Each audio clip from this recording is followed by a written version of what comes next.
I feel it deep flowing through my blood. Rising up to become someone, and taking it all on my own. What a sweet victory. And taking all of my control, awaken something deep in me. Like flames, feel it burning inside. Take a hold in pursuit of the prize. I've been told ain't no way to survive, keeping all of this fire that's locked up inside. Is that really your best?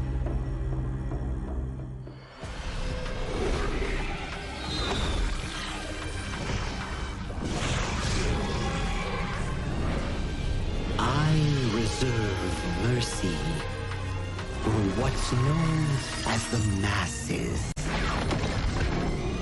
And as for my wrath, it is reserved for the wicked.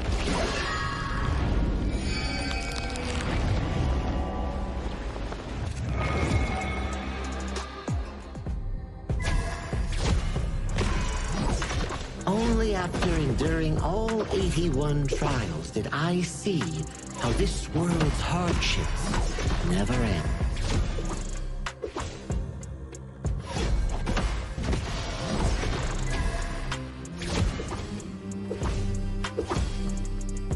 How does your head compare to the Serpent Sovereign?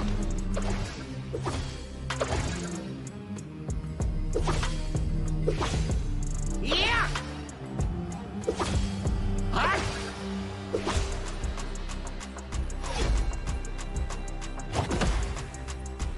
Divine form renewed!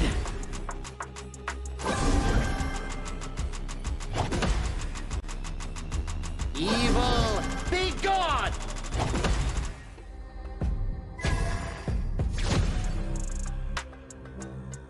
All forms fade!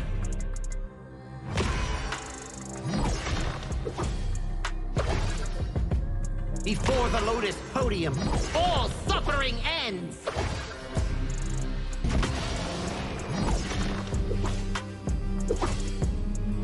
Mercy and wrath unite! I return from the West to dive back into this chaotic world. Little ones of Mount Huaguo, do you still remember me? The great sage, heaven's equal? I'll be back in a flash. Don't let any demons sneak in while I'm gone.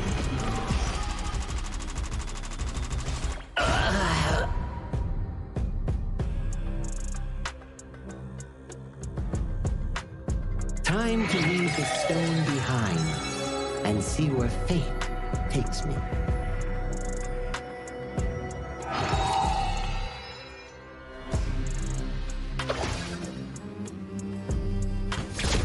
This land belongs to Mount Huaguo now.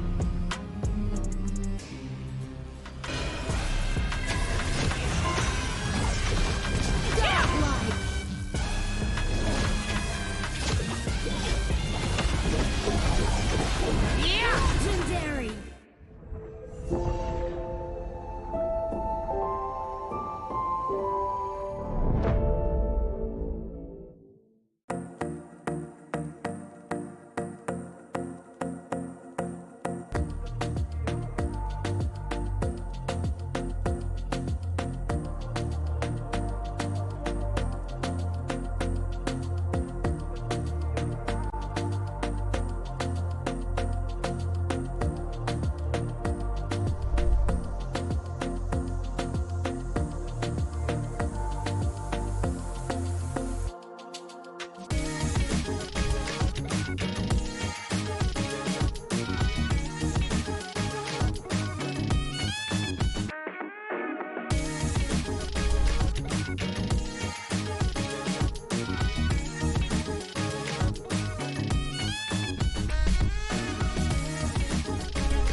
Contestants fight for the honor of their regions while we cheer them on from the stands. Double kill.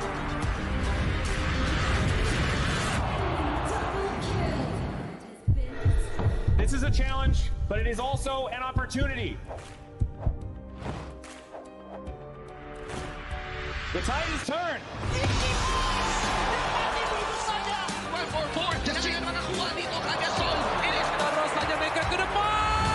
Fastest in front. They're going to use it. Golden Titles. That's Anthony. Victory. And we pulled it off together. We share the same voice, the same radiance. This moment of brilliance belongs to all of us. Together, we shine.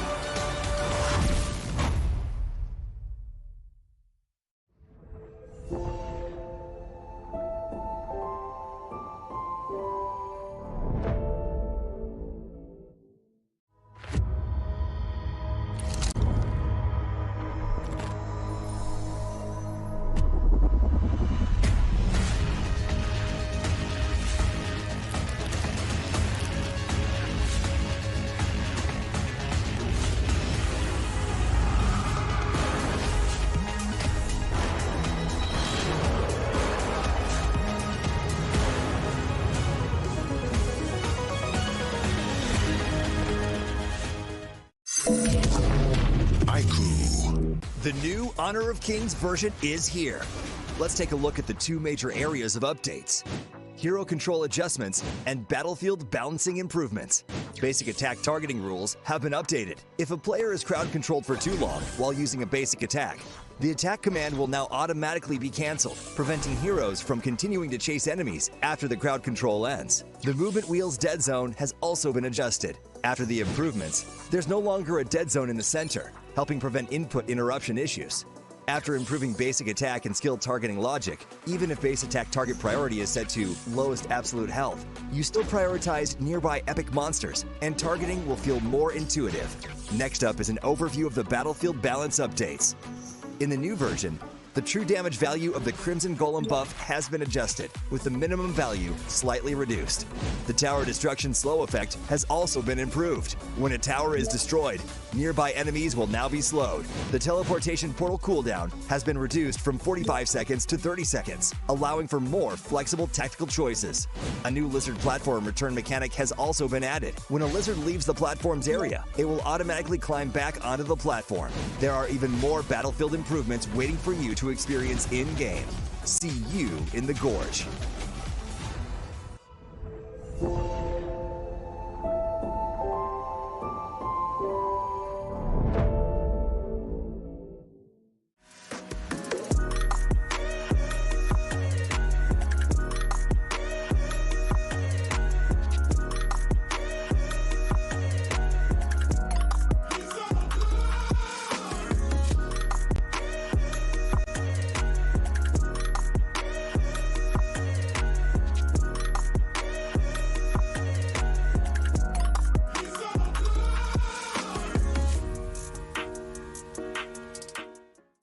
Azuria, the southern archipelago of Primera. Here, humans and great beasts live in symbiosis. How this came to be traces back to a never-ending catastrophe. 2,000 years ago, Azuria's mightiest great beast, Anita, merged with the power that fell from the Sky Dome. That power amplified Anita's strength, but shattered its sanity. Driven mad, Anita transformed into a massive vortex, the world devouring everything in its path. Where it passed, great beasts were torn apart and islands were destroyed. This was the disaster that would define Azuria's history, the Eternal Calamity. In its wake, Azuria stood on the brink of annihilation. This catastrophe became known as the Great Desolation. In despair, the humans and great beasts, once mortal enemies, became each other's only hope of survival. The great beast Devita and humanity's greatest champion, Devara, abandoned their conflict and chose to work together. The great beasts sheathed their fangs, and the humans let go of their hatred. All surviving life grasped at one final power, the churning. Deep beneath the sea lay Amrita, a force brimming with boundless vitality. Through the combined efforts of humans and great beasts, it was awakened, restraining the calamity at the center of Azoria and restoring life to the world. But the calamity was not destroyed, merely sealed within Azoria's center. It erupts from time to time, bringing countless disasters to the land. Devara collected his knowledge and power and passed them down through the generations, hoping that one day the calamity could be ended for good. And so, this has continued for 2,000 years. Chief Elder Devara! The calamity has erupted again! It seems trouble has returned. The secret to life is to just take every punch and keep going.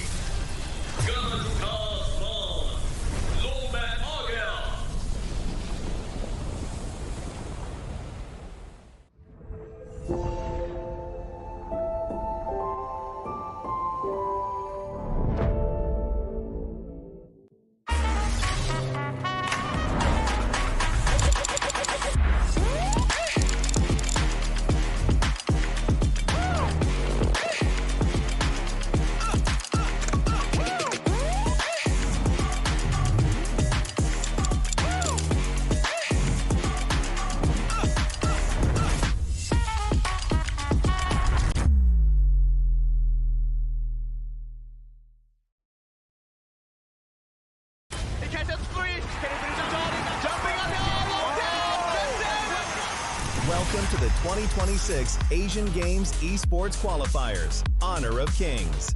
20 regions, one stage, and only the strongest 9 teams will earn the right to shine above the rest. Taking place in Malaysia, June 13th to 21st, 2026. Coming to Malaysia, this is the battleground where teams fight for the right to qualify for the Asian Games.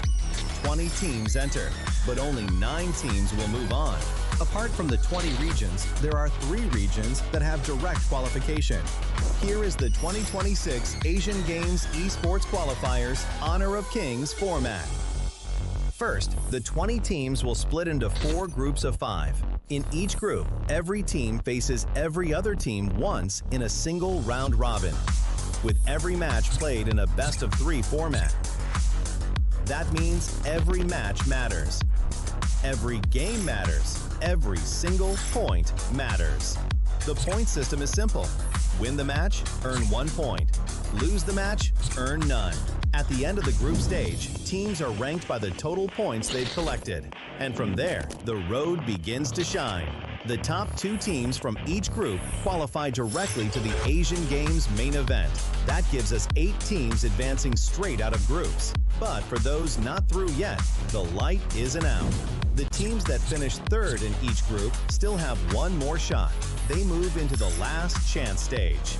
There, they battle through one final BO3 single elimination bracket until 2 teams remain. The 2 teams will then face off in a BO3 match to claim the one final qualification slot. So in total, 9 teams will make it through, 8 from the group stage and 1 through the last chance stage. That is the rule. Now it is time to see who can rise through it. From across the world, regions gather here in Malaysia. 20 teams, and only 9 will qualify. The path is set. The stakes are clear. Together, we shine. Stay tuned, and we'll see you at the stage. Itu kontra kita. Relax, bro. Phone aku! Jom kembali. Mountain View, mengangkatkan pengembaraan. Kau boleh. Kat mana pula ni? Water Trust. Kasih boost. Adventure. Dapat pun. Steady, bro. Rancangkan kembali gengmu.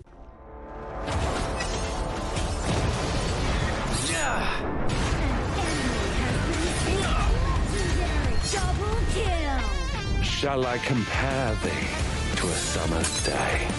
Slain. Don't engage. Slain. Don't crush us like insects. Slain an enemy. Defend our base. Our high ground tower is under attack. Amazing. Unbelievable. Ah, the fragrance of romance. Slain. Rampage. Double kill. Triple kill. Spectacular. Pentakill. Lady Fortune is on my side.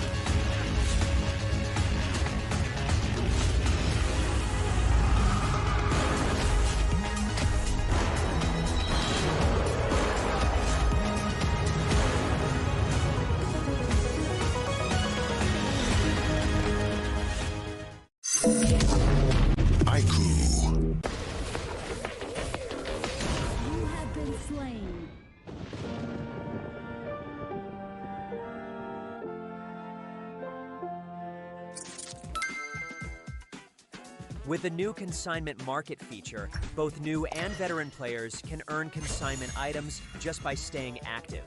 Sell them to earn tokens and purchase the items you've always wanted. Players can head to Dragon's Hoard to get tradable appearances, chests, and more.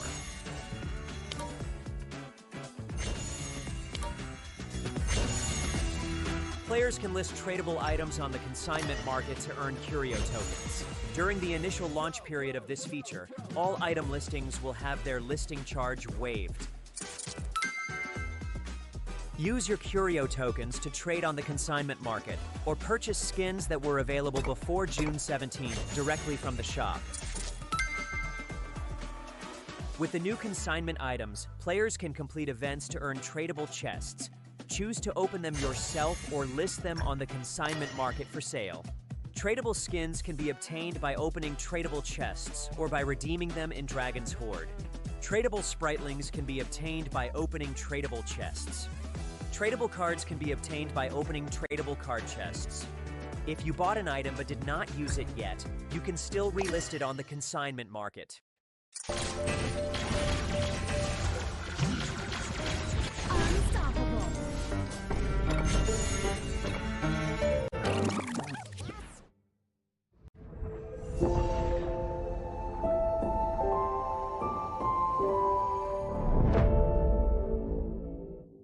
Itu kan track kita. Relax bro. Phone aku. Jom kembali. Mountain Dew. Angkatkan pengembaraan. Kau boleh. Kat mana pula ni? Water Trust. Kasih boost. Adventure. Dapat pun. Steady bro.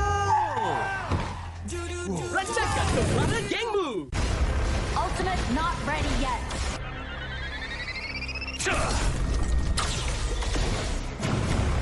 You have slain an enemy. My magic murmurs in ecstasy.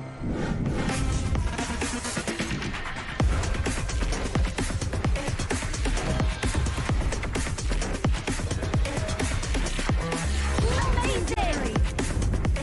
There is no escape for you. Killing spree. Double kill. Triple kill. Spectacular! Kill. Don't worry. I'll be back for your life soon.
sound of the rain.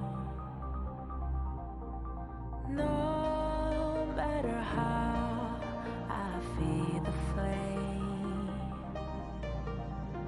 you know I feel the darkness and the pain. All of the ways we tried to break free from the night, you know we made it out, we found the light. I fly so high, light up the skyline. Let's do it this time, like it's a whole new vibrant world.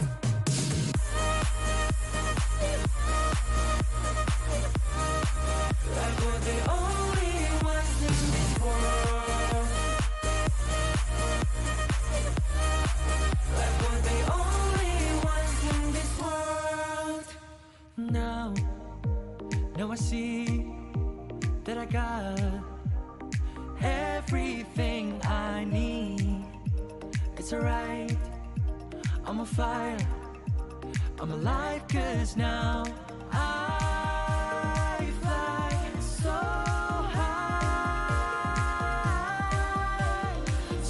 high, light up the skyline. Let's do it this time, like it's a whole new colorful world.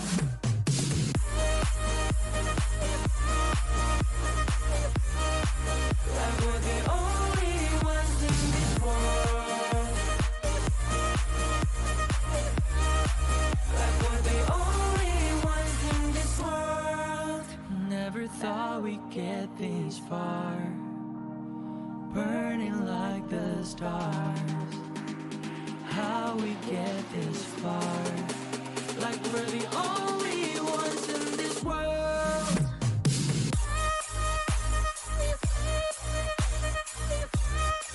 Like we're the only ones in this world.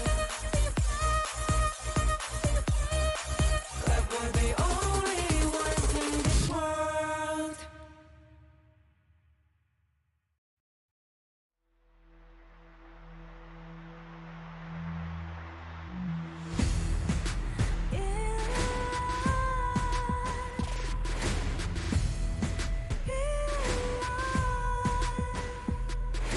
What's a life without its worth? Compromising with what hurts inside. When you let fear decide your fate, you don't choose which path to take in life.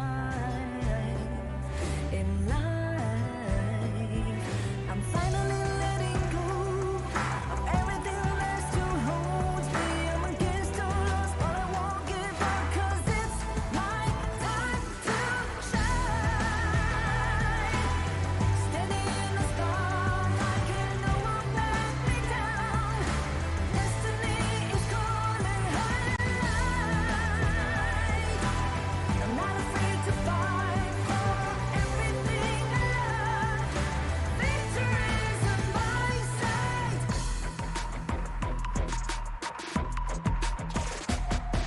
The more we lose, the more we gain. The more that nothing stays the same in time. Can't love ever, can't forget. What you see is what you get sometimes.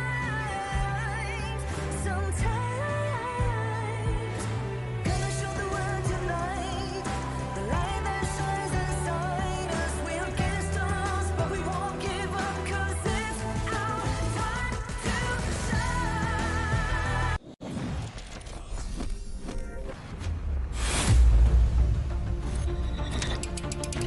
Day 6 of the Asian Games Esports Qualifiers. Honor of Kings saw another round of teams looking to strengthen their position in the race for qualification. Indonesia opened the day against Pakistan. and delivered exactly the kind of performance many have come to expect from one of the tournament's strongest contenders, securing a convincing 2-0 victory to continue their impressive campaign. Jordan followed with a composed display against the United Arab Emirates, maintaining discipline in crucial moments, controlled the flow of the series, and secured a clean 2-0 sweep. Kazakhstan found the answers when it mattered most, holding firm in crucial moments to secure a hard-fought 2-0 victory over Vietnam. Korea delivered one of the most commanding performances of the day. Their disciplined execution and decisive team fighting resulted in a convincing 2-0 sweep against Sri Lanka. Last match of the day, Hong Kong-China takes on Singapore. Hong Kong-China controlled the pace of the game, consistently finding advantages across the map, securing another convincing 2-0 victory. With each passing day, the pressure continues to rise, the competition grows tougher, and the road to the Asian Games becomes increasingly demanding. The battle for qualification continues tomorrow.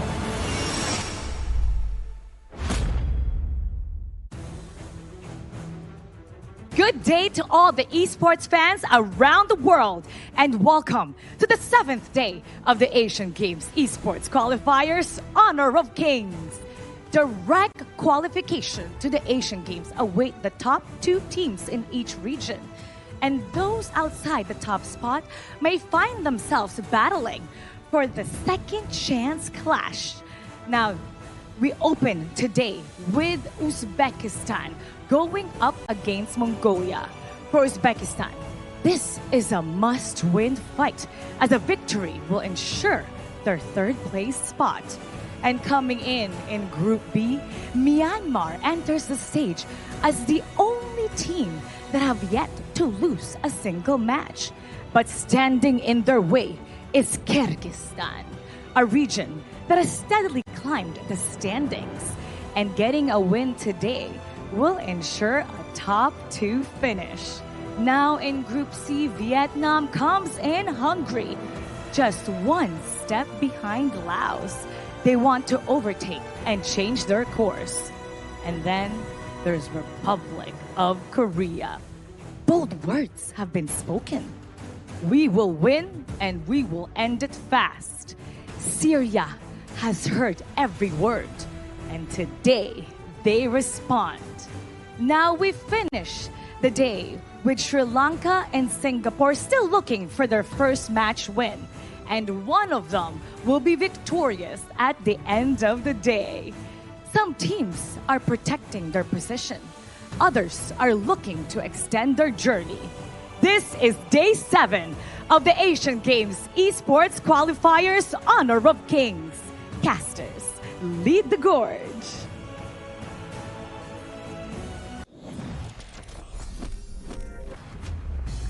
As we head into Day 7 of the 2026 Honor of Kings Asian Games Qualifiers here at Petaling Jaya Marriott Hotel, we are nearing the finish line. And my name is Sagi, your desk host once again for this prestigious event. With me are our casters of the Gorge, Holler and Sir Cloud. Welcome back to the English broadcast. Man, okay, so yeah, I lost that, so I have to start off, man. Anyway, welcome, ladies and gentlemen. Wow, it's been many grueling days for these players, and the matches are heating up because the groups are really starting to take shape.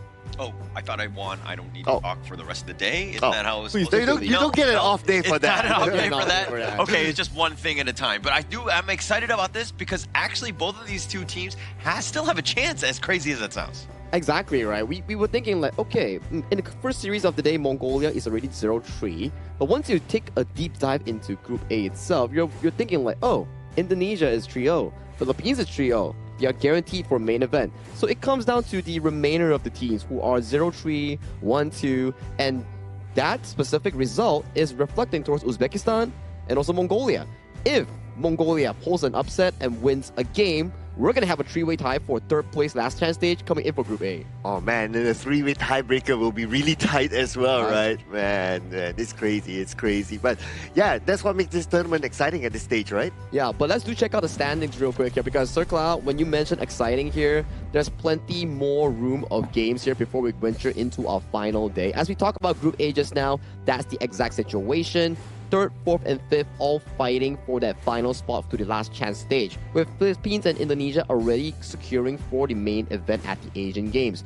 Group B, I like what Mara mentioned, right? Myanmar amongst that group is the sole team that's yet to suffer a single loss, and Kyrgyzstan wants to look for something in return in terms of that.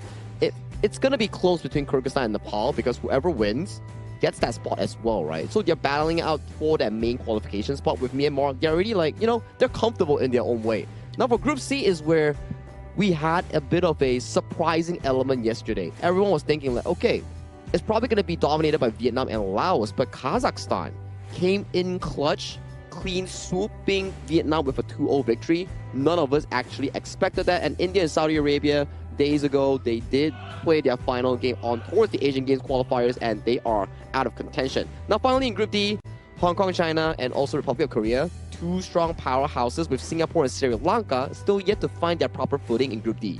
Yeah, and for me, I'm kind of looking at Group C, right? Laos, Vietnam, they're actually going to be played later today. That's going to be the 3rd matchup there.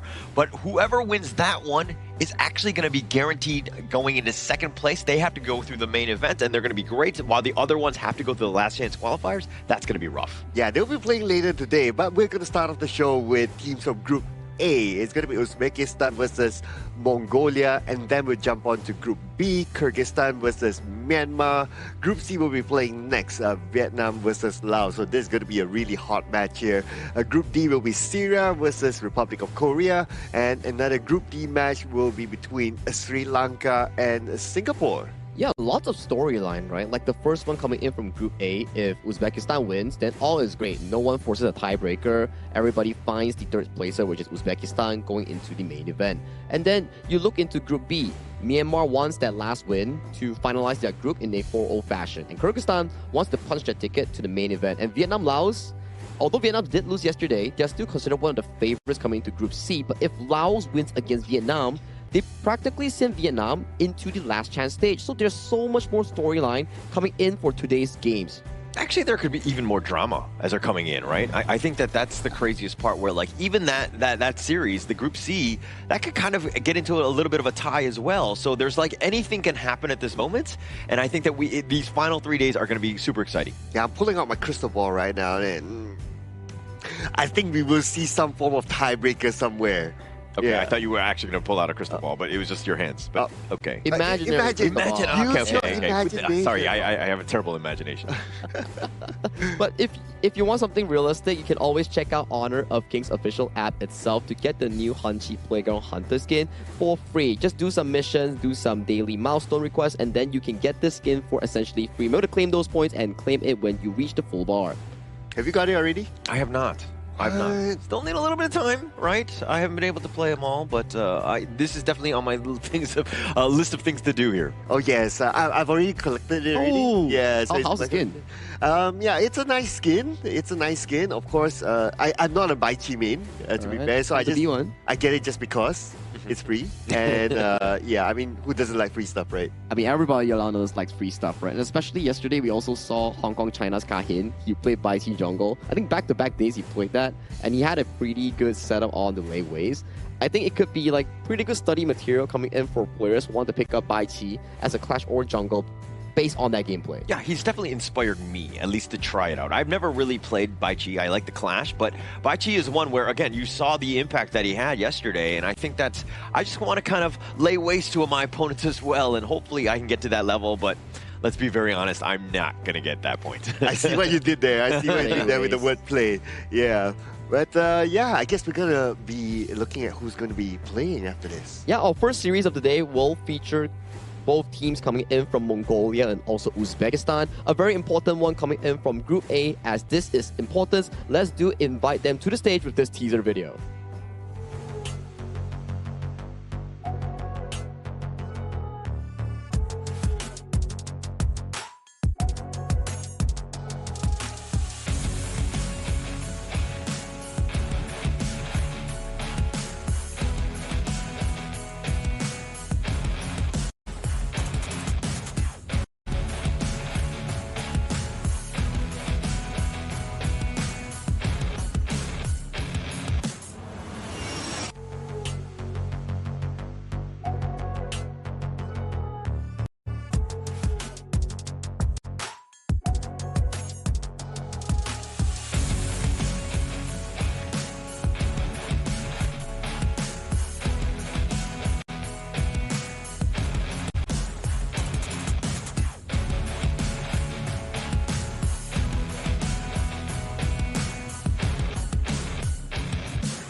This is the moment that could define their entire journey. One more victory, and they secure their place in the last chance stage. One more defeat, and their journey becomes uncertain. With everything on the line, they're ready to fight until the end. Entering the arena, Uzbekistan! With nothing left to hold back, they're ready to give everything. Today, they fight for pride, for their fans, and to claim their first victory. Determined to prove they belong among the best in their region, give it for Mongolia! It's a do-or-die situation coming in for both of these squads. Just like you guys mentioned here, a win will separate them from either the last chance or a ticket back to their respective regions here. For this upcoming series here, everything is on the line. Yeah, absolutely right. This is a very, very important match. You want to get every opportunity that you can get to qualify onto the next round. So these are your players representing Uzbekistan. We have Mahmoud, Farouk, Ummitjon, Usmanbek, and also Akbar. Yeah, this is a squad that, I mean, we've seen glimpses of brilliance, right? There are moments where we're like, okay, this is why they're here. Ismailbek has been that type. Farouk is when he's able to get his farm and able to kind of carry from that core role. This is a squad, again, they're looking at those two to really make some sort of value plays and to take over the games. And their general playstyle revolves around comfort picks like the Kaiser, Dolia, and also Futsu that they really like to force out the draft itself. But I'm not sure whether it will actually work out against Mongolia as a whole. Yeah, Mongolia here made up of Yavolan, Dagvadic, Yandu, Batuzis, and Bakarel. And Batuzis has kind of been the guy, right? Whenever they have a good game, it's usually because he's kind of finding his place. He's finding his farm on the map. Oh yeah, and this team, well, they haven't had the best of time based on performance-wise, but then again, those were experiences, right, that they gather here. And today that they will be playing, I'm pretty sure they will put their best footing forward.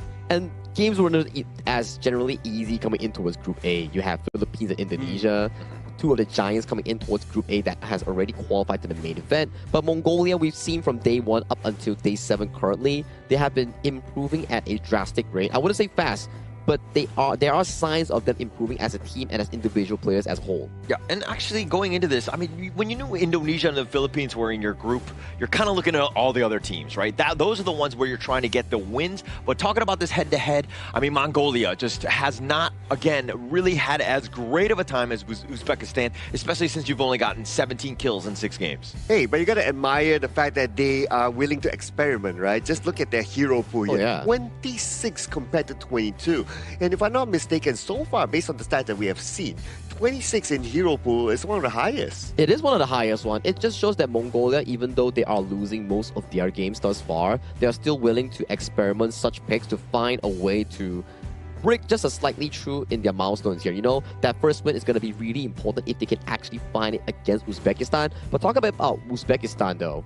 Their game against the side of Pakistan where they got that reverse sweep is something to be mentioned about, because we haven't got a single reverse sweep nor a 3-game series aside from the one that Uzbekistan played. Is that literally the only one? The only one. The only one. Okay, so I mean, it proves that they had the resilience, right? When you're ever able to, you're down 0-1 and things are looking really bad, how do you bounce back? And it looks like Uzbekistan were the only team to do so. Wow, and that's a really good story to tell, right, on the fight, the grit here in this tournament here. Besides that, they have a slightly more advantage when it comes to taking first strikes, right? So that's also a signal to me that, okay, Uzbekistan might be the team that plays a little bit faster and they're looking for those early opportunities. So that's something that the Team Mongolia needs to be aware of. Yeah, they need to definitely be aware of that early game potential coming in from Uzbekistan here, especially for Mongolia. We know for a fact they do revolve more around their jungle and farm lane for those main carry and damage output. So coming in for the first draft of the game, Mongolia will be heading over to the red side. As we talk about red side, it's more on the counter side. You want to be able to draft things like the leftover OPs and also the last pick counter to better top up with comp. Like what we saw yesterday, where I remember Vietnam going up against Kazakhstan. Kazakhstan had a beautiful Zia last pick to actually counter out against the full composition. Yeah, and actually Mongolia have shifted, right? I think the first couple of days when we saw them, they were trying to go for blue. They were looking to secure some of their heroes. But now that they've kind of shown that actually we have pretty deep hero pool ahead of us. We can kind of go with the red. We can use and counter pick the blue side here, and it looks like it's going to look to be aiming for Uzbekistan. Hey, if they have such a deep hero pool, I look forward to seeing whether they'll bring something new to the Gorge, right? Maybe another new hero that has yet to be played yet so far. So that's something that I look forward to seeing from Team Mongolia here. But let's see if that happens as we get onto the draft. Let's get towards it. This is going to be Game 1 draft between Uzbekistan going up against Mongolia here. The stakes are on the line here. If Uzbekistan wins, all is great. They make it to the last chance stage. But if Mongolia wins, we will have to go through some numbers to see how the tiebreaker works out between Pakistan, Uzbekistan, and Mongolia. If they win, that is. Look at this. I mean, look at the bands. Let's start with there. Yukio and the Ata on the side of Uzbekistan. Mongolia going against the Mai and the Guan Yu. All meta picks at this stage. Probably the only big opening, of course, the Dolia, which is going to be picked up here. But the Chano, again, top 3 pick here, is potentially available. Yes, it's not being picked up yet by Mongolia. And it looks like they're going to go for the Direnje. So no channel pick for their side. It's still open for Uzbekistan. But they can still go for something that they're comfortable with, right? Like the Dolia Kaiser combo can be something that they can consider right now. If they don't pick this one by this point of the game on the draft, it could potentially be banned. Yeah, it could potentially get banned here. They do lock in the Fatih first. Not going to be the foods that they had relevant success with in the previous series against Pakistan. And they do come up with a Consort U. I guess it goes back to our discussion there, where they like to give the priority over to the direct matchup between Ismoilbek and also Patulzi, which is also a good consideration here. But coming in for this side of Uzbekistan's draft, quite little tanks to actually form up that tank line for the farm lane to actually move in for those damage output. Yeah, and also the Dolia, I mean, the Fatih and the Consort U are probably like not the top picks you're looking for to go with the Dolia for that Celestial Melody. So this is more of maybe they're looking to just steal it away. And of course, come the second phase, probably picking up some sort of alt that will really utilize that spell later. The Garden pick makes sense, right? Going up against the Consort U, because Consort U is anti-physical. Correct. But the Garden is full magical, high burst damage. So one shot with a couple blades potentially can take down the Consort U depending on how many stacks that he gets.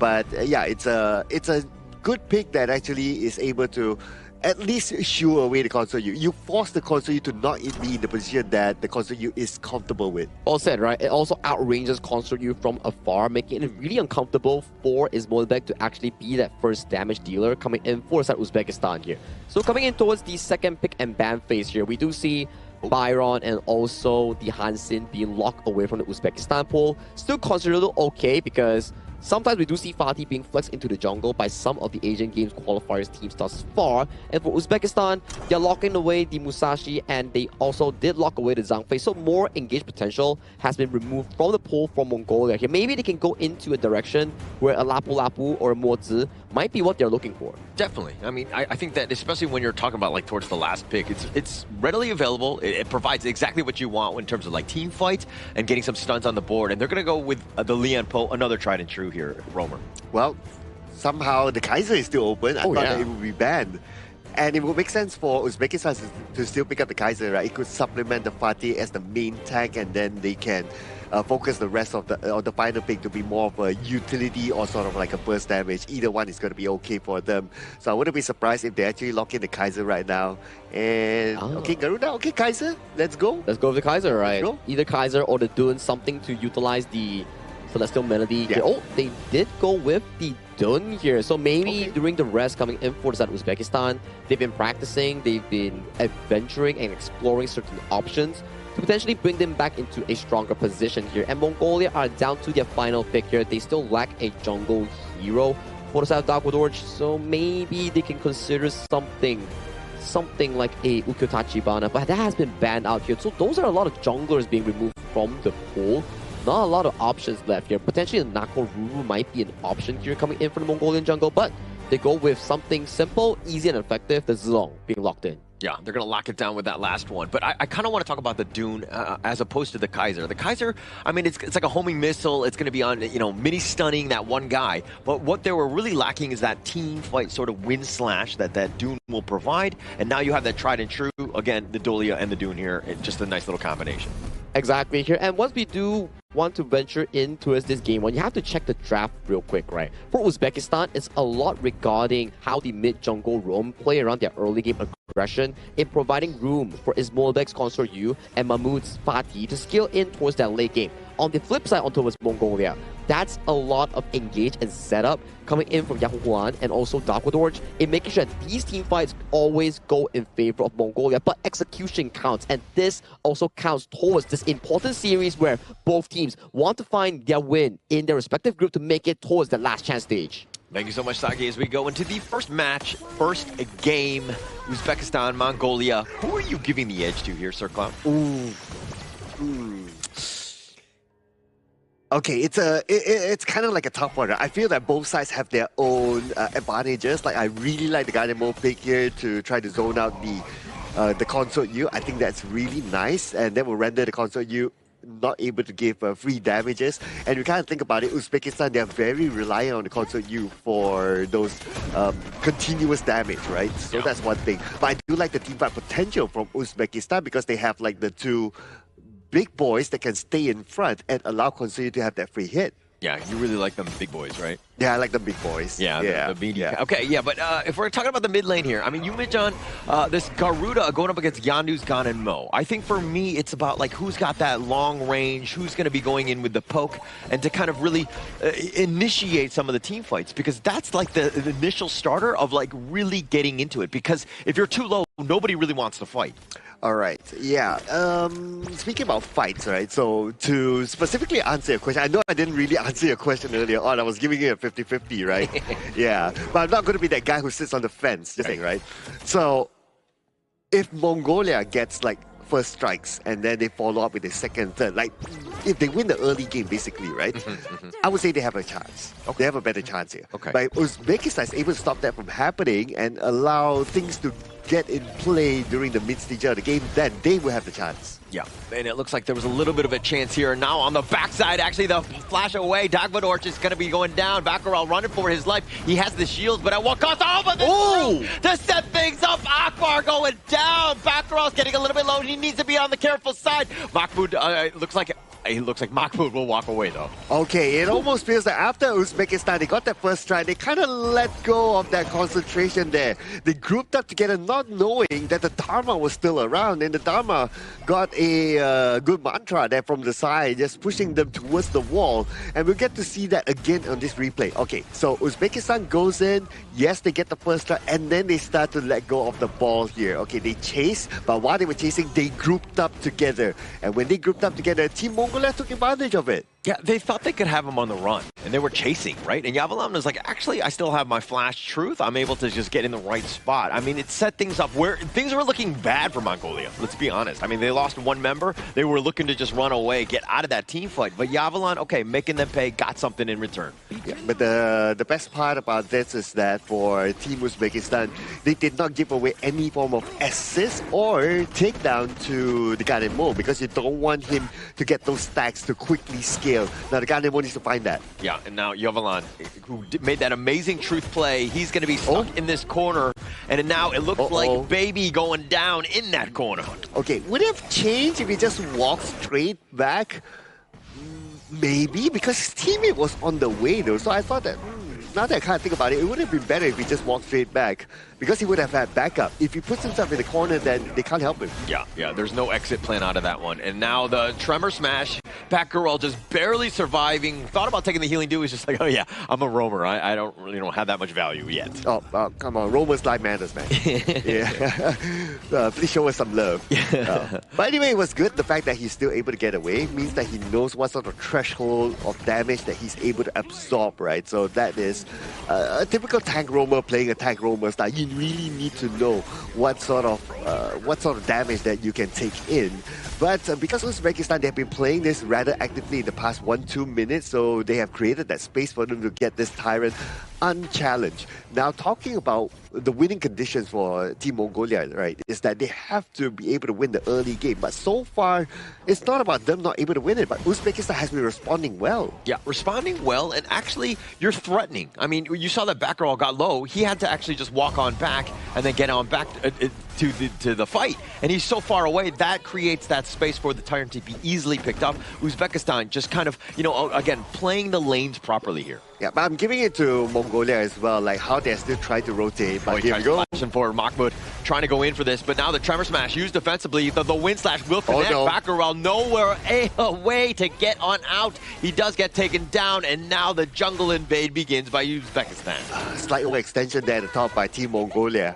After they got the first tower, they probably should have considered to back off from there, but they overstayed there and they got punished for it. Yeah, Farouk, though, now will contest here with that Wings of Judgment, zoning them all away. But this is a great start for Mongolia. It's like, okay, I mean, in terms of overall net worth, not great, but they've taken a tower, right? That space created, and in the top lane, oh my gosh, Dagvadorch again completely bursted here by Ismovek. Yeah, and if Ismovek is there, he has his teammates to just take on the front, he'll be able to give damage like that. Yeah, Farouk doing some serious work. Wind Slash is going to be hitting onto at least 2 members, but it's just to zone them away, to tenderize them just a bit. And now this opens things up for the Azure Golem, while Farouk is just kind of playing around with Baccaral here.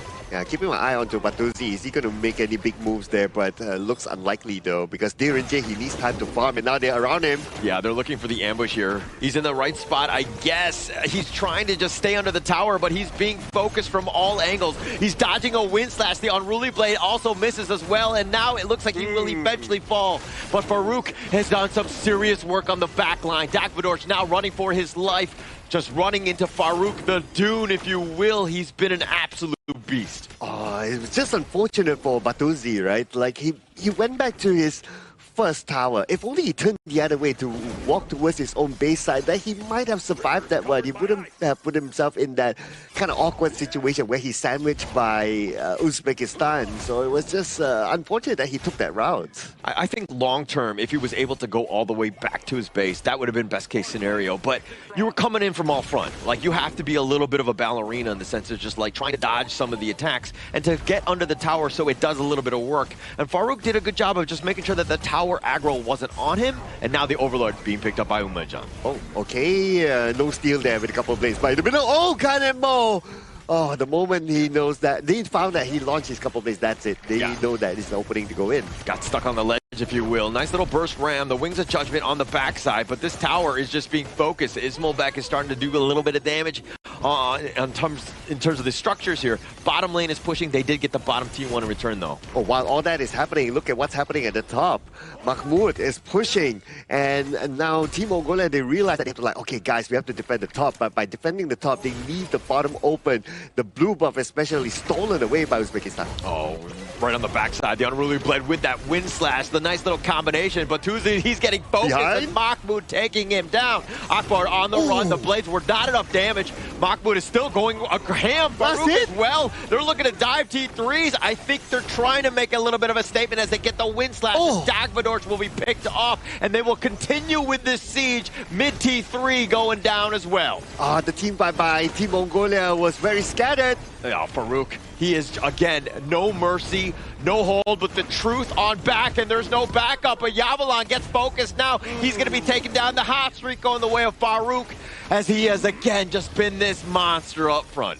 You have to fight as a team. You have to ready all 5 plays before they can go in. Oh, now, nice little burst ramp. Baccaral, a little bit of focus on that one, but Batuzi getting picked off. Farouk doing some work. The crystal is open, but they don't have the minions. So if there's any sort of reprieve, Mongolia will survive at least for the next minion wave. Okay, that's a lifeline for them, right, Holler? So with that lifeline, they have to reflect on what happened in that last fight. In that last fight, they were scattered. They didn't go in as a team. When the Roamer engages, like, nobody comes in. Yeah, Farouk, a backside yet again, finding 3.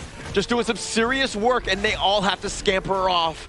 Uzbekistan just doing they're like such a great job of just controlling this game and finding the right angles to just get on top of their opponents here. Okay, they will have another chance though, because all 5 of them are still in the game. Now it's a matter of Bagheera finding that opening to start. Yeah, Unruly Blade starting it off. They find Batuzi yet again. He's going to limp away, gets back to the fountain. Baccaral is not going to be as lucky. The truth hitting him onto the crystal, but they're all going down.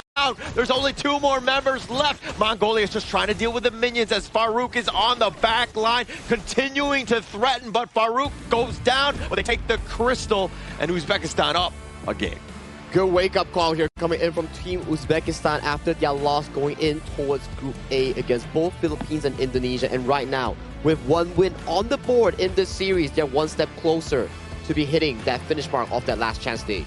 Oh yeah, they're very close right now to giving themselves a chance to move forward in this tournament. But in overall, I see the draft, the gameplay by Mongolia is like, okay, what might play out, what so on and so forth. It's not that they didn't try, right? Like during the early game, yeah, they made those rotations, they made those attacks, which was great. I admire what Mongolia did.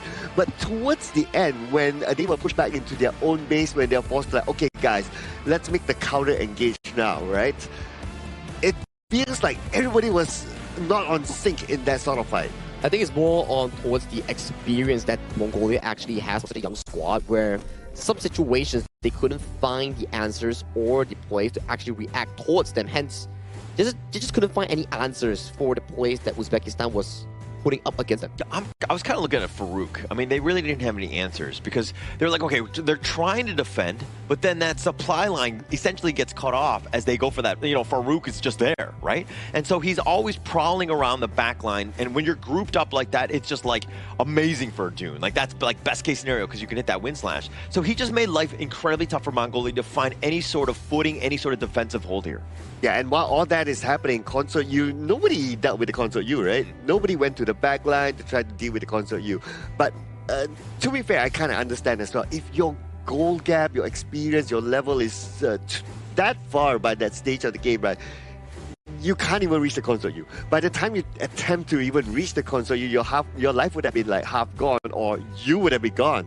Yeah, exactly. And there was signs of good plays coming in for the side of Mongolia, where Yao Husang got like the three-man troop in towards the bottom lane, trying to equalize the play where we saw Batuzi getting picked off. But those sort of plays weren't recreated coming in from Davidovich, Yao Husang, or Bagarel, who were the three primary damage dealer coming in from the Mongolian squad. Whereas from the Uzbekistan side, after they got the pickoff in that bottom lane, they immediately convert that pickoff into an Azir Golem attempt for the side of Farouk. That's where he started to snowball over his jungle opponent.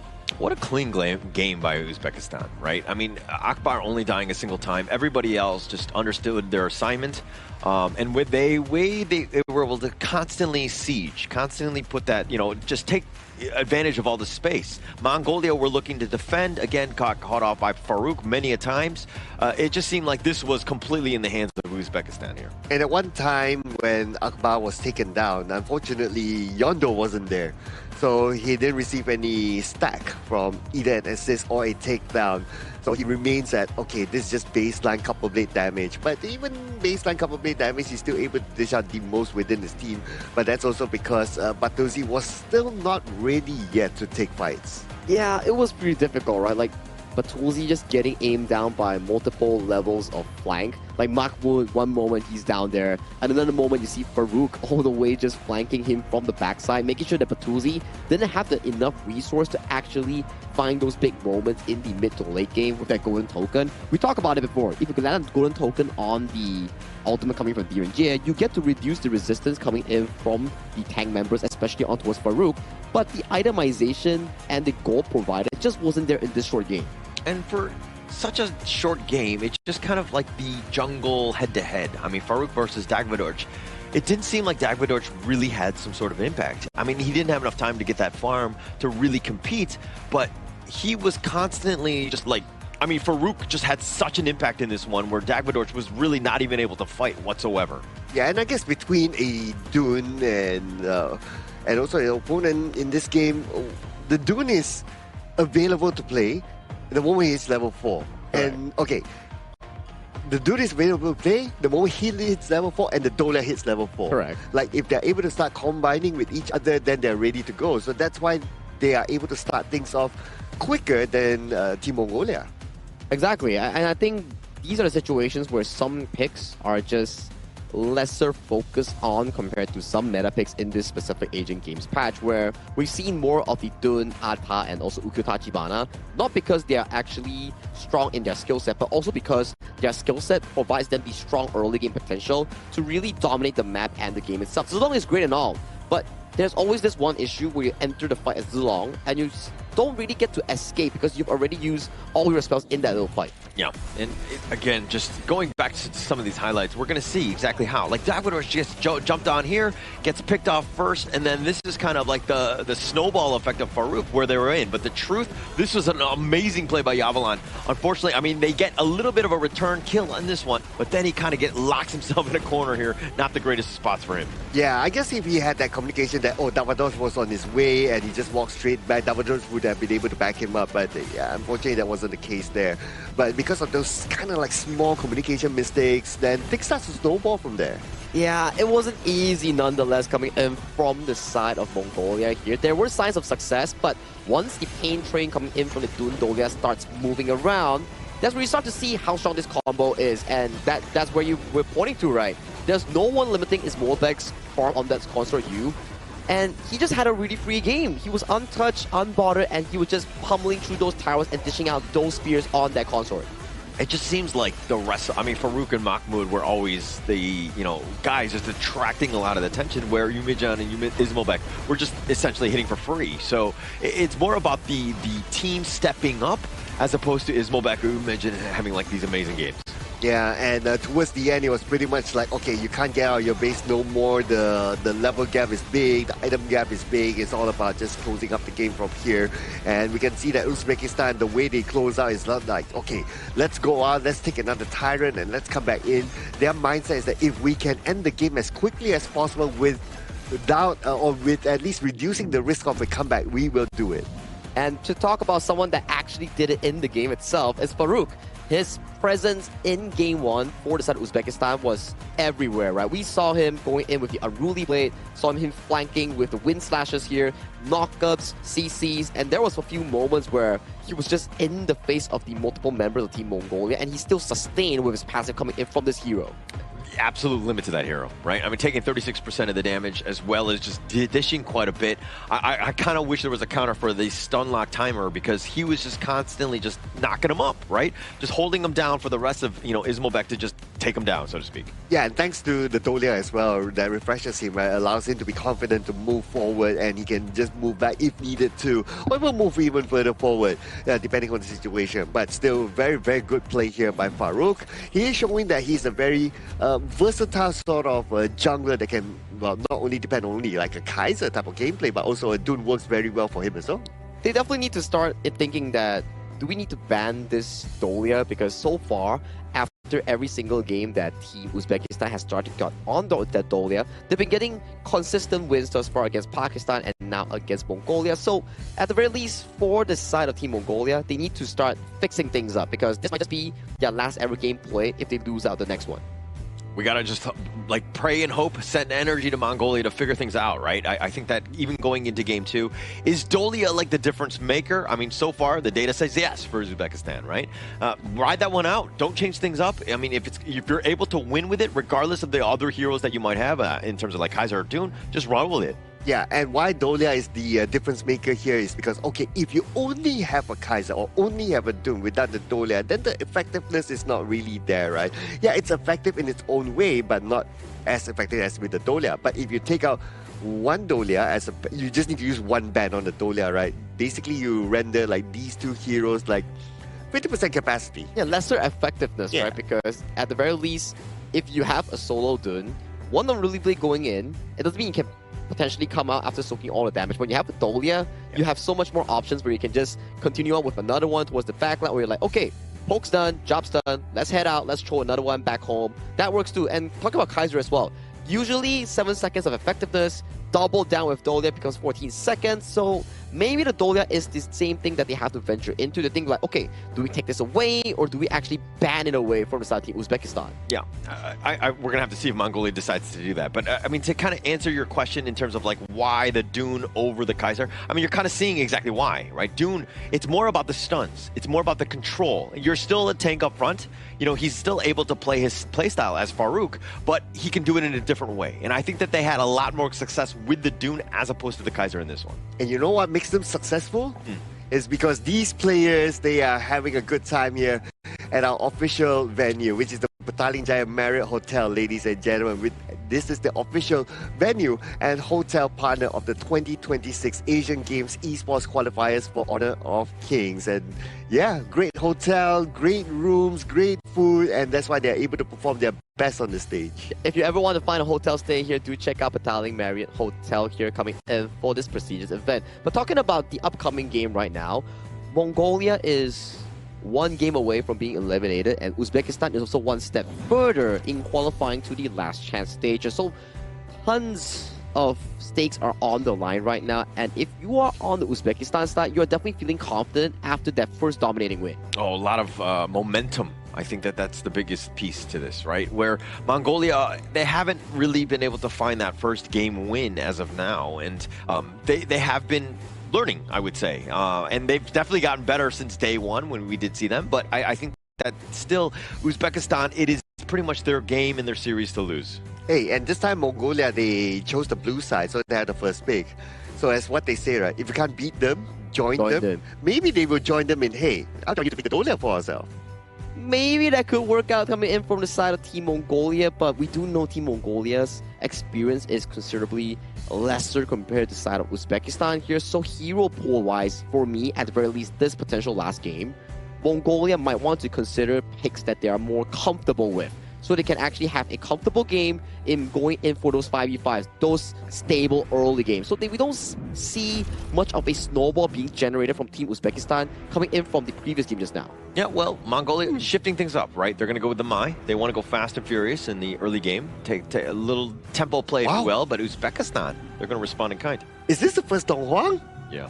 I think, yes, that's our first Donghuang coming in for this tournament. We've been having a few exquisite picks recently in the past few days. Yaria roams, Donghuang roams, and things like the Hansen Wukong and also the Xuan Ce. So adding in towards the flavor pool is pretty cool coming in from Team Uzbekistan as well. Nice, nice. This is something that we like to see, right? But we talked about the Kaiser a fair bit, right? So it looks like Team Mongolia, they're going to take the Kaiser for themselves, but without the Dolia, because they banned the Dolia, which is absolutely fine. We did talk about how the Dolia should be kind of respected here going up against Uzbekistan. But the Donghuang, so the Donghuang, because the Donghuang has a very strong lockdown out, right? So you need to be careful of getting those heroes that like, okay, I dash in and dash out those sort of heroes. The moment you dash in, you might not get out. And to top on towards that, that's a Donghuang's ultimate plus a Angela burst. Because arguably one of the highest burst damage mages you have in Honor of Kings. So you have the combo where the Kaiser comes in. Sure, my Donghuang's gonna Forsaken contract on towards you, and then you will be face on with the Angela ultimate here. So even if the Donghuang falls in that 1-for-1 trade, it's gonna be very detrimental for Mongolia because that's their main frontline gone from the team fight. Yeah, and I like the Donghuang pick here. I mean, it combos really well with the Angela. Plus, when you're locking it down, now then you have Guan Yu like praying around, like potentially looking to just jump in with his own Razor Cavalry. So you have options. But Mongolia, the way that they've been able to kind of respond in kind, the Byron and the Kaiser, both of these guys, hopefully they're tanky enough. But this Angela, again, worries me with that Blazing Brilliance. Yeah, Blazing Brilliance, Forsaken Contract, like what Sagi mentioned, right, is a perfect combination to take down anyone. Potentially even able to take down the Kaiser, especially before the Kaiser is able to activate the ultimate. Yeah, when the Kaiser pops the ultimate, right, you are pretty okay against damages that are in bits, because if you check out Kaiser's ultimate, there's a description that says that it blocks a certain amount of damage per hit. So if, let's say, you're against Garuda, Eren, those sort of heroes, Kaiser works really well against them. But when it comes down to high burst heroes like the Angela, this could be a pretty much of a headache coming in for the side of Dakwodorj, especially on this Kaiser pick. And also, they're going to go with the Levi on the Uzbekistan style. So basically, if they get any sort of stun, they're coming in fast, furious, and they're just going to blow people up, right? Mongolia on their side, very tanky. Hopefully, they can withstand. They're looking to use this Lian Po as more of the counter initiation with that Tremor Smash, and again, just disrupt that team fight as much as possible. I kind of worry for the Lampo pick, right? Yeah. Because if the Lampo goes in with the Tremor Smash, so the Tremor Smash, like, you jump a couple of times. In every interval when it jumps, the Donghuang is able to hold down with the contract, with the Forsaken contract. So that will like stop Lampo mid-air and he will get countered immediately. immediately. So honestly speaking, Dong Huang is one of those kind of like a direct counter to the Lampo. Oh yeah, a very good counter against all those heroes that are more towards the, I would say, melee side, right? Because when we have Liang and Dong Huang, Liang is more efficient in catching those immobile targets, but when Dong Huang is like, hey, you want to fight me in a close quarter? Sure, just be careful of my ultimate because I'm going to lock you down and you can see the firepower coming in from Team Uzbekistan, especially Umit, John, and Akbar. These two players are going to be essential in locking down the primary front line on towards Dakwadorj, Yao Husan, or Bagaro coming in from Team Mongolia. All right, here we go. Looks like it's going to be game number 2. Thank you so much, Sagi, for the analysis. As we go into this one, Cloud, I mean, is this squad from Mongolia, is this the real deal? Is it able to kind of overcome? Because seeing what you've seen, it seems like they want to go, I mean, they're tanky enough, but the Dong Huang pick could really put a little bit of a wrinkle in terms of what they want to do. Yeah, I put a wrench in, right, with the Dong Huang pick there. The moment, and the thing here is that the Dong Huang came first. And then after that, the Lampo came. So when the Lampo came, I was like, kind of like, I wasn't too sure about that. I personally have this PTSD, right, where I once played a Lampo in one of my ranked games, and my opponent was a Dong Huang, and I have not yet discovered like the Forsaken contract. Can he hold my Tremor Smash? And when I went in and I Tremor Smash, and every time I failed because of the Forsaken contract. Yeah. So I know that, okay, Badger is not going to have a good time here. He has to find a way to like, okay, use his skills after the Forsaken contract, or use it when Akbar's not there. But high chance it's going to be difficult. Yeah, we value your sacrifice in terms of testing it out for the sake of science to see exactly what sort of play it has. Because the interactions, they're many. But Akbar here getting focused in, all 3 of them. But the flash away, and now the turnaround. They do a little bit of damage on all, but the Blades are doing a little bit of work as well. Dagmador just stuck on the ledge. He will fall first.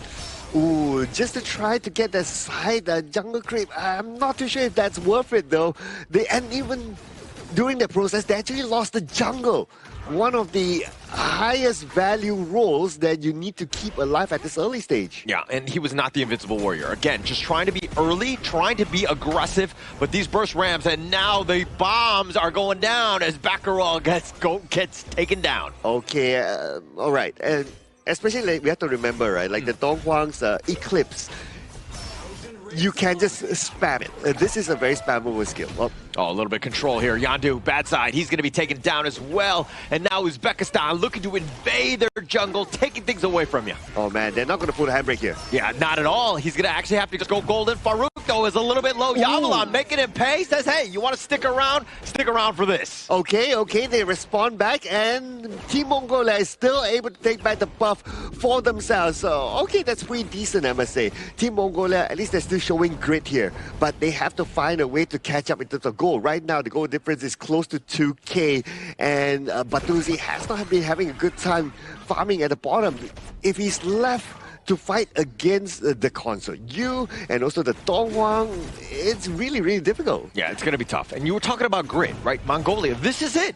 It's all or nothing, right? Do you want to make yourself, do you want to go home, or do you want to go fight for 3rd place, right? It comes back to this game. Again, they have to win 2 here, but let's just go 1 game at a time for Mongolia. Okay, but for Uzbekistan, it kind of feels like they want to end the game quickly, right? They are very active across the map. They're doing those jungle invasions. And now with 30 more seconds on the clock, they are looking to get the first Tyrant at the bottom. Speaking about the bottom, look at how much concentration they're giving at the bottom phase here. They want to try to suppress the 2 players at the bottom, because if they're even that's what they contract. Boom, with that blazing brilliance, and it's just enough. Baccarat getting picked off. That is the combination that we were worried about in Uzbekistan. Use it with great success here. Yeah, we talked about that, right? The Forsaken contract, suppress comes in, follow up with the Blazing Brilliance. It's an instant boom, and that's an easy takedown for them. And because of them getting that takedown, this Tyrant is going to be theirs for free. Yeah, it's going to be for free. And Farouk, not scared whatsoever, almost gets a pick off. He does, because cool people don't watch explosions as he walks away. Oh, cool people? Yeah, cool people. Only cool people, not human. Oh, okay, yeah. Clearly can't relate. Terror feed taken up here. Uzbekistan using that advantage, but Farouk gets run over. Yandu says, okay, you want that one? All right, take that for free. Okay, he did that with style. Gotta give it to him. Like, jump over the wall, get the takedown, come back here. It was just something that, in a way, we can call it like an exit frag there. They're done with the Tyrants. They're probably like, their health is kind of down, and you just take advantage of that. It's pretty straightforward. But right now, okay, winning condition for Team Mongolia, right, is they have to find these kind of pickups. But again, for second contract, the dash away, right? I mean, back roll. This is one thing that they were looking at. They know that the burst was there if they have that control, and that's why they were kind of looking for tankier heroes to potentially counter that. Okay, right now I'm thinking of like team fights, not easy for Mongolia, but the dash away, they find him. The flash, Akbar getting back to safety. The tremor smash only onto one. Farouk does his own work, and now with these orbs, Baccarat will just dodge those. Guys, stop fighting. Allow me to finish my sentence. Let's be considerate here. Cloud is talking. Yeah, don't cut me off with your fights. But anyway, yeah. So, Team Mongolia right now, when it comes to team fights, it's not good for them, right? Yes, they have the Tremor Smash, but the Tremor Smash immediately easily countered by the Forsaken contract. So what they need to do right now is try to find a way to do split pushing. So the Byron has to switch his role a little bit here. We don't typically see the Byron doing split pushes, but in this scenario, he has to do something different as a Clash laner. And look at how Farouk is just using that super slash to his the maximum, right? You're doing a lot of work, and now these orbs, Dagvador's dodging most of this. Akbar, though, he's going to dodge his own Resplendent Revolver, and he gets on back. But again, every single time that ult is available, you want to be looking for some sort of gank. Oh, but speaking about gank, it could happen in the middle here. I'm looking at their movement. Look who's going to initiate. Oh, now the more Forsaken contract, but the favor Barrage Akbar! It looks like he will go down. Baltuzi with the play. Oh, not enough follow-up there. The Forsaken contract was great, but then again, not enough burst damage. And Ismailbek, he's not ready yet to deal that level of damage to finish off his opponent that quickly. So he still needs to kind of move around with Umidjon. That will be the best case scenario. Hold hands, go around the gorge, and try to find targets. That is the best. Play it like a Liang Princess Frost combo. Yeah, actually, I feel like that's what's lacking in my ranked games. I need somebody to hold hands with me as I play, because sometimes I go into like those places without any vision, and then I get just jumped, and I'm just like, oh, if I just had somebody. Tip number one, wash your hands. No. Maybe that's why I don't have anybody to hold hands with. Yeah, but anyway, now we can see Uzbekistan, they're starting to gather together again, especially the two players that we mentioned, right? Akbar and Umidjon. But now they break off again. Okay, all right. Hopefully they get together, because they have a very strong early game advantage with that sort of combination, with the fact that both players have their ults. Yeah, and Dark Impact, now with that burst ramp, a little bit of control onto it. Baccarat coming out worse for this one, but the minion wave had been cleared. Let's talk a little bit about Mongolia here, because this game, I mean, yes, they're down about 3K, but they've got some towers up, and now the assault is on with that Forsaken contract, and they push him back. He's not going anywhere. Invincible Warrior, you are not. And now Baccarat, he will fall. The Fever Barrage going in! Doing a little bit of work, but he gets run over by Mahmoud. Right, we are talking so much about Umidjon and Akbar, we almost forgot to talk about Mahmoud and his dispositioning skills, and they're probably going to get another one. Yeah, a little bit of damage onto Yavalon, but that's the toughest one, right? He's probably the tankiest of them all. So, but a great Fever Barrage to really kind of salvage some of this, because things were looking rough here. Yeah, we have to break this down again, right? Look at this. Forsaken contract comes in, just textbook gameplay combined together with the Eclipse and also the Blazing Brilliance, and that's where they got their big target. Yes, good attempt to come in by Batuzi, but yeah, not enough damage overall, because he has had a good time farming at the bottom. Well, he did take down 3. Okay, yeah, Batuzi, I would say that's been his highlight of, you know, at the Asian Games qualifier thus far. The way that he was able to do that, and now this Tyrant looks like it's going to be taken here, and Farouk does get that take. Mongolia are left wanting yet again. Okay, and Tyrant through the hands of Uzbekistan. That means that's a signal for them to continue on their aggression. Yeah, and Akbar, again, he's been super annoying on this Dongwon, right? Any sort of time that you're kind of nearby, he's got those, oh, now a little dash in forward, he gets stuck under the tower, and they're going to walk away. Dude, look at Mahmoud at the top. He's just waiting for the opportunity, right? He's just waiting in the brush. if there's an opportunity, he comes from behind like what he's doing right now. Yeah, I mean, Backroll will just stay alive.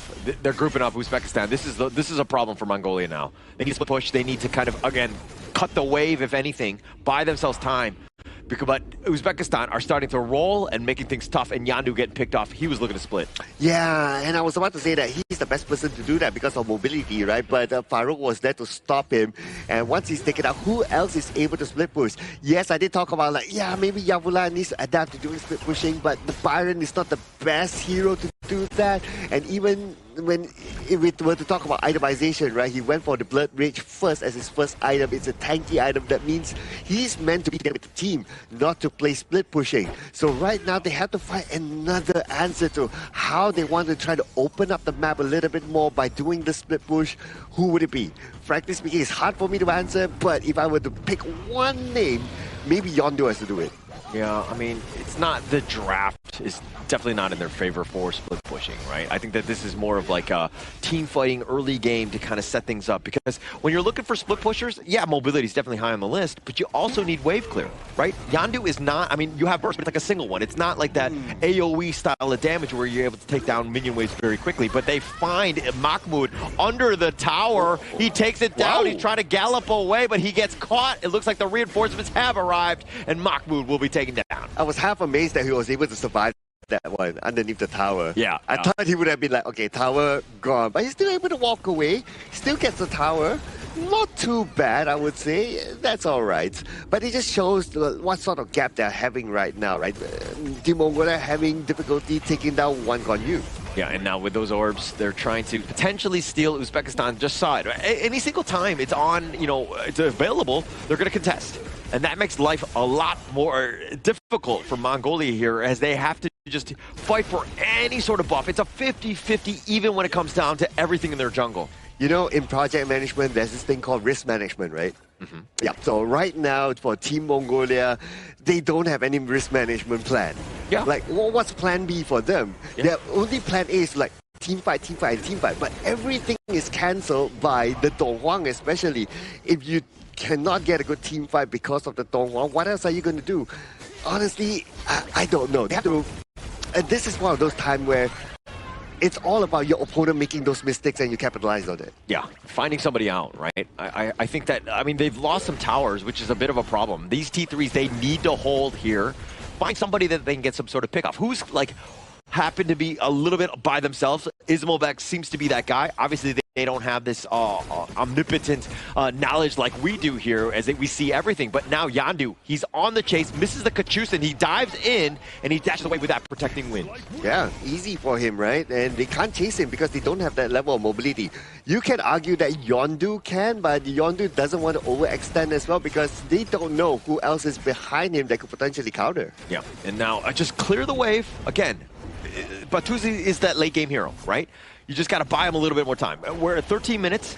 As long as you're surviving like 17, 18 minutes, you're giving yourself a chance. He had a nice triple kill to start things off, and he's been farming. He's relatively been safe in that sense. But again, the target, once they focus him down, you're going to have a problem. Okay, on the positive note, right? Goal-wise, considering like how they have been they go down. We're taking a contract right under the tower. Dagvadorj is down. The Blazing Brilliance covering the retreat. The Tremor Smash is all the way in the back, but he's all by himself trying to fight. Two members are already down. They find the return on Uzbekistan side as well, but Yandu, he too will fall, and it looks like it's going to be a 3-for-2, at least for now. Make that 4-for-2. Oh, and it's now the Yaoshan, the final player for Team Mongolia. The minions are marching down the mid lane, and the tower will be taken out easily by Team Uzbekistan. They should be able to get the second one, but looks like they're gonna chill for now because they know that they don't have two players together with them. But again, the Forsaken contract. Very well done by Akbar. Even though he's underneath the tower, he's not afraid of going in and starting fights for his team. And the team understands when to follow up as well. This is the communication that Team Uzbekistan has in this sort of fights. They were able to kind of just work around Batuzi, right? Like the way that he was going in, Farouk was able to kind of snipe him out, making sure that he was doing, like once he goes down, like you're mitigating so much of the damage that they can potentially throw on you. So Farouk understanding target priority here, and now it looks like the Tremor Smash only on the one, finding Farouk. He's just trying to dash away, does get on back. And now Akbar has shown. Soaring Green Dragon not able to connect, but they get the Forsaken contract. Dagmadorch down again. Yes, right at this moment, as long as Akbar has his teammates around him, he can catch anyone. He can catch Dagmadorch, he can catch Yahushan, can catch Badgarel, no issue.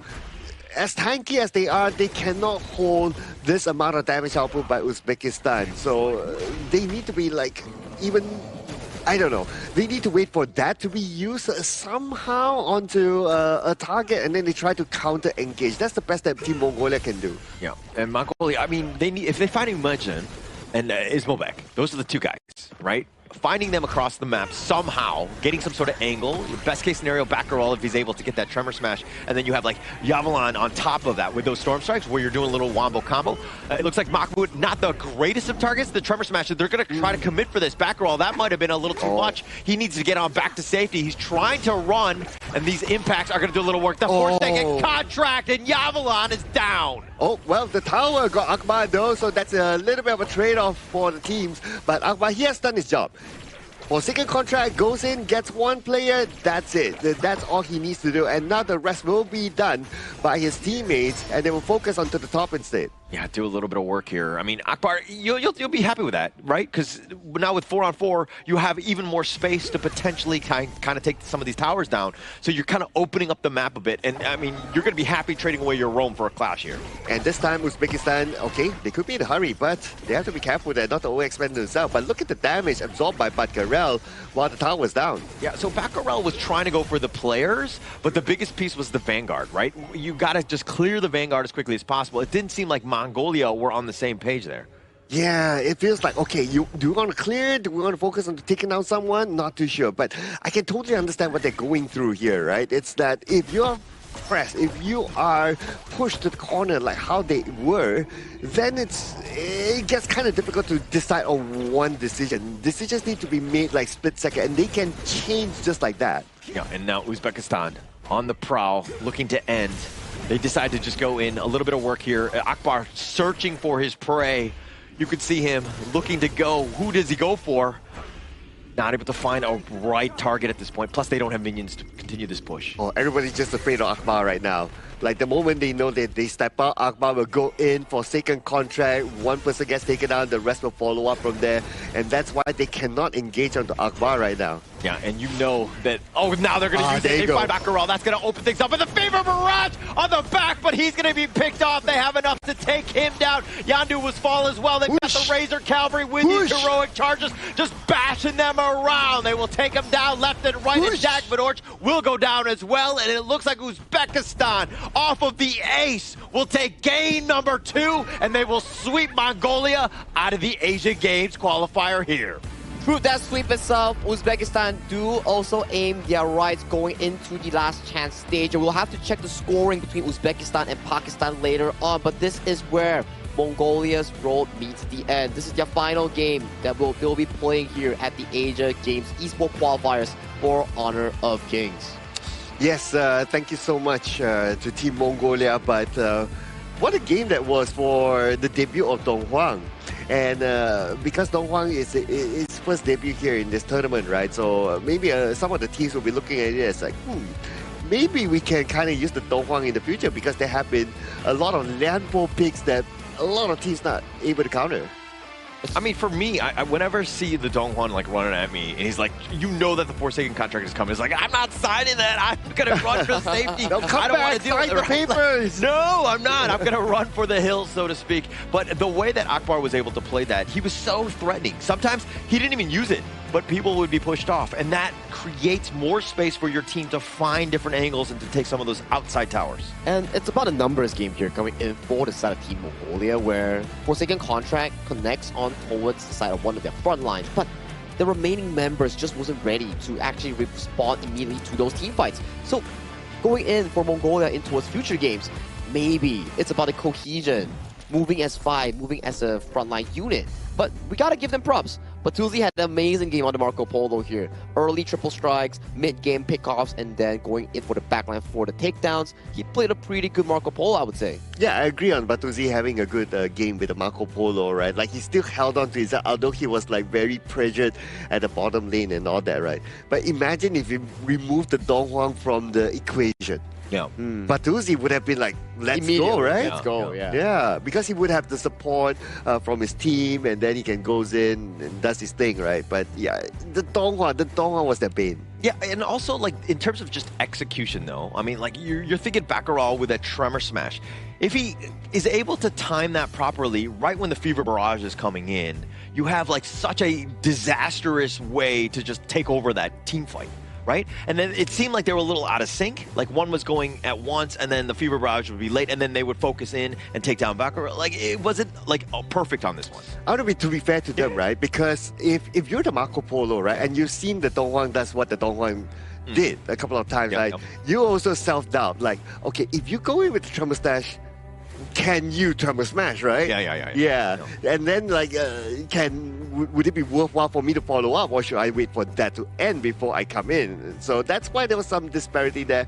Also because of what the opponents could do. It's about timing, right? If everybody went in at the same time, one of the front lines coming in for the side of Team Mongolia took the Forsaken contract, then maybe there's going to be more targets for Mongolia to actually be venturing into those team fights, giving Batuzi more of an aggressive approach on that aggressive Fever Barrage. But it's just like what Holler mentioned, right?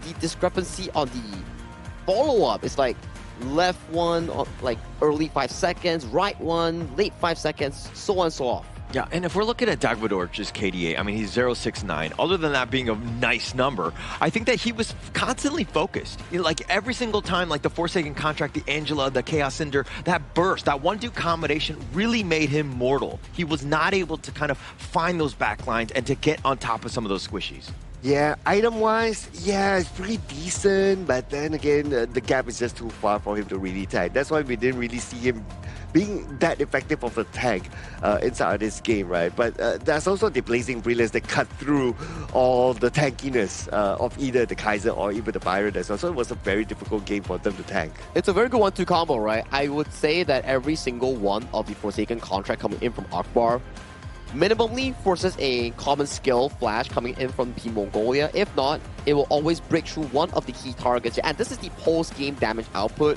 Nearing through the end of the game, Farouk was doing a lot of damage on that Levi. He was constantly stacking that passive to unlock the ultimate and going in for those aggressive pokes. And you can also see coming into Team Mongolia, it's at what we saw.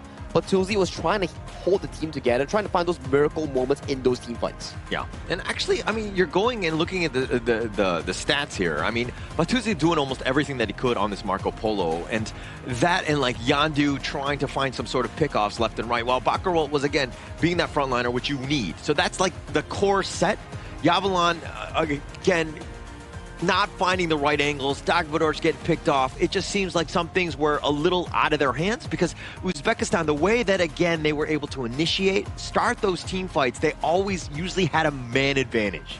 Can I just say that Team Mongolia, in my opinion, I think they did well. Yeah. I think they did well in this game, right? Like, they had the draft, they had the idea, they had the game plan, but the gap was Uzbekistan, that Dong Huang combined with the Angela and so on and so forth kind of countered them. So that's one. But what could be improved from Team Mongolia in this draft is that having a plan B. Yeah. Like, their only plan was like, okay, we are a team fight combination, right? But if the team fight doesn't work, like, do you have a plan B, like split push or something like that, right? They don't. They need more time, right? Because I think these sort of little mistakes that cause us into game loss and the team cohesion that we keep mentioning about, these sort of things come through time, training, and more games in towards Honor of Kings. Once they get more games as a team together and more practice in towards maybe something like Peak Tournament or their own solo practice, then maybe those issues that you mentioned gets progressively fixed coming in from a young team like Team Mongolia.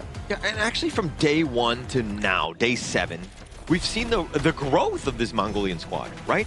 You talk about the lack of experience, 100%. Like, they get that, they're going to be formidable because they just got so much better in a short amount of time. And we're seeing some of the highlights here as they were really able to take the fight to Uzbekistan in Game 2.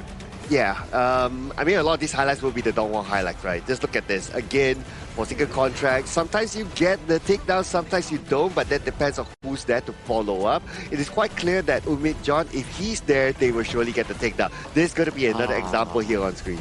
That's just painful, right? Forsaken contract into the highest burst mage coming in towards Honor of Kings, but this is a beautiful one coming in from Patuzzi, finding the key moments in towards the backline, showing signs of success of that Marco Polo pick that they drafted in the final phase. Well, Tuesday there with that highlight reel of that Fever Barrage, I suggest you put that on your LinkedIn because that was amazing. But going into this one, I mean, this is where that control, even under the tower, Akbar willing to sacrifice his life, realizing that, hey, if I get if I can trade away myself for anybody, I'll be happy for it. And this is that final fight. Unfortunately for Mongolia, they do fall here. I think for Patuzzi, if he was just a bit more patient, allow Dark Fedorich and Yahoo Sang to be that frontline meat shield, absorb some spells, then he goes in with the Fever Barrage and double stun combination, then maybe it could have been much better here. But those are just guesses and predictions that may happen here. But Farouk, coming back once again with a 4-2 and 10 KDA and a 30.7% damage there on that Levi. I think this is back-to-back MVP coming in for him, right? It is. It is. And yeah, I mean, being able to just, he did so much damage and constantly poking and doing it from afar and never really putting himself at risk, especially with that 15.8 damage taken. But he did quite a bit as well, 30%, pretty high on the team. You know what? If I had the choice of picking my MVP, right, it goes to the Donghua, man. Yeah, it goes to the Donghua. Oh, yeah. Yep, I gotta show Rome some love, man. I agree. I feel like in that game itself, where the roamer coming in for the side of Uzbekistan, which is the player known as Akbar, he was having a lot of engages on towards that Donghua, finding key targets and finding big moments in setting up the pacing here, coming in for the entire team of Uzbekistan to push forward that lead against the side of Mongolia. And I think that with the actual stats and the numbers calculated, Uzbekistan have punched their way into that third slot here. So congratulations to them as they go into the last chance qualifier. Yeah. Yes, it will be interesting to see how they continue on from there with their learnings. But yeah, based on the games that we have seen, like from their first game until this game, right? The fact that they could bring on the Donghua is like, oh, okay, it's not only... I don't feel like it's an experimentation, right? I feel like they know their game plan.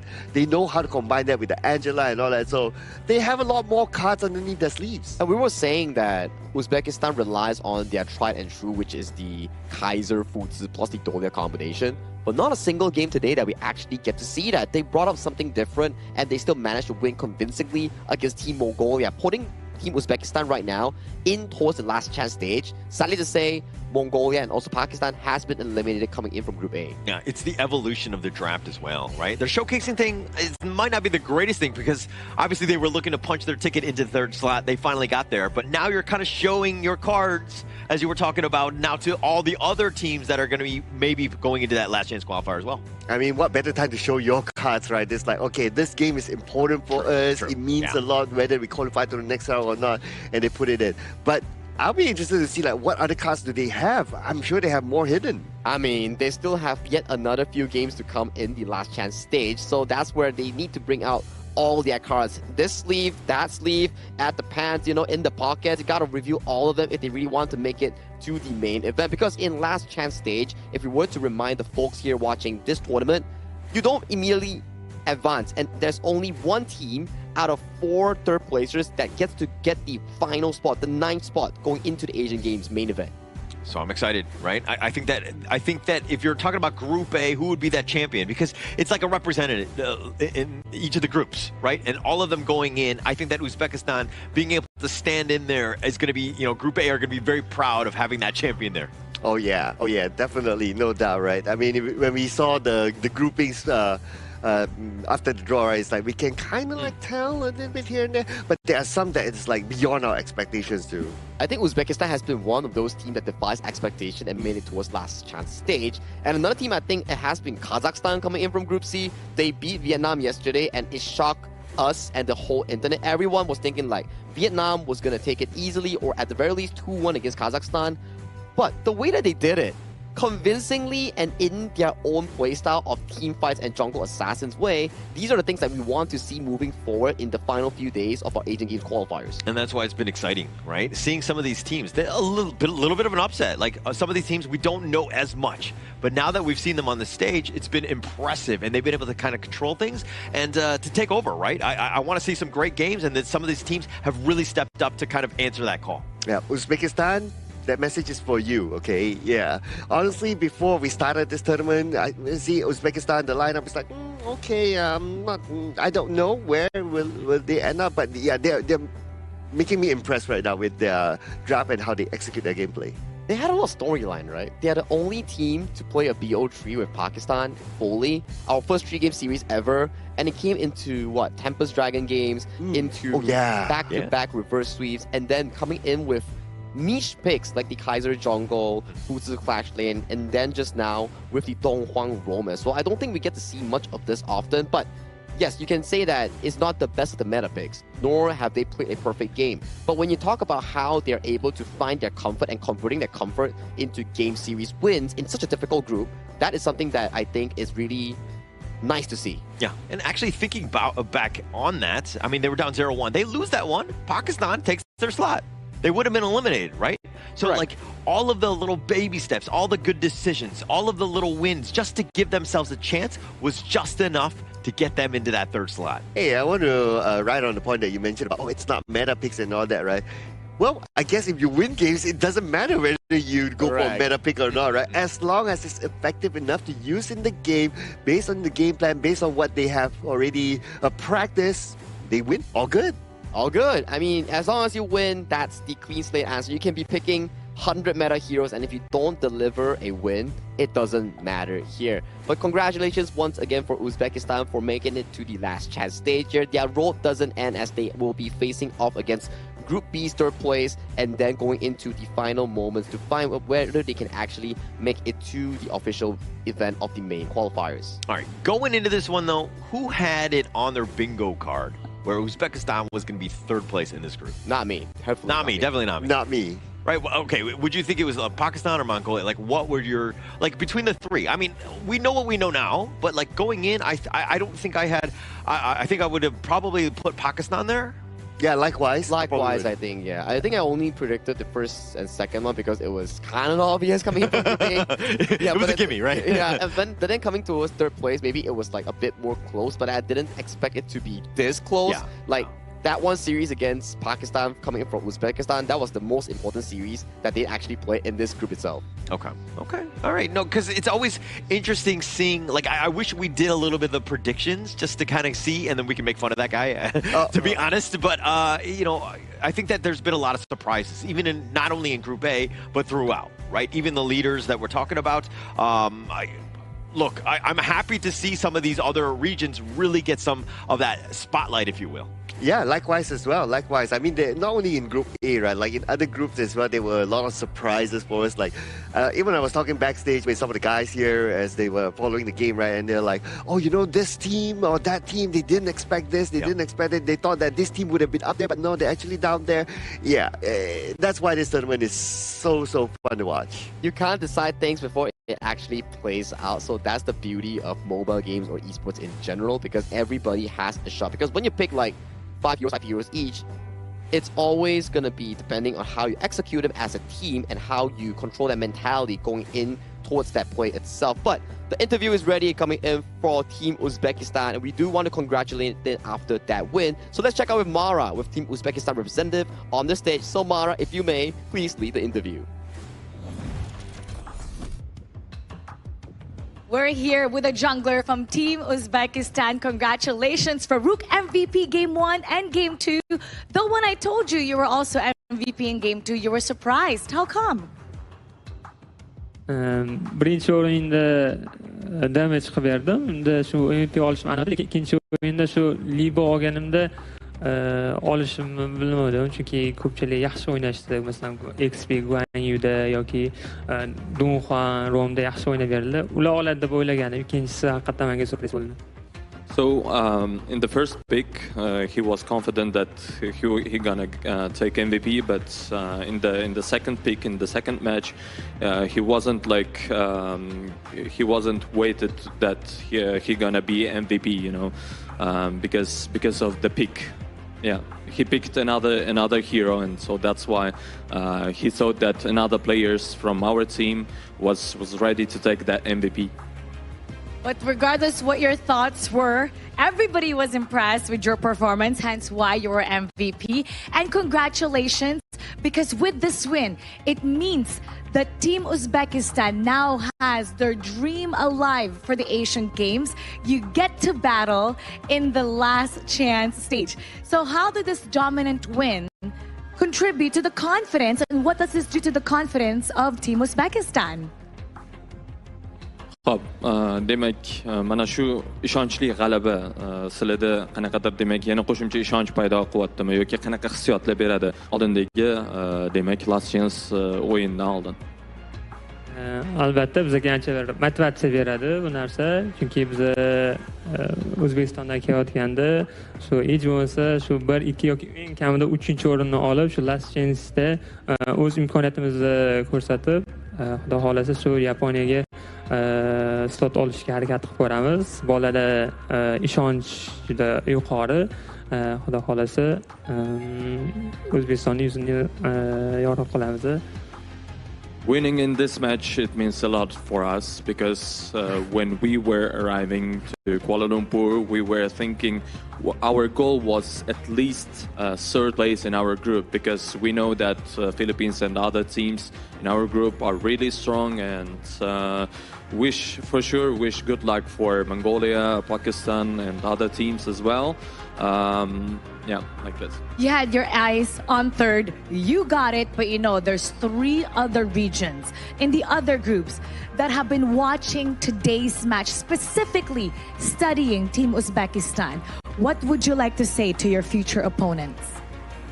Qolgan keyingi demak raqiblarimizga, bizni o'rganayotgan raqiblarga qanaqa fikrlar bor? Kutib tursin, xudo xolasa surpriz qilamiz ularga.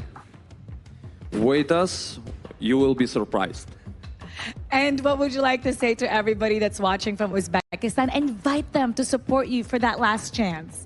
O'zbekistondan kuzatib borayotgan muxlislarga qanaqa fikrlaringiz bor? Ularni demak jonli efirlarni ko'rishga taklif qilsangiz bo'ladi. O'zbekistonda bizani haqiqatan ko'pchilik kuzatyapti. Rahmat deb qolamiz bizni qo'llab-quvvatlaganinglarga, mag'lubiyatda ham, yutganimizda ham. Xudo xolasa Last Chance ham yutib, Yaponiyaga slot olishga harakat qilamiz. Rahmat agatoqam. We hope that we're gonna get that last slot for Aichi Nagoya Games, Asian Games main stage, and for sure, thank you for everyone who's watching via live stream and supporting us. Keep doing it. I hope today gave you the confidence. Anything is possible. You guys did amazing today. And you heard it from Team Uzbekistan. For the opponents, watch out. They might just surprise you. We'll be back and go to our casters. Lead the gorge. I don't think we have to wait for Farouk to surprise us because we have already seen the surprise coming in towards that series itself and how they're able to qualify in towards the last chance stage. But that confidence is what I want to be seeing coming in from our players. Not really confidence. I'm thinking almost like the trash talk level. Everybody's been so humble. It's nice to kind of have a different angle on these things where you're kind of calling out some of their teams like, all right, let's go. Be prepared for us. Hey, but he's just speaking facts, right? Like when he says about like, you'll be surprised, right? I mean, the Donghwan pick. Nobody expected that. And I personally am a fan of like, you know, every time we call out, I want to see a new hero. I want to see how it's played out. And it's not only just a new hero just because, right? It's a new hero that works. Correct. And they have a game plan around it. And that's what I love to see. So Uzbekistan continue to put out more surprises because I love them. Yeah, we've been having a lot of tournament niche picks thus far, like the Yaria, like the Donghwan. And those had sufficient success, I would say. And the Donghwan today, definitely an eye-opener here when it was paired up with the Angela here. But talking about yet another interview, we have to invite the side of Team Mongolia to the stage to do their exit interview, as that was the last game that they will be playing in the Asian Games Qualifiers. So Mara, please take it away. from Team Mongolia, we're here with Dark Vidorj. You know, in this type of competition, we bring the best of the regions around Asia. Now, Mongolia didn't get the results that was desired, but what do you think Mongolia needs to do to close the gap so you can come back stronger for the next international tournament?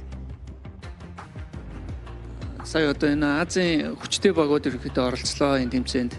Тэгээ одоо танаа баг эргэж ирэхдээ ерөнхийдөө ямар бэлтгэлтэй байна гэж бодож байгаа вэ?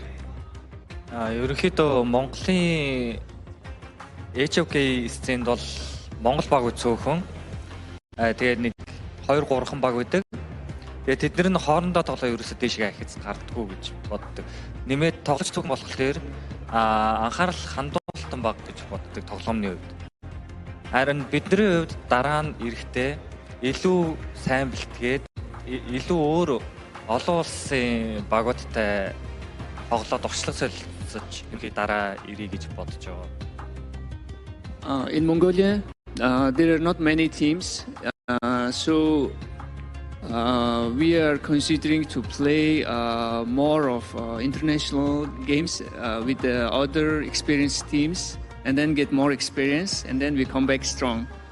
I hope you got to observe and see and have the experience that you truly desire.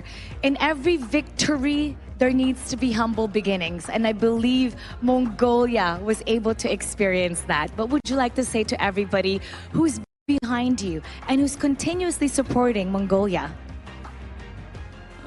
Монголоос одоо үзэж байгаа хүмүүстээ дэмжигчтэй үгч хэлмээр байна. Дэмжиж үзсэн та бүхэндээ баярлалаа. Тэгээ үргэлжлүүлэн дэмжээрэй. Нэмж хэлэх зүйл гэвэл урмигч байгуулсан бол уулаарай. Thank you for the support. And then we also want to express our apology to if we couldn't achieve what you expected. And then we will try our best next time. Team Mongolia, there's no need to apologize. You were here, you did your best, and every champion, every future victory, it needs to have this kind of experience. We're glad you're here for the Asian Games qualifiers, and we hope to see you stronger next time. And now we'll head back to the casters. Lead the gorge. Indeed, well said, Mara. There's no need to apologize here. We are proud of Team Mongolia and Dark Vidorj in how far they were able to come as a team. You know for a fact that they lack the experience, but throughout the 4 series that they played, every single one of them progressively started getting better and better and better. And undoubtedly, I think the last game that they played was one of their best. It took us a while. I mean, yeah, the growth was definitely there, right? I think that this is a team that's just a little bit, lacking in the experience department. Once they get those reps in, they're going to be much better because we saw in 7 days just how they were able to grow, and it was exponential. Yeah, and also you gotta think about it, right? It's an honor to play against some of these amazing teams, right? Like they get to go against Team Indonesia, Team Philippines, and a creative team like Team Uzbekistan. They will give them that experience and that know-how on how they're going to adjust themselves for future tournaments. So whatever it is, it's still a good takeaway. Yeah, I mean, if I was in the same shoes and I had to play Indonesia or the Philippines, I too would question my life, right? I think that there would be the same level because they are just on another level, right? And they're just very, very good. So playing against those guys, it's almost not even fair to them. But I still think it's like a good setup, right? It's a good starting for them. It's like, okay, I want to be at that level. So they're like, okay, this is how Indonesia and Philippines play. It's a strong level that potentially in the near future, Mongolia is able to aim on towards that. But thank you once again, Mongolia, for participating in the Asian Games qualifier this time around. Hope you come back stronger next time along with Pakistan coming in from Group A. But the next upcoming series is the battle of first place and qualifier spot towards the main event. It'll be Kyrgyzstan going up against Myanmar, coming in for Group B. Oh yeah, this match is going to be really, really interesting as well. Yeah, looking forward to that one. But you know what else is interesting? What is it? It's the official gaming phone for the 2026 Asian Games Esports Events Honor of Kings qualifiers, ladies and gentlemen, which is iQOO, the exact same phone that is used by all these amazing players. You saw that amazing Dong Huang play earlier on, how he got that Forsaken contract in on point, and that's thanks to this phone. And actually going back to the matchup coming up, I mean, Myanmar right now, guaranteed at least top 3. And then if right now it's up for, Kyrgyzstan to play spoiler, right? Correct. If they were able to win out, we could have a bit of a tie, and it could be a little bit of a shake-up in terms of how that group is going to actually play out.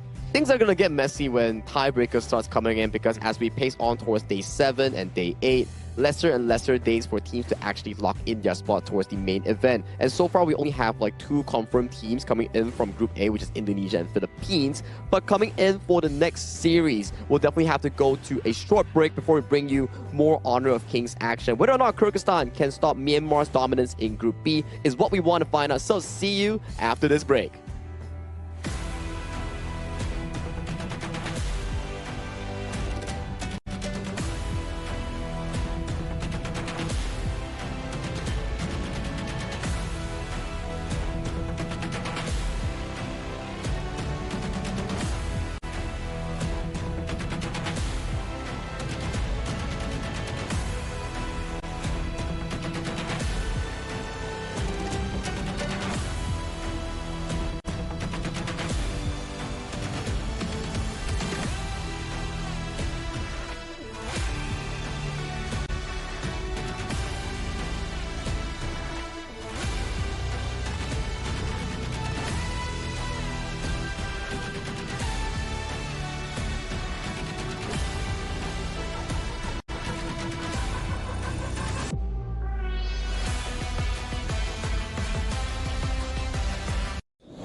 Who will be the next to shine on the Asian Games stage? Contestants fight for the honor of their regions while we cheer them on from the stands.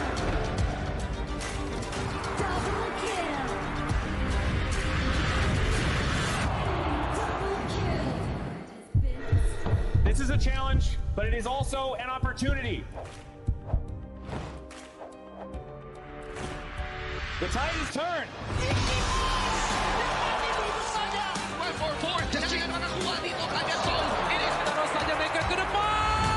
Fastest in front. They're going to use it. Golden Tide close out Tatsumi. Victory! And we pulled it off together. We share the same voice, the same radiance. This moment of brilliance belongs to all of us. Together, we shine.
Welcome to the 2026 Asian Games Esports Qualifiers, Honor of Kings. 20 regions, 1 stage, and only the strongest 9 teams will earn the right to shine above the rest. Taking place in Malaysia, June 13th to 21st, 2026. Coming to Malaysia, this is the battleground where teams fight for the right to qualify for the Asian Games. 20 teams enter, but only 9 teams will move on. Apart from the 20 regions, there are 3 regions that have direct qualification. Here is the 2026 Asian Games Esports Qualifiers Honor of Kings format. First, the 20 teams will split into 4 groups of 5. In each group, every team faces every other team once in a single round robin, with every match played in a best-of-3 format. That means every match matters. Every game matters. Every single point matters. The point system is simple. Win the match, earn 1 point. Lose the match, earn none. At the end of the group stage, teams are ranked by the total points they've collected. And from there, the road begins to shine. The top 2 teams from each group qualify directly to the Asian Games main event. That gives us 8 teams advancing straight out of groups. But for those not through yet, the light isn't out. The teams that finish third in each group still have one more shot. They move into the last chance stage. There, they battle through one final BO3 single elimination bracket until 2 teams remain. The 2 teams will then face off in a BO3 match to claim the one final qualification slot. So in total, 9 teams will make it through, 8 from the group stage and 1 through the last chance stage. That is the rule. Now it is time to see who can rise through it. From across the world, regions gather here in Malaysia. 20 teams, and only 9 will qualify. The path is set. The stakes are clear. Together, we shine. Stay tuned, and we'll see you at the stage.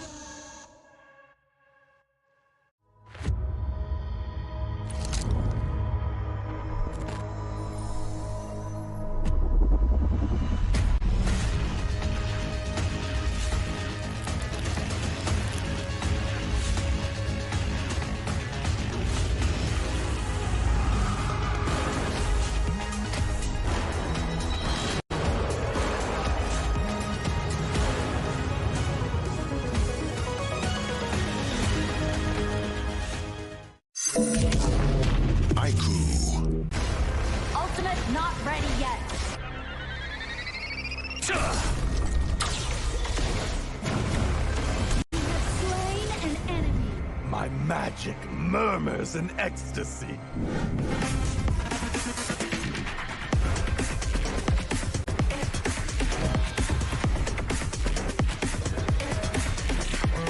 Amazing! There is no escape for you. Killing spree. Double kill. Triple kill. Spectacular kill. Don't worry. I'll be back for your life soon.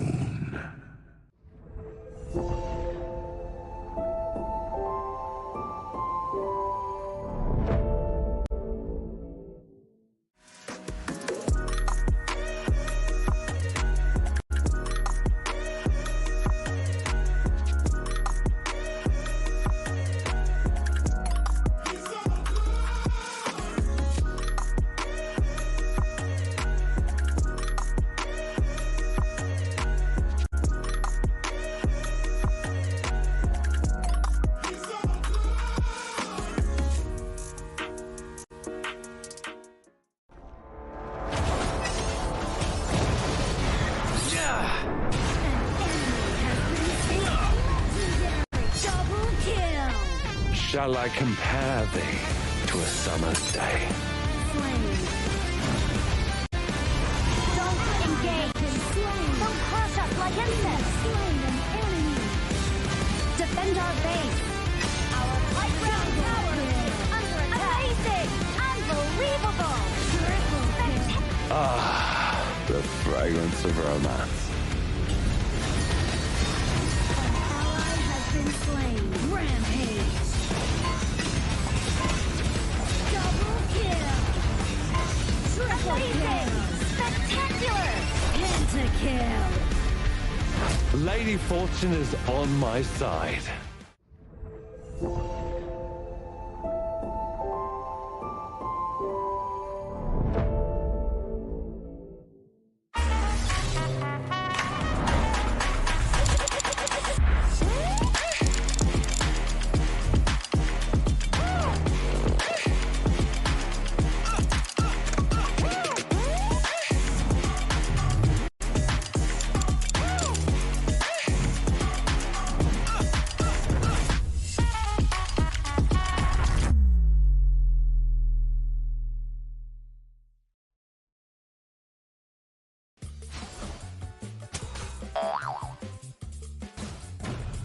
tried.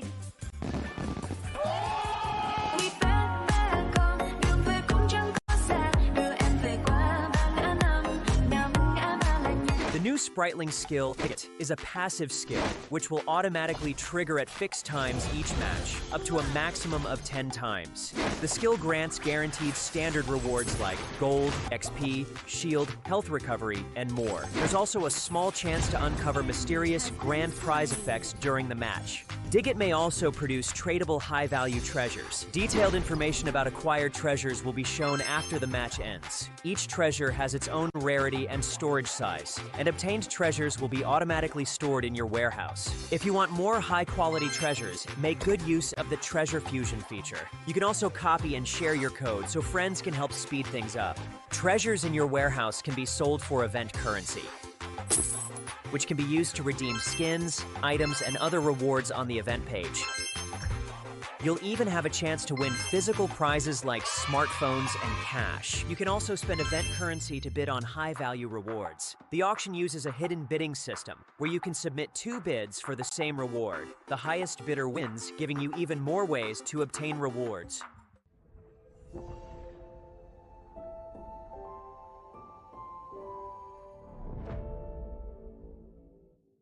Itu kontra kita. Relax, bro. Phone aku! Jom kemara. Mountain View!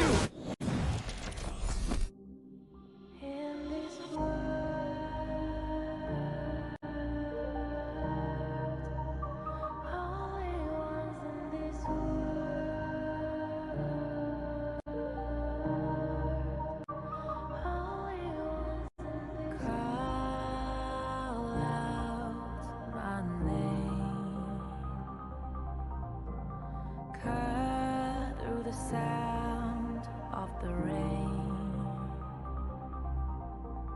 No matter how I feed the flame, you know I feel the darkness and the pain. All of the ways we tried to break free from the night. You know we made it out, we found the light. I fly so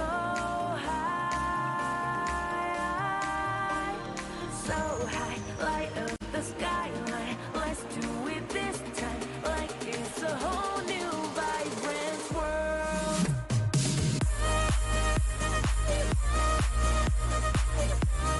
Like we're the only ones in this world. Like we're the only ones in this world. Now I see that I got everything I need. It's alright, I'm on fire, I'm alive, 'cause now I fly so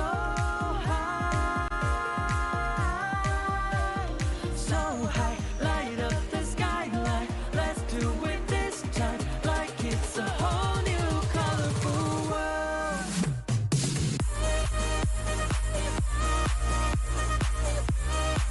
Like we're the only ones in this world. Like we're the only ones in this world. Never thought we'd get this far, burning like the stars.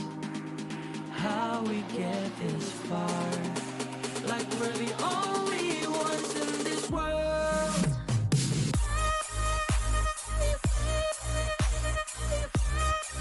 Like we're the only ones in this world.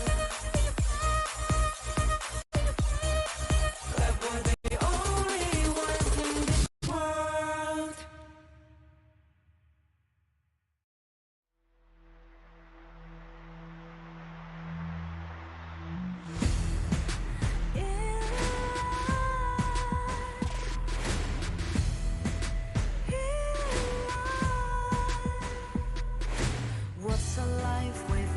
world, compromising with what hurts inside. When you let fear decide your fate, you don't choose which path to take in life. I'm finally letting go of everything that still holds me. I'm against all odds, but I won't give up, 'cause it's my time to shine. Standing in the spotlight, can no one let me down. Destiny is calling high. I'm not afraid to fight for everything I love. Victory is on my side.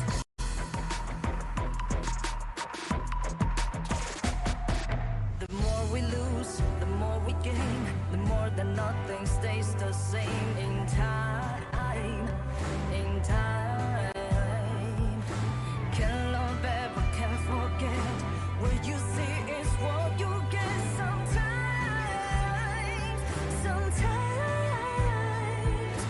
gonna show the world tonight. The light that shines inside us. We're against the odds, but we won't give up, 'cause it's our time to shine.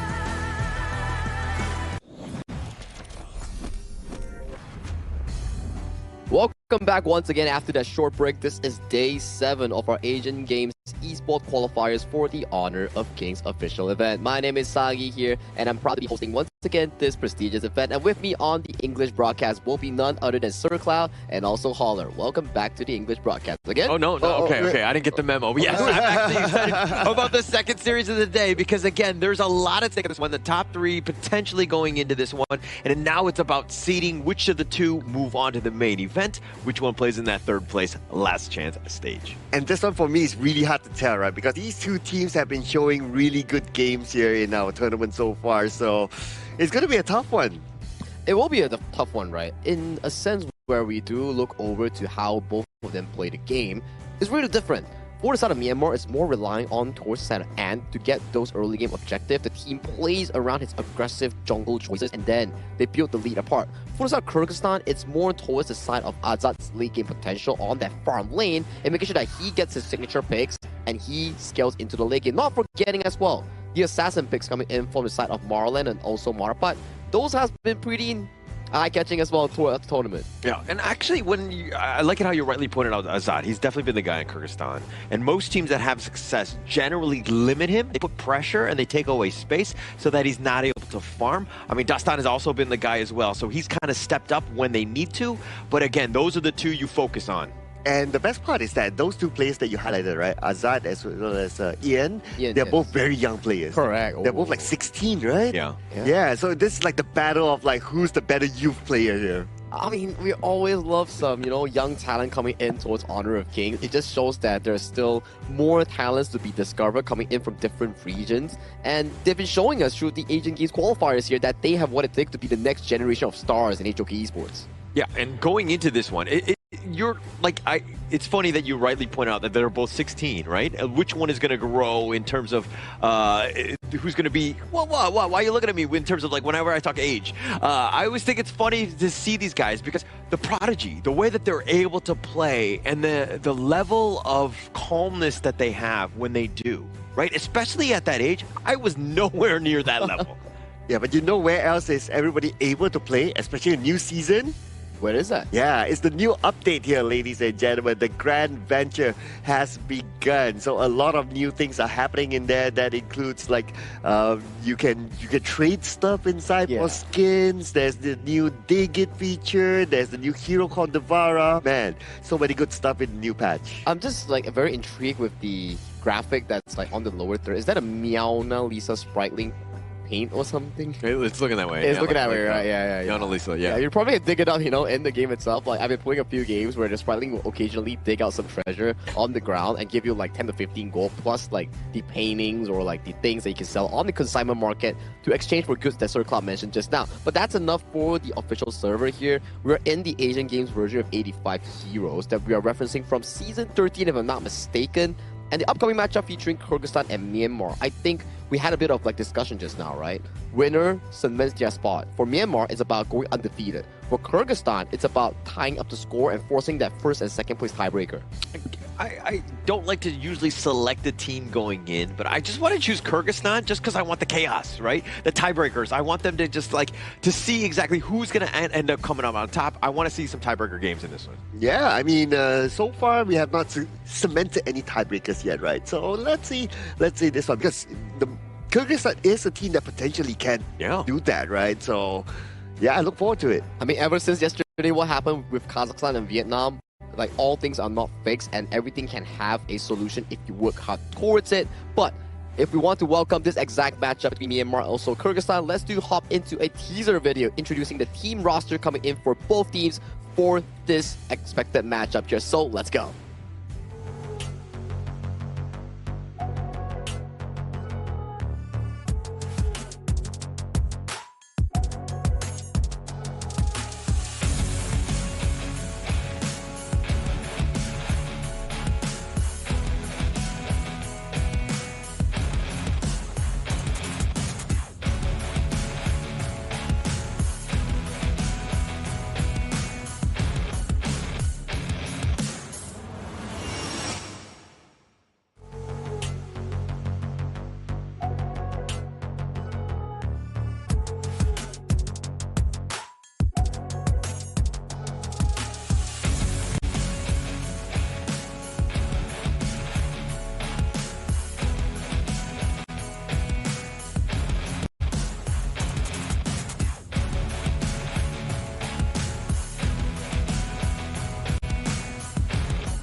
The path is right in front of them.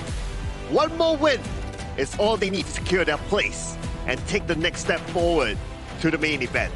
Focused, confident, and ready for the challenge. Please welcome Kyrgyzstan!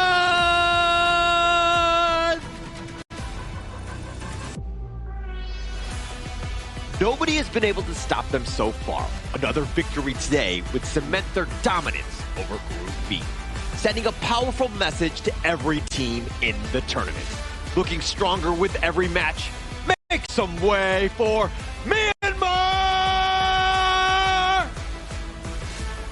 This is history itself. Both sides suffered early exits in the quarterfinals of the 2022 Asian Games, and now they meet once again on this big stage. But this time, it's for Myanmar's unbreakable streak, and for Kyrgyzstan, it's their step towards that main event. We're going into this one. I mean, walk me through Kyrgyzstan here first. Yeah, we have Zamalbek, Dastan, Koric, Azad, as well as Marlin. So Azad, not only his photo is very unique and interesting, right? Refreshing, so to speak, right? But his gameplay as well. So we know that he's able to be this kind of player that's very aggressive, right? But remember when he played the Ho Yi? His Ho Yi wasn't that Ho Yi aggressive, chase down somebody and just tap away, right? But his Burning Sun arrows made the play. So he has his versatility on how he plays his farm lane role as well. Yeah, he's always been able to step up when the team needs him, right? And Dastan has also been that guy. I think that these two have really kind of supported one another, made sure that they're in a position to win because of each other's play. And to top off this entire roster, right, the way that they're able to split the duty of carry is really fascinating. But do walk me through as well, Holler. What is Myanmar proposing in their roster? Well, this is going to be Min, Ant, Sai P, Zin, and Sai H. This is a squad that, again, we're kind of on the map of just being like impressing everybody, right? And in the top of the group, undefeated at this stage, they are the team to beat. Oh yeah, absolutely, right? I mean, they've been showing very good gameplay, good dominance as well, especially with Ian giving us a lot of highlights too. So this team is definitely the one to watch. And even before coming into this tournament, a lot of fans out there were saying that, okay, Team Myanmar in their group, they are one of the top challengers for the top 2 slots. And they're proving it, right, Sir Cloud? So far undefeated yet in any single match or single game win-loss. And they've been practically the champions of their group and for as far as they know after playing 3 games now. Now, for the final series that they're going to be playing here against Kyrgyzstan, they need to do whatever it takes to lock in their spot and to show off that they are truly the GOATs of their respective group. And looking at this one, I mean, the hero pool's a bit of a wash, 20-18, not too different there. Even the kills, 78-68. I mean, you're seeing the number of games that they won. I mean, 6 of 6 from Myanmar, but the kills are actually in favor of Kyrgyzstan. What is that telling me? Well, Kyrgyzstan likes to fight. They want to take the fight to the opponent. How does Myanmar respond in this one? Well, Myanmar, they like to respond by playing a little bit faster, right? Just based on the stats, right? Their first strike rate is significantly higher at 67% as compared to 17%. So they like to play this fast and early. If they're able to get this advantage early on by the first strike onwards, they will snowball. And to top it off as well, if we were to check out the KDA, although the eliminations coming in from the K for the side of Kyrgyzstan is 78 and for the side of Myanmar 68, but take a look at the depth differential here. Kyrgyzstan games are more chaotic, where Myanmar's games are more tame, is what I'm trying to allude to. Because in terms of the KDA, so far that has been the story here, and the first strike rate having a 17% coming in from Kyrgyzstan, it means that they are able to play in a comeback sort of situation in bringing the game back to an even. Yeah, my favorite part about all of this is that Myanmar has got a 6-7. I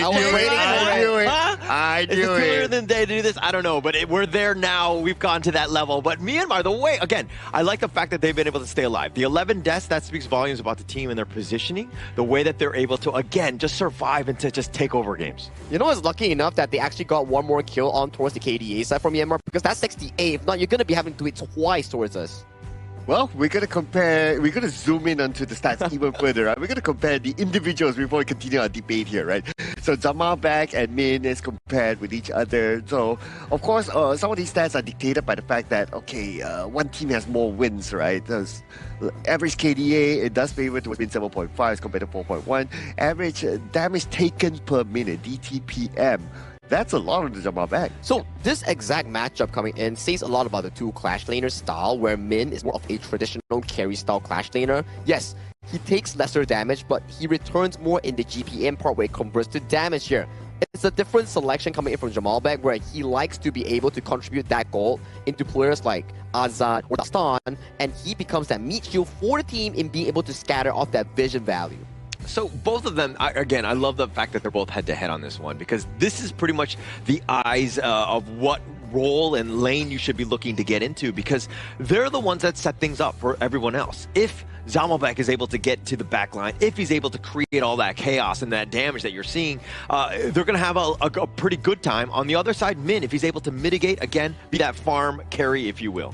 Yeah, very different play styles, right? And when it comes to the hero pool, yes, they're equal, 4 and 4, but I believe if we were to dissect that 4 hero pools that they have shown, it could probably be very different just because of the play style and the stats that they show here. Now, we've seen different variety of the Dharma pick as well. Some likes to go the full tank build, some likes to go the full damage build here, so it depends on how the player actually plays out that specific same hero with a different spell. I can see and definitely feeling good, you know, thumbs up towards the cameras here, showing that he is confident coming in towards this series.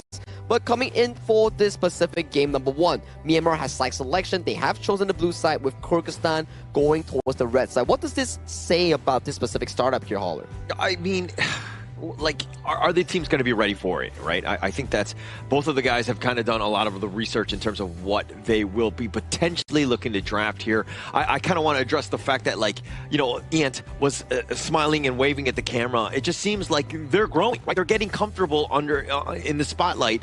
And, you know, on the other side, Azad is also kind of taking the limelight as well to kind of just take advantage of the situation, right? And to be able to truly shine and to be like, hey, I'm out there. This is that confidence. And going into this game, we're going to see nothing but those guys go head to head. Hey, if you're a clean group game so far, you have to be confident, right? Oh, yeah, but let's see what sort of confident draft will they put onto the table here. Will we see something new? But we're going to see the Guan Yu that is either heavily contested or heavily banned here in this tournament being picked up by Myanmar. One of the highest pick ban rates, I would say. It's always there. As long as it's available, it will be locked in or banned away, as you mentioned there. Kyrgyzstan hovered towards the Xiao Jiao here. We'll be taking the Zhang Fei as well. Very similar towards their style of playing defensive team fights, where they like to be having the options per se here. Now for Myanmar, do they go for Ants, Ukyu Tachibana here? It's still widely open here. They do go for it. This is starting to look like a very strong early to mid-game team fight and skirmish competition coming in from the side of Myanmar. Yeah. Myanmar, they're looking again to kind of use Ian's special play on the Yukio and just like assassin style, finding again this Aqiao, finding the next carry that they look to pick up here. And it's kind of like everything revolves around Ian of just like protecting him but stunning the opponent. Okay, so we have big boys here, Lapu Lapu, we have the Zhangfei as well, so it's going to be interesting. The Zhangfei, of course, as compared to the Lapu Lapu, is... the ult especially is, it costs a lot more, right, as compared to the Lapu Lapu, but the range or the width of Lapu Lapu's Raging Sea is not as big, so both has its own pros and cons. But what is more important is that how and what kind of timing they're going to be used. Now, I do like the fact that we are seeing a Guan Yu and the Lapu Lapu together for now, because these two type of heroes are able to set things up. One can come from the back and one can come from the front, so they make a really good combination together. Many more options, right, coming in for the side of Team Myanmar, and Kyrgyzstan locking in the Xiang Yu pick here, coming in for the side of Jamal back in that clash lane. We don't really get to see this a lot. I think this is our second pick of the tournament here with a 0% win rate, and for now, we'll have to see whether Jamal back can actually bring this pick to life. And that's going to be an Aaron pick being locked in by Kyrgyzstan here, as we see towards the fans, Arlie, Direnjie, and also the likes of the channel are removed from the pool. Giving over to the side of Xin H, not a lot of options aside from the Lady Sun or things like the Shou Yue, for example. So, Xiang Yu, I think that we've kind of not had the greatest impression of it because we saw it earlier and it was more in the roam, and we always joke about how the Hegemon Slash being very slow. But I think that in this one, it's all about the repositioning of the Guan Yu that jumps on. You're looking not only for the laning phase, but also the fact that Zhamobek loves to brawl. If you want to fight, let's go. He's going to be ready to go. And Xiang Yu, it just kind of helps. It will just be able to that and the Umbrella Outburst. You're looking at a nice little combination, plus the Honey-Sweet Breeze, just a little cherry on top, if you will. But this is what I worry about the Xiang Yu figure, is that it's not a good hero to track down where the Guan Yu is. Guan Yu is way faster. The moment he leaves his lane, it's like, oh, Xiang Yu won't be able to catch. And if you don't know the position of the Guan Yu, when it comes to team fights, right, then you won't have that where is it going to come from, the awareness, and you're prepared for it. So I'm kind of worried about the Xiang Yu pick, though. I am worried as well here, Sir Cloud, especially like you rightfully mentioned out. Heroes like the Aaron and Xiao Qiao, they don't really have lots of crowd control nor mobility to actually counteract against the side of the Guan Yu that has been locked in by Min here. So the roamer and clash laner's duty coming in from Kyrgyzstan will be so detrimentally important in making sure that these two carries coming from Kyrgyzstan has the room to actually do damage. But let's hop on into game one of this important series between Myanmar, the undefeated in Group B, and Kyrgyzstan, looking to find their spot in towards the main event. And this is going to be it, right? I think that, Kyrgyzstan, are they able to kind of find a way to stop the undefeated beasts that have been Myanmar, where they've been 6-0 and literally taking over the group? Yeah, and that's the reason why they're there, right? Because they're playing aggressively. Just like what they're doing right now. They play aggressively. They try to win very, very early jungle objectives. And looks like for this one, yeah, they did. Oh, no. He actually used the Leaping Savior forward. Marlon is in a bad spot, pushed away. And it looks like Marlon does not going to survive as Ian gets first strike. Okay. I mean, if you use the Leaping Savior, and it has a cooldown of about 6 to 8 seconds depending on what level you are, right? So at level 1 is a maximum of about 8 seconds. You're basically caught. Yeah, you're in an awkward definitely position. a misclick. There's no way you can walk back. Yeah, definitely a misclick, definitely a misplay. Marlon paying with his life there. Not a great start. All of them are right there, and you could hear the cheers because they're like, oh, he messed up. No, yeah. But I was kind of surprised as well that he picked Leaping Savior as his first skill. Normally you pick that as a second skill because you want to clear off the lanes quicker for your teammates, but yeah, I guess that's a choice. I think it was more of just like the fight was happening, maybe I can kind of save, or I need to get to my teammates as quickly as possible. I mean, again, I'm not 100% sure. I'm not in his brain, but I'm assuming he's, again, looking to kind of make the save more than anything else. Yeah, but whatever it is, right, it is only the first strike, right? And it is against a roam, all right? I know Roman's life matters, but they don't. You get the gist, right? Yeah, but it's okay, right? They can still come back from this one. They just need to refocus back again and get back to their game plan of clearing the waves in the middle, make those side lane rotations, just be annoying back towards Myanmar. But it's one thing to get first strike, but now they're invading, right? They're up about 1.8K. It's not even 3 minutes, right? Again, the aggression from Myanmar and why they're one of the favorites here, because the way that they're able to dismantle teams, and the Crimson Golem are going to be taken away. The Razor Cavalry is going to be used, but the Heroic Charge pushing them all the way in the back, and now it looks like Myanmar will run away and get away scot-free with that theft. Yeah, and they got what they wanted, right? They came for the buff, they got the buff, they leave. They don't overextend themselves. And this is the discipline that Team Myanmar is showing. They know, okay, early game, we don't really need to push it yet. If anyone misclicks, okay, cool, right? But if not, we already got what we wanted. Their next focus is going to be the Tyrant, and that is where Team Myanmar, they're opening up the map right now at the bottom. They're contesting, right? And just, again, this is uncomfortable, right? It takes a village just to secure your own blue buff. That's not a good spot to be in. They've lost the Spike Tail as well. So more in the coffers of Myanmar, and they're taking it away from Kyrgyzstan here. Okay, I'm counting down, right? So we have about 35 more seconds. In a moment's time, we will see the rotation from the jungler, from maybe even the mid to move towards the bottom, because right now side H is already setting things up, right? He's opening up the map, he's making himself a target man, and he knows that he can be the target man because he can still easily escape, and he does not need to expand the Raging Sea, which is an important skill for him to keep at this moment to contest for the Tyrant. Yeah, and actually that's the biggest problem, right? If you're looking at the Myanmar squad, Marco Polo, he's going to have a field day, right? Assuming that he's able to kind of dodge the Umbrella Outburst, which is a long cooldown, Hegemon Slash, another big one, Honey Sweet Breeze, as long as those are the big pieces. But if you miss one, it might be teamfight losing because you're not going to have it again at a later time. But now the charge away, Zamovac getting a little bit low. He's looking to just stay alive. He somehow out heals it. Mid is a little bit low himself, but the Kumanich is going to be the first to fall. Marlon now with that Ferali form, he's trying to run away. Azad had been taken down. He actually went back in. A double strike and free food for Int as he takes him down. Zamovac is going to be taken. That's a triple. I'm not sure why he actually went back in though. Like, he already survived that one, he used the Umbrella Outburst, he had the extra shield, he could just walk back. But he somehow turned back. Okay, I would get it if you still have Azad there, if you still have Kubanich there. Cool, right? Because you have the damage output. Okay, let's have a good look at this, right? Okay, firstly, Zamovac surviving this one, that's great, right? And this is where Marlon, he's absorbing the damage, he has used the Umbrella Outburst, but he turns back. But there's only Dastan there, and Zamovac not the biggest damage dealer. Dastan does not have his items yet, so what were the chances of actually winning that U-turn? It wasn't great. And I think that also Marlon was looking at this just more of like, hey, they've got 3 members, we've got 3 members, right? We're equal in that sense. Obviously, Azad going down, he's like the main difference maker. He was not alive to go into that team fight. So a mistake overall, and Kyrgyzstan pays with that one, and they get aced off the table. Okay, if Azad was still there, if Kubanich was there, cool, right? Because Kubanich can give extra CC, Azad obviously can just throw skills, right? And just deal damage, right?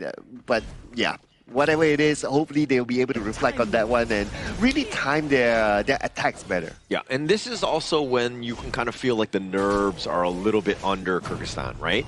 The flash away Zamovac will survive, but just barely on this one, and it seems like they're kind of playing a little out of character. They're trying to force things. A little minute stun on, and the Umbrella Outburst just to keep him alive. The Razor Cavalry sending them all back. They've got the Raging Sea. That's going to be used as well. They find Zamovac, but they get the return kill in mid.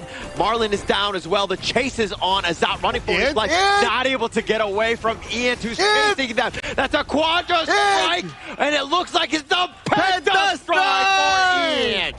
What a Penta strike by Ian. He just went in and in and in and in, and he got all of them. This is Team Myanmar believing in their Wonder Kid. Wonder Kid, the Wonder play, the way that he's able to get on top. Again, little bit of, you know, Kyrgyzstan was running for their lives, but the way Ian was just able to constantly chase him on this Yu-Gi-Oh! Okay, just look at this again, right? So first they isolate these 2 players behind. They take down Zamovac, 1 tank down. They take down Marlon, 2nd tank down.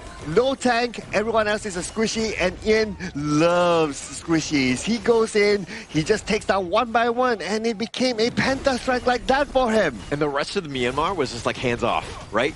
Don't even touch your phone, right? Your IQ phone. And let them make sure that Ian gets that penta strike because he was just completely setting it up. He is an absolute monster on this UQ. For the record, this is the second penta strike that we've seen here so far in this tournament.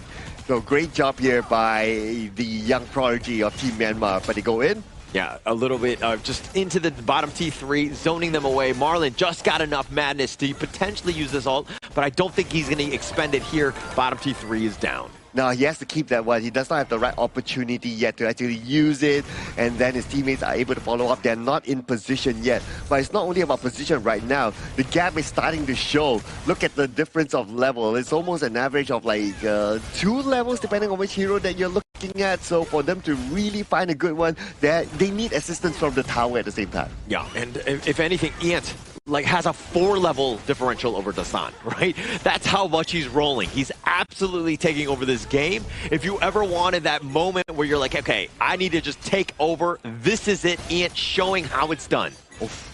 And now they have absolute control. Look at this. All towers taken down.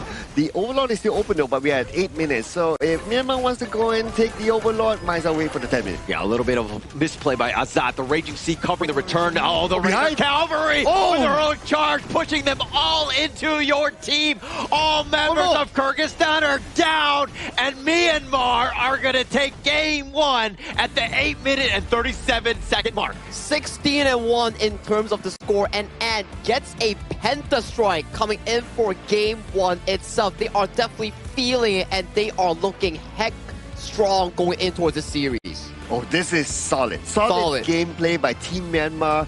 From the first buff, the first red buff, they went all the way up and then they stole away that buff.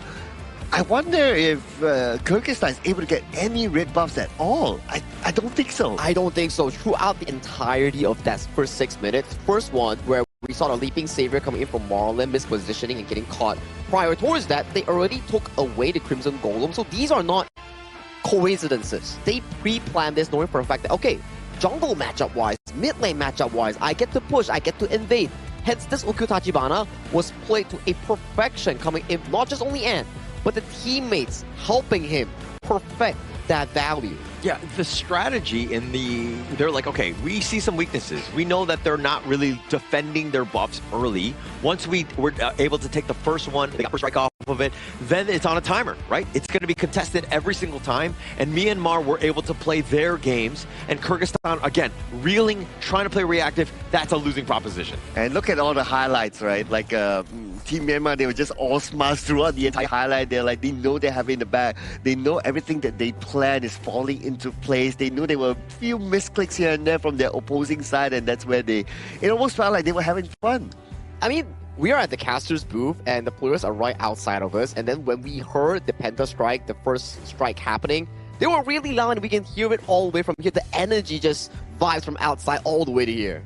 Yeah, it's almost like they were giving away what was, you know what I mean? Like when you saw Marlon jumping in, all the players are like, oh, like you can tell. And we're like, okay, yeah, he's definitely caught. There's no way he's getting on out. I mean, we're seeing that as well. But again, very reactive, emotional team. And they're on an absolute high here, this Myanmar squad. I mean, that was just amazing game 1 coming in for the side of Team Myanmar, right? Trusting the fact that Ant can always come up clutch with the Ukyu Tachibana. But aside from Ant, I want to point out there's 2 more players coming in for this composition here. It's Min and also Saihage. I do believe that these 2 players, in the teamfight moments, they were able to set up a lot of those big moments that benefits Ant, Sai-P, and Zinage in looking for those big damage moments here. These are the 2 path makers coming in from Team Myanmar in this game 1. Yeah, and we did talk about like, okay, one can come from the back, one can come from the front, and they play this sort of sandwich sort of strategy, right? So that's where Min and Sai-H works well together with their combination of the Guan Yu and also the Lapu Lapu. Because of their high-tempo gameplay, look on the other side for Kyrgyzstan. Zhang Fei is not able to farm. The only item that he's able to get besides his boots is the shield, and because of the gap, the damage output from the opposing side, the shield has minimal effect. Yeah, and going into the KDA, I mean, just checking out like what Ian had done. I mean, 11,002, 10,000 net worth. I kind of feel like the rest of the squad, like, it didn't matter what hero they were picking, right? Because he was able to just completely dominate the game. Obviously, highlights will all show that just like there was so much control. But Ian has been like this one-man wrecking crew where Kyrgyzstan have, and anyone else actually at the Asian Games qualifier, has any answers for. So far, no. I don't think we've yet to see anyone that can debunk this specific pick itself. And if you're Kyrgyzstan, you're just wondering, like, hey, what can we actually do in the following game? Was it the draft? Was it the execution? What was the big discrepancy coming in between Myanmar and Kyrgyzstan coming in this game one? Oh man, I mean, I want to look more at these stats, right? Like any other significant numbers here that we can see. Damage dealt from Kyrgyzstan is, everyone's pretty much the same. So look at this, right? If a Zhang Fei is able to deal 17.9k, and then if you look at your jungle, right? Dasta is able to deal 16.2k. So if a support is able to deal more damage than the jungle, this tells a lot. This does tell a lot, where Dastan didn't get any sort of farm going, you know, like level 1, you already see Ant, Min, Side P, and Side H are all in your jungle, and they took away your Crimson Golem, plus the first strike on towards Marlin. And then every few minutes, you have Min just standbying in the red side jungle, waiting for them to appear. And once they show, immediately Razor Cavalry coming in from the back and setting up more plays, more takedowns for the side of Team Myanmar. And that snowball kept going and going and going until the 6-minute mark. Penta Strike coming in from Ant, 8-minute mark, game-winning push. So clean stuff all around from Myanmar, from game planning all the way to execution. Yeah, perfect game. I mean, there's not really much I can really nitpick on the Myanmar side. If we're talking about Kyrgyzstan, look, I was trying to defend the Xiang Yu pick as much as possible, but the impact was definitely not there. I think that in terms of like some sort of better clash laner to kind of really give them a chance, because Min on that Razor Cavalry, on the Guan Yu was just so good. Yeah, I mean, in my opinion, if you want to use the Xiang Yu, right, okay, you pick it as a roam. I think that should be the primary role. And then you need someone else to set up first, because the Hegemon Slash will take 5 business days before it arrives, right? So you need someone else to set it up, and then the Hegemon Slash follows up. I think there'll be an ideal situation if you want to go for the Xiang Yu. Good point, right? And let's check out the gold lead here. This is one of the strongest gold lead we've seen in a while, where in 8 minutes, that's a 15.4 thousand gold lead going over to the side of Team Myanmar. They didn't allow a single turret to be taken down from the side of Kyrgyzstan, and they had no objectives as well. It was just steamroll from minute 1 until 8 minutes 35 seconds for a complete dominant performance. Perfect game. I mean, it could not have been any better, right? And you were talking about, like, how would Myanmar be able to take down Kyrgyzstan? Well, boom, there you go. Let's just ride on the backs of Ian, let him carry us to victory, put our team in a great spot to just set him up, and Myanmar with this gold graph just showing you exactly, hey, they were in full control here. Yeah, if only there was a stat for the red buff, right? I guess we would see that Team Myanmar taking all the red buffs from the Kyrgyzstan side. I think with the coming highlights circle, we can actually count how many red buffs that they actually took away from the side of Kyrgyzstan. This is the number 1. That's 1. So Ant and the team actually planned for this. They pushed up the waves and immediately assist the play going in for this specifically. And this is the second one coming in at 4th minute mark, where this was a team fight that actually broke through, where Min set up a beautiful one for his team and got out safely here. And then Ant comes in, picks up a triple strike to start off that gold lead that we're talking about here, given so much advantage at the 4th minute mark, almost a 5,000 gold lead in favor for the side of Team Myanmar, and this was the pentakill. Yeah, this is the moment, right? And everything, it was already in their favor, but they were constantly looking to brawl. And Kyrgyzstan, to their detriment, sometimes you don't want to fight. You got to play a little bit more passive. And when Ian is able to make plays like that, jump in, you're like, okay, I'm going to try to save my teammate.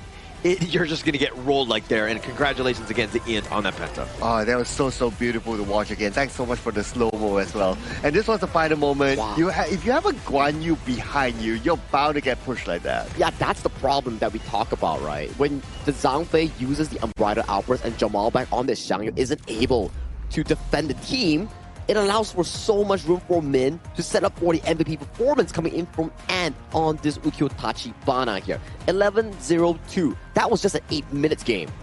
Hold on, like what you say, right? If you want to be the MVP, you have to do the number one pose. Yeah, number one, Yeah. or I've noticed the shush. The shush. The shush. Those Because two are technically like... there's a one too. Yeah. Yeah, so number one, I mean, again, this guy, Wonder Kid, 16 years old, first time on the plane, and he's here. He's not only like, his team is not only like at the top right now, but he's also that number one MVP, man. A number one MVP, and like just being able to shine on the stage, like, hey, I don't know if he's on a team, but maybe you want to reach out to him as well, because he clearly carry you to victory, and this is exactly what you're wanting from the jungle role, right? Somebody who's able to take over games, completely take the pressure off everybody else. As long as people are there and able to do the number one, I think that he's definitely the guy for you. And also, we have a number one sponsor coming in for this specific event. It's actually the Petaling Jaya Marriott Hotel, our official venue and hotel sponsor coming in for the 2026 Asian Games Esports Qualifiers for Honor of Kings. Thank you so much to Petaling Jaya Marriott Hotel for sponsoring our event. Yeah, hold on, I hope you have changed your profile picture, because the last time you said that your profile picture was 5, right? 5? Yeah. You said that your profile picture was 5. That's why you're never number one. Yeah, well, because I had to take that one down because I'm trying to manifest better, ratings, hopefully, and to be that MVP. Maybe I need to start doing the 1 as well. Yeah. I've been doing like the finger gun thing with. That's 2. That's like 2. A 1. That's 2. Is it 2? 1. You put 1 down. That's Put 1 down. 11. 1 plus 1. Okay. All right. Yeah, I see what I'm doing wrong. No wonder. Yeah, that's why. You need to do this, then you get your MVP poster. And talking about 1 as well, right? That 1 win coming in for the side of Team Myanmar solidifies their space in towards the side of Group B, where they are like qualified for the main event, and there will be no tiebreaker coming in for the side of Kyrgyzstan to be able to force that first place spot. So now for Kyrgyzstan, it's about trying to smooth out this series here. If they can win, that's the best case scenario. But if they do lose, they still have to figure out how they can make it towards last chance or the second main stage event slot. Yeah. So it's only 1 of 2. Obviously, you want to be second place. You don't want to have to play in those last games because it's just more games. It's a lot more stress. But going into this one, I think that Kyrgyzstan, they need to just forget about that game 1, right? If anything, they need to just be like, okay, let's find out where Ant is. Let's try to invade, maybe take away some of his farm, because you got to stop the snowball somehow. Yeah, that game 1 never happened, right? All those misclicks never happened and all that. Well, they had the opportunity to select first, because Kyrgyzstan will be on the blue side and Team Myanmar will be on the red side, so they'll be able to respond. Now, Ukyo Tachibana, should this be given the respect, man? It has to be banned. I feel like as of this point, Ant has showed too many times alongside Team Myanmar that they could actually pilot this hero to a high extent. And a bit of a trivia as well. Kyrgyzstan and Team Myanmar are the only 2 teams to have each a jungler having a pentastrike on both sides. Oh yeah! Dastan on the Hansen the other day, and then now Myanmar coming in with the Ukyo Ban on the hands of Ant. So kind of a bit of a coincidence, I would say. Challenge accepted now for Dastan to just one-up Ant in this one, game 2. Another one? Yeah, Another pentastrike? Yeah.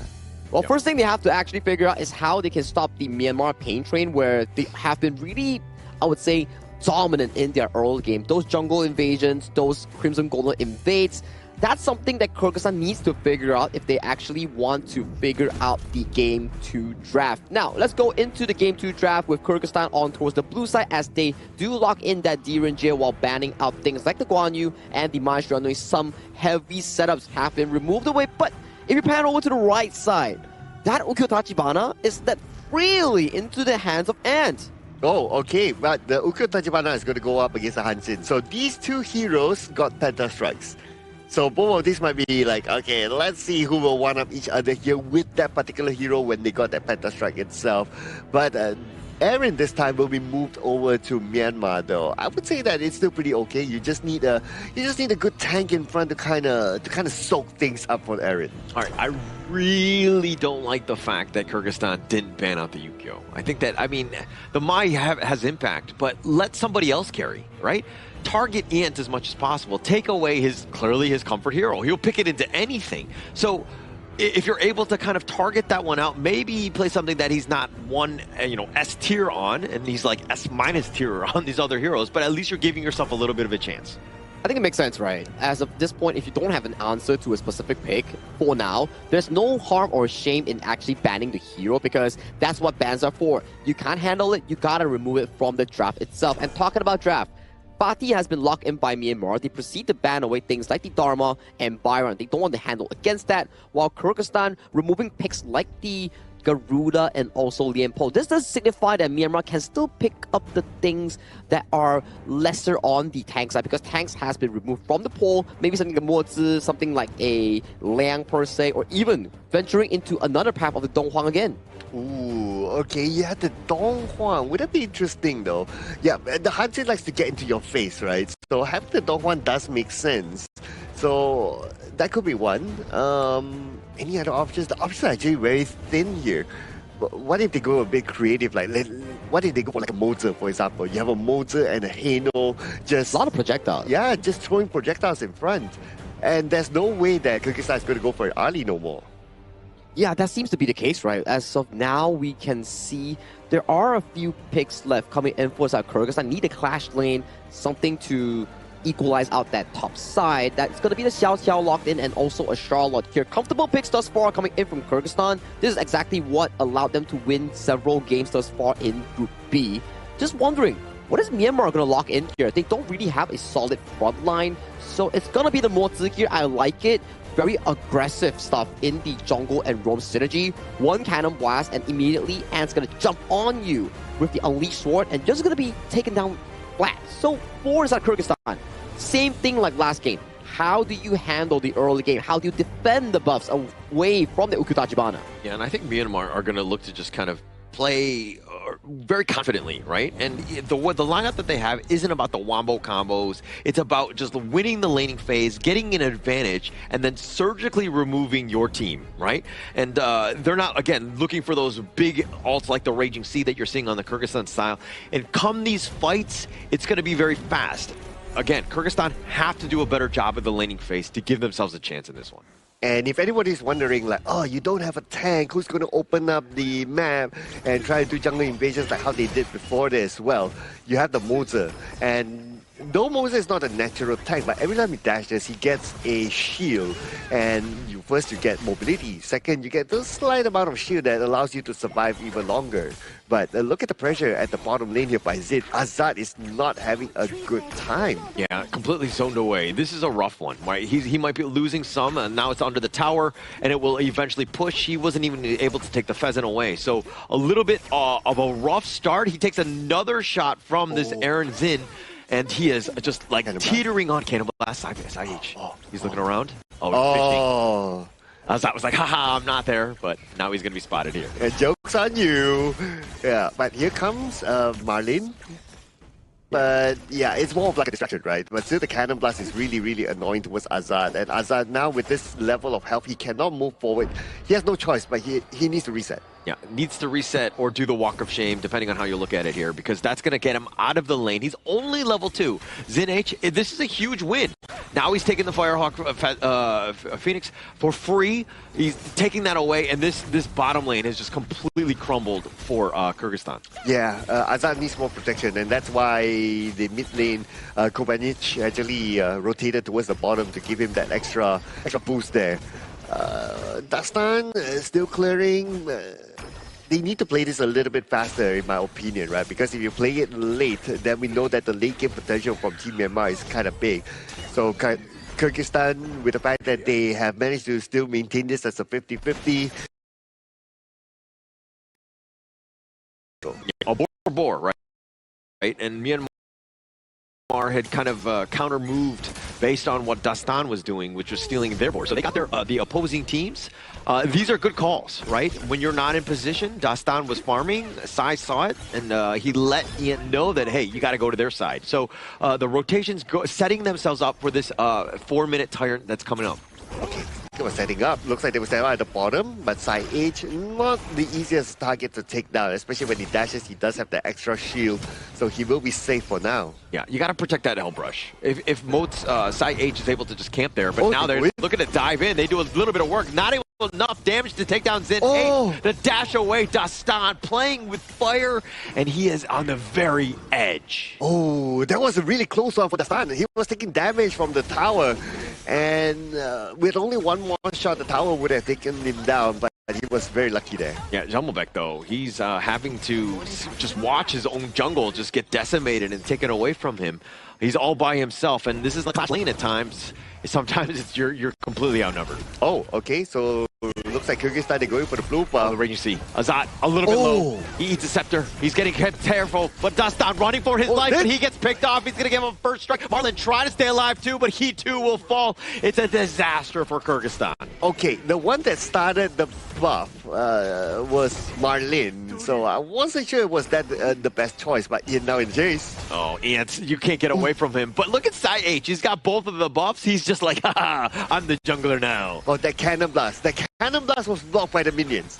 If the minions weren't there, they would have gotten another takedown. So it was Kubernetes was very, very lucky there. Lucky in that sense. Definitely just being able to stay alive. And Azad just showing up. He's going to pop the legal immunity just to kind of get to those waves before they get taken down by that tower. But now this Tyrant being started by Myanmar, full control here. Oh, and now Tyrant taken. This means that Myanmar, they will continue to jungle invade right now. Look at this. They're not going to let go of the buff. Yeah, not able to. Marlon decided to go with the Raging Sea. That's a nice one on the backside, but what can they do? The Crimson Golem already stolen away.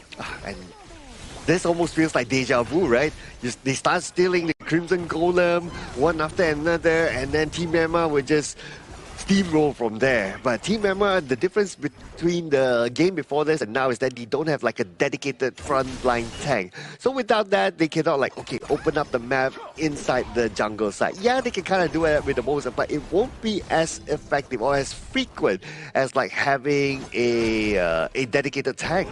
But Sir Cloud, have you ever experienced deja vu? I guess so. But Sir Cloud, have you ever experienced deja vu? See what I did there? You see what I did there? Oh, okay.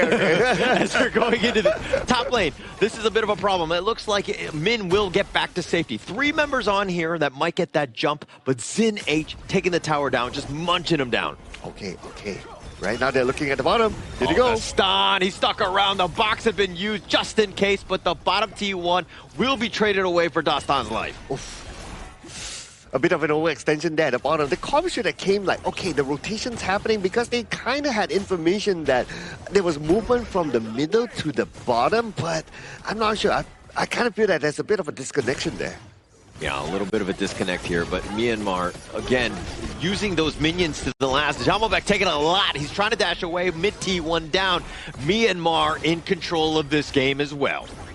All right, now with the tower down in the middle, again, access into the jungle wide open for Team Myanmar, and they will take back another buff. Okay. Again, textbook gameplay by Team Myanmar. Just like how they did in the last game, they take down all the red buffs and they focus onto the lanes and they eat up the jungle space. They're just doing it again. Yeah, taking over not only the buffs away, but this is just opening up the avenues of attack, right? Bottom T1, taken for free. Nice 2-man cannon blast. Right now, Kyrgyzstan really not able to find a way to get back in. Azat going up against Zin is actually 1.3k behind. He's struggled just because of how much pressure Zin has taken upon himself to put onto Azat here. Yeah, and also Sai H as well, right? With the cannon blast putting pressure onto him at the bottom. And it doesn't need to show up all the time. Like, Sai doesn't need to show up all the time. He needs to put in, okay, 1, 2 cannon blasters. Okay, that's good. He just leaves. Because when he leaves, Azad wouldn't really know if he's still there because of how far the cannon blast ranges, right? So as long as, okay, he puts 2 cannon blasts, he leaves, he does something else somewhere, and then he comes back, and then 2 cannon blasts, this will put Azad in the position of like, I don't know whether it's clear for me to come out and farm or not. Yeah, so, which is a problem, right? Because Azat is your win condition. He needs to stay, again, farmed, constantly just being jungle efficient as well whenever he moves around. And Ian, this is the guy that has been efficient as they find the backline. They find Azat. That was the target priority, and they take him down. Bottom T2 is under siege as well. Right now, Myanmar absolutely rolling as they find Kubanich as well. Okay, and Dastan's on his way back though, but it looks like he decided not to because there's nothing he can do even if he turns back right now. So myself focus on getting the tower at the top. That's fine. And now he's considering the comeback because his teammates are going to be back on the gorge as well. Oh, Marlon, that charge forward, about half-life. I mean, he was looking to just clear the wave, but if anything, like the stun, you were saying that, like, oh, he's in the top lane. He probably should have stayed there. Probably should look to trade that away, but now he's looking to go fire for the back line. Zamalbek is going to be picked off. Marlon is a little bit low himself. Azat just barely hanging on. He's going to use his heal, and Myanmar will take Zamalbek, at least to the grave for now. How dare Team Myanmar? They had fun without Ian there. Ian was at the top. He was pushing. He was doing the dirty work of like, okay, you guys don't want to push out the lanes. Okay, I'll do it myself. And oh, all of a sudden, you guys having fun. Oh, man. But it's okay.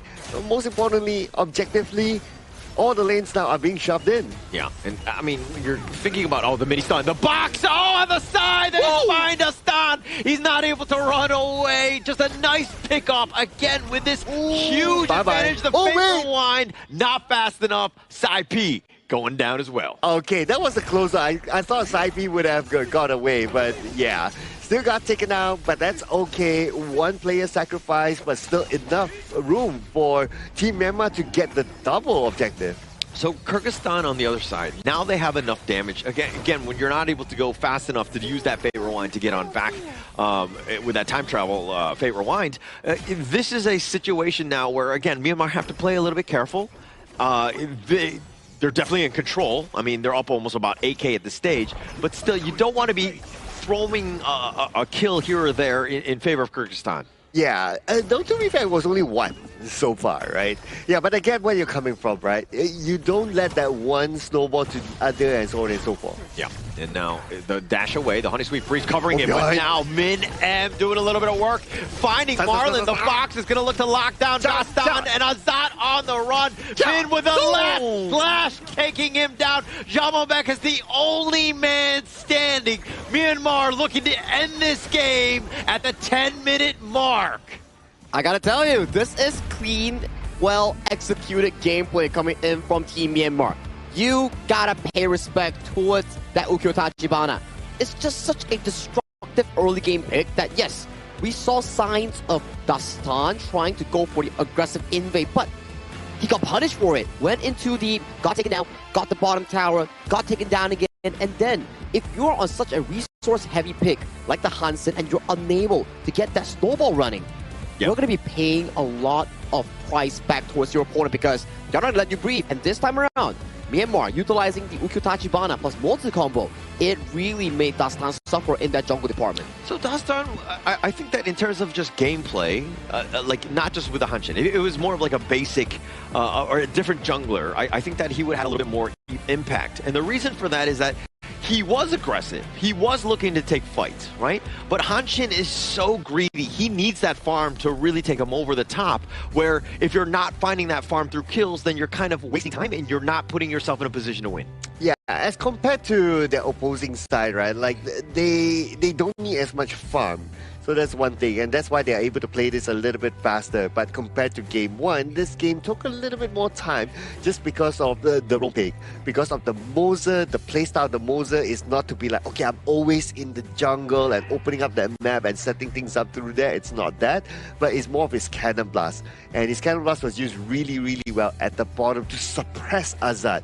And like what we talked during the cast, right? Like Azat is the main winning condition here for Kyrgyzstan, and if he's not able to farm, if he doesn't have a good lane, then it doesn't fall through. Myanmar successfully shut down Azad and also Dastan, the two main performers coming in for the side of Kyrgyzstan, and we saw how they were able to perform in their previous series, but coming today, Myanmar shut down all doors, even the windows. There was just no chance at all for Kyrgyzstan to make a potential comeback. Yeah, doors, windows, they put the curtains down, they just did everything. They were like, okay, you're just going to be locked in here forever. You're in my world, right? And Myanmar able to play, again, the game that they wanted, shutting down all those cores, just completely controlling the map, giving zero space whatsoever.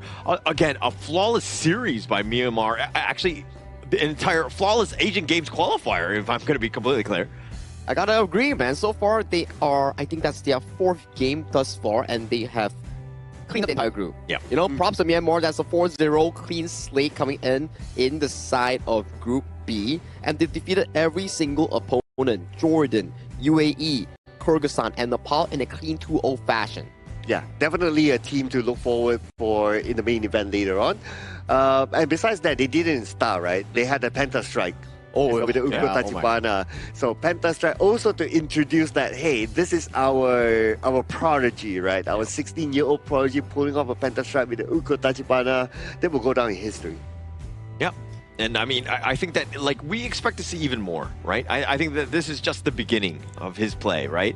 And his ability to just shine on stage, nothing is phasing him. And he's playing way beyond his years. I think it's also a progressive thing where the first few days, he's like slowly, you know, waking up as a player. And when he gets more attention, more growth, the scrims are coming in, it's applying towards the game. I do think the Ant and the side of Team Myanmar has been progressively improving as days go on. And this is the entire itemization chart here coming in for Team Myanmar in Game 2 against Kyrgyzstan, where you can see Dastan really tried to go for those early game aggression invades and ganks. There was one that was really close that he jumped onto a Zinhage, and he barely got that takedown on towards him, but Zinhage managed to limp away towards safety, and ever since then, jungle invades just didn't work out for Dastan.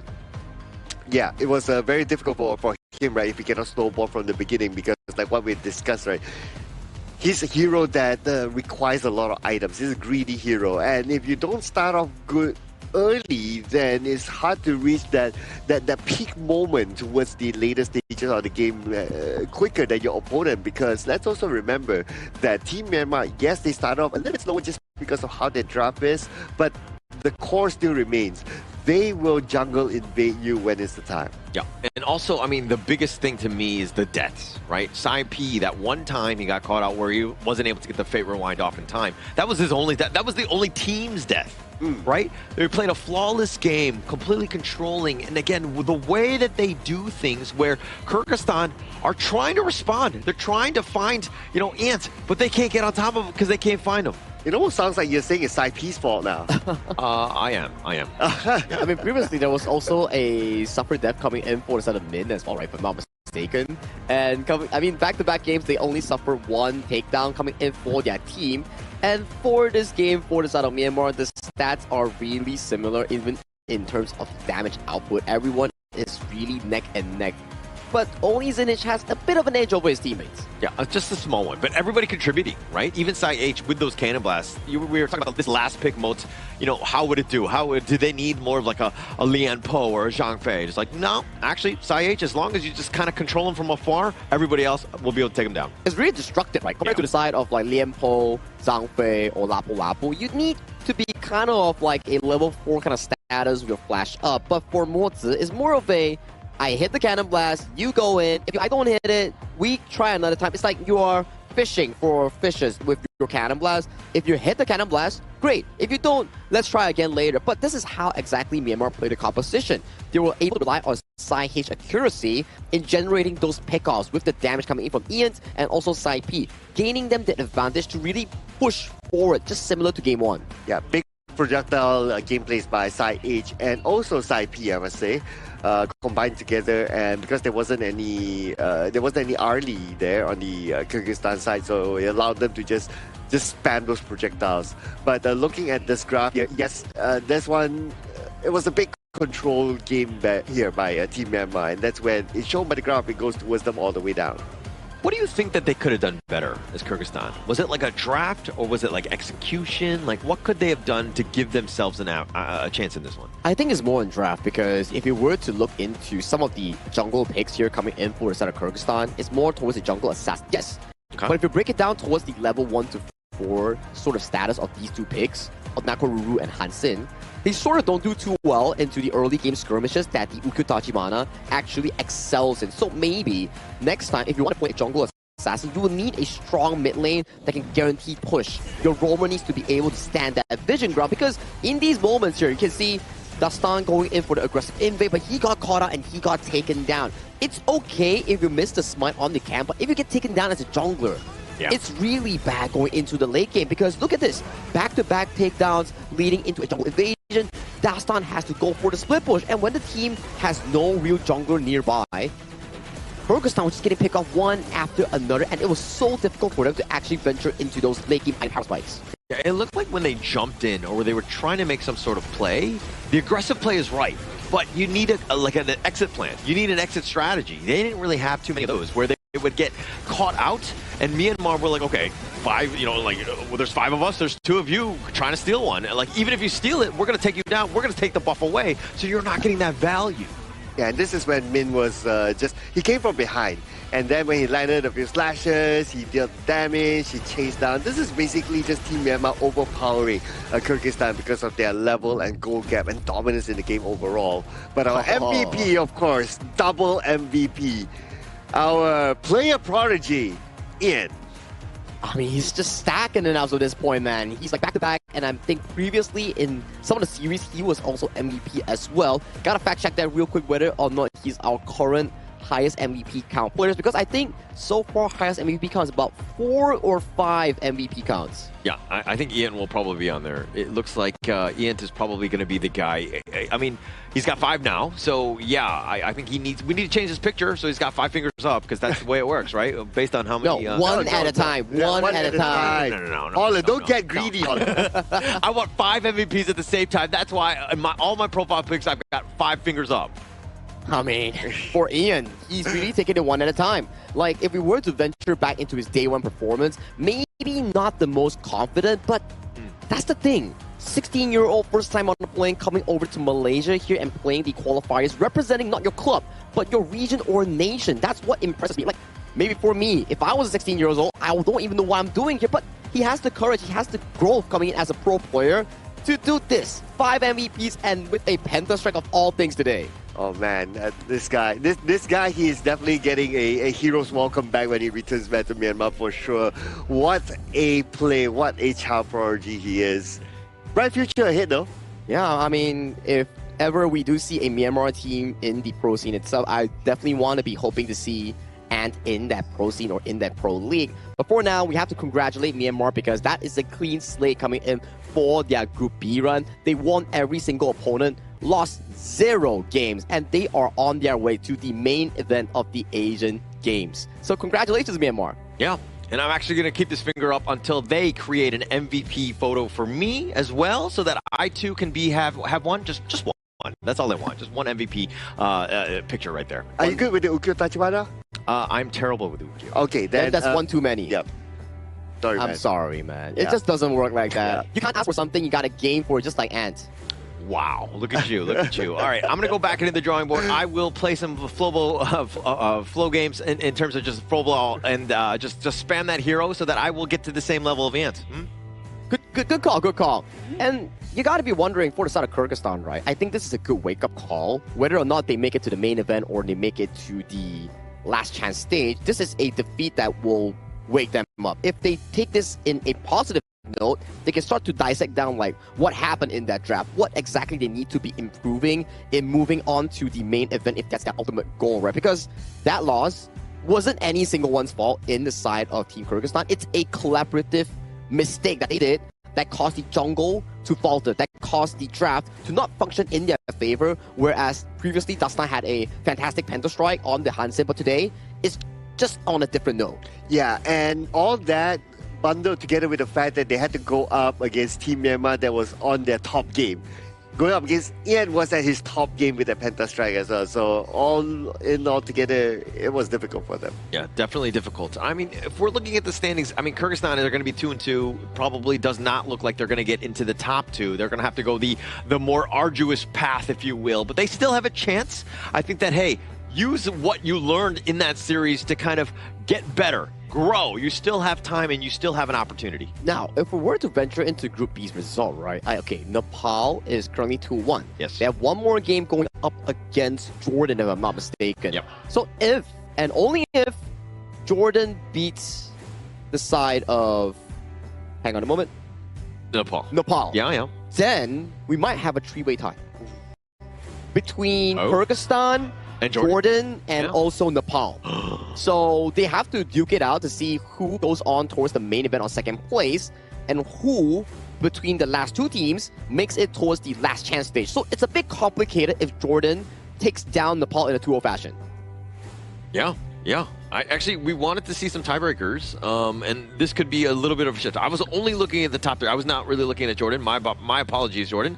But you still have a chance getting yourself to 2-2, right? And you could definitely play spoiler, so that will be an interesting series. More pressure on now Nepal, huh? Correct. If Nepal wins it, they guarantee their spot into the main event, and Jordan will be sent away. And then the side of the team known as Kyrgyzstan will be going into last chance stage. So it really depends on the following stage on how Jordan takes on against their series against that later on. But that was a good one so far coming in for the side of Team Myanmar. And of course, we want to be hearing more from Mara to see who she's going to be interviewing next on the broadcast. So Mara, if you may, please show us who you are at that stage. Team Myanmar remains undefeated. Gong Yu Bade, and job well done. You know, there's one thing I have to say. Penta strike. Congratulations with that one. You got it. Game number 1, 6-minute mark. Tell us what was going through your mind as soon as you got it, and what was the reaction right after it was done and with your teammates as well. Penta strike ရတဲ့အခါမှာညီလေးစိတ်ထဲမှာဘယ်လိုဖြစ်တယ်ပေါ့ဖြစ်ရပြီးရင်ဘယ်လိုခံစားရလဲအဲ့ဒီချက်ပြောပြပေးပါလေပြောပါဒါကျွန်တော်ရဲ့ပထမဆုံးပန်နာဂိတ်ပေါ့ဒီ tournament မှာကျွန်တော်တို့မြန်မာအသင်းအတွက်ရောပထမဆုံးပန်နာဂိတ်ဆိုတော့ပန်နာ strike He said he's very happy about it. It's the first Penta strike he ever get on the stage, and it's also first Penta game for the team, so he's very happy about it. You know, you're really making a mark. A lot of people are starting to notice you with your Ukyo Tachibana. What do you want the rest of the world to know about Team Myanmar? ညီလေးပေါ့ဒီ Ukyo Tachibana နဲ့ကြိုင်တာကိုတရားလူရလည်းသိပါပြီညီလေးရဲ့ skill ကိုလည်းတော်တော်ကြိုက်ကြရပေါ့အဲ့ဒါနဲ့တကဘာလုံးသိအောင်ညီလေးကဘာပြောချင်လဲပေါ့ဒီညီလေးပေါ့ကျွန်တော်တို့မြန်မာအသင်းကအန်တာတော့အသင်းလည်းမဟုတ်လို့ short တော့ရမယ်အသင်းလည်းမဟုတ်ပါဘူးအဲ့ဒါကိုကဘာကြီးကိုသိနေခြင်းတယ် He said don't underestimate Myanmar, and it's not an underdog team. Like he wants to know the world about it. I don't think anybody will ever underestimate Team Myanmar after what your team has shown in this tournament. Now let's invite the rest of the world and Myanmar to support you on your road to the Asian Games. Asia Games တော့တခြားမြန်မာနိုင်ငံလူတွေနဲ့တကမ္ဘာလုံးကလူတွေကိုကြည့်ဖို့တောင်းလိုက်ပါဦး ကျွန်တော်တို့လည်းနောက်က Asian Games မှာဆက်ပြီးတော့အားပေးပါအောင် He said keep rooting for Myanmar team in Nagora Asian Games. Thank you. Once again, congratulations. Job well done. Always with your Ukyo Tachibana. You heard it from Aunt. Now we're going to head back to our casters. Penta strike. Lead the gorge. Penta strike indeed. Thank you, Mara, and also Ant for that interview. You can see him progressively getting more confident, not only in game, but also in interview segments with Mara as well, as he's more expressive now as an individual. Well, when you keep getting MVPs and you keep getting winner interviews, you're only going to get better and better, right? I think that just he's able to dominate in the way he's doing it. He's dominating the interviews now, huh? I'm pretty sure his TikTok dance with Mara as well is getting better. Yeah. They've been getting a lot of those. And there's also something better that actually improved his gameplay is also the IQ 15R, the tournament official phone coming in for the 2026 Asian Games Esports Qualifiers for Honor of Kings. If you're into a new device or a good device that can handle Honor of Kings at the ultra graphic quality or 120 FPS, do check out IQ 15R. I mean, I think that we've all kind of seen some of the all-star highlight plays off of that IQ phone, and they will only continue. But we've got Vietnam, Laos coming up. This series is going to be a banger. Oh yeah, absolutely, right? And I know who's casting this one. And you know when that person casts this one, you always get like Tempest games. Yes, sir. Yeah. And it's going to be interesting coming in for this specific series between Vietnam and also Laos here, because Laos is currently, if I'm not mistaken, clean in their respective group, yet to suffer a single loss, and Vietnam is 2-1. There will be a situation if Vietnam wins against Laos, we will be having 3 sets of 3-1 teams between Kazakhstan, Laos, and also Vietnam. So that is going to be another 3-way tiebreaker for first and second slot to main event, and also the third slot going into the last chance stage. Yeah, guarantee those three are going to be top three. Correct. Right? So to some level, they have a little bit of a lifeline in that sense, but it comes back to winning this game because it's about seeding. You want to be top two. You don't want to be third place. Let me tell you, it's just too stressful. You want to just get in when you can.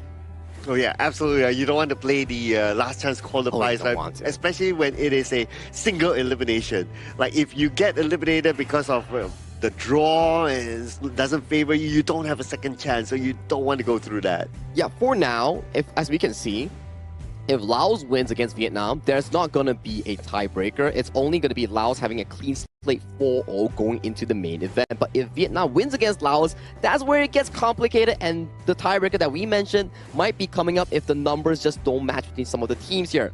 So Laos also has to have one more match, but judging from paper strength itself, they have a higher chance. But that's just guessing, that's just like predictions that I have in here. But it's going to be a very important match coming in from Vietnam because they don't want to be giving over to the side of Laos the rights to decide their fate going into second, first, or third place. Yeah, Vietnam is probably looking at this one as more of like a bounce back series, especially against Kazakhstan, which got the one up on them. And I think that for this piece, how are they going to respond against Laos? I think we're going to see fireworks in this next one. Yeah, the next one will be coming up real quick after this short break that we'll be actually having here. So grab some snacks, grab some drinks. We'll be coming back real quick after this short break, and we will be bringing you more Honor of Kings action between Vietnam and also Laos. See you later.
Contestants fight for the honor of their regions while we cheer them on from the stands.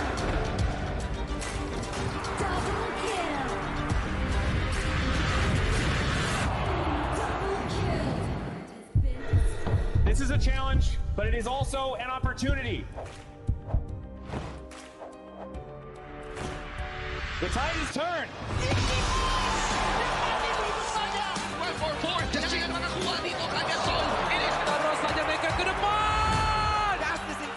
They're gonna use it, golden title, Tatsuki, go! Victory! And we pulled it off together. We share the same voice, the same radiance. This moment of brilliance belongs to all of us. Together, we shine.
Welcome to the 2026 Asian Games Esports Qualifiers, Honor of Kings. 20 regions, one stage, and only the strongest 9 teams will earn the right to shine above the rest.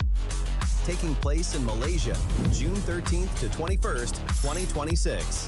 Coming to Malaysia. This is the battleground where teams fight for the right to qualify for the Asian Games. 20 teams enter, but only 9 teams will move on. Apart from the 20 regions, there are 3 regions that have direct qualification. Here is the 2026 Asian Games Esports Qualifiers Honor of Kings format. First, the 20 teams will split into 4 groups of 5. In each group, every team faces every other team once in a single round robin, with every match played in a best-of-3 format. That means every match matters. Every game matters. Every single point matters. The point system is simple. Win the match, earn 1 point. Lose the match, earn none. At the end of the group stage, teams are ranked by the total points they've collected. And from there, the road begins to shine. The top 2 teams from each group qualify directly to the Asian Games main event. That gives us 8 teams advancing straight out of groups. But for those not through yet, the light isn't out. The teams that finish 3rd in each group still have 1 more shot. They move into the last chance stage. There, they battle for one final BO3 single elimination bracket until 2 teams remain. The 2 teams will then face off in a BO3 match to claim the one final qualification slot. So in total, 9 teams will make it through, 8 from the group stage and 1 through the last chance stage. That is the rule. Now it is time to see who can rise through it. From across the world, regions gather here in Malaysia. 20 teams, and only 9 will qualify. The path is set. The stakes are clear. Together, we shine. Stay tuned, and we'll see you at the stage.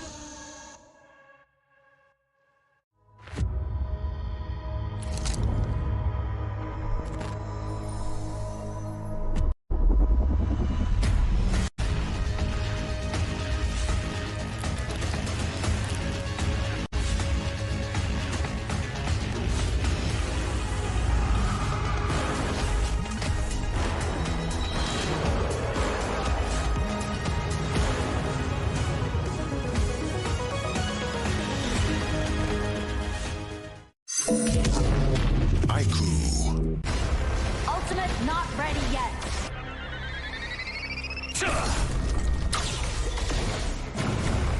You have slain an enemy. My magic murmurs in ecstasy.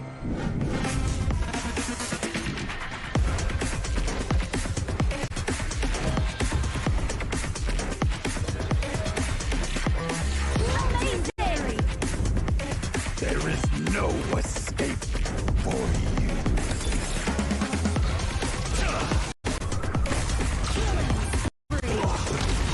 Double kill.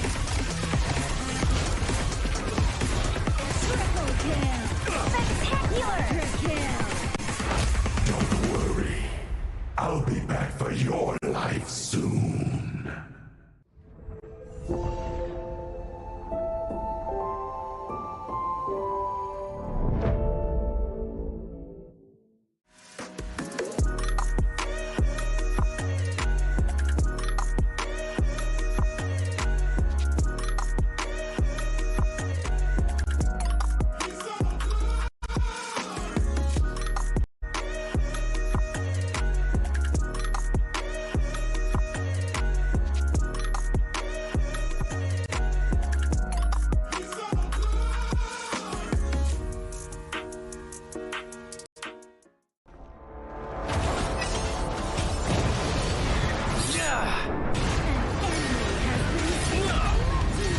Double kill. Shall I compare thee to a summer's day? Slain. Don't engage. Don't crush us like insects. Slain an enemy. Defend our base. Our high ground tower is under attack. Amazing. Unbelievable. Triple kill. Ah, the fragrance of romance.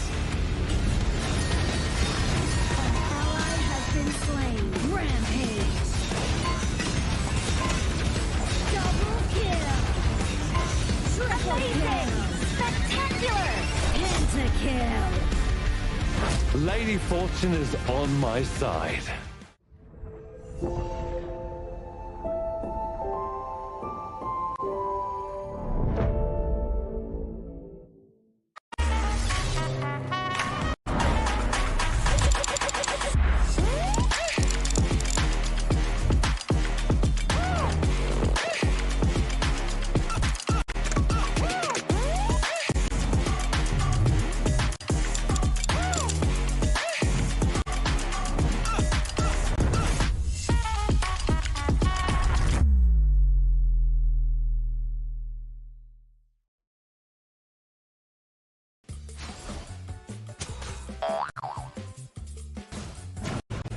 They tried.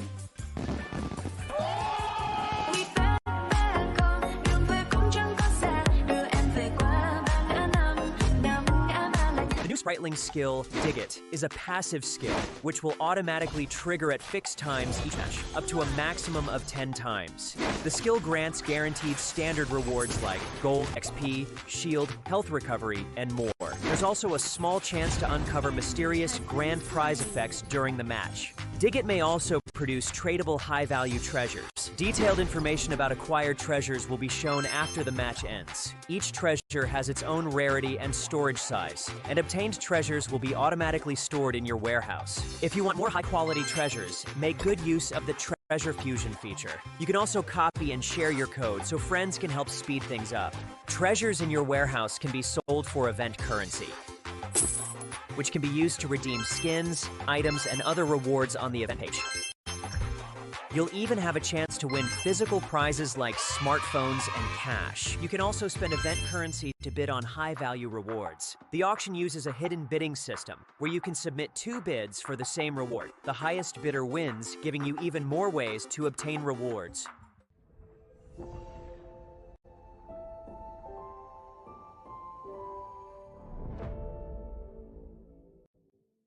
Tu kan track kita. Relax bro. Phone aku! Jom ke mana? Mountain View!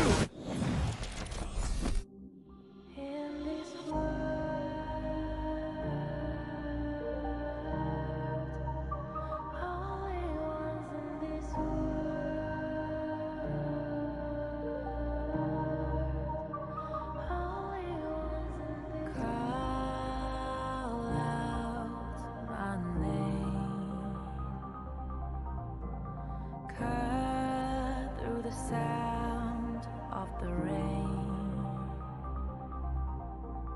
No matter how I feed the flame, you know I feel the darkness and the pain. All of the ways we try to break free from the night, you know we made it out, we found the light. I fly so high, light up the skyline. Let's do it this time, like it's a whole new vibrant world.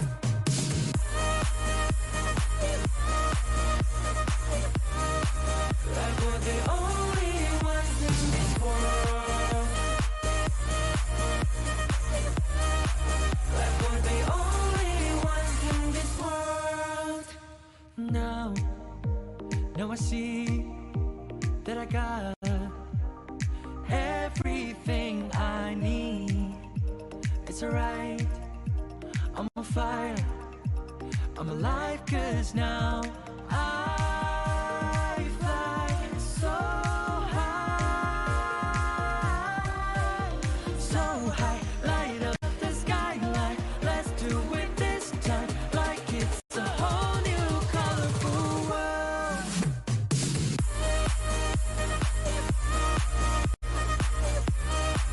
Like we're the only ones in this world. Like we're the thought we'd get this far, burning like the stars. How we get this far, like we're the only ones in this world.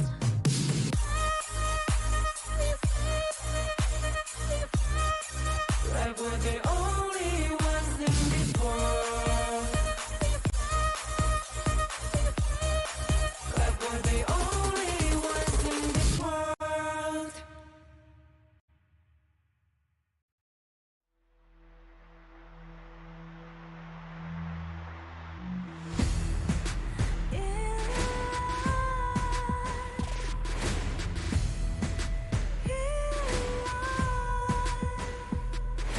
What's a life without its worth? Compromising with what hurts inside. When you let fear decide your fate, you don't choose which path to take in life. In life, I'm finally letting go of everything that still holds me. I'm against all odds, but I won't give up, 'cause it's my time to shine. Standing in the spotlight, and no one let me down. Destiny is calling high. I'm not afraid to fight for everything I love. Victory is on my side.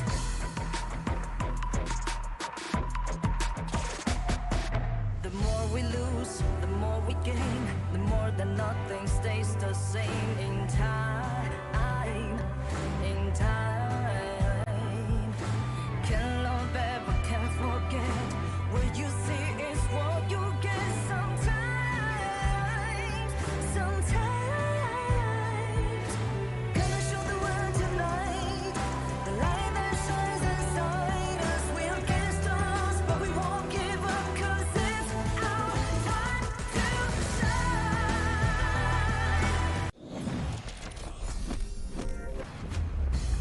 Hello and welcome back to the 2026 Asian Games Esports Qualifiers for Honor of Kings. This is day 7 and we have back-to-back 2-0 dominations here coming in for some of our teams, and I am your desk host for today, Sagi here, and we have an emergency substitution here. Sir Cloud took a little bit of a break and we are welcoming Adam Spartanko here back on the broadcast with his partner, Holler. Welcome back. Yeah, thank you for having me. I'm sorry, I just interrupted. It's fine, you. it's fine. No, because I was so used to winning like the rock, paper, scissors, and then we were like doing the little duos of like which one would go first. But I'm very happy to have you on board, Adam, here. Yeah, I'm very happy to be here as well, again with you, Holler, and we will be seeing a lot more matches today. We're going to go into match 3 afterwards. I saw that you guys were actually having so much fun with all the Penta Strike that was happening just now. Oh my, Ant was just magnificent on that pick itself. He just got like the second Penta Strike off the tournament, and to add flavor towards it, he got a Penta Strike on top of the person who got the first Penta Strike, which was Dastan in this tournament. Yeah, so it's like on top of one another as we keep going. And I mean, we're going to have to see if Kyrgyzstan, like maybe, when Myanmar play, whoever they play next, maybe somebody gets the Penta Strike on them. And so we have this ongoing thing that just never ends with Penta Strikes. Now everyone's going to try to chase who's going to get the most Penta Strike at the end of the Asian Games qualifiers for sure. I think having Penta Strike is actually really, really difficult. But you know what you can be getting for free and easy? You can get a 1688 token, no minimum spend voucher here. As you can see, this is the new Kaiser skin that we have in the shop. That's going to be coming on June 27 here. So you just make sure you participate in the Dig It event, and you need to trade the Dig It event commemorative coins to get this voucher for the redemption later on. Wow, 1,688 token is a lot. You can do a lot with that. I would love to try and get that myself. But for sure, we're going to be seeing a lot of fun stuff as well in our match after this. I heard that the game between Vietnam and Laos is going to be a very, very good one. I mean, it's gearing up to be that way, right? I think that even right now, when you're talking about the top of the group, who's going to go in, we kind of don't 100% know. And so this is why when you're talking about like drama in like day 7, these are the type of matchups you're looking for. Exactly, right? When we're talking about like Vietnam and Laos, right? I think we were alluding it slightly just now before the break itself, where Laos, yes, they are currently 2-0 in the groups. They have 2 more games, and one of the opponents might be between India and Saudi Arabia, which on paper, Laos looks really, really good in getting one of those wins. And if Laos were to win against Vietnam here, they are hard guaranteed for that first or second place spot going into the playoffs later on, which is the main event. Now, the problem is coming in for Vietnam. If they lose this, they are guaranteed going for that last stage. Yeah. This is what we want to make sure that they don't want to get there right. They want to win this one, especially after their surprising loss yesterday, because we weren't expecting for that to happen to them. But you actually caught me off guard there when you said that we are actually on day 7, and I in fact just realized we are actually on day 7, which means that we only have 1, 2, 3 days left, which is very quite surprising, right? Time flies so fast. Yeah, I have not seen the sun. I don't know what day it is. I don't know what's going on, but I'm here, and I know that it is day 7 as the Asian Games qualifier, and that's all that matters, because this matchup for me is probably the best one of the day. True. I mean, people have been saying that, you know, because I'm on or whatever, it's going to be a Tempest Dragon. I just think that regardless of who's on, with these 2 teams, you're probably going to see at least one Tempest Dragon. I mean, for me specifically, I would want a good BO3 running down, because so far we have only had a full-on BO3 with 3 games between Pakistan, Uzbekistan, and coming in for this specific series here with Vietnam and Laos, I do think it's going to be pretty neck and neck between these 2 regions. Yeah, and I think that even moving forward, this is the moment when you're kind of thinking about like, oh, okay, which of the teams are going to step up? Like, you know, having Laos and Vietnam, both of these squads where, again, we were kind of eyeing them as part of Group C. Now it's the time to shine, right? You have to show up in this game. Yeah, very important games for both Vietnam and Laos, and it's going to be a huge game changer if Laos also win this one, because Vietnam is definitely not the team or region that I was expecting to actually go to last chance qualifier. I was expecting them to be one of the top ones because of the prior experience under their belt, but it seems like we are starting to get proven wrong from time to time. And Team Laos is one of the teams that has the longest game duration in some of their games, but that's all the talk we have for now coming in for Vietnam and also Laos here. Why not we invite them to the stage with this teaser video to unfold this epic match between these 2 regions.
Everything they've worked for comes down to this match. This is their final opportunity to keep the dream alive and secure qualification. The pressure is immense, but they're ready to give it everything they have. Give it up for Vietnam!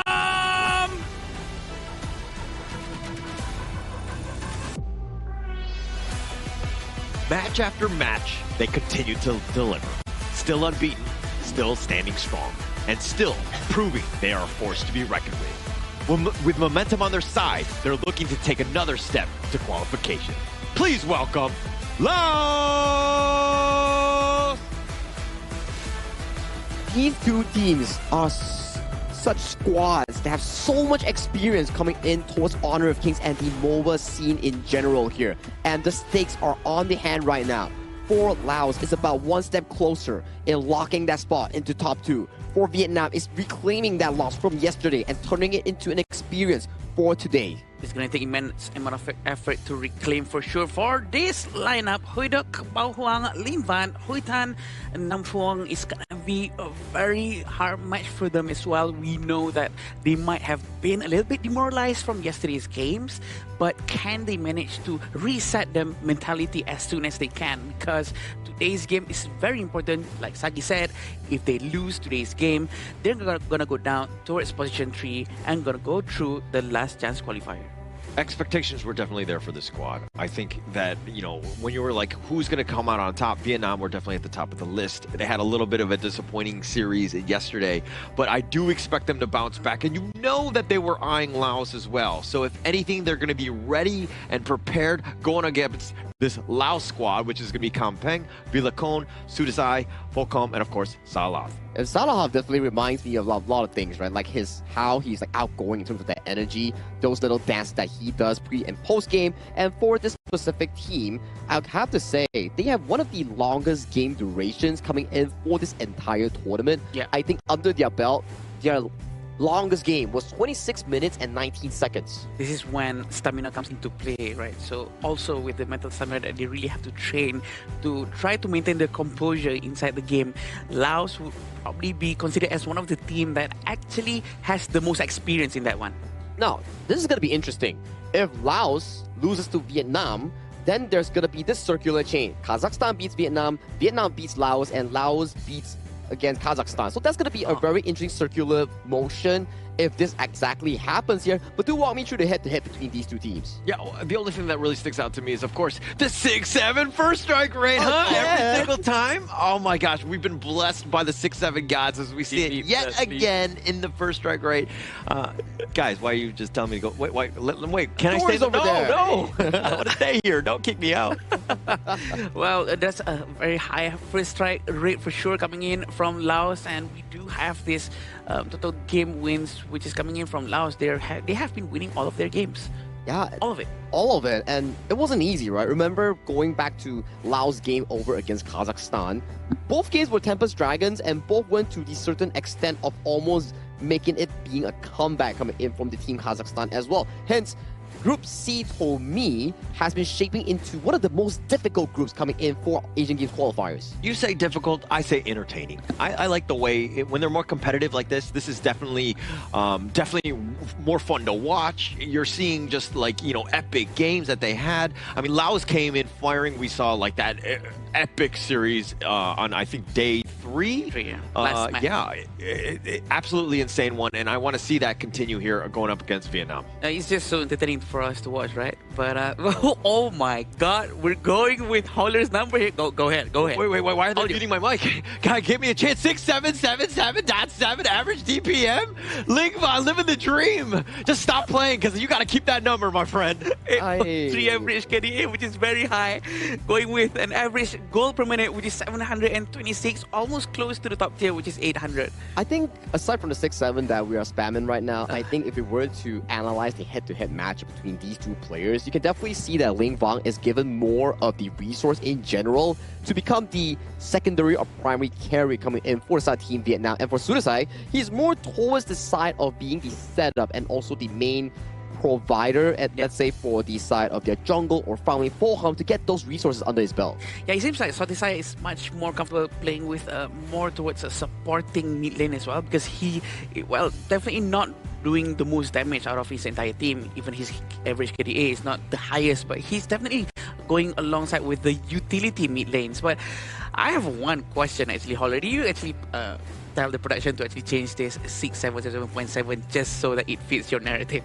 Actually, it was actually 6.8, and I was like, guys, we got to round down. Let's go to 6.7. Let's get that one back on the board, just so that I can say 6.7. Like, I don't know how many times I've said it today, but I feel like, yeah, people will eventually mute me out. Yeah, eventually they will, right? But it's okay. It's for the fun of the show right now as we venture in towards the side of Team Vietnam and Laos. Narratively wise, Team Vietnam was the 4th placer coming in for the 2022 Asian Games. So in terms of experience and also gameplay value, they have a lot of history in MOBA games, not only Honor of Kings, but in MOBA games in general. Okay, for Team Laos, they're also led by veterans that have also attended to the same event back in 2022. So for these two teams, it's nothing new towards them. It's just that this game alone, has a different stake at hand.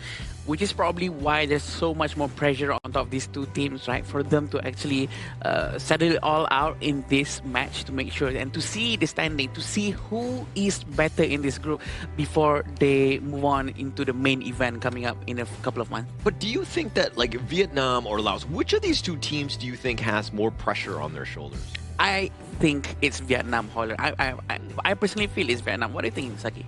I think it's Vietnam too, considering the fact that they lost a series yesterday, and then they are definitely looking at a 2-1 standing right now. And they want to recover that win so that they still have a shot of going into the main event without going through the gauntlet, which is the last chance stage. For the side of Laos, however, they are currently 2-0. They are potentially having a easier series compared to the later on stages for the side of Vietnam. So for them, this is something that they need to win as well. But on the side of their qualifications, there's lesser stress in general. They'll definitely be feeling much better, right? When you're 2-0, losing that first time, that one hurts. And being able to bounce back, that takes a lot more work, if you will. Yep, definitely. With the first couple of picks coming in from Laos, with the Mai Shiranui, for surely he's going to be doing a lot of crowd control, and having Erin and Nakoruru, even before they see any tanks whatsoever from Laos, is an interesting pick for sure. Yeah, I'm starting to wonder what's the idea coming in from the Erin Nakoruru here, but there you go. That's the Dundolia here being locked in for the side of Team Laos on the side of Wheeler Cohen in that jungle here, which the Nakoruru has a lot of success against these certain pickups here. Now for Team Vietnam, do they go for the mid lane here or the side of the roamer pool here, potentially like a Zhang Fei, Lapu Lapu? Those seem to work pretty well in towards this draft. Yeah, and I do think that these kind of picks would be good for the lineup, but they're going with Lianpo instead, probably because Zhang Fei has a lot of prerequisites before he can actually use his ultimate. And at the same time, also it's to at least balance out the amount of lacking of crowd control coming in from Vietnam. I do think that they need more crowd control afterwards. Yeah, and also Leon Po kind of negates some of it. The Mai, as you rightly pointed out, will definitely be a problem. Plus, you have your own tanky frontliner, who is, again, you need somebody. Because that Dune, when it's coming in, if you don't have somebody to crowd control the Dune, he's going to have a field day on that backline. Yeah, and coming to the second phase here, since the farm laner has been selected coming in for the side of Team Vietnam, they do ban away the early here. But yet again, there's still the picks like the Chano and DRNG available for the side of Full Hum to actually pick it up, and also his Marco Polo that he had success with in that crazy Tempest game where he actually managed to use a double Fever Barrage to defend the base here. And it's a decent matchup going into the side of Vietnam, considering the fact that they don't really have that much solid crowd control. So for Fulham, it's definitely down to him. Does he want to play the DRNG, the solid pickup here? Can be defending against knockups coming in from Vietnam, or the Marco Polo. More agile, but lesser on the aggressive end. Yeah, that's all the questions that we have right now. And Bai Chi has been taken by Laos. It's going to be giving a lot more tankiness for the team. It all depends on their farm lane afterwards. If they're going to go with something that scales much better or starts earlier on. And dear Renji, exactly like what Sagi said, is going to be picked by Laos, trying to melt down all the HP-based heroes such as Lianpo and Dharma down to the ground afterwards. A pretty balanced draft. I mean, you've got the Dundolia, that's always great. You've got the Mai, the Bai Chi in the top lane with the helping secure that clash lane. Plus, you have a many different ways to deal with the CCs that are being thrown on you, as with the repositioning, late waste. This is, I mean, anyone's game here, though. Yeah, 50-50 draft coming in from both sides here. We have to see how Team Laos is able to utilize the Dundolia and also the Mai Shiranui in getting those early game wins here. If they can get the early wins, it's definitely going to choke out the side of Hui Tan and also their jungle in being able to make those aggressive plays and scale into that late game marker here. But hey, let's pass it over to the teams here to duke it out for the slot of Group C heading over to the main event. This will be the first game between the two teams. Everyone must be watching at home, trying to see who is the better region, trying to win this one out, because there has been a lot of experience coming in from both sides of Laos and Vietnam. And look at how Laos right now, looking to take fours, just taking that way. Ling Van, I mean, might be able to steal that, make sure that he actually is securing this. But the way that Sudzai is able to just clear the wave, move his way to the top, now you've got a man advantage. Bao Heng on the top needs to be a little bit more on the safer side, but they're going to look to take this spike tail. Very interesting on how Sudzai actually helping the clash lane to get as much as resources as possible, as if this will be the key for them to win their winning condition. But it seems also like on how Pokam was actually a bit struggling at the bottom lane, because Huiduk was quite aggressive just now, and he does need a bit of help down there. But I think Folcom is going to be all right on the D-Range, especially against the Hayduk. It's not like a huge edge to either of the farm laners here, but I think that it's all about the supports. And if you're seeing how Namfwang and, of course, Salath are rotating around, right? They're keeping eyes and tabs on one another so that nobody gets that man advantage come any sort of skirmish. Still waiting for Huitan to actually get hits level 4 with this mid-wave clearance to help him out to get all of his passive and his ultimate to start flying around and try to snipe anyone else who is nearby. But look at Dun Villacon is actually trying to force this one out towards the Lianpo, but Namfwang is a very thick hero, very tough to go down. Yeah, and of course you like him thick, so I think that's Villacon always being that annoying guy, you know, and they're doing such a great job with the gold sharing, right? Yep, and they're not, if they're under threat, look at how quickly they respond. They react and they defend. The rotation coming in from them, doing it together, really helps with the gold sharing. And look at this freeze coming in from the Frost. It's very annoying. Lin Van is quite aggressively going in as well, but Laos is going to try to group up and potentially steal this very important red buff. It looks like they're going to try to force it in with Lianpo still saving his ultimate because he hasn't have level 4 just yet. A very quick disengage coming from them, and Huitan is going to pull back. Yeah, I wish we had some sort of stat or some way to show like a heat map of the movement of the Laos squad. If you're seeing what they're doing, they're just making this like giant diagonal. Yeah. They're not actually going back and just like taking traditional farming routes because they're looking to invade, go aggressive. Even that moment where Haytham, he had to use his smite, he secures the Crimson Golem, but that was still under contest. Very efficient rotation for sure coming in from Laos, and we know that Vietnam is going to be struggling a little bit. They're not doing exactly the same as well as Laos for sure. The rotation coming in from Vietnam doesn't really favors towards gold sharing with the mid lane, roam and jungle.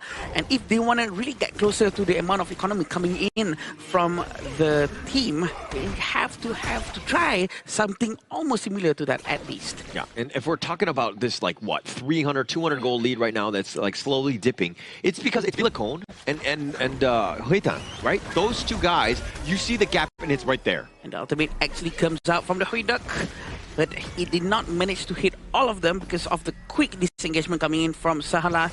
Probably a good waste of resources coming in from Vietnam, but Villacon quick to Unruly Blade coming in from him because Sahalat with the Celestial Melody really putting it to work. Yeah, but a lot of ults were used. I mean, I know the Unruly Blade is generally fast, but the Celestial Melody a little bit slower. The 4-minute mark is about to happen, plus the cleanse was used by Shalat. Laura Bloom has been used again, but did not manage to get him. Procam actually still managed to run away with the flash. Look at this Tyrant, they're going to try to lock it down, but the Tremor Smash coming in. Namfwang actually stole it with his ultimate. Who knew it's going to happen exactly this way? He's going to be able to pull them back. Kampang very aggressively up front, but they're going to try to slow it down, disengage first, but a huge W coming in from Namfwang.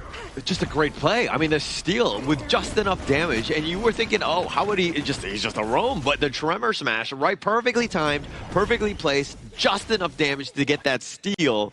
And Vietnam, they didn't lose anyone in that fight too. Yeah, and Huitan actually managed to save his smite as well, but look at the damage coming in, trying to find Namfwang, trying to punish him for what he did just now. Probably a little bit too late, but a 1,000 gold lead for Laos.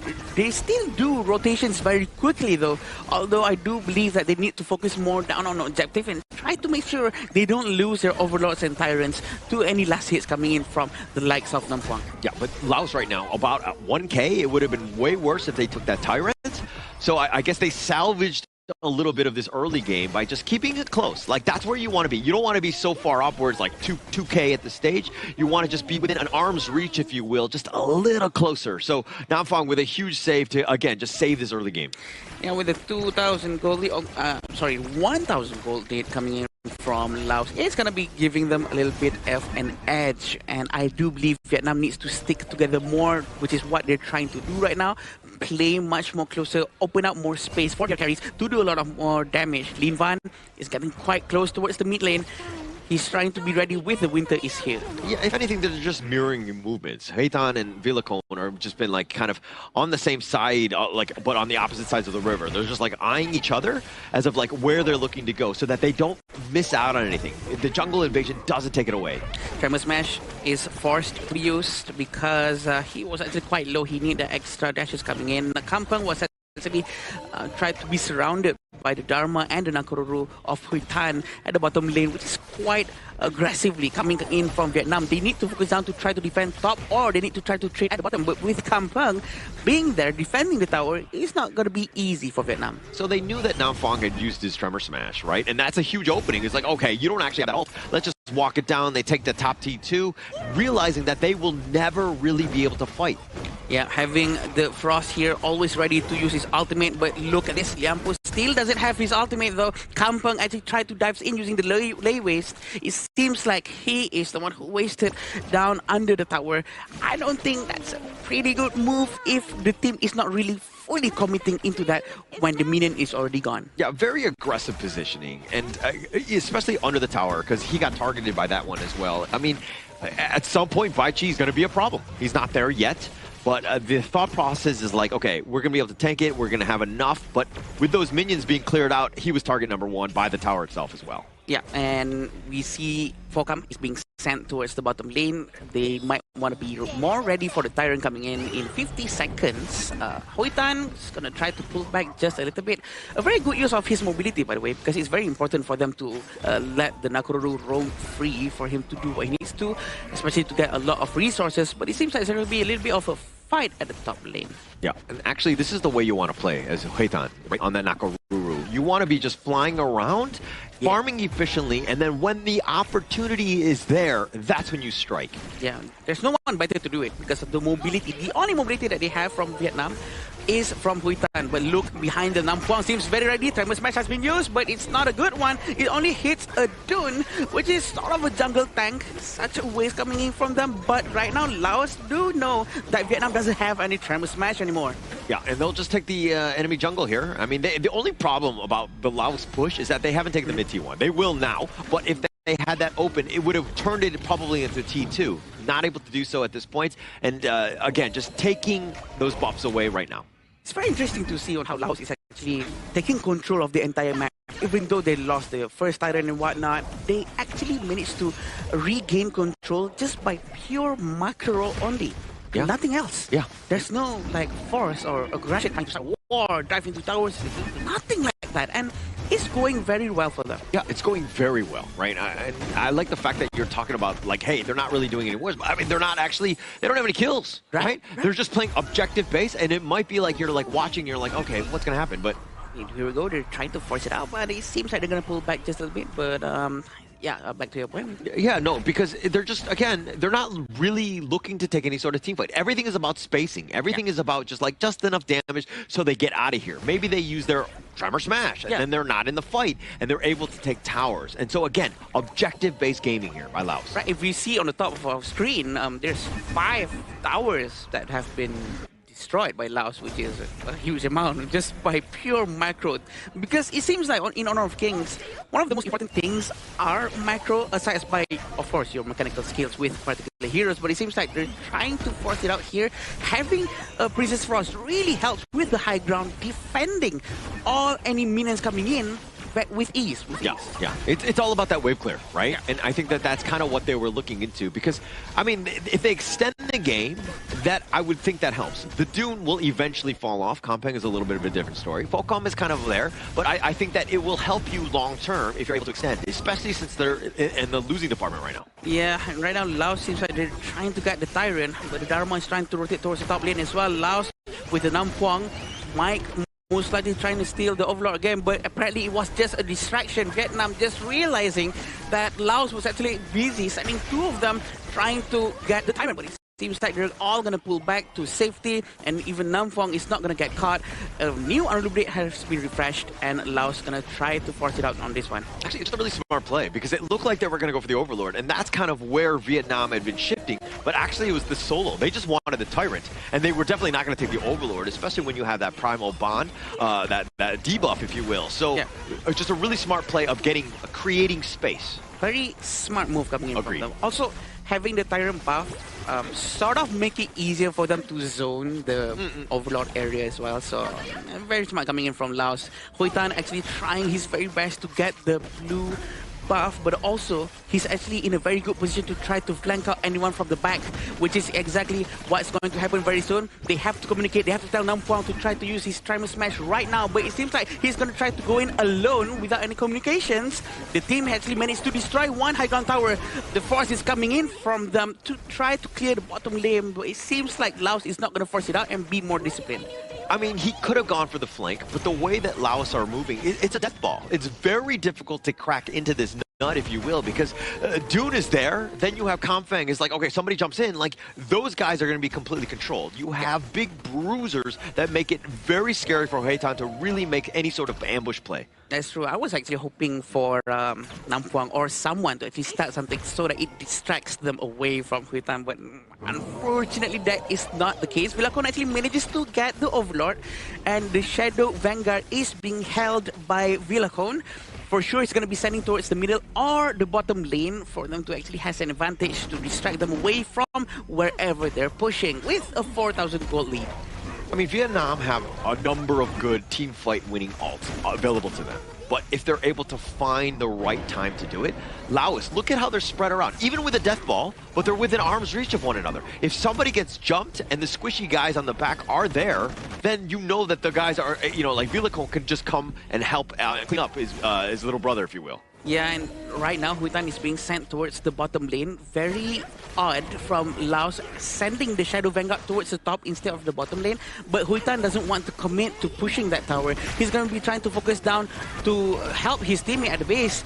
Still saving the Trimer Smash, and the high ground tower in the mid lane is going to go down. There's no such overcommit coming in from Laos, but also Vietnam. They're keeping all of their skill sets. Yeah, but I do think it's better in the top. This is the eventual last one. But Nampuang is going to go in. A very good Trimer Smash coming in from him. But look at Villacon. He's very angry at the back. With Slash. A very good knockup. Hitting 3 people at the same time. And Bao Hao is going to be next. He still managed to run away. But it's right now 3v3. A very even fight coming in from both sides. Can they start to defend this better with 3 different Vanguards right in front of them? But look at Bao Hao. He's not done yet. He wants to go in. But they have to run away. They have to go back. This buys them a little bit more time.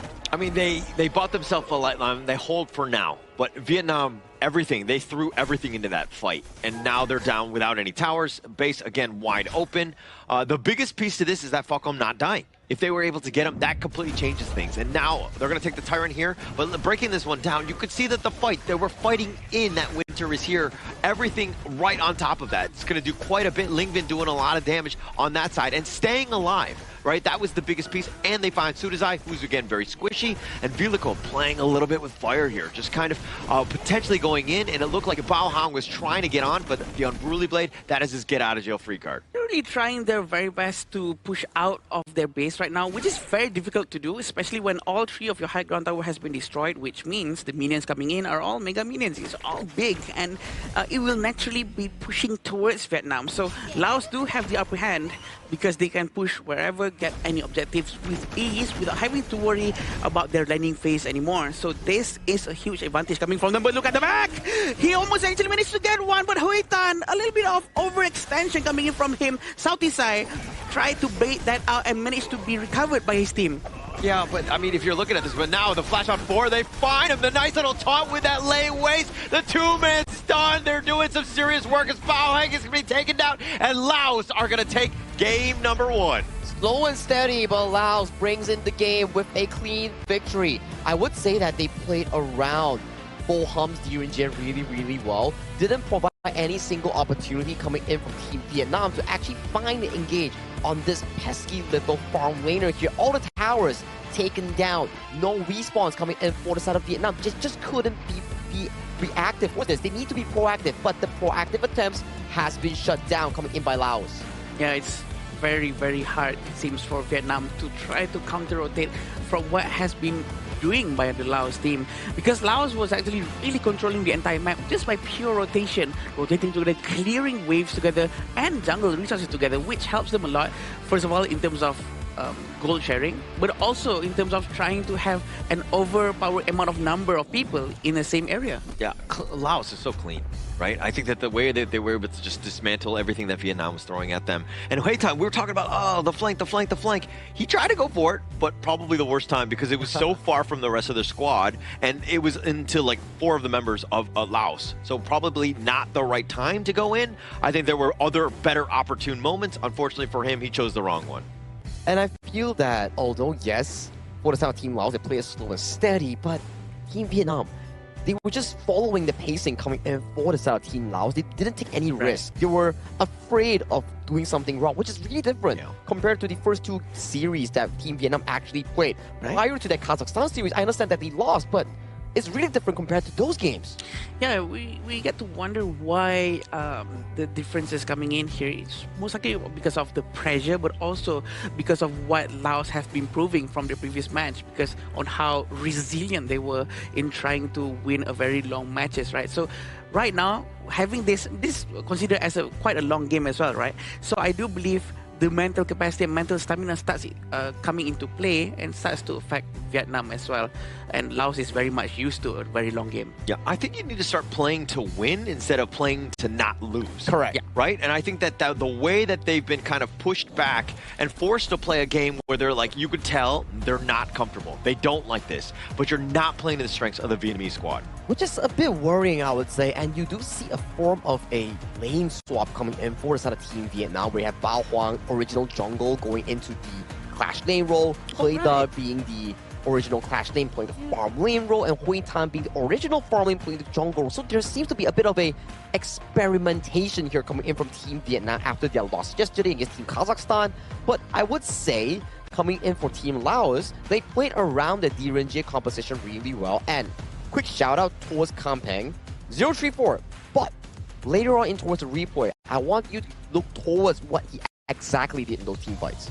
Yeah, he has been very, very silent, invisible hero because he was not knowingly, he just jumped in right. I do believe that in the Vietnam team as well, they were actually managing to try to defend as long as they can, especially having the one with the winter is here.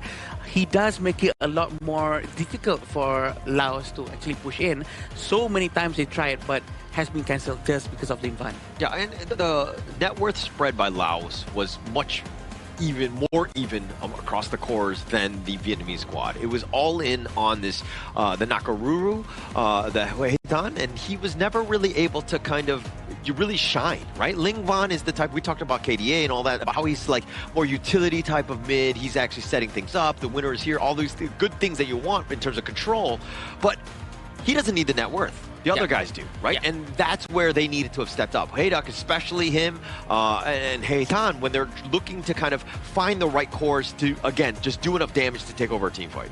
Yeah, this is a bit starting to be worrying for me, right? Because I like the fact that you pointed out, it's not to avoid losing, but it's starting to try and win, right? Because from that game just now, Team Vietnam, we never really saw any proactive players coming in from Nam Phuong or players like Bao Huang on those 2 picks in trying to look for the aggressive pickoffs. It was always the side of Team Laos just moving from wave to wave, slowly but surely choking out of the breathing room coming in from Team Vietnam in that game 1. I think the micro gameplay coming in from Laos is just so good. It's excellent. There's nothing else we can say about that. And I do believe that they have been practicing it. It's reflected in their movement. It's all a very well cohesion of the teammates. And it almost seems as if they don't need to communicate what they're doing. They're always rotating together. But this is the gold graph. Yeah, and I mean, just complete control, right? There was no real big dips where Vietnam were able to find ways to get back in. I mean, the number of deaths that Laos had, very minimal, right? And they just kind of, again, stuck to objectives. They mowed down all the towers, made things very difficult for them to take any sort of team fight because this death ball lineup, so hard to get into. Yeah, it's such a suffocating loss coming in from the side of Team Vietnam. But let's check out the highlights real quick so I can point you out what exactly happened here. So in the earlier team fights here, we do see that Kampeng going in with the lane waste, but got caught by the Bridge of Prison. Look at this. All flash in towards the backline, catching on towards Tree, forcing out multiple flashes on the side of Team Vietnam. And as of this point, right, even though Ling Van got a beautiful freeze, it just wasn't enough to actually bring them back from that deficit. And in the closing play later on, you can see The flank coming in for the side of Wei Tan, a bit too slow, and then Kampeng comes in once again and finds 2 and 3 more players to end the game. Yeah, again and again we can see on Kampeng's ultimate Lewis has been hitting a lot even afterwards, even just before the end of the match. A very good fight coming from him. Yeah, and Kampeng said, get over here as he's getting ready. His MVP 034. It looks like you were not the only one, Sagi, to see just his MVP plays, his layways, his taunts. Everything was so good on this one. Just the control, just locking people down. I think this is the spirit that you need coming in from Team Vietnam to see that Kampeng, he's not afraid of faltering in team fights. He knows for a fact that if he starts a good one, his team will back him up despite the fact that he might be taken down. So I think this is something that Team Vietnam needs coming in for the game 2, or potentially if they do bring it to a game 3. Yeah, even though the damage is just 10%, but that's not what Baichi is for, right? It's for the amount of crowd control coming in from it. The taunt is just so annoying to handle with. Which is also what allowed for the Dune from Villacon to actually manage to put a very successful wind slash and actually knocked up 3 people at the same time after the layways has been used. Yeah, I actually think that also Kampeng's play on the Bai Chi, especially for this draft, you take a lot of the pressure off of Villacon. Right, because usually when you're like the Dune, you got to make a play. You got to get in there. You got to initiate. You got to be the front liner. But it's actually like, one A or one B. You're like, pick your poison. Like, which one is worse? And so Kampeng was, again, able to do exactly what you want as well as a Dune, being that tanky front liner, and then absorbing people, and then letting people come into him. Like, just pile on towards the side of Team Vietnam, right? So that's game 1 coming in for the side of Team Laos against Team Vietnam. Good start overall for Team Laos. They haven't lost a single game yet, and they are looking on track to finishing off the series yet, but we need to see whether Team Vietnam can find a way to bring it back to an even. Yeah, trying to reset the mindset is one of the hardest things to do. That's usually fall down to the responsibility of the coach, how the coach is going to try to handle the mindset of the players, try not to make them too discouraged from after what happened, especially from yesterday's games now into today's game. They have to reset their mind quickly before the start of the next game. All you need is the Men in Black, the red light pen, right? Reset, boom, done. Like, you know, I think that would make things much easier. But we're living in reality, apparently, and that doesn't exist. I've actually tried to look for it. We're also living right now in the side of Marriott Petaling Jaya Hotel here. You know, if you are interested in a nice stay and you're interested in a beautiful one, do check out Marriott Petaling Jaya, as it is our official venue and hotel sponsor coming in for the 2026 Asian Games Esports Qualifiers for Honor of Kings. Once again, thank you so much, Marriott Petaling Jaya. Amazing place, good food, we love it, and that's why we're here waiting for the next game between Vietnam and Laos, which is gonna be for sure interesting. Let's say if Vietnam somehow managed to win the next one, that's gonna make our game going into game 3, because the last time we actually saw 3 different games is a couple of days ago. The only one, which is the Pakistan going up against Uzbekistan, that led into a reverse sweep. Yeah. So coming in for this specific game number 2 here, we do see Vietnam choosing the red side, similar to the previous game. So maybe for them is to look into some of the picks that they have had success with. Well, Ling Van's, the Yu Huan got immediately banned away, so you might need to take another route that gives Ling Van more aggressive on approach. I understand that the Princess Frost that he played was pretty good the last game, but it just didn't provide him much room to actually make proactive plays. You need to unlock Ling Van from Team Vietnam in allowing them to actually progress in the early to mid game. Yeah, probably something like a Mai or something that can be very aggressive, right? But I think that if you're looking at Salah there, he's just relishing in the moment, understanding that, hey, this is the spotlight, this is that time. But, I mean, Vietnam, going back to Ling Van, he is your all-star. Right? He is the man generally where your team succeeds based on his play. He's been the MVP throughout. A lot of the targets are going to be onto him. So you got to let him excel, get on a hero that he wants, but also a playmaker hero. Playmaker hero. Yeah. Well, we'll have to see what exactly the draft unfolds here, right? Because from Team Laos, they do realize one fact that, okay, if Ling Van gets a good game, it's not going to be great for us. So let's ban away the Yu Huan and also the Haino. That could be a potential threat. And for Team Vietnam, they are going back again with the Aaron lock on the 1-2, plus the Charlotte here, a comfort pick going in for their Clash laner here, plus the Nakoruru. I'm not too sure if I'm a fan of this. Yeah, usually, as what Sagi has been explaining, Nakoruru is a hero that we take to try to react towards a much more tanky composition coming in from the enemy side. But having this from Laos. Laos hasn't been picking any tanky heroes just yet, so having this Nakoruru way early on is rather a bit odd. We do have Lapu Lapu and Zhang Fei that has been banned coming in from Vietnam. Also, Azia and Angela has been taken out. Yeah, for me, the Nakaruru has been playing like Nakadudu. It's not been great. Has not given themselves, because you're looking for burst.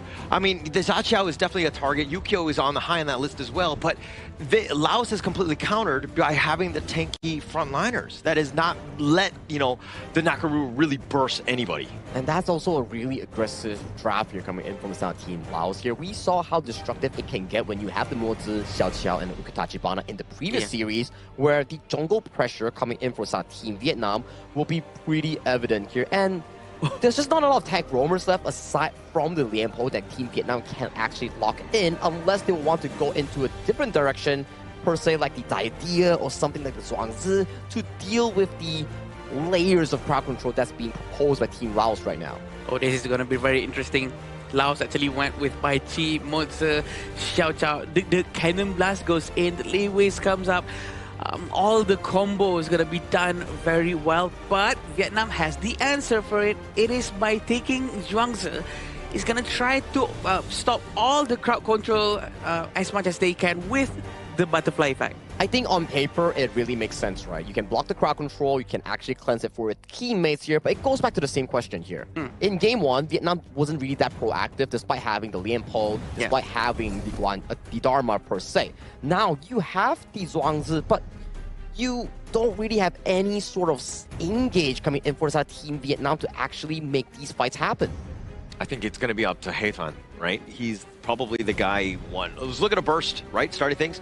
Or the Garuda with Ling Van, again, just being, just using those Wings of Judgment to whittle them down as much as possible, to kind of start things out, and then maybe the jump in happens. But as we go into the third series, game number 2, is this going to be enough? Do you think, are you comfortable with this for Vietnam? I am unsure how comfortable I am with this. I'm not really for Vietnam, because the picks coming in from them, the first 4 picks all of them are very soft, and the lack of crowd controls worries me. I'm afraid that they might have a lot of issue trying to lock down any movements coming in from Laos, especially with the Ukyo-Tachibana. We do have Charlotte with the power gradation, with a little bit of a crowd control coming in from Charlotte, but I think that's the only thing that they have. There's no more crowd control whatsoever aside from Charlotte. Yeah, so when you lose, I'm not saying that you need to pick like brand new heroes, all of them, and just like throw that draft aside. But I do think that for me, the Nakaruru, it didn't have the greatest of impact. And like his decision making to go in, especially towards that late game, essentially just sealing the game for Laos, was not the greatest of decisions, right? And so this is a hero where I'm thinking maybe they go a different route with the jungler. Yeah, apparently they still wanted to try it out and try to make it work. Having a Mozi as well from Sahala is really going to be giving a lot of problems to Hitan. We know the Cannon Blast is accurate, it's strong, it's a first start of any chain reaction. Chain CC coming in from Laos, I'm afraid they're going to have a pretty hard time, but it all depends on the rotation coming in from Laos and Vietnam at the same time. But you saw what they did last in Game 1, where Laos were looking to invade, right? They were looking to contest. And in this one, it doesn't seem like they're going as deep. Right now, they've been kind of thwarted. Bao Hong actually made a giant rotation to help seal off that entrance so that nobody's getting in.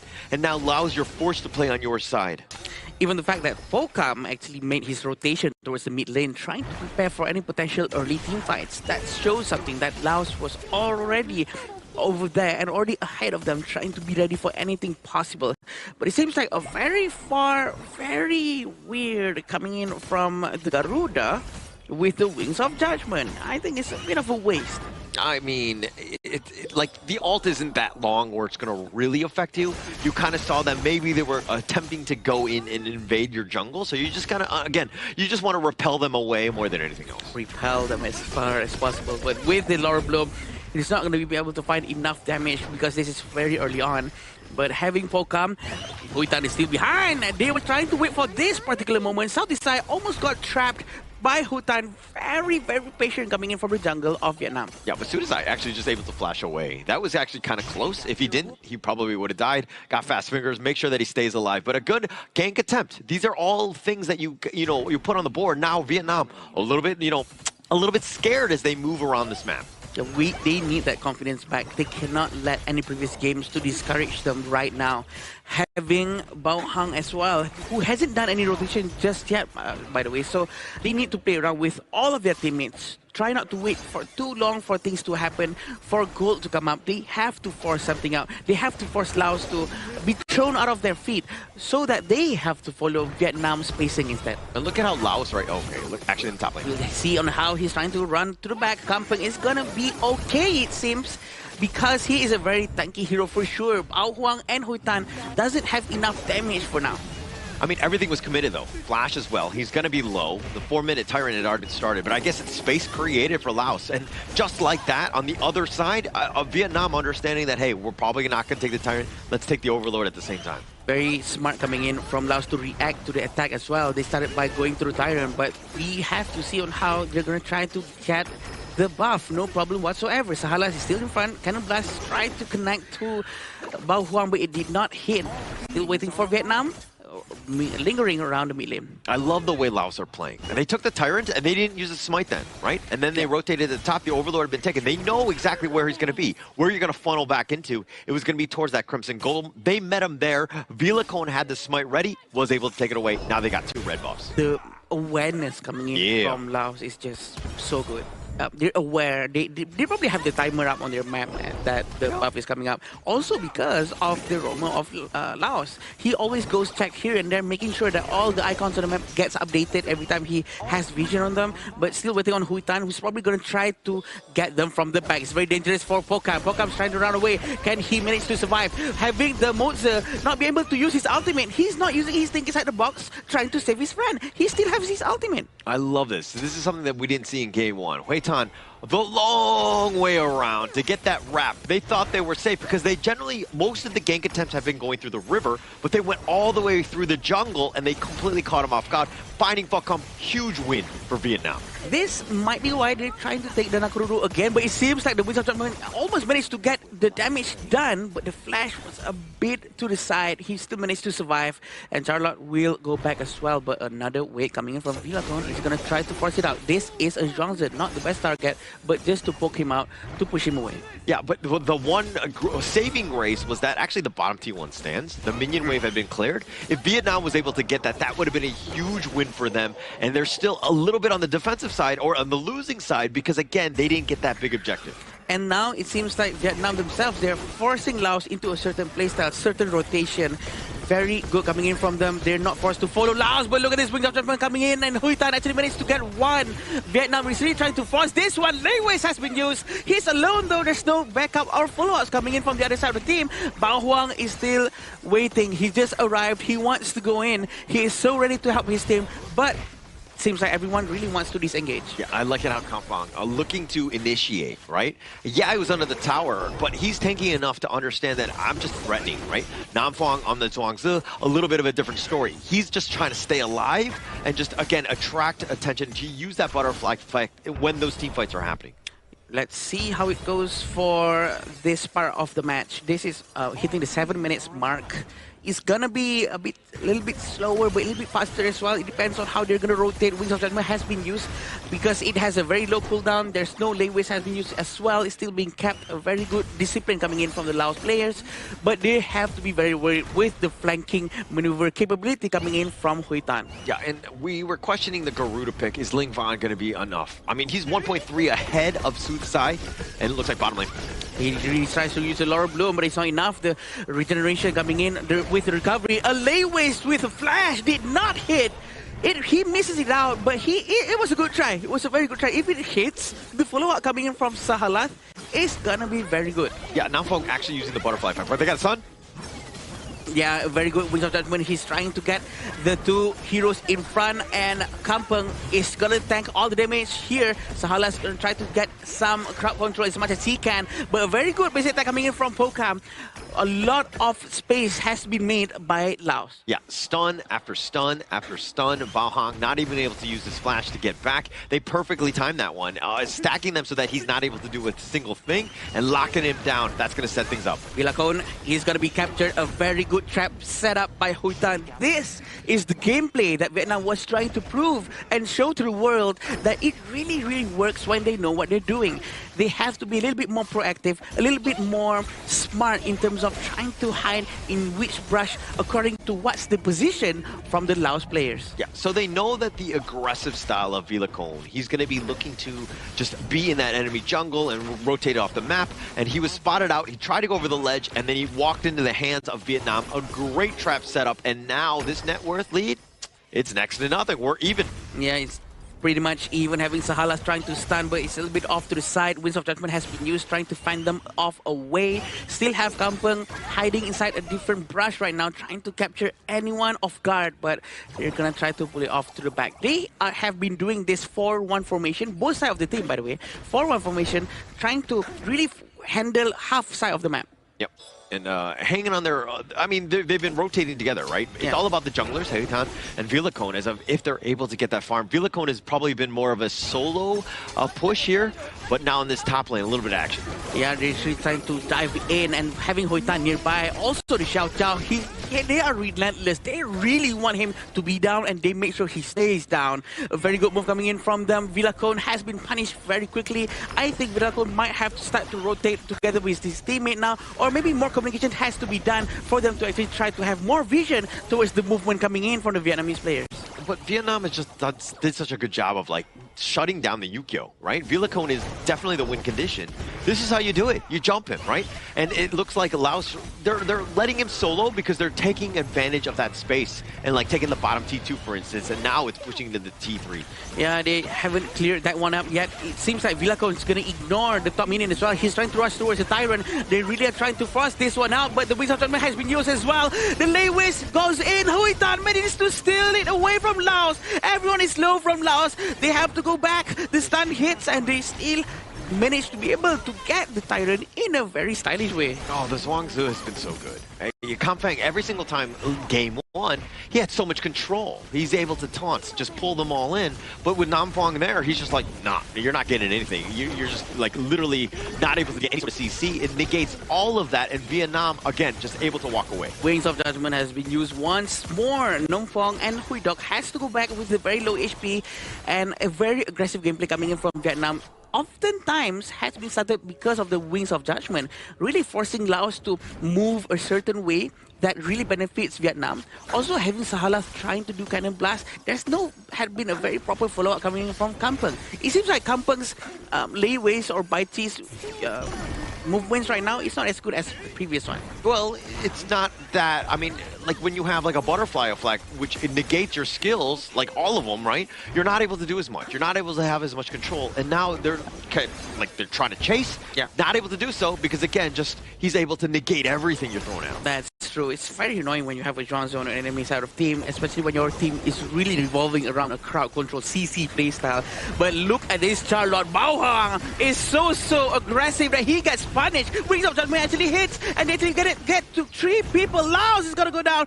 Now it all left with Vilacon. Can he manage to defend? He cannot get the Overlord for sure. They really have to try to step up with their gameplay. Yeah, no chance on this one. And the Wings of Judgment every single time. Ling Von, to me, has been an outstanding mid laner here. He's been having so much control. They've had no answers for when those team fights are happening. They've been pushed back. Vilacon somehow has to hold at least for 7 more seconds here. The top T3 under siege. I mean, it completely zoned away. This Wings of Judgment just doing some serious work here.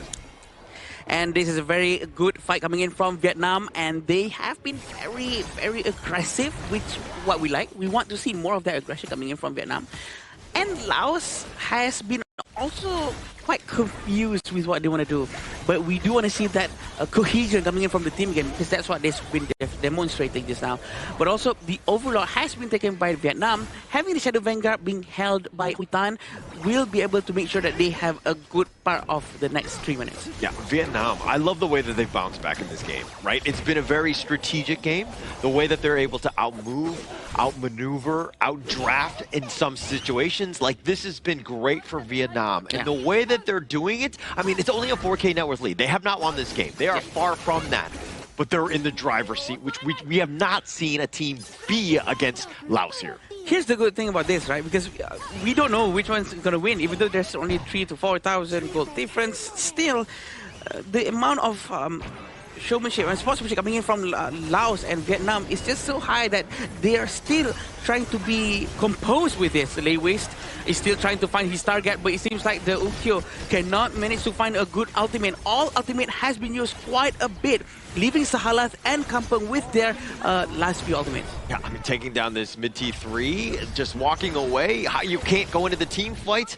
Laos right now, they're grasping, they're reaching for straws, not able to find anything because of the positioning of this Vietnamese squad. Again, look at this. Wings of Judgment really tries to get as much target as possible. Lin Van, always with the responsibility of trying to zone the enemies out. But look at how Vietnam's trying to go in. Can they do this without having Lin Van's Wings of Judgment? Are they going to try to force it out once more? Waiting for a proper cannon blast and a Lei Waste. He still have his flash. He's still trying to force it out. He dives right in from Charlotte, and Bao Huang is still okay. Wings of Judgment is trying to force them to the back with that last dragon. The Shadow Vanguard coming in. Can they try to get Kampung? Kampung's going to go down as well. Hoi Duk gets the target, and Crystal has been destroyed by Vietnam. And we're going to a game 3, our second one coming in for the 2026 Asian Games Esports Qualifiers here. Vietnam found their mistake in game 1 and they adapted quickly in game 2, and right now we're at 1-1 even between these Group C giants. Just a great bounce back game by Vietnam. That's exactly how you want to dismantle Laos, especially that's how you dismantle Ukyo. We've been looking for answers. That's exactly it. You just get on top of them, you take it away. And again, just the Vietnamese squad, the way that they do things, they move across the map, Ling Von's play, and Shala probably not dancing as much right now. He's really trying out his best, and we do know that the Vietnamese players actually did differently this time. The way they rotate, the way they aggressively go and hide inside brushes behind the farm lanes of Laos. I think that's what we want to see more from them. This is what probably is lacking from the yesterday's game as well. And the way they dismantle coming in, the aggression of the side of Team Laos with the Zhuangzi is actually a very smart move.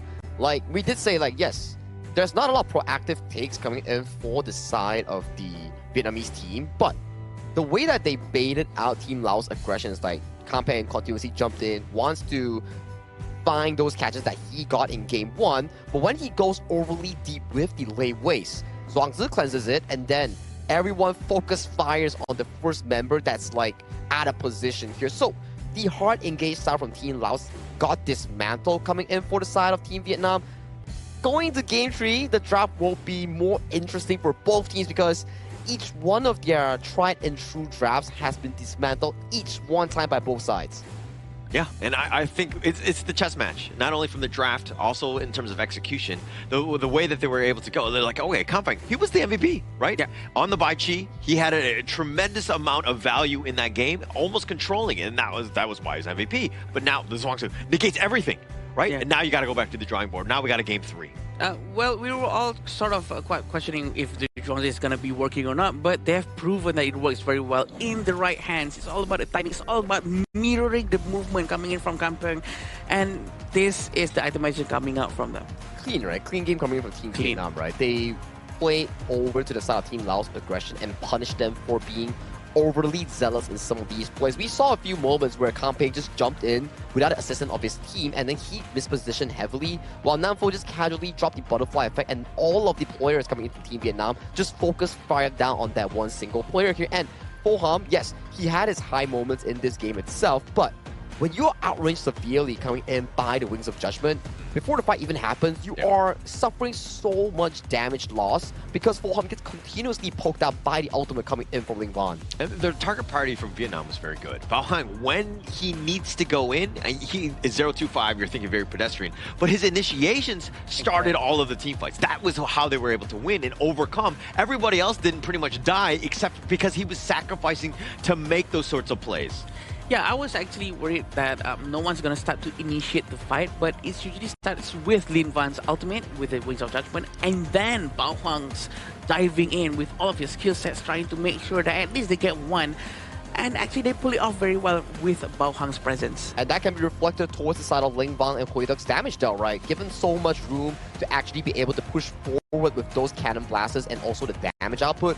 Every time there's a cannon blast coming from Sahalaf, Non-Fong casually blocks it, and then you lose so much of the aggression from the side of Team Laos to actually utilize Villacon and Sudasek in that strong mid jungle here. Yes, early game-wise, we've been seeing some good plays coming from Team Laos, but as the game progresses, you look at the 5 heroes for the side of Team Laos. They don't have much late game to actually tear down the defense line coming in from Team Vietnam. Yeah, I want to just, if they Laos took the draft that they had in Game 1 and brought it into Game 2, would they have had more success in this one going up against this Vietnamese squad, this lineup here?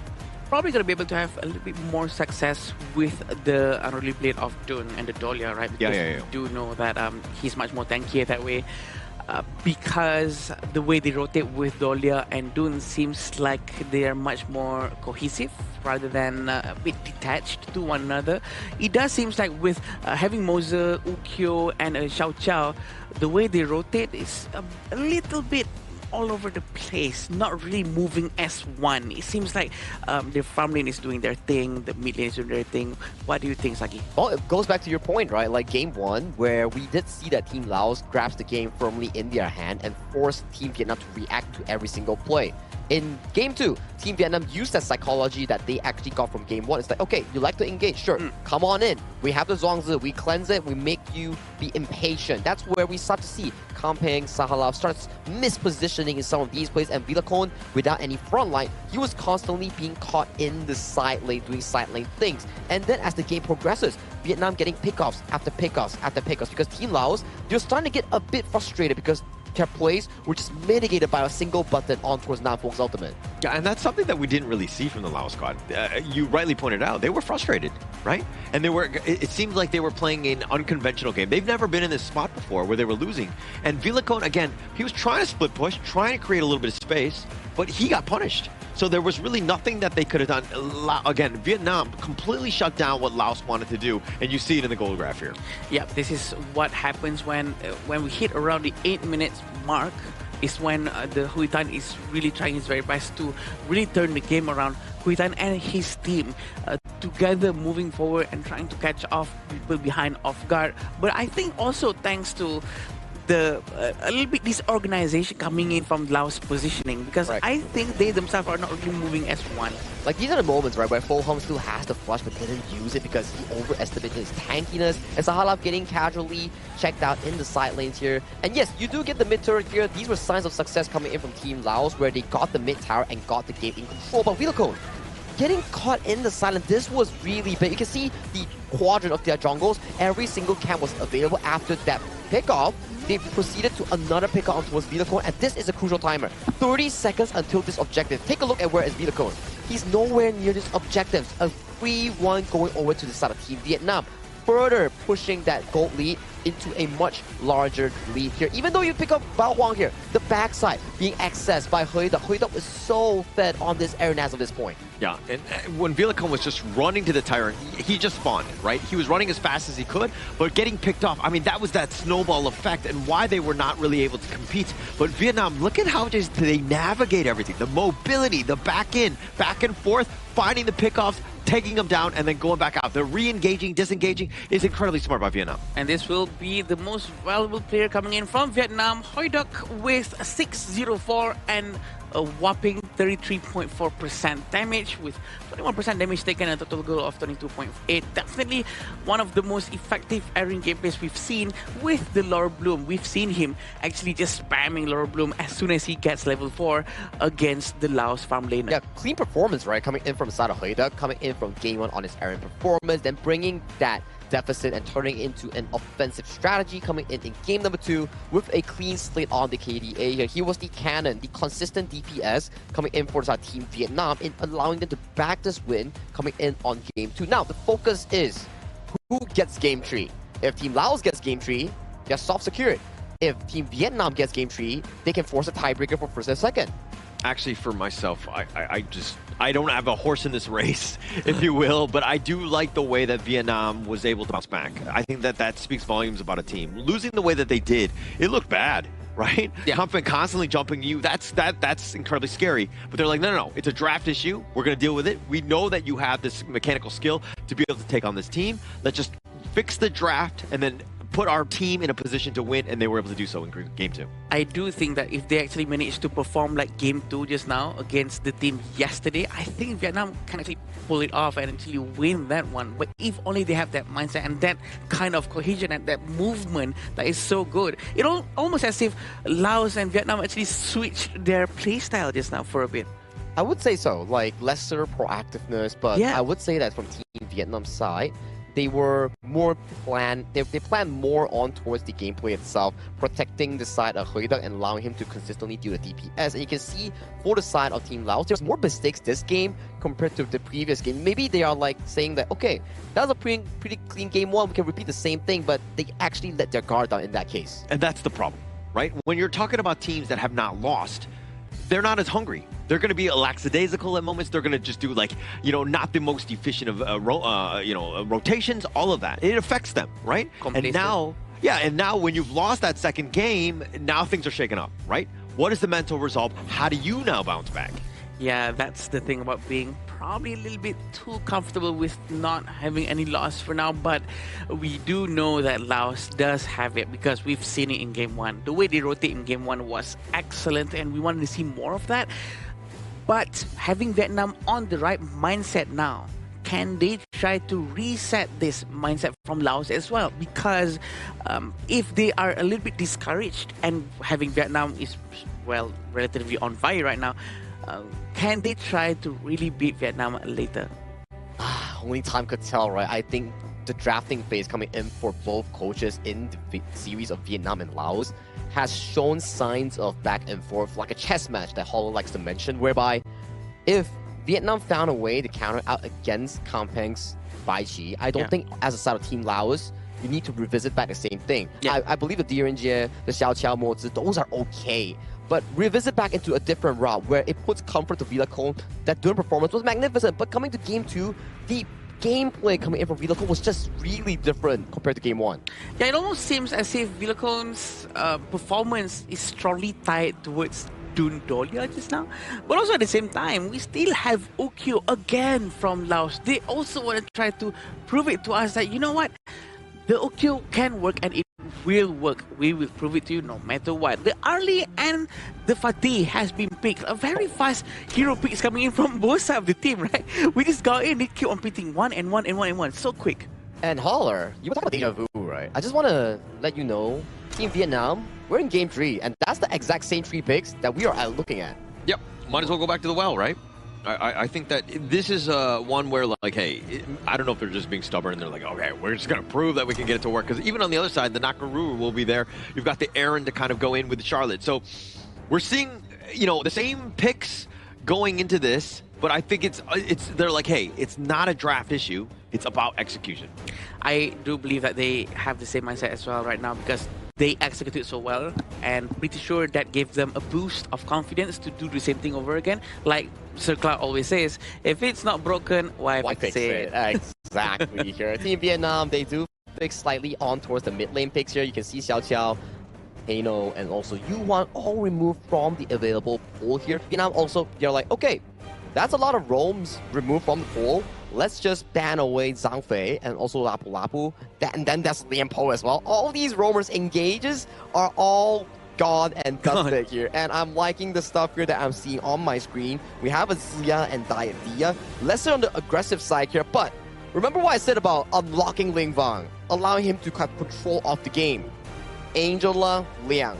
And there's not a lot of frontliners here coming in for the Team Laos that's available in breaking the Liang ultimate here. Maybe this is the trump card that Vietnam is looking for in breaking this game from reverse sweep.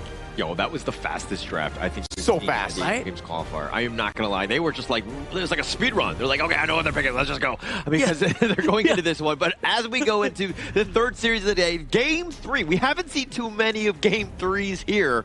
But is this enough? Who are you giving the edge to, Sagi? I gotta say, Team Vietnam's drop looks so comfortable here, and if they can allow the Liang to find more of these pickoffs in the early game, maybe they can build their lead, but not all hope is lost for Team Laos, because on the aggressive end, it relies down on the clash in jungle here, because I can't tell you who's gonna win. I can't tell you, because this is proven by them, and I'll let you choose one. That's not fair. We're going to be seeing the battle between Laos and Vietnam is 1-1. We want to see who's going to get the last game, because this is very important for them to prove to the world who will be better in this group. So having all of these hero picks coming in from both sides of Laos and Vietnam, both of them do not have any tanks whatsoever. They have to depend on comfort with the Fatih, and they also have to depend on the Charlotte coming in from Bao Huang. So I don't think that they both are going to go with a full tank build for sure. I think they still will go with like a semi-tank build. And this is going to be a very interesting one. An explosive match. Yeah. There's no tank, there's no front line. Yep. The best word you use for that, explaining this, is the explosive part, right? When the team fights are happening, you get caught out one time, right? And Nam Phuong is able to lock it down with that control. This is going to be a problem, if you're, especially with the Angela from Lingvan. This is a nice little 1-2 combination. I mean, it's not like great, obviously, but having that control barrier and then the Chaos Cinder from Lingvan with that Blazing Brilliance, you're basically just burn everybody down. Yeah, the power word coming in from Nam Phuong, it's gonna be devastating, not because of the power word itself, it's because of what's coming next. And having Lingvan behind him is gonna be helping a lot. Blazing Brilliance has been used so early on, but where's the backup from his team? There's no backup whatsoever, and he lives to see the day. We still have Hoi Tan quite nearby, but look at Villacon. He's not going back. He's very brave, and they're still going to try to get the Hoi Tan. And the farm lane actually jumps in and tries to help the team. All right, it was looking like a Marvel movie with everybody fighting and nobody dying. Exactly. But in the end, the rotation from Falcom all the way from the south side, making his way an appearance there, had the mobility to ensure that they got that pick off. Falcom was like, I have to do this myself, really, guys? He actually went in and tried to do things, and he actually managed to do so. Because he hasn't used his common skill just yet. And eventually, with the Frenzy, he managed to get a very high amount of damage. That's the thing about Arlie, right? The damage coming in from her is so much, especially when you have the Frenzy from beginning. It really gives you a lot of edge in the first 3 minutes. Yeah, and actually first strike on, of course, Heitan. That's best case scenario, right? You're slowing him down.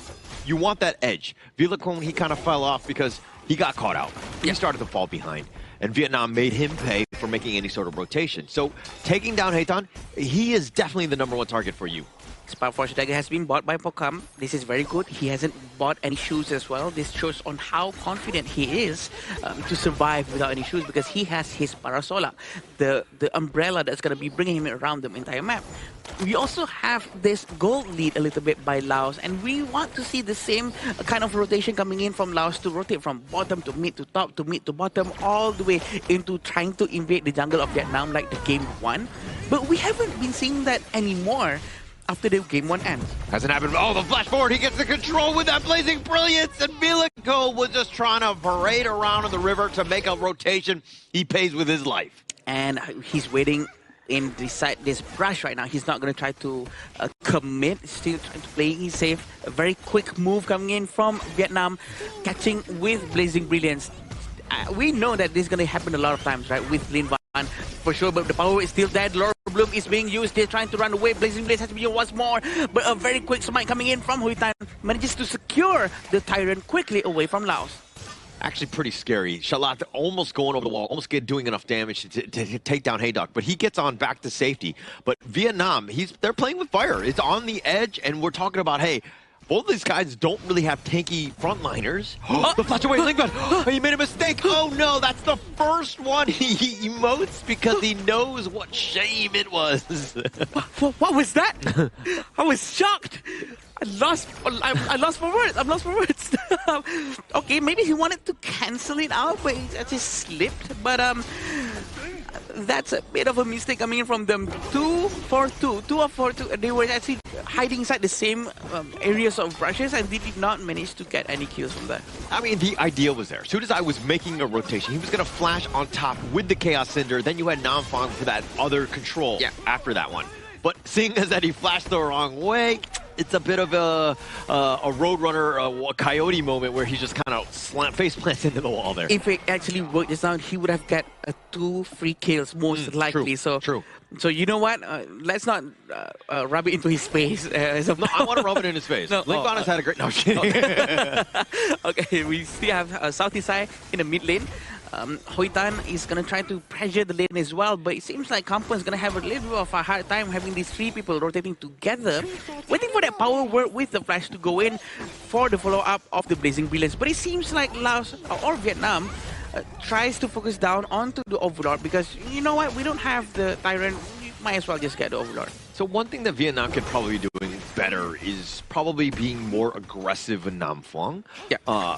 You got one good grab on the Vilacombe, but you didn't get anything else. Oh no, that's another one. But look at this, Kampung actually lost his side up at the top lane, but we still have Nampeng trying to run away to the back. The damage coming in from Laos almost managed to get the Roma coming in from Vietnam, but a very quick fight coming in also from Vietnam, trying to take down Kampung, and Kampung pays with his life, and they actually managed to get the tier 2 tower. Yeah, taking that one down. That was space created. There was a little bit of action in the mid lane where Namfang just barely stayed alive. He didn't use his control. I think some other Liang players might have just like stood their ground and just locked him down, but he's like, no, I gotta stay alive. Yeah. He flashes back onto the tower, stays alive, and that was another little bit of space in the top lane where Kampang goes down. Bao Hang is trying to rotate from the bottom to the mid lane. Still want to see a lot more rotations coming in from both sides of the team. Since like Kampung was really locked in with trying to stay on the top lane for too much, he hasn't been able to really join the team fight, the main team fight, much more than he should be. I think he has to try to be ready with his teammate much more. Power word has been used. This is a very good one. They get Sahalas very quickly, but so does Vilacone. He's gonna go down, but Kampung is really trying to slash his way towards Huitan. Huitan managed to run away. Huitan is still alive, but he's still very nearby. Kampung is still quite greedy right here, but Bao Hang manages to find him away. Yeah, but it was a 2 for 2. I mean, it looked good. It would have been even worse if Huitan just somehow got picked off. He was very low, and that was kind of close, but it was a nice little burst attempt. But Shalat, he's the guy, right? If you don't lock him down like they did with that control, he's got the bitter farewell. He'll stop that. And as we check out this replay here, the control instantly used. You see that Huitan tries to jump in, but the fight on the top side is the problem. They find Vilacone, which is a great win, but they lose their farm later. A very good fight coming in from both sides of the team. The gold difference is barely 1,000. It's just so small, proving to us on how close the fight is between these two teams. And Huitan is trying to fly in. Power word Blazing Brilliance and smash to the ground. Coming in from Huitan, a very good start, but Kampung is gonna force it out. Secretary Blessing trying to slash his way through everyone. 2 of them goes down, and Vietnam's gonna lose their turn after very, very soon. But they managed to turn this one around towards Laos. A very quick reaction coming in from Bao Huang. 3 for 2 trade in favor of Vietnam, though. I mean, it looked incredibly good, but then Kampang coming from the flank, they got caught out guard, and Vietnam had to fight for their lives just to get out of there. But they turned this one into a bit of an advantage for them. They've taken the mid T1, and as we check out this replay, they go in, right? Like, Kampang trying to make that play, but there's just this choke point. It's so difficult to traverse through, and Vietnam somehow with this nice 2-man stun, I mean, yeah, they lose Huitan, but they got the advantage. Kampang actually managed to try to do his very best for sure, jumping in, but he was deep and alone just now. He needed the help much earlier on, but a very quick reaction force coming in from them, a very quick smite coming in too. But look at this power word, the Laura Bloom is trying to find the damage, but look at Angela's trying to find his way running to the back, but the damage coming in from Laos was too big. A very first move coming in from the Sahalas goes down. Still waiting for Villacon, but he's going to try to run away. But the early Pokam, he is in danger. He tries to run away with his umbrella, but can he do anything at this point? He cannot. He will go down so quickly, having Huitan being so close to him. Yeah, they perfectly play that one, even under the tower. I mean, Villacon, it seemed like one of the members, I lost sight of who, Vietnam, they let Villacon survive because they wanted Shalat to take him down. I mean, they still turned out with a numbers advantage, but I do think that Villacon should be high on the target priority list. You got to stop him as much as possible, but then the fact that they found Falcom under the T1, he was like a dead man walking, if you will. No chance for him to escape that one. Yeah, there's no way he can run away out of that situation for sure. 2,000 gold in front for the Vietnam, and I think they're going to be quite comfortable. Also, Laos has to be quite aware of where the positioning is coming in from the Charlotte. He's going to be quite a bit of a problem afterwards. Yeah, easily take in terms of the Shadow Tyrant. Laos all again just caught watching, not able to go in. The tables have turned. Vietnam are definitely in the advantage here. Yeah, that's true. Now Focam has already done his Daybreaker. This is going to be interesting. Blazing Brilliance also has been used to try to secure the blue buff as soon as possible. Seems like Laos trying to get some sort of an advantage here, trying to get the Overlord, but Bao Hang is actually quite nearby. He has vision, but look at this. Howl has been used, trying to use Power Word. Everyone runs away. He cannot use the Power Word at all, but finally someone jumps right in. They said, why not? Why the food is right in front of us. But look at this. Focam, a very good early gameplay, and trying to get the damage done with two people going down from each side of the team. Yeah, they were trying to speed on through, but it looks like the wall, there was just too many walls to hurdle over. They weren't able to get the last one. Yeah. I think Vietnam are very fortunate to come out at least even, but losing Huitan, probably overall losing that trade. Right now, it all depends on the ultimate or the Howl coming in from the Liang, because the Howl is going to be on a very long cooldown for now. But very quick Shadow Overlord coming in from the Vietnamese team. I'm sorry, Laos team for sure, because they actually sort of won that team fight, and they really want to try to get an advantage in terms of pushing the lanes. Yeah, so I think at this point, you're kind of like, Laos have kind of weathered the storm. A little bit of sun here. They're trying to get Bao Huang. Bao Huang is really still right in front of them. Laurel Bloom has been used by Hui Duck, trying to find some more damage, but still, the regeneration coming in from Villacon, it's almost as if there's no anti-heal coming in from the side of Vietnam. It seems like Villacon was just so aggressively using his ultimate, trying to recover any health, and he's just standing in front and not receiving any damage whatsoever. Yeah, so continuing my point from earlier, I think that Laos have kind of weathered the storm properly, right? The Nam Phuong gank attempts, now that you have other damage and you're a little bit tankier, it's going to be a little less efficient. And now Nam Phuong can be a little bit of a liability, if you will, because he's very squishy. And Shalat, again, you have answers in terms of control to stop that control.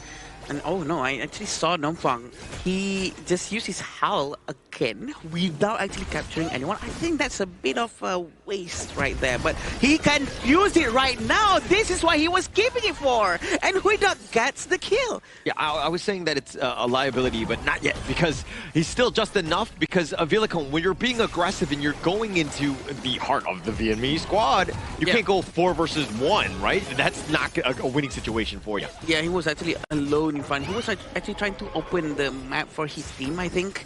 But at the same time, who else can do it aside by Villacon or Kampung? Maybe they have to play around Kampung more to try to get more vision into the map and try to rotate with him together. I know the fear that they have as soon as there's a Liang in the Vietnamese team. It's very hard for you to move around knowing that the power word can be used at any time. Yeah, and also Villacon was just walking around. He wasn't like using the brushes from cover to cover. He got spotted out, and that's the easiest play for Nam Phuong, right? Who's able to get the jump.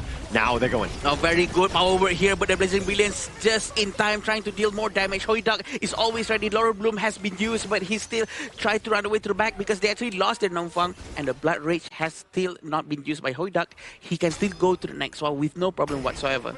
So if we're talking about lineups, I mean, which one is better late game? I was, when you've got an Arlie, it's hard for me to kind of not give that one an advantage going into this. Another team fight coming in, a very good power gradation, but CC immunity coming in from the Laos side as well.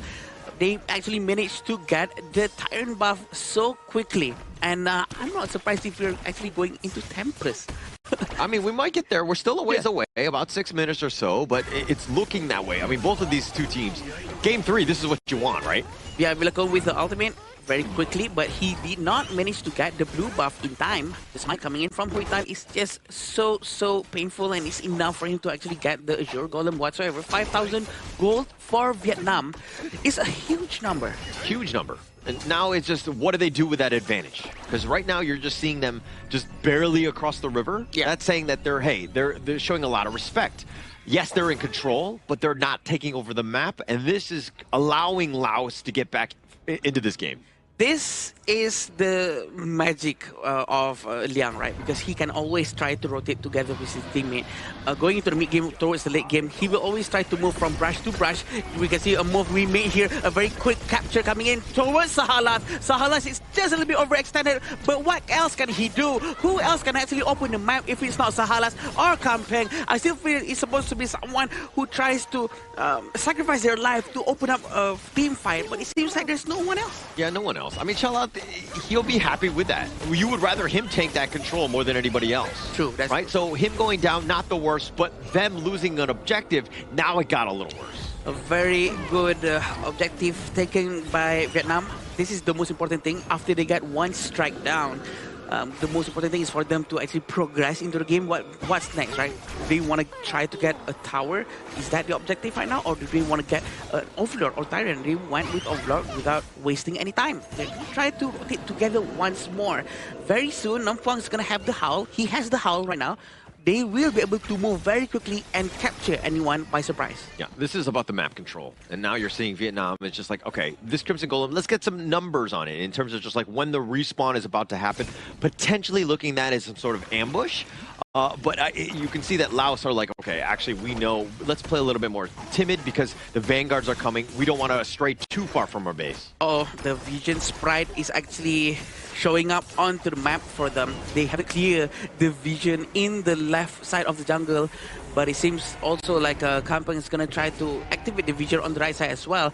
I wish the roam actually goes in and check if there's any eye icon inside the map, but they're not doing that just yet. Yeah, they're not going to do it. I mean, again, it's about the Vanguards. It's all hands on deck right now in terms of this defense. But Howl has been used once more, but it's sort of wasted one more time. No power is going to be used, but at least they get a high ground tower. Are they going to try to force it out into the mid lane? The Vanguard is still here, but it's going to be clear with the high ground capability coming in from the Zia of Laos. They still have one Vanguard, small one in the top lane. Shadow Vanguard is still at the bottom. I don't think they're going to force it out this one. Yeah, they're not going to. The Shadow Vanguard will push in this bottom lane, and the top lane had been completely wide open, right? So this is where they go slow and steady. Vietnam can kind of just deal with it from afar. Vanguard has arrived. They tried to get a lot of damage, but he manages to survive. A very quick flash coming in from the Zia, but it seems like Vilacol is going to go down as well. He cannot withstand the amount of damage coming in from Vietnam, but look at Kampeng with the secondary blasting. Double strike coming in from Pukam, and Huitan is what's left. Can Laos try to win something over this team fight? Can he try to get an objective? Can he destroy at least one high ground tower? I mean, that was absolutely amazing by Kampeng. He saved that game. It looked rough for them. I mean, they were down a member, and then all of a sudden, Kampeng completely catching everybody off guard. They were all lining up properly for him to get those AoE strikes down, and now they're looking to turn things. They might be going high ground. Yeah, Huitan's going to be trying to stop the minion. Very smart from him, going to the back and smite the minion, but there's still one left. They decide not to push the tower holder. Because the respawn timers are so quick. I don't think that it had enough. Plus, it was very slowed down. I mean, there was only one siege catapult, maybe take a couple shots or so. It's not enough time. And now Laos taking the Tyrant here, finding ways to come back, especially when we're talking about net worth. But towers, they speak a whole different story. Gosh, I honestly thought that they have enough time to at least destroy one high ground tower. But it's a very good choice for them to actually pull back, to be disciplined, and to not overextend. Yeah. I think in our ranked games we would have gone for it. Yeah. We would probably have died. In ranked games, yeah, for but sure. yeah, it was under 10 seconds for the respawn. It would have been very risky. True, extremely risky, especially having Huitan still available from the back. Managing to do a flank is going to be a big problem for Laos. But look at this reward coming in from the discipline that they're doing. They're trying to take over control of the map again, but they really need this Overlord as soon as they can. They do have Ramubon though. This is going to be a problem because the bottom lane of Laos is being pushed by the big minions.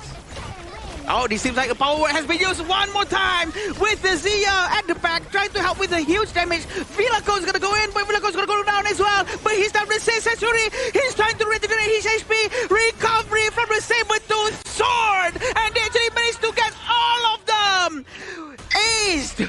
5-4-0. What a fight coming in from Laos. And we were talking, like Namfong, right? He completely falls off. Late game. This is that time. Laos with all 5 members looking to just march and end this game in the middle. They are screaming right now. They're trying to end the game, screaming up on the stage. So happy with their win. Focus is down on the crystal. And Laos will be able to take the win. And that's an absolute cinema here. One of our highest takedown games involved between 2 teams.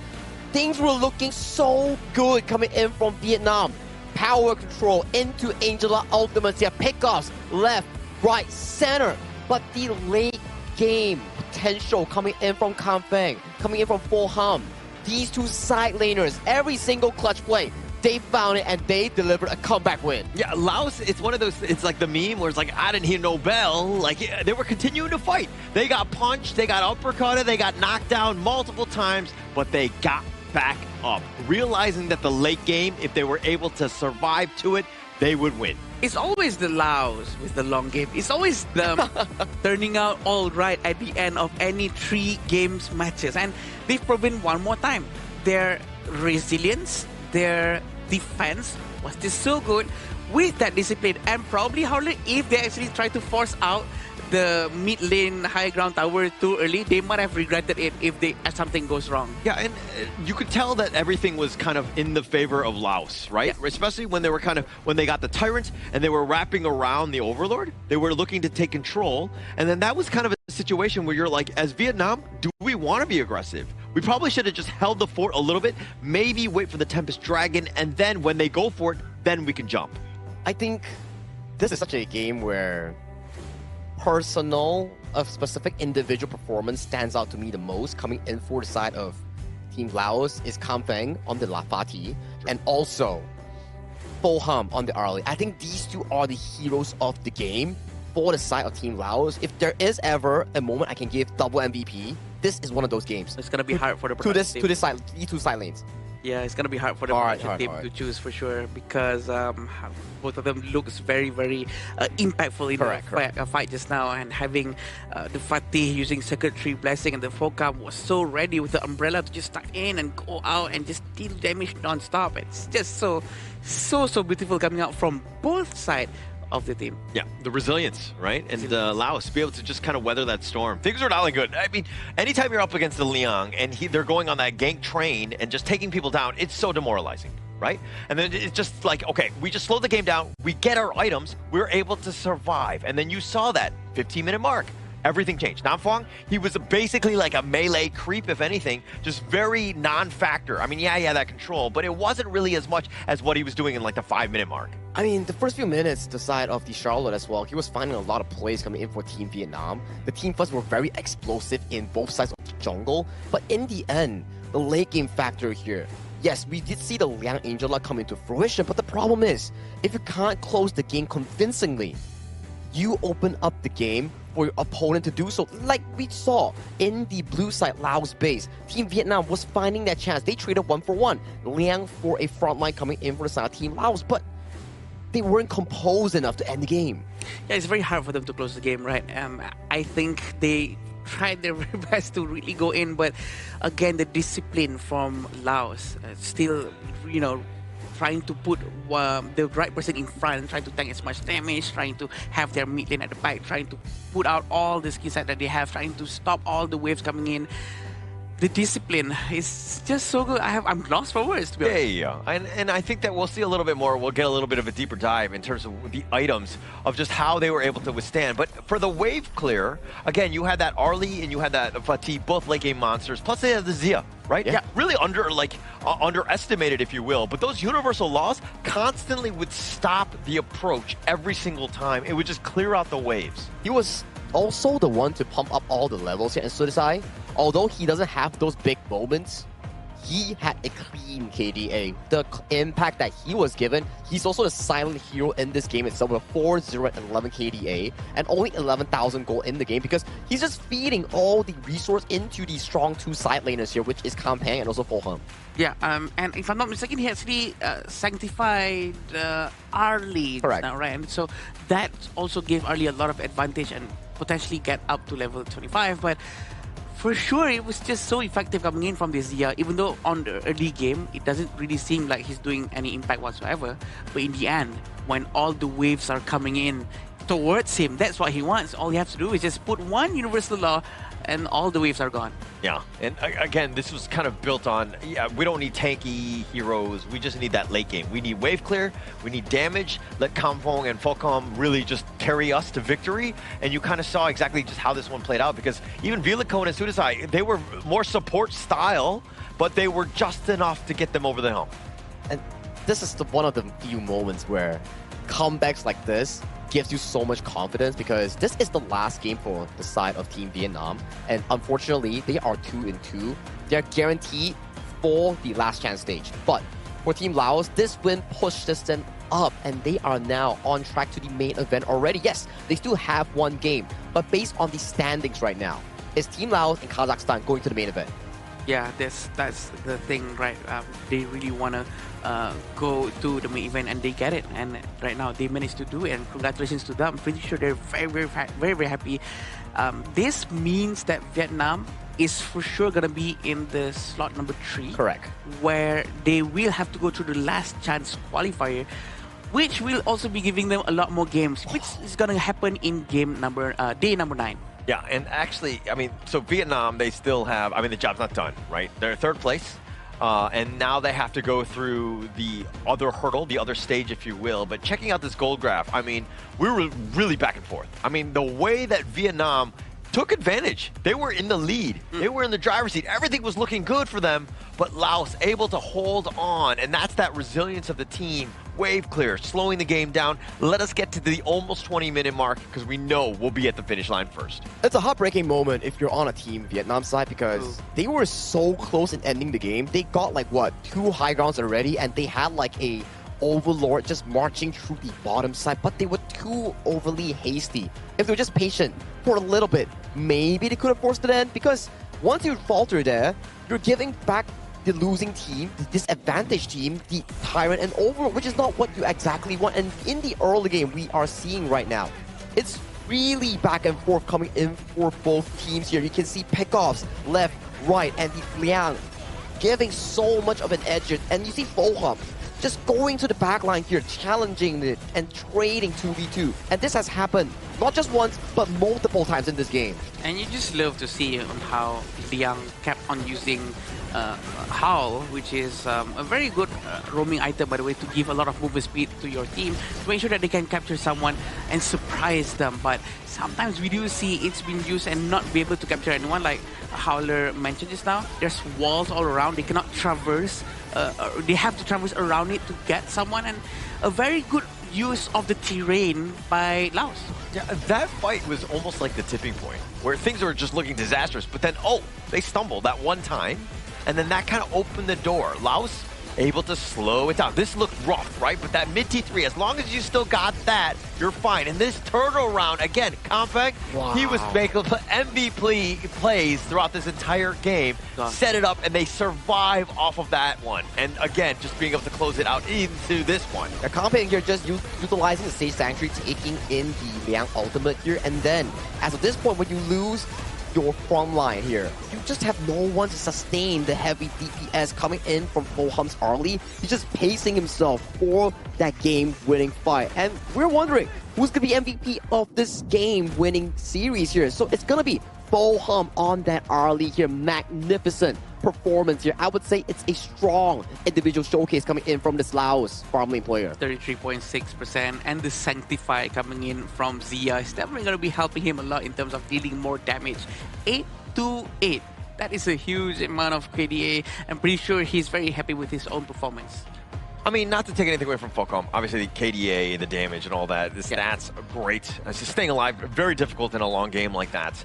But Kampeng to me was my MVP. I mean, you were talking about choosing which of your favorite kids, you know, in the sense of like Kampeng or Falcom on this one. But it looks like production has gone the Falcom way. I'm going to give credit to Kampeng because his impact, that survival of when they were able to just barely hang on, that base defense, and then that final push, all of that was based on Kampeng's play. Exactly right. Kampeng went for the aggression, the jump in, and Fulham came in as the solid cleanup crew in picking up those takedowns here. And these two side laners really put on a great showcasing here in such a pivotal game, because if they lose this, they're potentially forcing a three-way tie between Kazakhstan, Vietnam, and also themselves from Team Laos here. But winning this, they're guaranteed to the main event, and welcome to the main event of the Asian Games, Laos. Yeah, and I was really thinking about what you just said just now about Kampeng and our MVP just now. I do think that if Arlie does it all by herself, can he do it? I don't think so. No, but if Kampeng goes and do it by himself, can he do it? I think yes. Yeah. No, I mean, if we just analyze it again, we're not. We're not undermining him. But he could have been on any hero. Yeah. He could have been like doing, as long as he's doing a little bit of damage. But Kampeng, the way that he was able to group them up, the timing and the way that he was able to initiate, that was the game changer. That was indeed the game changer here. And the Vietnam snowball was so evident here. Yeah, the final play, they took down the Fatih, they took down the Ukitachibana on the side of Team Laos. But then they just went too overboard in allowing the side of Team Laos to find that comeback moment. Yeah, and also what is going to be coming back to us again one more time is going to be Diamond Draw, Dragon's Heart skin pool, and Limited Time Token skin pool, which has been updated. So don't forget to update your game, and this is going to be the Time Token skin pool update, which is going to be very interesting. Everyone wants it. There's a lot of free stuff coming in towards you guys. All right, so as we go into not only update on that one, I think that we've seen 3 amazing series. Finally, it's great to kind of go into that. But first off, I mean, just what a great game there. I mean, a great game also comes with an important interview that Team Laos will be having there on stage with Mara here. And I know, Mara, you're ready? All right, Mara, take it away. Nindinam Sahalat, congratulations to Team Laos. Game number 1, you guys took control of the game. And then game 2, your opponent, Team Vietnam, looked for the right moments to strike back. They studied your pattern. And ultimately, game number 3, you've won. So tell us what happened in between game 2 and 3 to make sure that you guys got this win. What happened back there? What did this team discuss behind the scenes? จากเกมแรกนั้นพวกเขาเล่นได้สบายเพราะว่าค่อนข้างที่จะสนาดับและก็เป็นตามที่วางแผนไว้แต่ว่าตัดมาที่เกมที่2เป็นการที่แบบว่าพวกเขาบ่คาดคิดว่าจะเจอตัวสามารถล้างซีได้ก็คือสางสีมันเป็นเซอร์ไพรส์พลิกจากทางเวียดนามแบบเฮ็ดให้เขาเล่นค่อนข้างที่จะยากเลย For the first game they won as the character is take over the other team. However, in the second game they got surprise pick by Vietnam. The Vietnam team, they choose Sang-chi, which is against his character. So it's hard for him to fight back in game 2. That's why they lose a bit. And then game 3, they come back. And congratulations with that one. Now, because of this win, your team, Team Laos, is now number 1 top spot for Group C. How does it feel to be representing your region so dominantly in this Asian Games qualifiers? ตอนนี้พวกเขาก็รู้สึกดีใจหลายแล้วก็เป็นไปตามที่คิดไว้ว่าพวกเขาจะได้ที่1ในกลุ่มอยู่แล้วแล้วก็แบบว่าเป็นอาจจะพลาดแค่เกมเดียวแต่เขาก็เป็นทีมที่แบบไล่พ่ายเลยเด้อ He said it is going as the plan, but however only 1 game lost. And then all win at the moment, no loss, yes, and he is very proud at the moment and is securing the place to go to Japan. Very, very dominant fashion. You know, a lot of people from Laos for sure are watching, clapping as you've made it. But would you like to say to them, because you have one more fight for tomorrow against Saudi Arabia, let them know to support you for your next match. สำหรับซาอุดิอาระเบียแม่นก็เจอกับทีมหมู่ของพวกเขาเองเนาะแต่พวกเขาก็คิดว่าพวกเขาจะชนะภายในมื้ออื่นเลยเกมมื้ออื่นก็น่าจะเป็นเกมที่แบบว่าพวกเขาอาจจะเล่นชิวๆก่อนเลยก่อนสิเป็นชิวกว่ามื้อนี้หลาย对 As tomorrow games, they has practiced with Saudi Arabia before, and then as they said, they are very confident to defeat the team tomorrow. And for the message to Lao people, please enjoy and watch them to go to Japan. There's one more for tomorrow. Good luck on your next match. Now we'll head back to the casters. Lead the gorge. I can feel the happiness and the sign of relief coming in from the screen over there. Thank you so much, Sahalaf, and also Mara for actually having that interview there. But well-deserved coming in from Team Laos because they fought through a very, very difficult opponent coming in from their Group C here. Yeah, it's not the easiest team to go up against, and No, to really prove yourself, you really need to beat Team Vietnam in that group, and they actually managed to do so because Vietnam has one of the most, a lot of experience out of the entire group, right? So whoever goes up against them, they really want to try to prove to the world, and Vietnam also has. Don't be too discouraged for Vietnam. Yeah, and I think for Laos, it was like this is the main goal, right? Yeah. Just making it to the main event. I think that you could almost say mission accomplished on this one. But the way that they were able to do it, all of the teams throwing their best. We saw some of the best games when Laos was on stage. And being able to weather through that and to come out undefeated, that speaks volumes about this team. Now, as they go up against the other squads, we're going to see some serious fireworks, I would say. I mean, as of this point, right, although they are like soft guaranteed towards, like hard guaranteed towards the main event, mission is still not over, right? You want to have a clean slate coming in for your Group C venture. Like Group C, undoubtedly one of the hardest group thus far, and every single game that we've seen Laos play, back-to-back Tempest game against Kazakhstan. 3-game series and also a big comeback against Vietnam. And their last opponent coming in, the mission is still not done. So for Team Laos and your region itself, you are on your way to a clean finish in Group C. Yeah, definitely on the right path. And also, you want to know what else is on the right path? It's going to be the iQOO official gaming phone for 2026 Asian Games Esports Events Honor of Kings Qualifier. It is the iQOO 15R with 120 Hz and also a very good cooling for the phone to make sure that you don't have any stuttering problems inside your games. So that is your tactical device to make sure that you can win. Yeah, and it's definitely one of the best phones to have on stage, but I kind of want to talk a little bit more about that series where we had expectations. We knew it was going to go probably the distance. Yeah. But the only disappointing factor was that we didn't see a Tempest Dragon. Yeah. Right? Ooh. Usually that happens when me and Hollery said it. Yeah. It's like 30 seconds away, Yeah. But okay, if you want some Tempest Dragons here, maybe the next upcoming series between Syria and also Republic of Korea might bring you more flavors here. Because for Syria, they played the least game thus far in the Asian Games qualifiers here. And if they want to make it to the main event or the last chance stage, they will definitely need to beat Republic of Korea in the upcoming match. Same thing can be said for Korea and fans across their own region. If they win this, they're also soft guaranteed for the main event.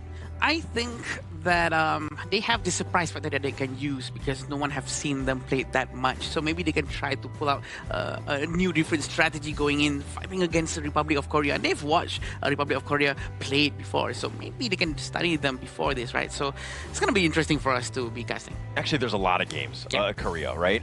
From Nongshim Red Forest to here, you can see exactly the tendencies and things that they like. You know that they're going to be coming in very well prepared, hopefully in the draft. It's a little bit of a different game here in terms of the patches and all that, but it's still relatively the same in terms of the hero playstyles that they'll probably aiming to go for. It's the discipline that they actually bring as a squad, right? But we'll definitely be heading towards a short break before we come back to more Honor of Kings action between Syria and Republic of Korea for the match 4 of the day. So, see you later.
Who will be the next to shine on the Asian Games stage?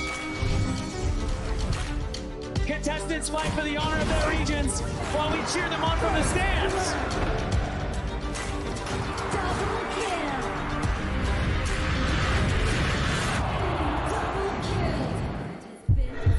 This is a challenge, but it is also an opportunity.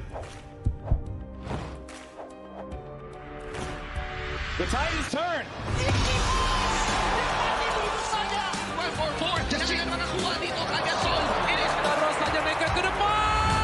Aspas in front. They're going to use it. Golden Tide slows down Tatsuki. Victory! And we pulled it off together. We share the same voice, the same radiance. This moment of brilliance belongs to all of us.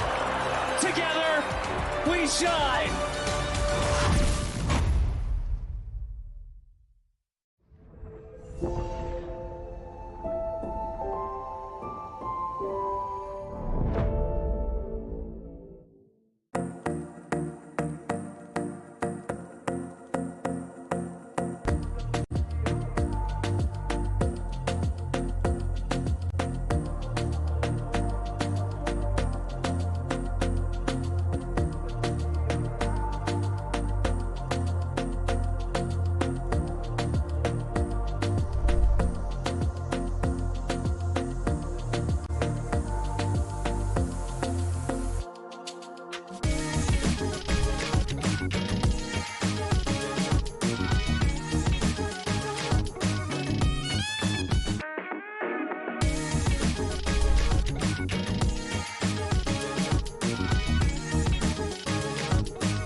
Welcome to the 2026 Asian Games Esports Qualifiers, Honor of Kings.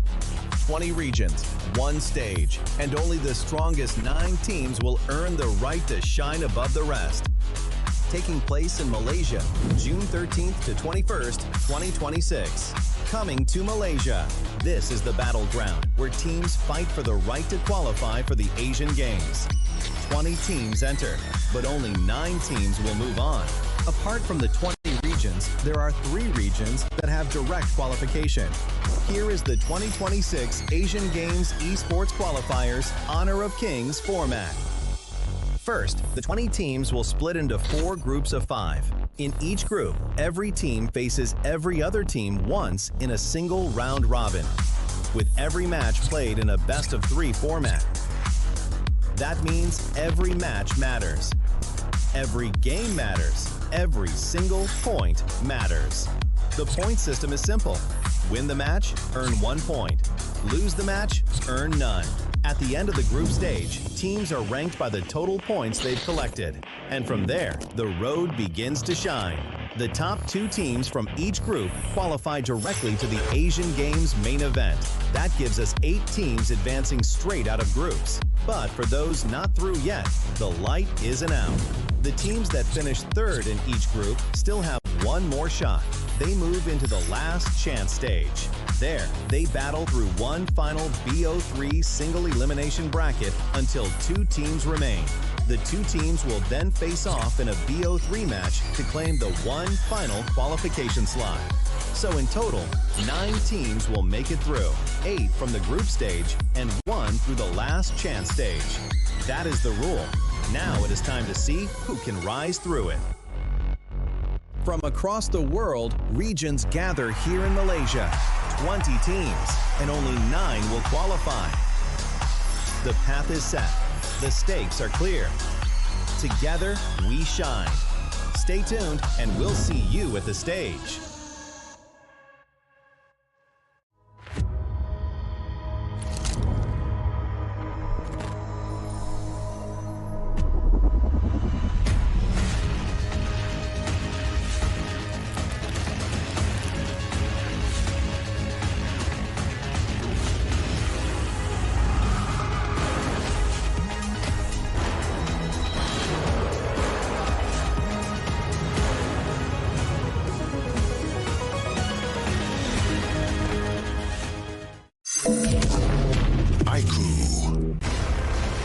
Not ready yet.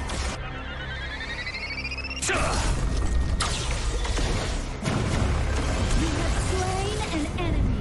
My magic murmurs in ecstasy.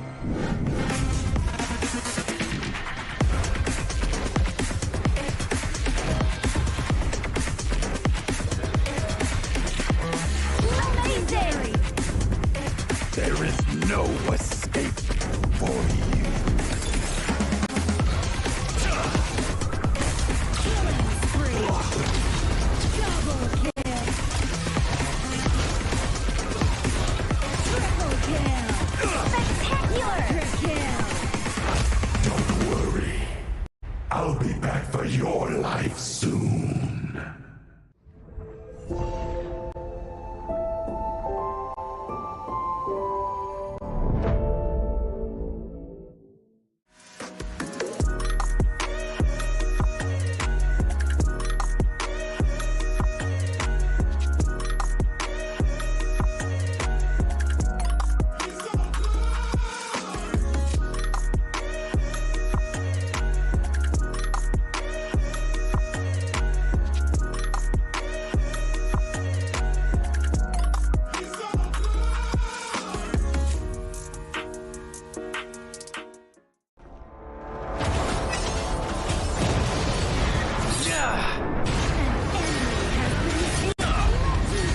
Double kill. Shall I compare thee to a summer's day? Slain. Don't engage. Slain. Don't crush us like insects. Slain an enemy. Defend our base. Our high ground tower is under attack. Amazing. Unbelievable. Triple kill. Ah, the fragrance of romance. Ally has been slain. Rampage. Double kill. Triple kill. Spectacular. Pentakill. Lady Fortune is on my side.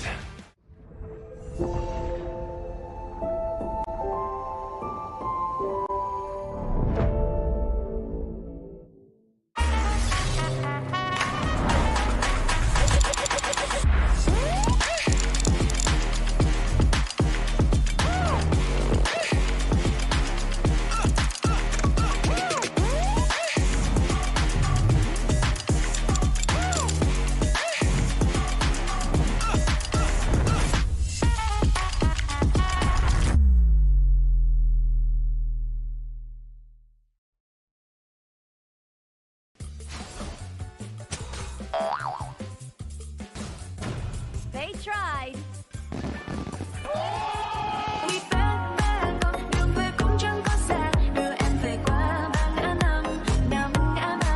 The new Spritling skill, Dig It, is a passive skill which will automatically trigger at fixed times each match, up to a maximum of 10 times. The skill grants guaranteed standard rewards like gold, XP, shield, health recovery, and more. There's also a small chance to uncover mysterious grand prize effects during the match. Dig It may also produce tradable high-value treasures. Detailed information about acquired treasures will be shown after the match ends. Each treasure has its own rarity and storage size, and obtained treasures will be automatically stored in your warehouse. If you want more high-quality treasures, make good use of the Treasure Fusion feature. You can also copy and share your code so friends can help speed things up. Treasures in your warehouse can be sold for event currency, which can be used to redeem skins, items, and other rewards on the event page.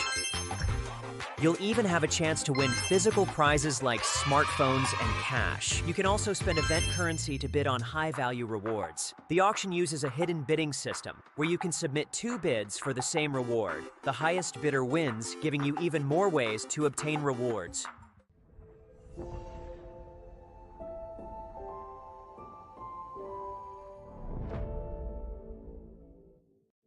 Itu kontrak kita. Relax bro. Phone aku. Jom kembara.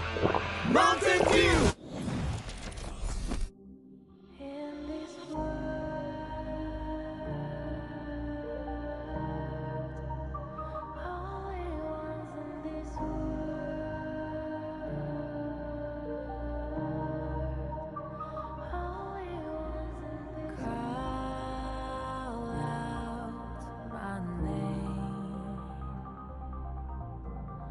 cut through the sound of the rain. No matter how I feed the flame, you know I feel the darkness and the pain.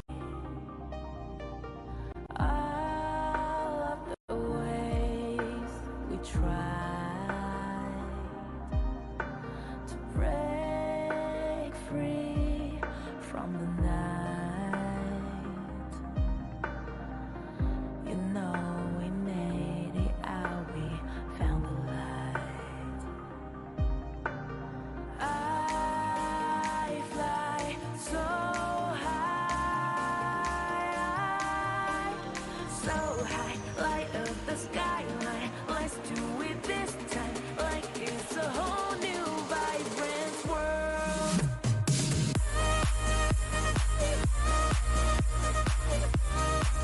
Like we're the only ones in this world.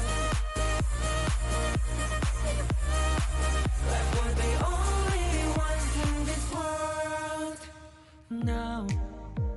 Now I see that I got everything I need. It's alright, I'm on fire, I'm alive, 'cause now I fly so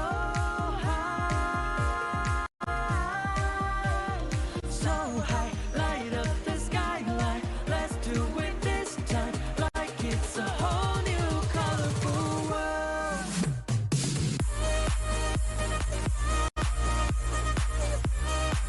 Like we're the only ones in this world. Like we're the only ones in this world.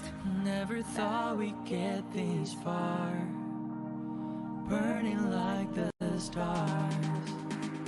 How we get this far, like we're the only ones in this world.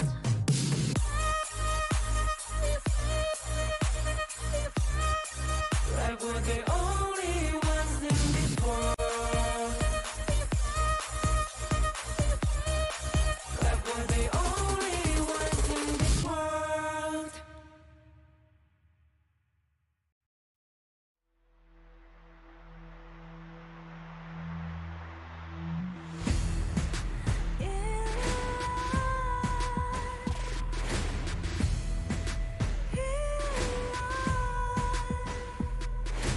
What's a life without its words? Compromising with what hurts inside.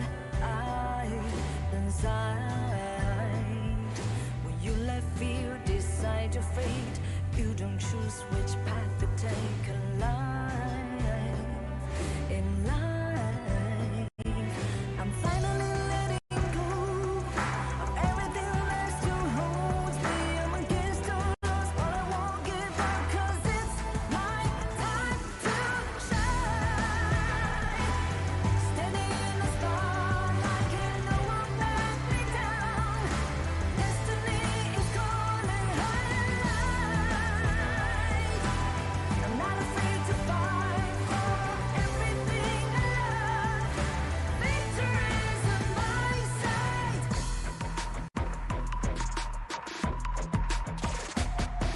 The more we lose, the more we gain. The more that nothing stays the same in time. Can't love ever, can't forget. What you see is what you get sometimes.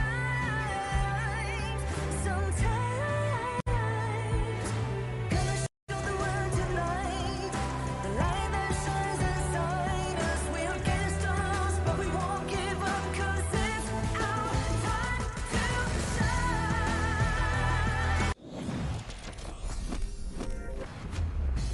After that banger series between both Vietnam and also Laos, we're back at it once again at the 7th day of the 2026 Asian Games Esports Qualifiers for Honor of Kings. My name is Aki, your guest host for today, and we will be inviting back Sir Cloud and also Adam to be our casters for the Gorge. Are we playing this? One, no. Mana, where's the synergy? Yeah. I'm sorry. But yes, we are back, and I'm with Cloud right now. So usually when I'm with Cloud, the game is gonna be very short. I don't know why, but usually when I'm with Mr. Holler, it's gonna be very, very long. Yeah, Mr. Holler, yeah. Mr. Holler. Yeah. I was at the backstage watching that game, and that was a banger of a series. It was. I'm Man. telling you, when I'm like just watching it at the backstage there, I heard like when they won the team fight as Team Laos, they were cheering so loud. Like they were shouting, the energy was just there, and then they knew for a fact that that comeback was sweet. Oh yeah, absolute big comeback there, right? I was like watching the games. Can they come back here? Oh, they have a Zia. They can still clear, but clearing is not enough. But yeah. Yeah, they proved me wrong for sure, because I wasn't expecting that Zia's lane clearance is going to be really useful, especially according to Laos gameplay, because they really love to defend a lot, and their stamina, the mental stamina is really, really high up there. One of the few things that other teams should be able to try to learn from. And you know what else you can try? The new hero coming into Honor of Kings that has been live since June 17. There's 3 AoV heroes coming in for this exact server, being Lorian, Annette, and Florentino, and a new hero introduced to the Gorge, Davara. Make sure to try it out and let me know what you think. Yeah, what do you think about Davara? Davara is a hero that can go to the Clash lane, but also has been said by one of the OG players to be able to be played on farm lane as well. I think Sagi can agree, because he has a lot of ranged attacks, but I'm still not understanding him just yet, because I'm busy trying out Florentino. Obviously, right? We know Florentino is yours. He's quite close to Charlotte's gameplay, so... Okay, do you foresee yourself... No, it's hard, sorry. Like main... Very hard, no, I cannot main Florentino, it's just too difficult. It takes a lot of time, right? It reminds us of one of the highest mastery heroes coming into Honor of Kings, where you rely so much on the reset, but that's for the official server that we will be focusing on later on in the next tournament. But for this upcoming tournament, for the Asian Games Qualifiers, we will be inviting 2 new teams coming in for Group D. It's gonna be both Republic of Korea going up against Syria. Syria arguably has the least games played in the whole tournament up until day 7.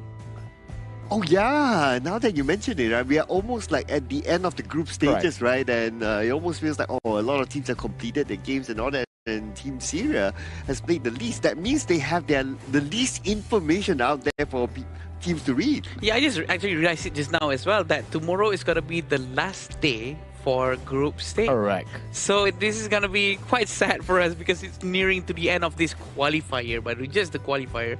But yeah, day 9, we're going to be seeing the last chance qualifier as well. Oh yeah, that's going to be pacing into a different way, because teams right now, a lot of them have locked for the main event, but most of them, when they still have a shot, they want to be aiming for that last chance stage. But to introduce our matchup of the day coming in between Syria and also Republic of Korea, we have prepared a short teaser video to invite them to the stage.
Their path to qualification remains wide open.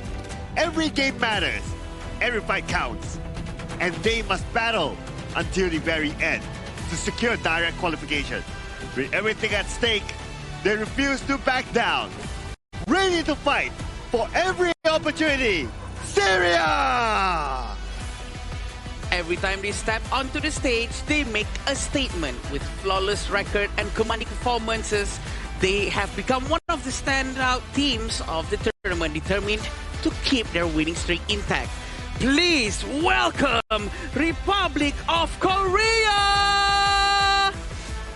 The unstoppable force coming in from Korea, challenging up against the underdogs, which is Syria here. If Syria is able to pull off a under sweep here, which is like, if they're able to find that momentum here against Korea, maybe, just maybe, they can topple the rankings here coming from Group D. It's going to be nice to see an upset, because we do know that Korea has a lot of experience, but walking down through Syria's team right here. Yes, represented by Bashar, Ammar, Abdul Aziz, Ali, and Ibrahim. So as what we mentioned before they walked in, right?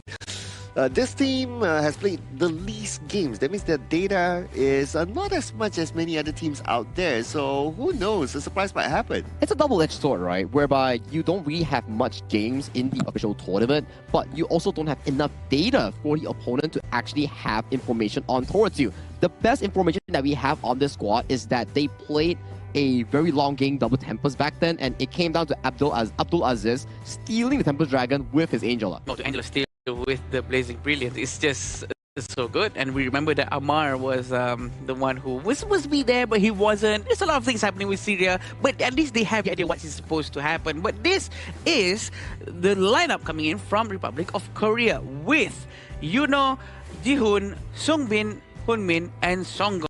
These are the players coming in from, we know them from Nongshim Red Force and a lot of experience under their belt. Yes, this is powerhouse of the group, of course, and they are definitely one of the favorites to move forward. So this will pretty much be like the David versus Goliath sort of story, if you kind of think about it. Yeah, and we did see how yesterday Republic of Korea was able to take down Sri Lanka in a rather convincing fashion, thanks to Seonggon and also Seongbin with that Mozi Angela combination in consistently finding the targets on towards the gorge. Their playstyle is really heavily revolving around that mid jungle roam rotation in getting those early leads and skirmishes here. And this is the head-to-head between two teams.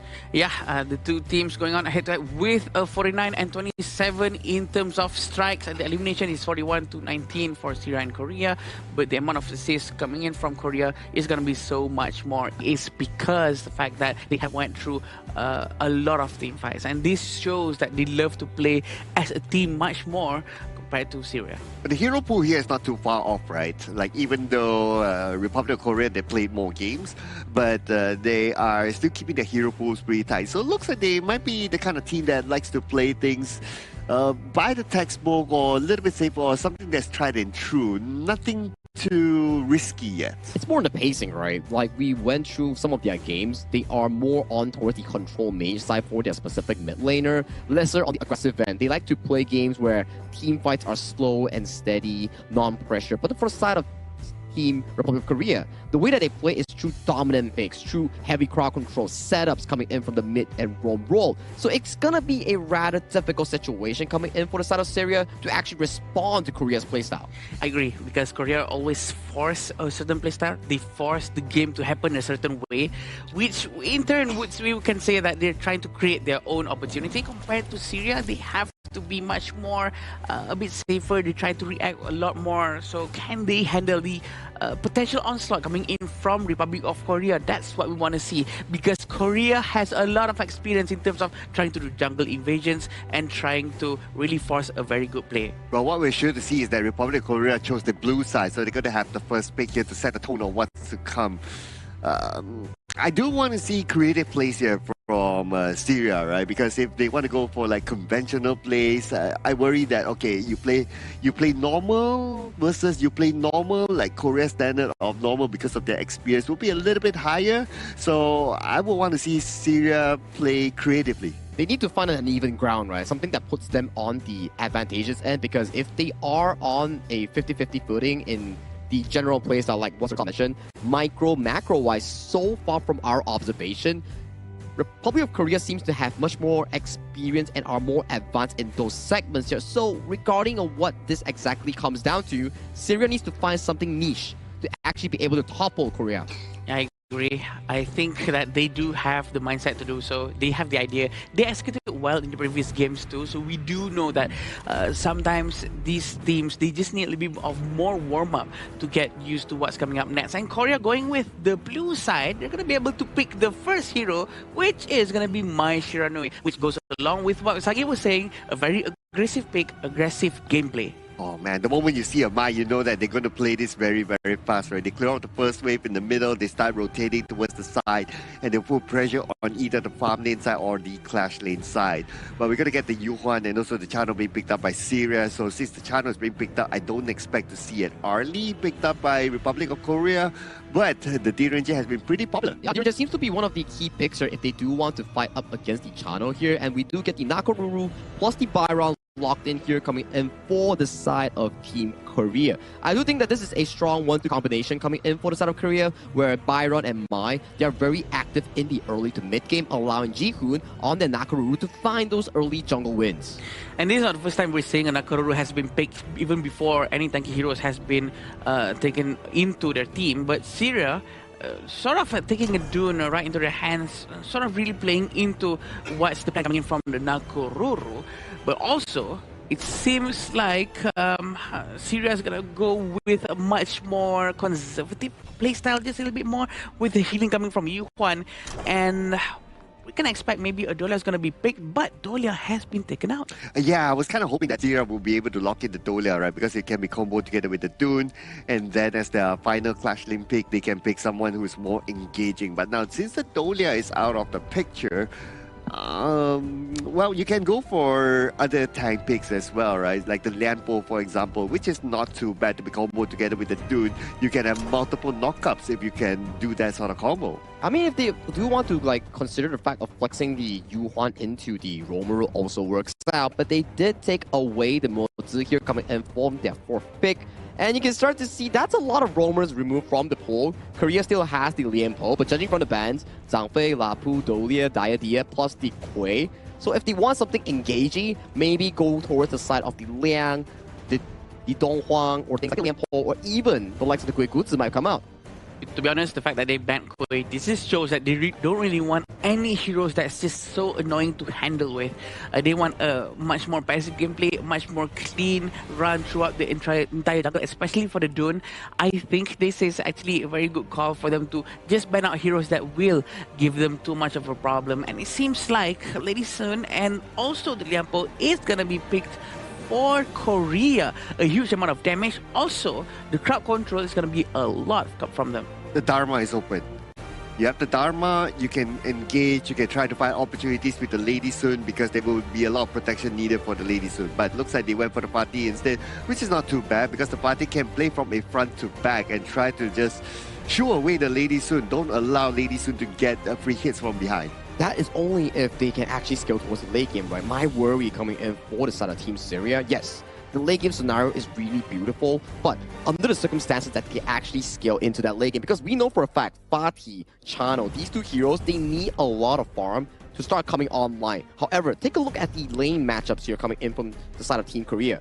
Byron, Lady Sun, direct lane counters against them. So if Syria falls behind in lane, Korea's going to step on the pedal gas and make sure that this is going to be a snowball. Yeah, Sagi, before I let you go, which team do you think have a better team comp? Oh, I gotta say it's Korea, man. Their composition looks so solid. They have engaged, they have late game, they have everything it takes to snowball the game from the early get-go here. But let's see how Syria is able to counteract that with the draft that they have listed out on the red side. I think I have to agree with him as well, because the damage coming in from the Korea is going to be a lot, especially when we have the Sungmin on the Mai Sharnoy. It's going to be able to deal a lot of damage towards the minion at first and then do a lot of rotations. Seems like Syria is trying to do something similar, sending Moza and also Abdulaziz on the Yuhuan towards the bottom lane. Yeah, in fact, they cleared the mid lane first before the Mai is able to clear it. So they had the first move towards the bottom lane, and that signal was given towards the farm lane area, and that's why they had to back off. But great for Syria. I really like what they're doing here. They did that quicker, and because of that, they're able to secure more resources at the farm lane. And it seems like both sides of the team is really trying to play at their own pace, not really trying to steal too much of any jungle for resources. Waiting for Amar to finish his first cycle in the jungle. He's going to be reaching at the bottom lane in about 140 seconds. 1 minute 40 seconds is going to be the mark for him. But seems like Nakoruru has started to appear in the mid lane very, very early on. Okay, bit of a rotation back into the mid lane by Seongbin, but that's just to take over the wave so that he's able to farm for himself. Now, keep your eye on to Jihoon though. He's making his rotation onto the bottom, but no clear target yet because Ibrahim had the signal that he has to play this safely underneath the tower. Yeah, we know Amar and Jihoon is trying to rotate as fast as they can, but as a Dune, it's going to take a long more time for you to clear the jungles compared to Nakoruru, because Nakoruru is a damage-based hero. Compared to a Dune, which has to focus more on towards defensive items, but it seems like a little bit of a walk happening in top lane to try to get Bashar, but Bashar actually managed to run back to his tower to safety. Okay, so looks like Syria, they're still in control of the middle stages, right? Despite them being behind in terms of goal, but at least in terms of laning is okay, but maybe I spoke too soon, but no. Abdulaziz is okay. Great, and any Soro coming from him, trying to survive any potential upcoming damage from Korea. Rotation is trying to be made by Songbin, moving towards Bashar, but Bashar seems fine for now. Are they trying to steal? They managed to give it towards Honmin. A very quick and decisive move from the Korean farm laner. And again, both sides back to respecting each other in terms of the jungle. No big jungle invaders though. If any jungle invasion would happen, I would expect it to come from Republic of Korea first, because they have the Nakoruru and they have the Mai. They can easily go in and out of the jungle when they need to. If it's not to gather resources in the Syria side jungle, at least they are able to get information. A huge damage coming in from Korea, but did not manage to really make it stick to Amar, because Amar used the early blade to run away to the back. But very, very cheeky from Yuno, clearing the wave before it even arrives to the center, and it seems like they're all gonna dive into the tower with Jihoon in line. And a huge amount of crowd control coming in from Korea. I thought he was able to survive that when he used the flash forward, but then again, they still went in on it. They were committed to getting that takedown, and that gave them dividends. The first strike given towards Republic of Korea, and not only that, look at where Yunho is at the top. He cut the wave all the way behind tier 2 tower. Yeah, he really doesn't want to waste any time, because this will allow him to do an earlier rotation towards other lanes. That's the benefit of doing this lane cuts. But it seems like they really want to try to get Amar once more. Amar has his passive activated. The Unyielding Might is already switched on. So they have about 25 seconds cooldown before it comes back again. Korea has to do something right now. Well, Korea, what they're going to do right now is to lock in the Tyrant. It's going to be easily taken by them. But the Overlord is open. Okay, Korea making the rotation towards the Overlord. Oh no, the Overlord right now.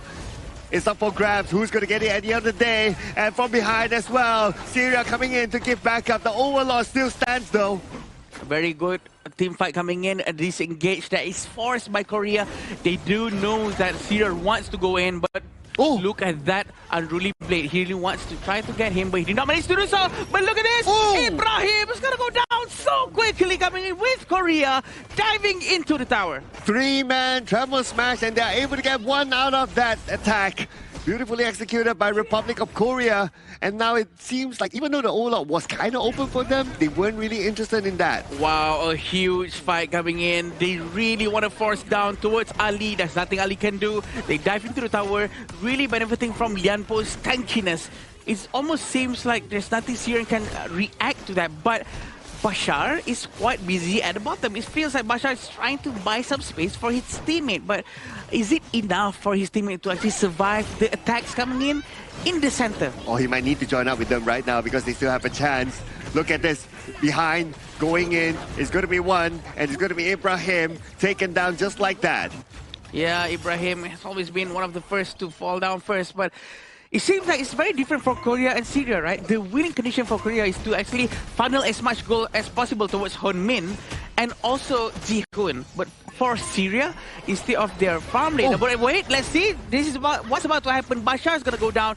And also the top lane, they have to pull back just a little bit. But going back a bit to my point, they have to give a lot of goals towards Bashar. Bashar is one of the most important heroes coming from Syria. He is the winning condition for Syria. And maybe that's why he was left at the lane to kind of like farm and also push at the same time, but he didn't really have time because of the aggression coming in by Republic of Korea, pressing the other 4 players, and he's forced to join back with the team fight together with the team. Yeah, 7,000 gold is a huge amount for sure.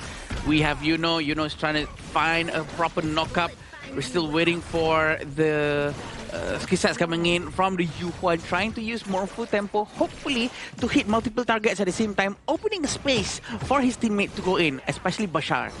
And now all the towers are almost down. Looking at this situation, it's going to be pretty hard for Syria. They are pinned back inside of their own base, but Amar at the top got a solo takedown. Very quick takedown there. Jihoon actually probably most likely overextended in their area, still trying to destroy the high ground tower in the bottom lane with Honmin, but Honmin has to go back just a little bit. Marvel Temple connects, but they did not want to force this one out because the presence of Jihoon is very important, right? So Jihoon is not around anymore. They have to go back.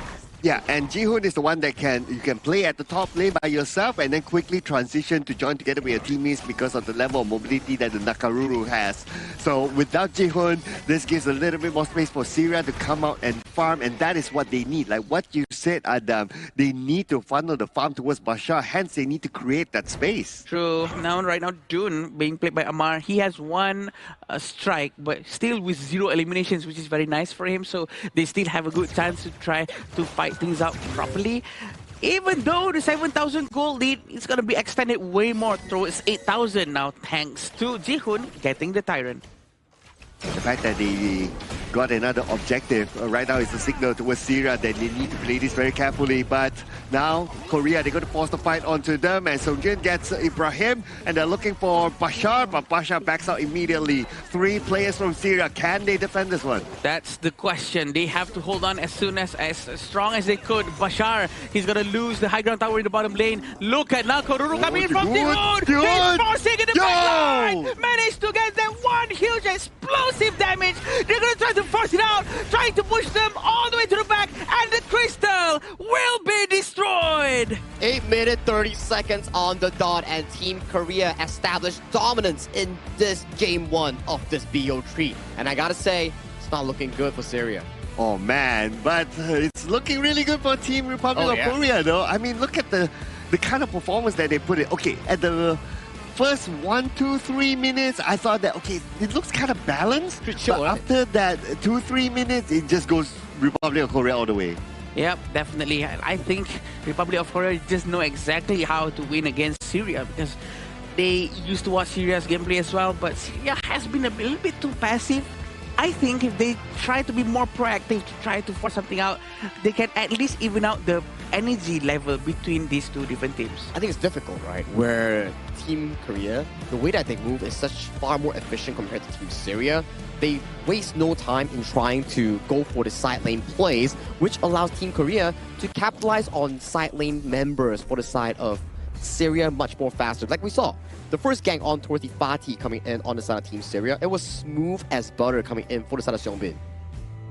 Yep, definitely. And I think Seongbin was so playing very well. Also, the fact that they had a lot of space being given out by his entire team also allowed him to actually really perform very well throughout the entire match. Oh yeah, absolutely, right? I mean, this is a total domination kind of gameplay, right, from Republic of Korea. And it is also something that we see during the draft, right? Like what you mentioned, Sagi. For serious draft, they are set up for late game. If it goes late game, okay, maybe we might see something like how we saw the Laos game earlier on, right?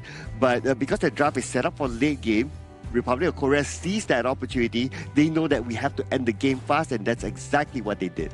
And they snowballed so crazily, right, coming in for the side of Team Korea, where we saw Jihoon's Nakoruru went all the way to the back of the crystal, popped one member coming in on the side of Abdulaziz, and then he backed off fully, which allowed the game to be smoothly ended by the side of Korea. And as you can see towards the KDA, only Jihoon suffered a casualty death coming in for the side of Team Korea, while others were crystal clean in this game alone.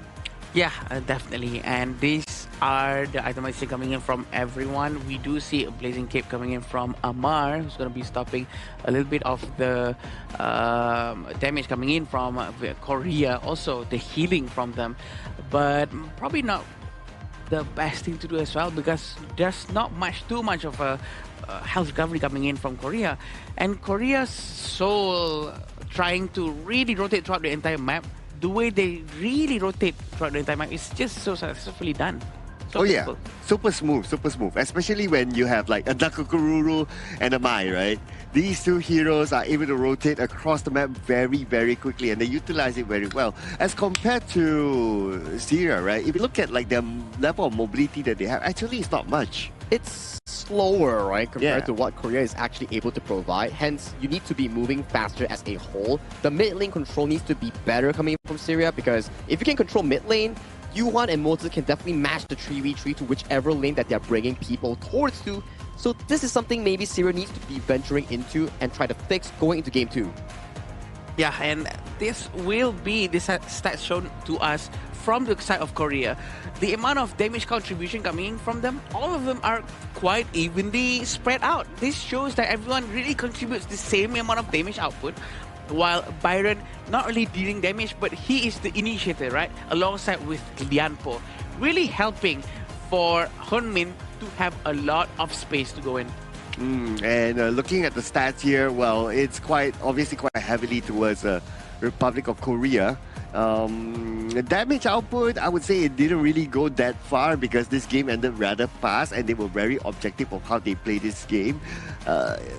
When it comes to like even the takedowns, right? Those takedowns were like very objective kind of takedowns. It's like, okay, because we want to win your farm lane, for example, that's why we rotate there and we take you down. It's not like we purposely see you open there and we want to take you down, that sort of mindset. So it's slightly different than how, let's say, we play rank and we just see one person alone. We just want to get the takedown for whatever, right? To your point, right, Circle Out, it's like every time a takedown happens for the side of Team Korea on towards Syria, it leads to something in return. Let's say one takedown, then a tower, one takedown, then a piece of the jungle, one takedown, then a tyrant, for example, which allows Team Korea to build this steadily goal lead with no wavering towards any side back to Syria, right? See, it's a slow curve over to that 10,000 mark, just at a bare 8 minutes 25 seconds. It's all about the next objective, right? After having that takedowns, what's next? What do you do to actually make good use of this extra space that we have before the cooldown, before the respawn of that person that we just got down just now? Yeah, you know what? This is almost like watching, like how we say, right? The Hong Kong China gameplay, they're very textbook, very dictionary. Yeah. Just follow and then they will eventually win. This is like, okay, similar to that, it's just faster. Faster and more aggressive, right? You can see, like, when we see through the Hong Kong China games, it's like they don't take any unnecessary fights, but when Korea finds your location and they're like, this guy's alone, let me just dive in right now and take him down and make sure that it's a 4v5 in favor for my team, which allows the lead to be explosively faster in a sense. Yeah, they don't wait for opportunity. They definitely create their own opportunity to really try to get any heroes in front of them. This is what makes them a bit much more scarier, a bit fearless coming in from Korea. I do feel that they're on the right track. One of the most aggressive gameplays that we've seen here. Of course, we still have Indonesia and Philippines, but it's gonna be very interesting if some fine day they actually go up against each other. Korea against the two Southeast Asian teams. Well, we're gonna award the MVP this time to Songbin with the Mai, with a KDA of 305, damage output 25.6%, and damage taken 16.3%, and a total goal of 18.5%. He utilized it fully, right? You can see, although he's not the main benefactor of the goal lead here, but he's definitely able to convert his map presence on this strong pick into pickoffs, into setups coming in for the team, in allowing for a smooth and seamless transaction into that late game marker here. It wasn't really much of a late game, but it's a smooth and fast game where, thanks to this player right here, they were able to accelerate that game. All the Kachosen that has been thrown by Songbin, all of them connect so well. With the Cho Hisato Shinobi Bachi ultimate trying to push everyone into one direction, that buys a tremendous amount of time for his teams to do a lot of damage, right? So I think they're just going to be playing consistently with these kind of heroes that really complements their playstyle. And maybe that slight bit, right, was during the first wave when the game started, is that Mai didn't really win or clear off that wave as quickly as the Mai would have liked. In fact, it was Syria that actually cleared first. But after that, it's like, okay, I learned what they're capable of doing. Now I'm going to take this seriously, and it just went all the way from there. Mid control is really important, right? That's why it actually affects the two side lanes there. But if anyone is wondering where are we having our current event for the 2026 Asian Games Esports Qualifiers for Honor, Honor of Kings, you can definitely check out Petaling Jaya Marriott Hotel. It's our official venue and hotel partner for this prestigious event. Once again, thank you so much. Yeah, thank you, Petaling Jaya Marriott Hotel. We love it here. And going back to the game after this, we're going to be seeing the second game between Syria and Republic of Korea. It's going to be very interesting to watch if Syria would be able to maybe find a secret sauce to beat this team from Korea. Well, a bit of a change this time. Republic of Korea, they will be on the blue side, and this is the choice of Team Syria that they want to be on the red side. So they will have the second pick. They get to see what sort of first pick will Republic of Korea will be taking and try to play with their pace. I think blue side opens up a lot of potential, right? Like we saw how Seongbin prioritized the first pick Maestro coming in for their team, and then most of the teams have had a lot of success with the Ukyu Tachibana or things like the Guan Yu. These are the available options coming in for the South Republic of Korea if they want to look for those first picks. It seems like the Korean teams are being very comfortable on the stage. We can see they're smiling, they are still discussing amongst each other, trying to make sure that there's no mistake whatsoever. That's the best kind of sportsmanship that we want. We want them to play as best as they can, no matter who they're up against. And I think Syria, who knows, they might have another moment just like what Vietnam did just now. Suddenly Vietnam was able to, start a turnaround and win the entire series. Yeah, you never know, right? So you have to play your best. But what I really want to see from Team Syria is that try to draft something that you can still control the early to mid game. Because their previous draft was heavily focused onto the late game. So, and we obviously didn't get there, right? So they have to draft something that they can get better at the early stages. Now, starting off with the Lapu Lapu for Republic of Korea. So this is quite a, it's a standard pick, but not normally a first standard pick. It's a safe one, right? Nonetheless, that you can actually build your composition throughout this specific pick itself. And with the Arlie and Byron being locked in, chances are Team Korea might be heavily going into picks like the Aaron or the Chano, for example, depending on how fast they actually want to play this game. And maybe a jungle pick here before going into the second phase, or even a Xiao Qiao, which has been statistically one of the better counters towards the Arlie. Exactly what you said. Xiao Qiao's going to be taken, and also the Renji inside the hands of Korea is going to be a very good hero to go up against Byron, who's going to be tanking damage from the Korean teams. And with the Angela at hand, this is going to be used for sure by Abdul Aziz. We have a lot of history with this guy, stealing tempers and whatnot. So maybe there will be another tempers here. Yeah. Whoa, okay. I mean, maybe. Holland's not here though, just saying. Right?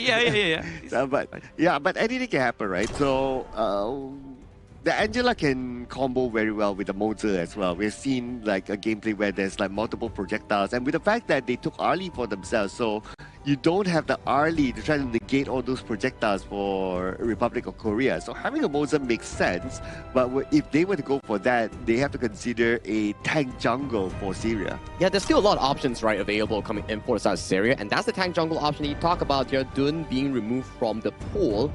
Roamer options coming in from Syria, likely something like the Mozi, Diadia, or even the Liang to better combo with Abdul Aziz and making sure that he gets the perfect full damage output on whoever it is that they get on in the first place. Yeah, and I think it's going to be extremely fun to watch all the heroes that has been taken out.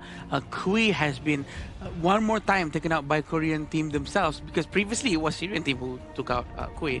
But taking Atta when there's a Direnji on the Korean side of the team, I think that's quite risky, because we all know that Direnji is going to be buying Doomsday and Sparkforge for sure and the Force Siege.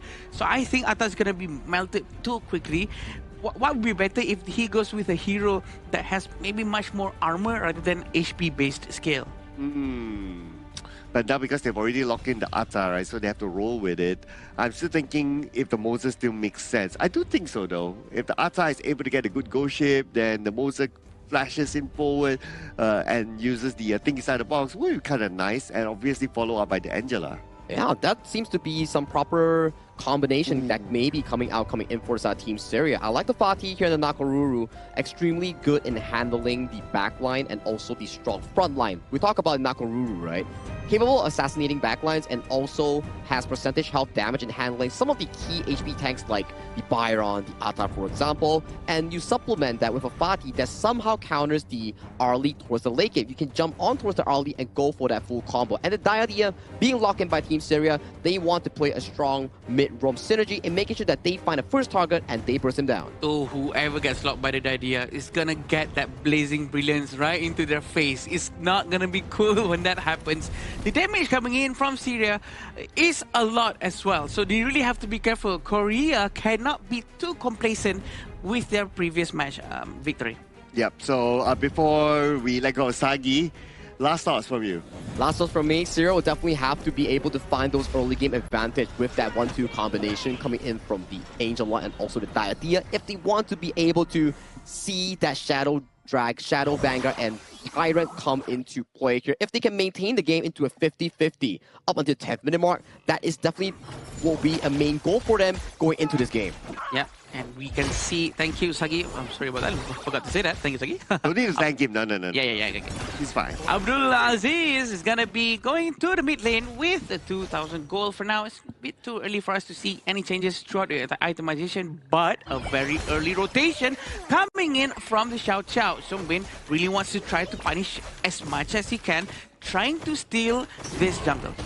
Honestly, I kind of like this draft from Syria a little bit better than the first game because at least this draft will give them a bit more control from the early to mid game, right? And the rest is about execution.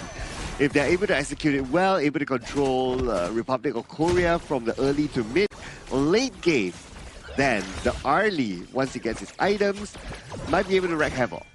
Yeah, that's true.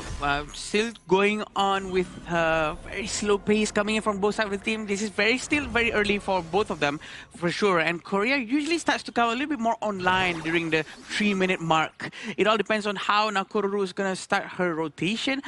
Jiho is going to go towards the top lane, probably trying to benefit the teleportation that is available for them. Yeah, and I understand why the 3-minute mark, right? Because that's that 1 minute more countdown before the Tyrant comes up. So if you can exert dominance from that 1 minute onwards, then it's very likely you can win the Tyrant. But in the middle, looks like Jihoon gets the first strike. Well, they didn't really need to wait for 3 minutes. Yeah, first strike has been done. There's almost 1,000 gold difference. Look how aggressive Ali was trying to go to the front. We still want to see much more of a rotation coming in from Syrian team. Rotate together with the jungle, with the mid lane, to be able to dominate the river area at the very least, or their own jungle. And Republic of Korea, they're starting to step in slightly into the Syrian side as jungle, right? And I want to see the same from Team Syria if they're able to do so. They're making that rotation towards the bottom. Oh, but Abdulaziz, his position is compromised. Hyunmin, he saw someone move there and he found out. Still have the Lapu-Lapu Songyeon quite nearby. He's trying to open up the entire map, trying to give some vision to his teammates so that they know the rotation coming in. But look at this! A huge amount of damage with the first ever Secretary Blessing to be used in this game, but did not manage to get them down. This is just before any item has been done. Imagine if items is already there. Oh, he would have been gone. Would have bursted down for sure. But Ibrahim has his flash to thank for, right? Because of that, he's able to flash behind underneath the tower and he was safe. But because of that, he's also forced to turn back. When he's forced to turn back means that some level of goal sharing will be missed out. Definitely, that's very important. Raging Sea has been used. All of them trying to follow up, bursting down Abdulaziz. Very nice focus fire coming out from them, and they're still trying to go for Atta, but I don't think they should be wasting too much skills on Atta. Atta don't really have a huge amount of damage early on. He still needs his little bit of itemizations, and we do know that the deed is done. They already got Abdulaziz, very important hero. The deed is done, yeah? Yeah. So this is the 3-minute bracket that we talked about, right? That's where we start to see Republic of Korea start to turn up the gas. And Joko is waiting at the side. There's gonna be Songgon. He's not gonna try to force anything. I was expecting to be much closer to him, or maybe flash in with a Secretary Blessing. But it seems like they're not gonna do that. They're gonna try to rotate towards Tyrant for sure. Very smart from Syria. They know they're not gonna get Tyrant. They went straight to the Overlord. And in fact, faster than Korea getting Tyrant. Yeah, if you can't get the new toy, you get the second-hand toy. That's okay. But here we go on to Abdulaziz. Receives a lot of damage, but again, because of the flash, he is safe. He is safe for sure. Abdulaziz with the last hit manages to run away, but no. can they defend this? They cannot. The amount of damage coming in from Jihoon is too much. Oh, by the same time, look at the farm lane. He's being pushed down by Hyunmin. And nobody gave a care of his position and is pushing. It's two waves at the same time. Well, Syria did not even manage to get the top lane, but he did destroy the tower though. Teleportation coming in from the Atta. Can he do something? They tried to dive in with the 2 minions left. They can destroy another tower at the bottom lane. Wow, in about 5 minutes they've destroyed 3 towers. Okay, this is Republic of Korea, like what we talked about, right?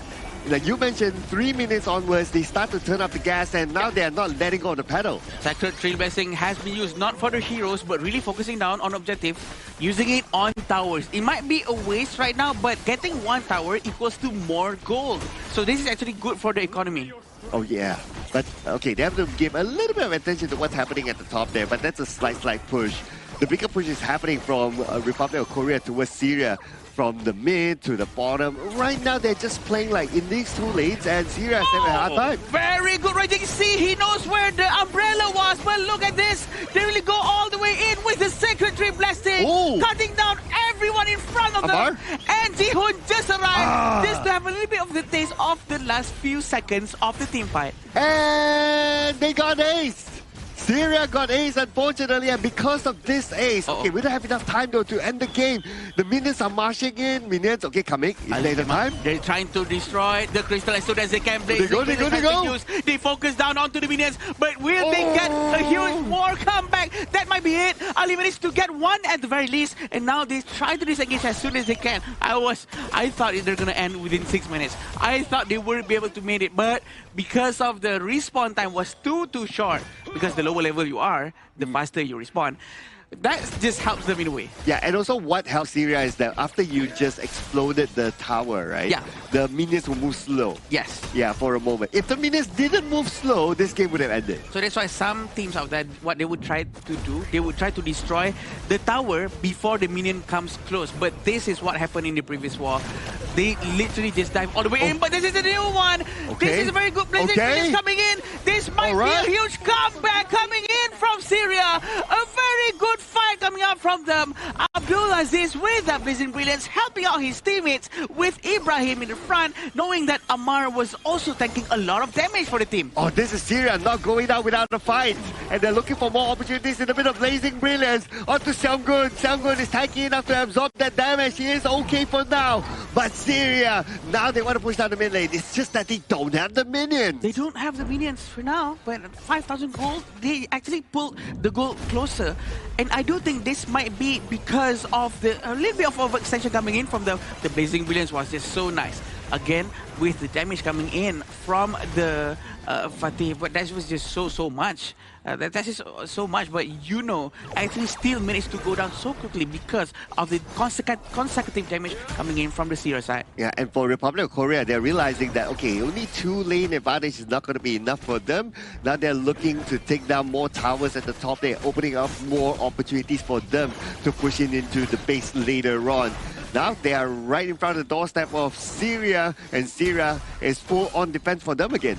Tier 2 tower has been destroyed. Blazing Brilliance just to shoo them away from the area. Raging Sea hits But he got it. They really want more. Ibrahim goes down That's first. it. Abdulaziz manages to survive. Fatih also manages to go down because of Ali. A very good defense coming in from them. Oh, Republic of Korea, they're starting to lose discipline here. They're looking all the way to the back line.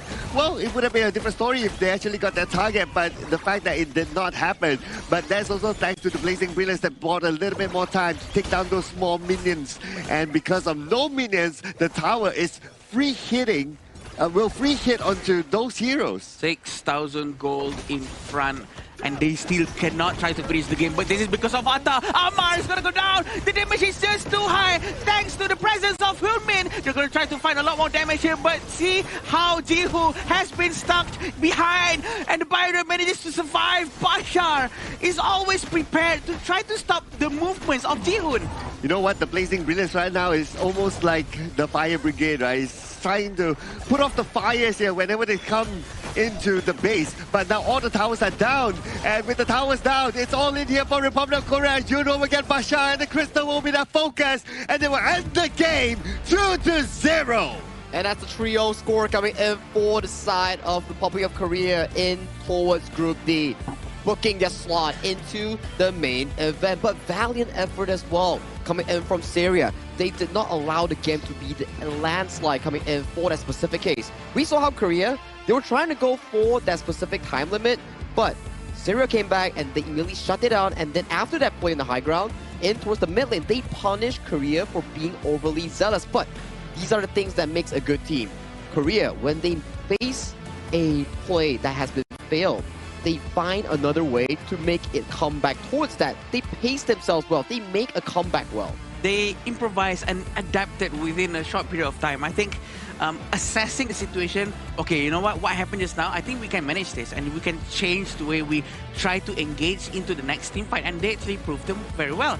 But of course, I think the fact that they were a little bit overextending because they really want to end the game quick. Sort of punish themselves, right? I was just looking at the reaction of the coach and the management of Syria, right? It's like they were, they look pretty happy with like, oh, it almost looked like they had the opportunity to like, we can fight back, we can maybe do a comeback here. But yeah, I do agree with you both gentlemen, right? Is that I am impressed with how Syria played this game. Normally, if you got beaten down in game 1 so badly, game 2 you'll be like, you know what, let's just go through the motions. But Syria is like, game 1 they were beaten down, game 2 they tried to rise back up again, and this is something that I applaud. I agree, and I think that they actually did it so well just now. Syria, even though they actually lost the match just now, I think they were on the right track. They know what they were doing. They tried their very best. Abdulaziz with his Angela, he knows that he has a good track record with a hero. Pretty good, but well, he did not manage to do it once more because they are going up against a giant who has been playing together for years. And that's the worrying part, right? Considering the fact that they still managed to find some hole coming in for the hastiness of the side of the Republic of Korea. Maybe in their next few matches coming in from Syria, they still have, like, if I'm not mistaken, one more match. Potentially against Singapore, if I'm not mistaken here. So currently, in the top part, you have Hong Kong, China, and Republic of Korea sitting comfortably in the top 1 and top 2. So the bottom side is where it gets really messy, I would say. Yeah. If one team wins another team and that team loses to another team, we might have a three-way tie at the bottom there. But that's for later on, because another Group D game that we'll be covering later on is definitely Singapore and also Sri Lanka. So this is a lot of Group D scoring that's going to be entirely messing up the entire standings here coming in for this respective group. Yeah, for sure. And I think Group D has a lot of dynamic and extremely saturated in terms of performance, but that's what makes it very interesting to see how these potential underdogs are going to try to really maul onto the big giants. And I think it's very interesting to see how they start to progress and adapt into the next stages of their gameplay. Wow, Group D is starting to shape out to be a very exciting group, right? I really can't wait to see how things will turn out. Of course, we have one more match for Group D after this, like what you mentioned, and then we have a clearer idea. But for Team Syria, even though they lost, I didn't feel that it was a loss. And I feel that it was a good improvement by Syria, and it was a good showing of a fight by them, and it shows that they want to keep their hopes and dreams up to at least qualify to the last chance qualifiers. Which is why the positive growth coming in from Syria from Game 1 and Game 2 is really well cherished, because if you put this momentum that Syria actually generated for themselves and move on towards the later stages of the tournament, then maybe they can punch a ticket towards the last chance. Yeah, definitely, and I think they would still be able to do so if they keep up with their performance like this, because they are on the right track. Korea with a 2-0, their itemization is, you know what, rather straightforward. Nothing too odd coming in from both sides. Just that. What do you mean? Spa Force Dagger DNJ, that's unusual. That's not unusual. Oh, come on, venomous stuff, you know. No, it's not. Except maybe Shungun with Lapu Lapu on the Star Spring? Star Spring. I think Star Spring is okay, considering like usually you'll want to use Star Spring when you want to force an early game pressure where you don't need your teammates to consistently go visit the fountain or pick up those honeydew to heal up. So I think that's okay, because every 5 minutes you can swap around a roamer item for free. True, that's true. You can still swap it. You can get the redemption if you want to change to something else. It's also fine. And yeah, I think it's a very interesting gameplay for sure. Yeah, absolutely, right? But these stats, okay. they kind of tell the story if you think about it, right? Like, especially with Abdul Aziz and also with Ali able to come out with a decent amount of damage between the two of them. It shows that your main damage dealers are still able to do stuff. It's not like in some games where we see that, oh, you're supposed to be the main damage dealer, but your damage dealt is like very, very low. This shows that they fought. Correct. And for Syria, right, all hope is not lost. If they can go back immediately and check on the footage, what they can do better, how they can draft better, and if they can challenge Singapore into a Grand BO3 and win against them, they go into last chance stage. But if they lose to Singapore, that's where it gets kind of messy. I agree. I think they have to keep up with their momentum to make sure that they have the advantage. But sure, we are seeing the stats right here. Again, from Korea, it's all even out from the first place all the way to the last one. There's no one really hyper carrying the entire team. With Yuno on the Fatih, he's very successful with that. It's just too successful, too good.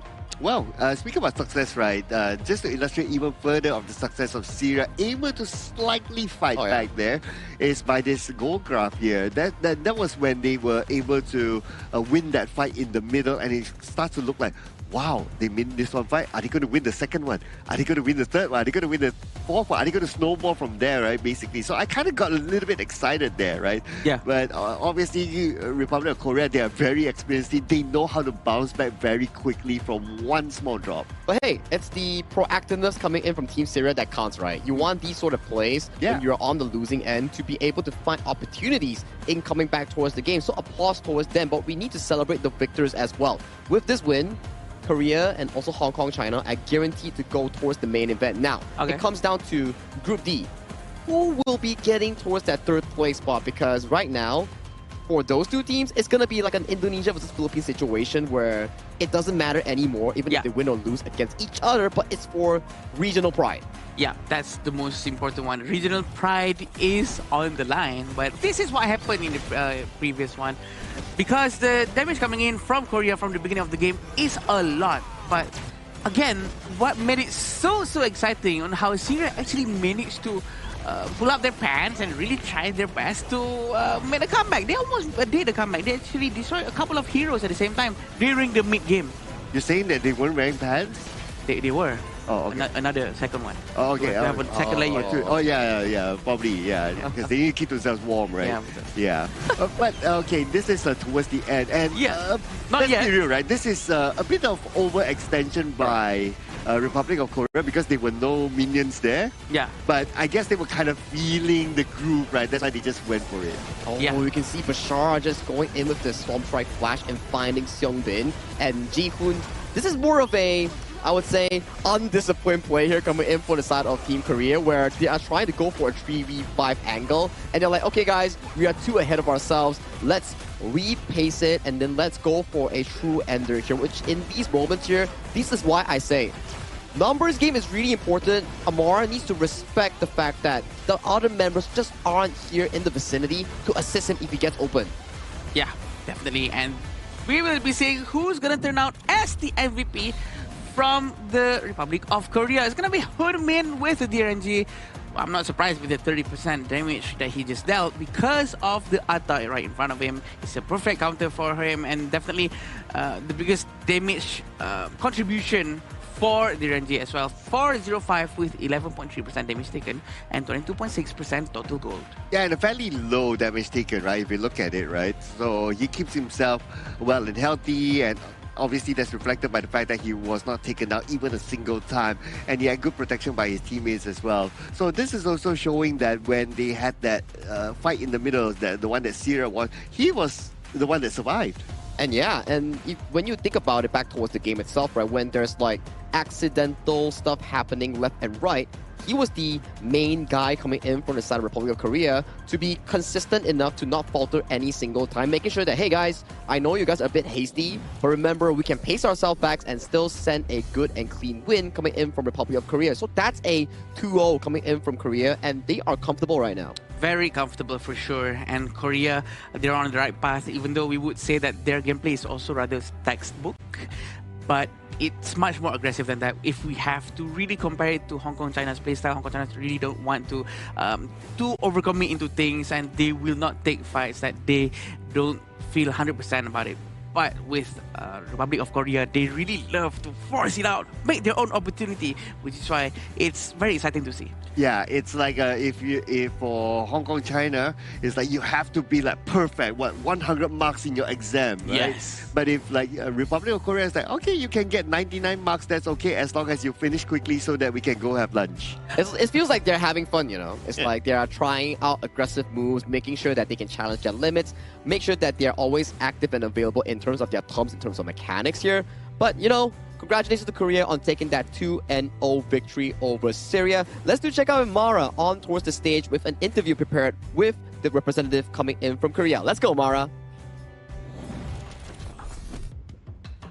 Republic of Korea, ever so flawless. Congratulations, Hunmin.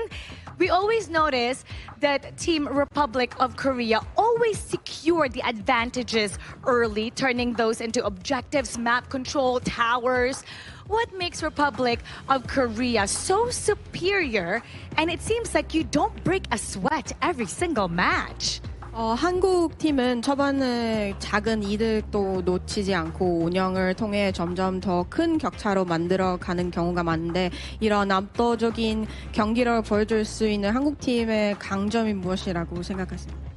일단은 모든 라인이 체급 차이가 나기 때문에 그런 게임을 좀 쉽게 할 수 있는 것 같습니다.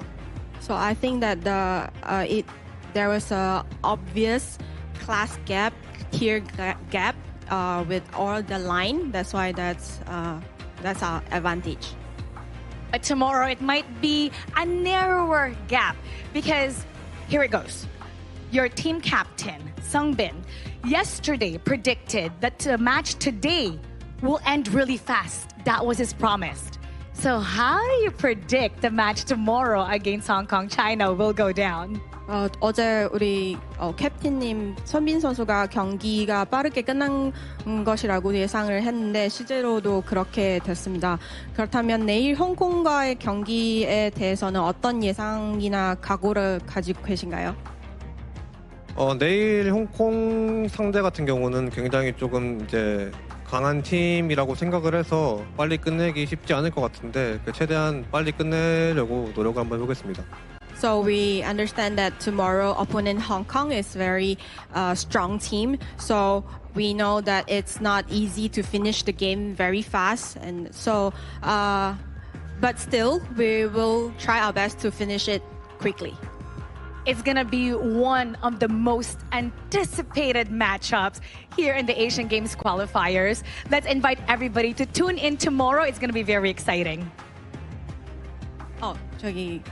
응원한 팬한테 말씀 한번. 일단은 응원해주시는 팬분들 되게 감사드리고요. 꼭 내일 경기 2대0으로 이겨서 전승으로 1등을 한번 진출하는 모습 보여드리도록 하겠습니다. So thank you for supporting us, and then we'll make sure tomorrow game we will win by 2-0, and then we hope you continue to supporting us. Wow, once again, congratulations. 감사합니다. 감사합니다. 2-0 for tomorrow. Bold prediction. What do you have to say about that, casters? Lead the gorge. Well, Mara, what do I have to say about that? That's definitely a very confident statement coming in from Hyun-min, the farm laner of the side of Korea. But like Mara said, right, it's the most anticipated matches, one of the matches coming in for tomorrow because we have some things pretty much lined up, right? Yeah. Philippines versus Indonesia, Korea going up against Hong Kong, China. Yeah. You know it's going to be spicy tomorrow. And I'm not sure if it's going to be a quick game, but it's going to be very interesting between South Korea and Hong Kong, China, because we can say that it's between the unstoppable force versus the immovable force, right? Oh. It's very, very hard because Hong Kong, China, it's very hard for them to move. It's very hard for them to react or to actually commit to something.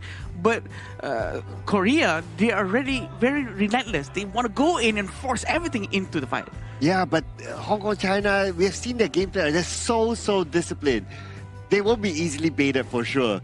So I would say that I don't think it will be a fast game. I don't Definitely think not. so. Definitely not. Based on the play style coming in for both Hong Kong, China, and also Korea, I feel that it's going to be quite a while for them to actually settle the score. But talking about settling the score, our upcoming match will feature Sri Lanka and also Singapore taking the final match of the day. For Sri Lanka, it's definitely for them their final match. They need to win this if they want to stay alive in their respective group itself. For Singapore, it's the same thing. If they want to make sure that they can break it out and have a higher chance towards the last chance stage, it's a must-win for both teams. Yeah, most likely people are really gonna try to expect that it's gonna be a smooth run coming out from Singapore after this. But you know what else is smooth? It's gonna be our iQOO 15R, the official gaming phone for 2026 Asian Games Esports Events Honor of Kings qualifiers. So thank you iQOO for becoming our tactical gaming devices sponsor.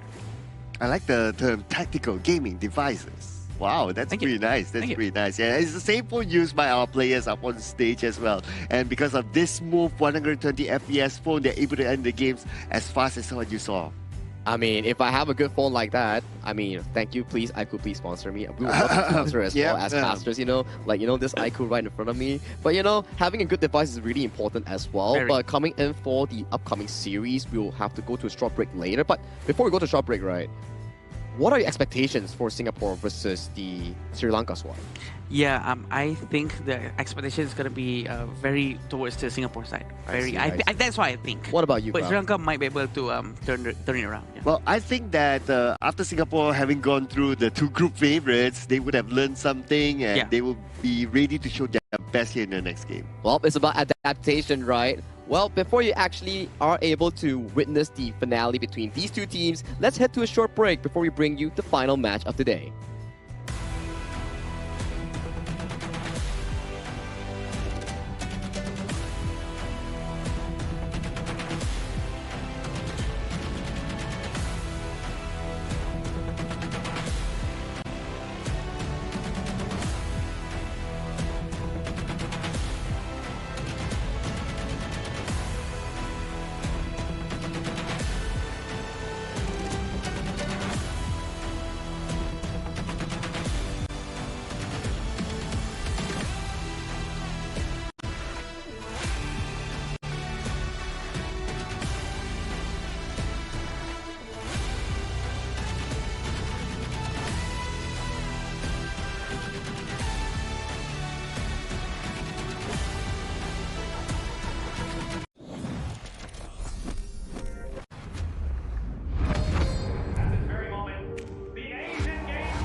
Who will be the next to shine on the Asian Games stage?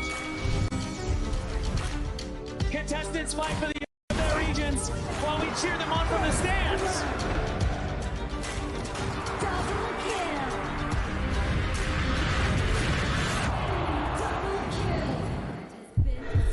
This is a challenge, but it is also an opportunity.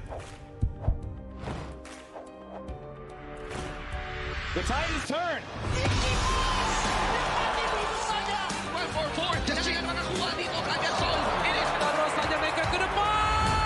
Fastest in front. They're going to use it. Golden Title.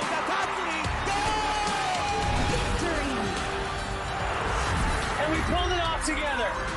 We share the same voice, the same radiance. This moment of brilliance belongs to all of us. Together, we shine.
to the 2026 Asian Games Esports Qualifiers, Honor of Kings.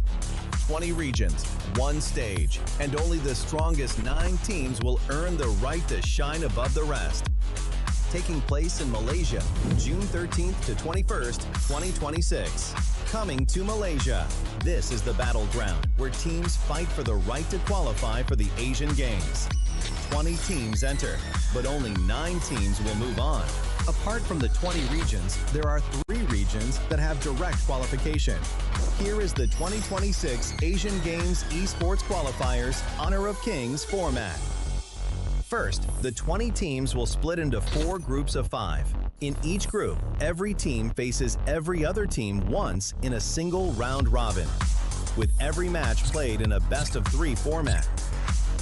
That means every match matters. Every game matters. Every single point matters. The point system is simple. Win the match, earn 1 point. Lose the match, earn none. At the end of the group stage, teams are ranked by the total points they've collected. And from there, the road begins to shine. The top 2 teams from each group qualify directly to the Asian Games main event. That gives us 8 teams advancing straight out of groups. But for those not through yet, the light isn't out. The teams that finish 3rd in each group still have 1 more shot. They move into the last chance stage. There, they battle through one final BO3 single elimination bracket until 2 teams remain. The 2 teams will then face off in a BO3 match to claim the one final qualification slot. So in total, 9 teams will make it through, 8 from the group stage and 1 through the last chance stage. That is the rule. Now it is time to see who can rise through it. From across the world, regions gather here in Malaysia. 20 teams, and only 9 will qualify. The path is set. The stakes are clear. Together, we shine. Stay tuned, and we'll see you at the stage.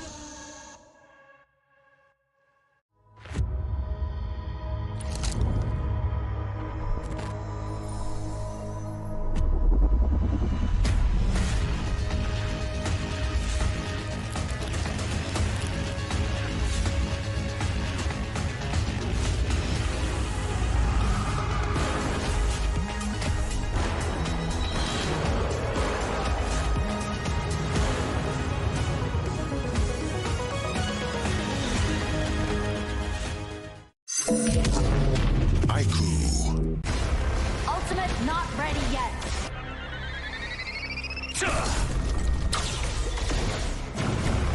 You have slain an enemy. My magic murmurs in ecstasy.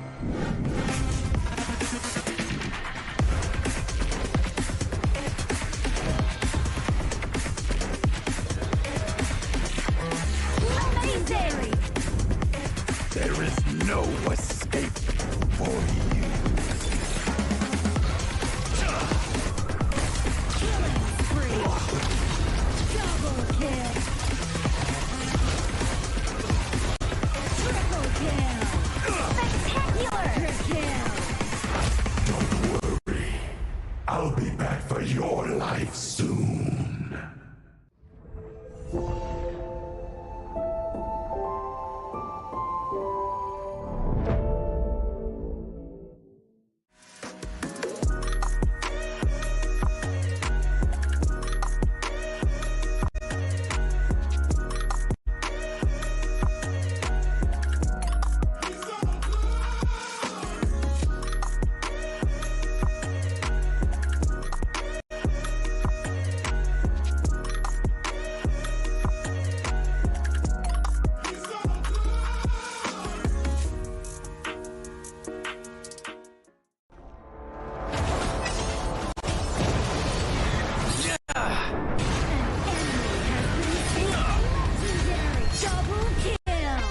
Shall I compare thee to a summer's day?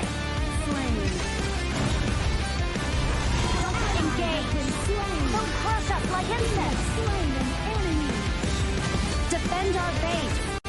Our playground tower is under attack. Amazing. Unbelievable. Triple kill. Ah, the fragrance of romance.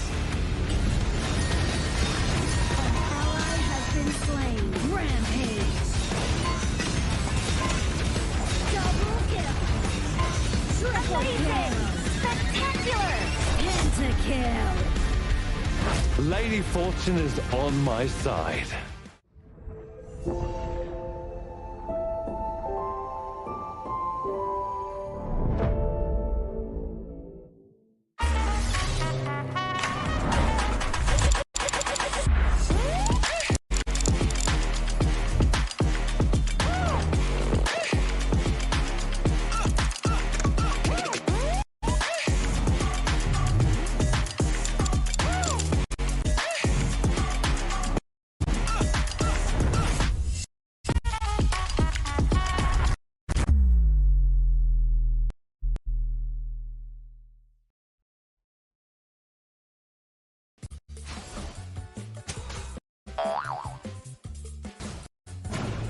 They tried.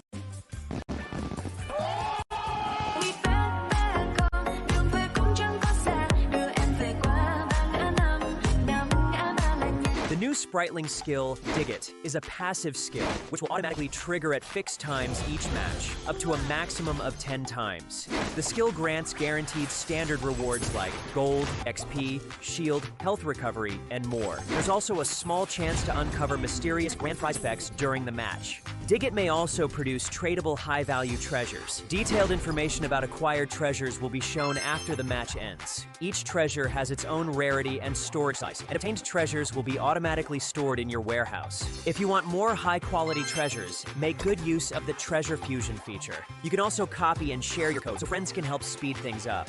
Treasures in your warehouse can be sold for event currency, which can be used to redeem skins, items, and other rewards on the event page. You'll even have a chance to win physical prizes like smartphones and cash. You can also spend event currency to bid on high-value rewards. The auction uses a hidden bidding system where you can submit 2 bids for the same reward. The highest bidder wins, giving you even more ways to obtain rewards.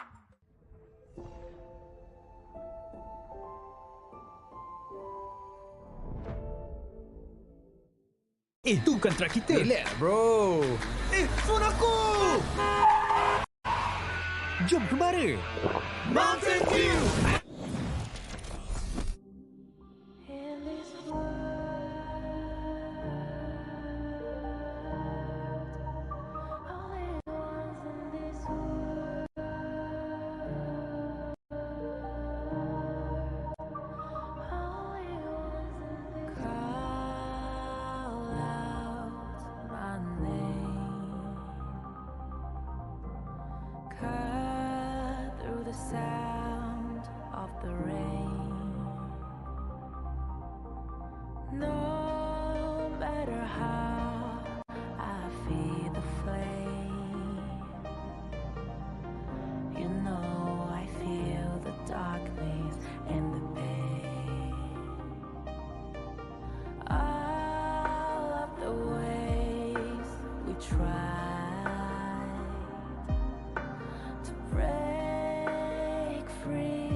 Now I see that I got everything I need.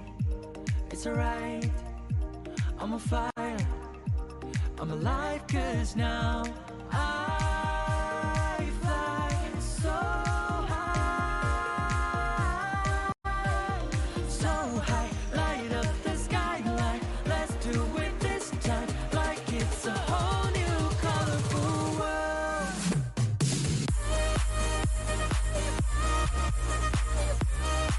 Like we're the only ones in this world. Like we're the only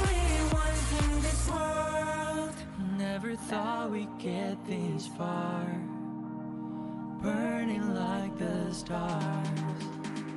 How we get this far, like we're the only ones in this world.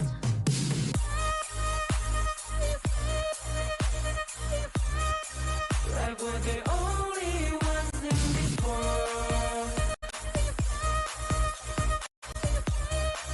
Like we're the only ones in this world.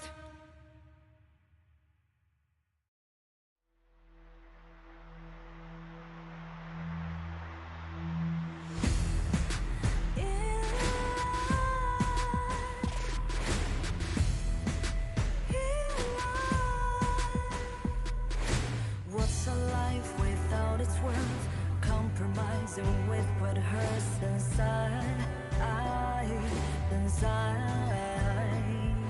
When you let fear decide your fate, you don't choose which path to take in life.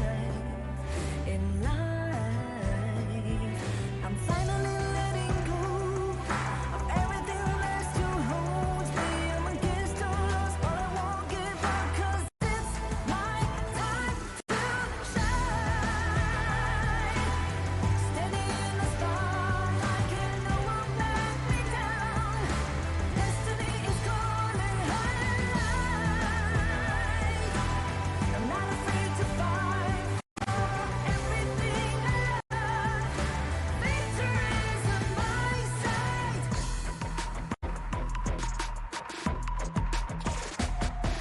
The more we lose, the more we gain, the more that nothing stays the same in time.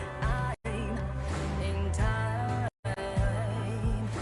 can't love ever, can't forget. What you see is what you get. Sometimes, gonna show the world tonight. The light that shines inside us. We're against all odds, but we won't give up, 'cause it's our time to shine.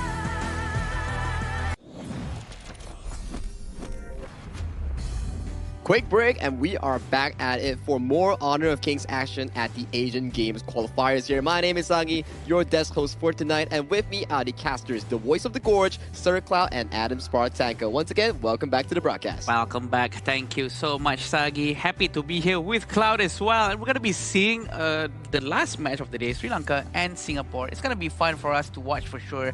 And a lot of experience coming in from Singaporean side. But Sri Lanka have a lot of things to prove as well. Oh yeah, absolutely, right? Both sides have things to prove here because it's still open for this group, right? Who may qualify onto the last chance qualifier and all that. So there's a lot of stake at play here. Especially when Singapore, they're done with the group favorites. Now they can, well, put their focus onto maybe winning. Yeah, I mean, as of this point, coming in for the side of Singapore, if they can pass through Sri Lanka and then challenge Syria tomorrow for the slot finisher at the last chance stage, then they can go on to challenge Vietnam in the last chance stage matchup there. Because last chance stage, there's only one team out of 4 that can actually make it to the main event. But if you're looking for something fun, you can check out the Super Flow Brawl mode with all the new amazing talents and also the random events that will be happening in the particular mode itself. If you're tired of ranked games, this is where you need to go. Yeah, and this is where all the fun begins and all the crazy little talents that you guys have to play around with. And you can actually buy those talents, so don't forget to check them out. A lot of updates coming in alongside with the new heroes and whatnot. But we want to shift our focus back to the tournament, Sri Lanka and Singapore. It's going to be very, very interesting to watch. And yeah, we've been saying that maybe Singapore is supposed to be the one that wins, but we'll never know because Sri Lanka has been showing proofs that they've been quite adaptable. Hey, what you been talking about? I would say maybe Sri Lanka has a chance here. Yeah, come on. I never doubted you. Oh, yeah. I mean, like I always mention, I feel like an old man when I'm saying this. Okay. Like I'm nagging you guys. You can't determine things before it happens on the Gorge. Anything, any beef you have to settle, send it to the 5v5, send it to the Gorge later on. Let them do the talking in the playground, so that we can actually see on how they're gonna try to do their own metas and whatnot. It's gonna be fun to watch because throughout this entire qualifier, there's a lot of things that have went on. We've seen a Levi, we've seen Dr. Bian in the farm lane. All sorts of things has happened here.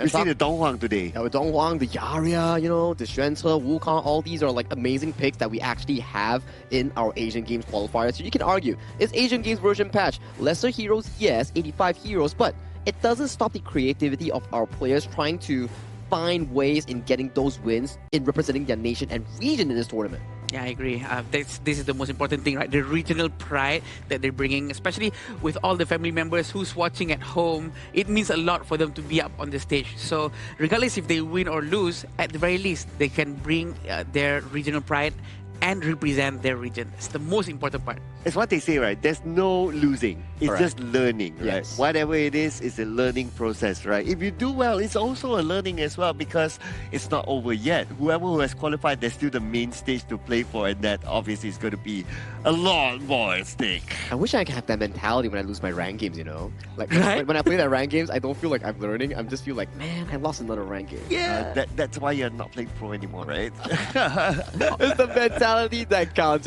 But the teams are ready, coming in for our first and last series of the day between Sri Lanka and Singapore. So let's kickstart off it with this teaser video.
Their journey may not have gone as planned, but their spirit remains unshaken.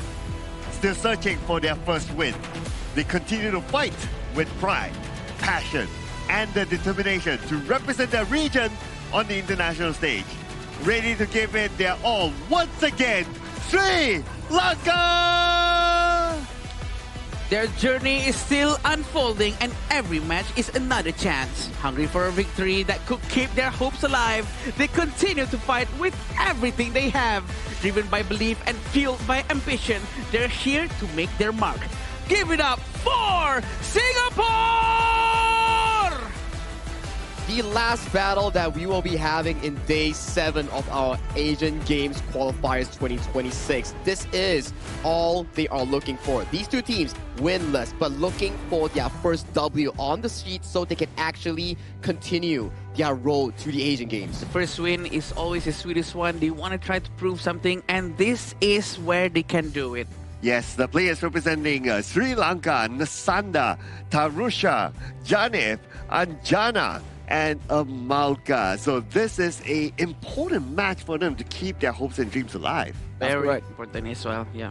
Talking about this specific lineup, right? The way that they like to play is funnel all the gold and the resource over to the side of Tarusha so you can command those early game plays. But they need to be more specific on their hero picks here. I understand that funneling gold into tank heroes, it can be pretty tanky, it can be pretty unstoppable, but if you don't end the game fast, it could be pretty difficult against Team Singapore.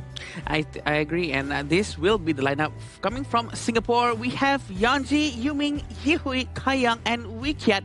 We do know that they have a lot of experience under the belt, especially Kayang, who's been quite active in the Indonesian professional league.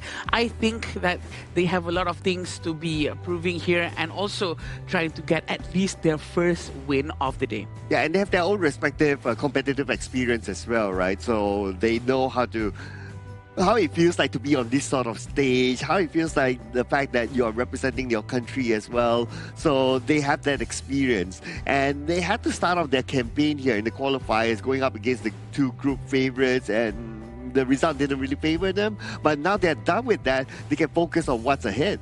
Yeah, it's kind of expected, right? The group result. I wouldn't say that it's really fixed down to some of these things, but this is currently the updated KDA and head-to-head score between these two teams. Yeah, the first strike rate is much higher for the Singaporean teams, even though their hero pool is not as much. Also because of the total games that they have played. They've only played 4 games in total versus Sri Lanka, 6 games. Yeah, but I like the fact that even though Sri Lanka played this many games, right, they're flexing 22 heroes here. It just shows that they're creative and they adapt to situations based on the hero pools that they're given to them. But when it comes to first strike rate, Team Singapore, they have a little bit more when it comes to that statistic. So it shows that they are a more earlier, aggressive sort of team. As what you mentioned, right, Sir Cloud, it's a good point where we see the Singapore playstyle. They enjoy the early game aggression. The plays coming in thanks to Yi Hui and also Weekend. But it's the problem where after the 10th minute mark, it starts to be not so control coming in from Team Singapore and actually being able to find further leads in expanding their goal. I think that they will have to try to somehow manage towards the late game much more. I do understand on how difficult it is to try to close down a game. Closing down a game has been a big challenge for anyone because we get closer and closer to a narrower part of the base. So the rotation coming in from the enemy side is going to be much quicker for them to react to anything.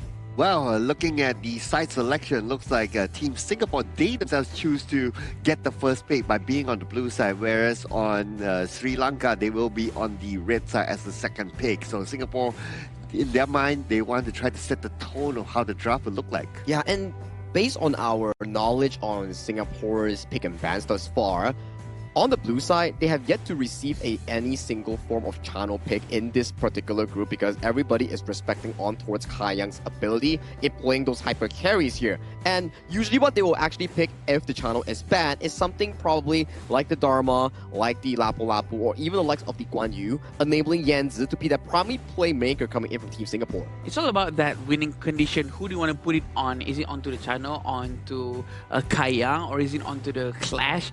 It all depends on what's going to be done by the entire team, if their coach is going to be picking that one out for them. But it all depends on these picks, which is very important. As we all always say, drafting will help you to win at least half of the game.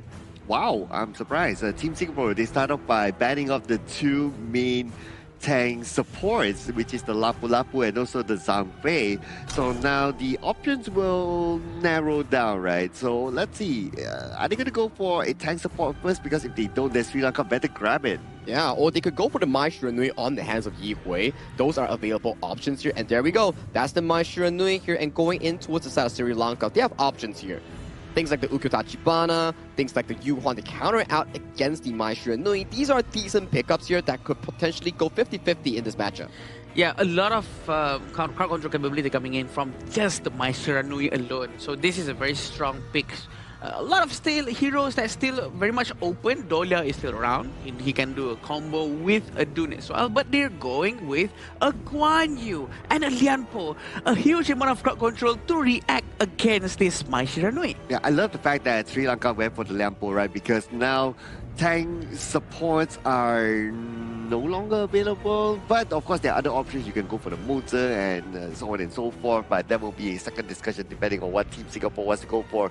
They're going to go for the Fatih and the Aaron instead, and they're going to leave heroes like the Mozer open, so it could be banned out by Sri Lanka on the second phase ban.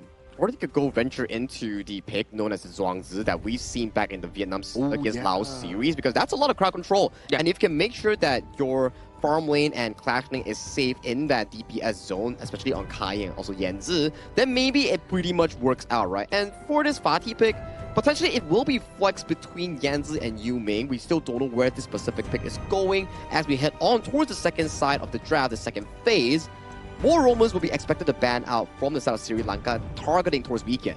Yeah, also Singapore's probably going to be banning a lot of the junglers and maybe the farm lane as well, because Sri Lanka hasn't picked those heroes just yet.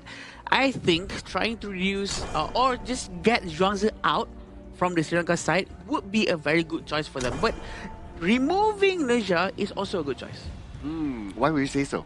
because it is a hero that can really tank all the damage coming in from Sri Lanka, and that's what Singaporean teams need, because their lineup right now doesn't have anyone who's tanky enough. And I'd like to add one more point, right? It's pretty smart from Sri Lanka. You ban away the Nerza because you're threatening Singapore to make sure that they ban the Ata as well, because that's the general counter in the 1v1 matchup that we usually see. And I like the Nakoruru ban because Nakoruru, it generally does really well into tanky targets like the Liam Po, like the Guan Yu that likes to build HP items here. So that's more of the jungle heroes here being banned in the second phase. I'm still wondering, this party might be going into the hands of Yu Ming, and then Yanzi might be picking into more of a favorable clash name matchup into this specific Guan Yu.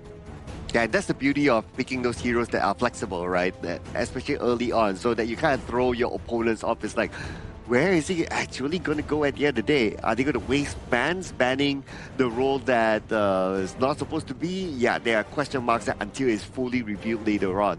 But now for Sri Lanka, okay, it's probably time for them to pick a farm laner. So the Dhiran J is still available, and that's not too bad, but they're going to leave that for later because they're going to focus onto the ever-popular Ukyo Tachibana for this tournament. Very interesting pick, and also I want to point out that the ban on Nakoruru is very smart because it really helps the Guan Yu and also the Lampo to survive a little bit longer, because Nakoruru is no longer around and the Garuda cannot get flanked that easily anymore. Waiting for the last two picks from Singapore. They are looking for their roam and their jungle, which is going to be Dune and Moza. Oh well, that's one way of actually like completing the lineup here coming in from Team Singapore. We don't really usually get Weekend coming in with a utility roam. More of the times we see him more on the engaged sort of style. So this is something more different coming in from Team Singapore's draft planning here. And coming in for the final pick on the South Sri Lanka, maybe they're going to go for the Dhiran J. I think it's a very safe pick. You go 50-50 against the Aaron. You can also threaten the Dune as one of the frontline melters that you like to say about his build. Yeah, I think it's definitely a very, very good pick for right here. I was wishing for a Dolia actually to go well with the Dune, but probably not the best hero pick. But this Garo is gonna be very interesting. He counters shield, so Garo counters a lot of shield. Probably very good to go up against Dune and Moza. But we do know there's an Ukyo. I'm sorry, not Ukyo. The Dune can try to dive all the way through back to find the Garo. Yeah, same with the Maestro Nui, right? So it's gonna require a lot of help and healing here coming in from the Sri Lanka draft. Because if we look at this specific draft, right, they have a lot of crowd control, they have a lot of range. And for Team Singapore, a lot of the engaged potential relies on Yi Hui, Yanzi, and Weekend, and making sure that if they can't find a Garo, this game will be extremely difficult for them. Sagi, quick fact check right before we let you go. All right. First Garo for this tournament? First Garo indeed. There you go. First Garo it is, ladies and gentlemen. And Anda, what do you think about the Garo pick? Oh boy, I like it. It's risky. It really helps you out throughout the end of the match to make sure that you really can play during the mid to late game, but they need to babysit him. It needs to be the protect the president mode, but they're leaving him all alone for now, and he already lost his HP all the way down to 40%. Yeah, because the mobility of the Garo is not good, right? Yeah. We can argue that the Lady Sun has slightly more because he can roll. Yeah, but the Garo is totally static. Well, not totally static, but you get what I mean, right? Yeah.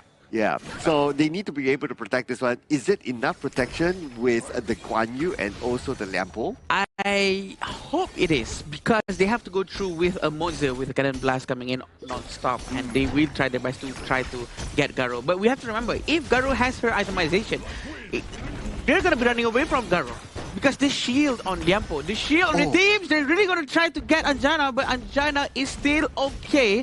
Haven't seen any aggression coming in from Imalka. Dude, look at the Cannon Blast, right? And the Cannon Blast came in at the right timing. Anjana is now really low. This is a wave that he potentially may lose, if not all, half of it. Yeah, right now, they're really trying to make sure Kai Yang, who's playing Aryan, can have all of the items that he needs before they can start to really focus on snowballing the entire match. We still see Kai Yang trying to bully a Malka. Although Garo has just arrived, him alone playing Erin can handle 2 heroes. I like what Imaka just did, right? He actually tried to hold the wave as long as possible for Ajana to come so that Ajana doesn't lose any waves. But something might be lost here as Tarusha receives a lot of damage, and the first time will be given towards Yuming. But Sri Lanka, they're looking for a trade-off. They're looking to go all the way to the back line. And can they get it? No! Wait! What a kind! And Yihui with the U-turn gets that takedown! The dodge from Yihui is so good, and he turned around to get that strike. A very good move coming in from the Singaporean mid laner. We'd love to see more of that afterwards, but sure, a very good commitment coming in from Lissandra. Lissandra actually tried to open a space for his teammate to go in, but Janice did not manage to open the Wings of Judgment way earlier on, which could have helped him to secure a couple of kills. Clip that, ladies and gentlemen. Clip that Yihui moment. That kind move towards the right just to dodge. Towards the Overlord pit. Wow, yeah, towards the Overlord pit. And then U-turn, get that takedown. Man, that is epic. Yeah, a very good move coming in from him. 1,100 in front for the Singaporean team. They are feeling quite confident for sure and comfortable. Very close being to the jungle. We can see Malka is quite nearby, opening the vision for Janith. Janith can use his ultimate. It's not going to hit. It's not going to connect too much as of now. Kaiyang can avoid that damage quite easily. We're still waiting for the Frozen Breath to be bought by Janith. I'm keeping my eye on the top lane as well, right? Because Yihui rotated there, but it's not easy for them to catch in the Sanda. So they're going to rotate back into the middle just to make sure that they don't lose out on the wave there. And from the bottom, they're starting to rotate as well for Team Singapore. Now they're looking for an opportunity in the middle. Yeah, right now they have a very good connection coming in from the start of the Cannon Blast. Trying to find a space to go in, waiting for Tarusha to also make a move, but it seems like they choose to send Yanji towards the bottom lane. They're not going to try to force anything out just yet. Focusing down towards the Tyrant. Singapore is expected to be able to control this area, but look at this. The Tremor Smash is going to be used right now. It's a bit too late because Tarusha has already went down. Wings of Judgment has been let off, and Anjana is going to go down as well. 3 of the players of Sri Lanka has been striked. Like what you said, right? The Tremor Smash was too late there.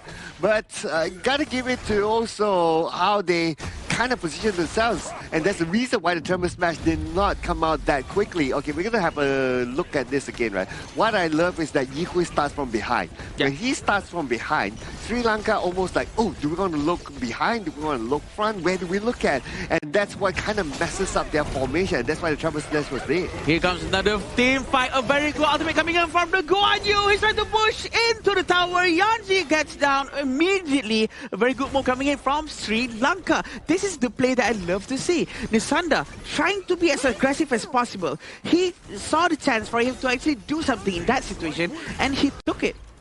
Yes. You see an opportunity, you take it, and you get something out of it, so that is good. So they still fight back though. By the top of Nisanda receiving this damage. Surely won't be able to survive that one. Even if he's able to escape, Yihui can still chase. It's too painful, Cloud. Too painful. They have to move just to the back a little bit, and we still have Wikia with the Cannon Blast trying to open a vision for his teammates. Also, Kaya is probably online right now. He needs more space to go in. Still waiting for Tarusha to do something. A very good Cannon Blast. Is there any follow-up? Not just yet. But look at this force coming in from the Liampo. It seems like he's going to go down. Taking too much damage from the Lauren Bloom. They're trying to get the last touch. And there we go. Double strike for Kayang. It was just unfortunate. Emalka, he went in, but nobody followed up on him. It was almost like they were playing in 2 separate worlds earlier on.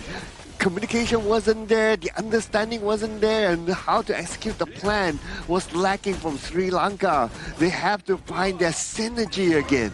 Yeah, Anjana is still waiting for his itemization to be done. It's very hard for him to farm for sure.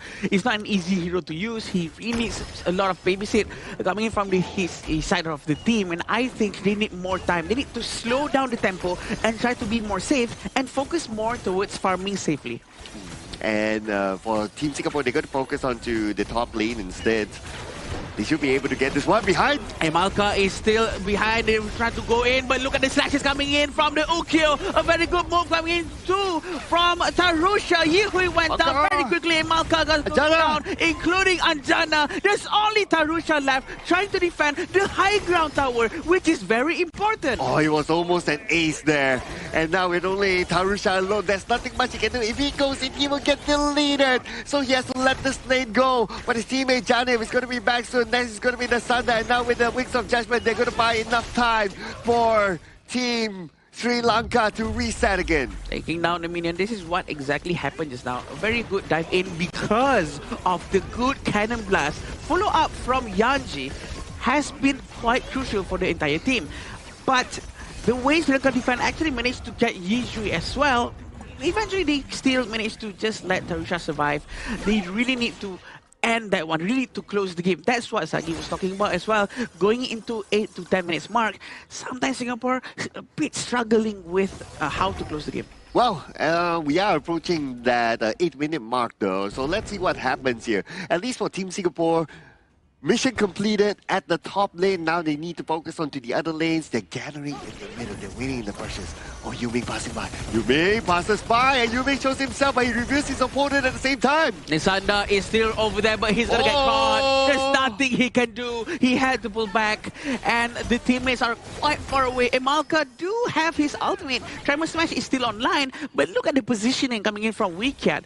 His positioning will allow him to get an immense amount of cannon blast, really affecting people in the backline as much as possible. Okay, back to the defensive position now for Team Sri Lanka. They need to wait for the Sunda to come back before they can engage in the fight.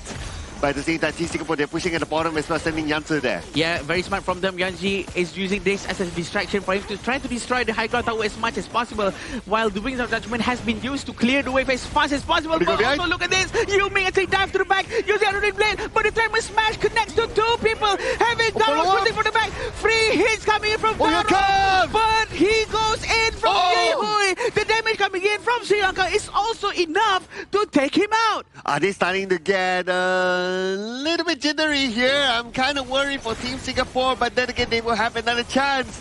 They will be able to take down the middle tower, and that's objective done. Now they have to pull back, reset themselves, wait for Yuming and Yihui to come back into the gorge and secure the next objective. The damage is definitely a lot. This is exactly what happened. The dive in coming in from Yuming actually opened up a very good fight. And the follow-up that was trying to be done by the Sanda is also good. He actually managed to really get a good amount of pushes, but Yihui actually followed up quite well, except that there's nothing he can do going up against the farm laner, because Anjana was having the freest moment out of his life. He was hitting everyone with no problem whatsoever. Yeah, nobody was able to stop him, right? But let's see whether Team Singapore will stop their pushing, because in 10 more seconds, the next objective, the Tyrant and the Overlord, will be up, but they have to manage the lanes first and make sure that Team Sri Lanka is kept to be inside.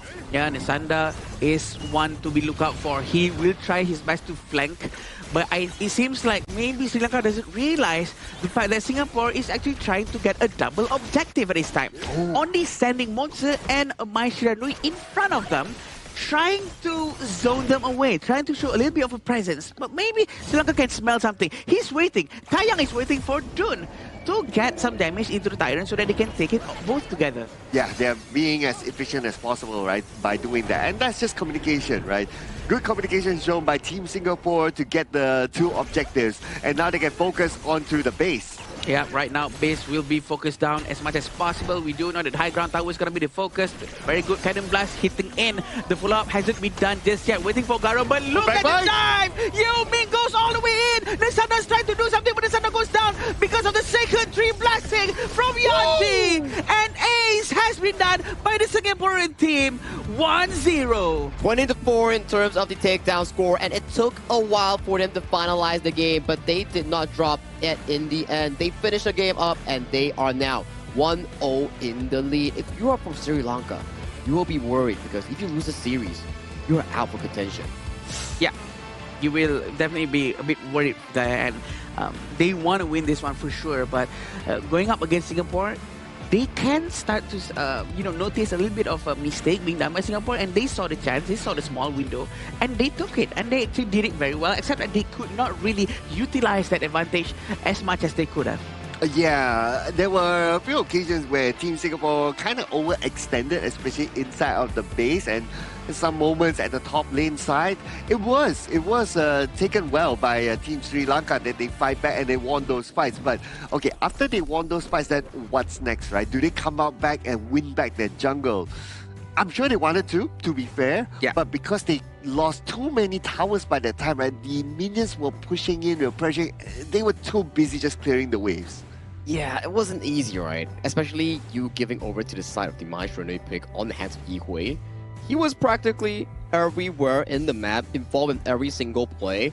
At one point, he had like what, a 3-man knockup with the Rue Engine flash towards the backline, and that was a game changer coming in from Singapore. He was really active on the map. Yeah, I agree. He was very proactive. He's brave to go in, regardless if there's potentially a mistake might be done from him, but he doesn't care about that. As long as he goes in and he does something, the follow-up coming in from the rest of the Singaporean team is very quick as well. I think we would love to see more of that too from Sri Lanka, hopefully for them to not be discouraged and maybe play a little bit too passive because they want to stay safe. Well, the early phase of the game, it was kind of 50-50, right? So it kind of looked like, oh, Sri Lanka, maybe they can like bring the momentum to themselves and try to push Team Singapore. But Team Singapore, they found their groove here. Especially to me, with Yi Hui at the early game. My goodness, the dodges, my goodness, so good. This Yi Hui is top tier mechanically ready today.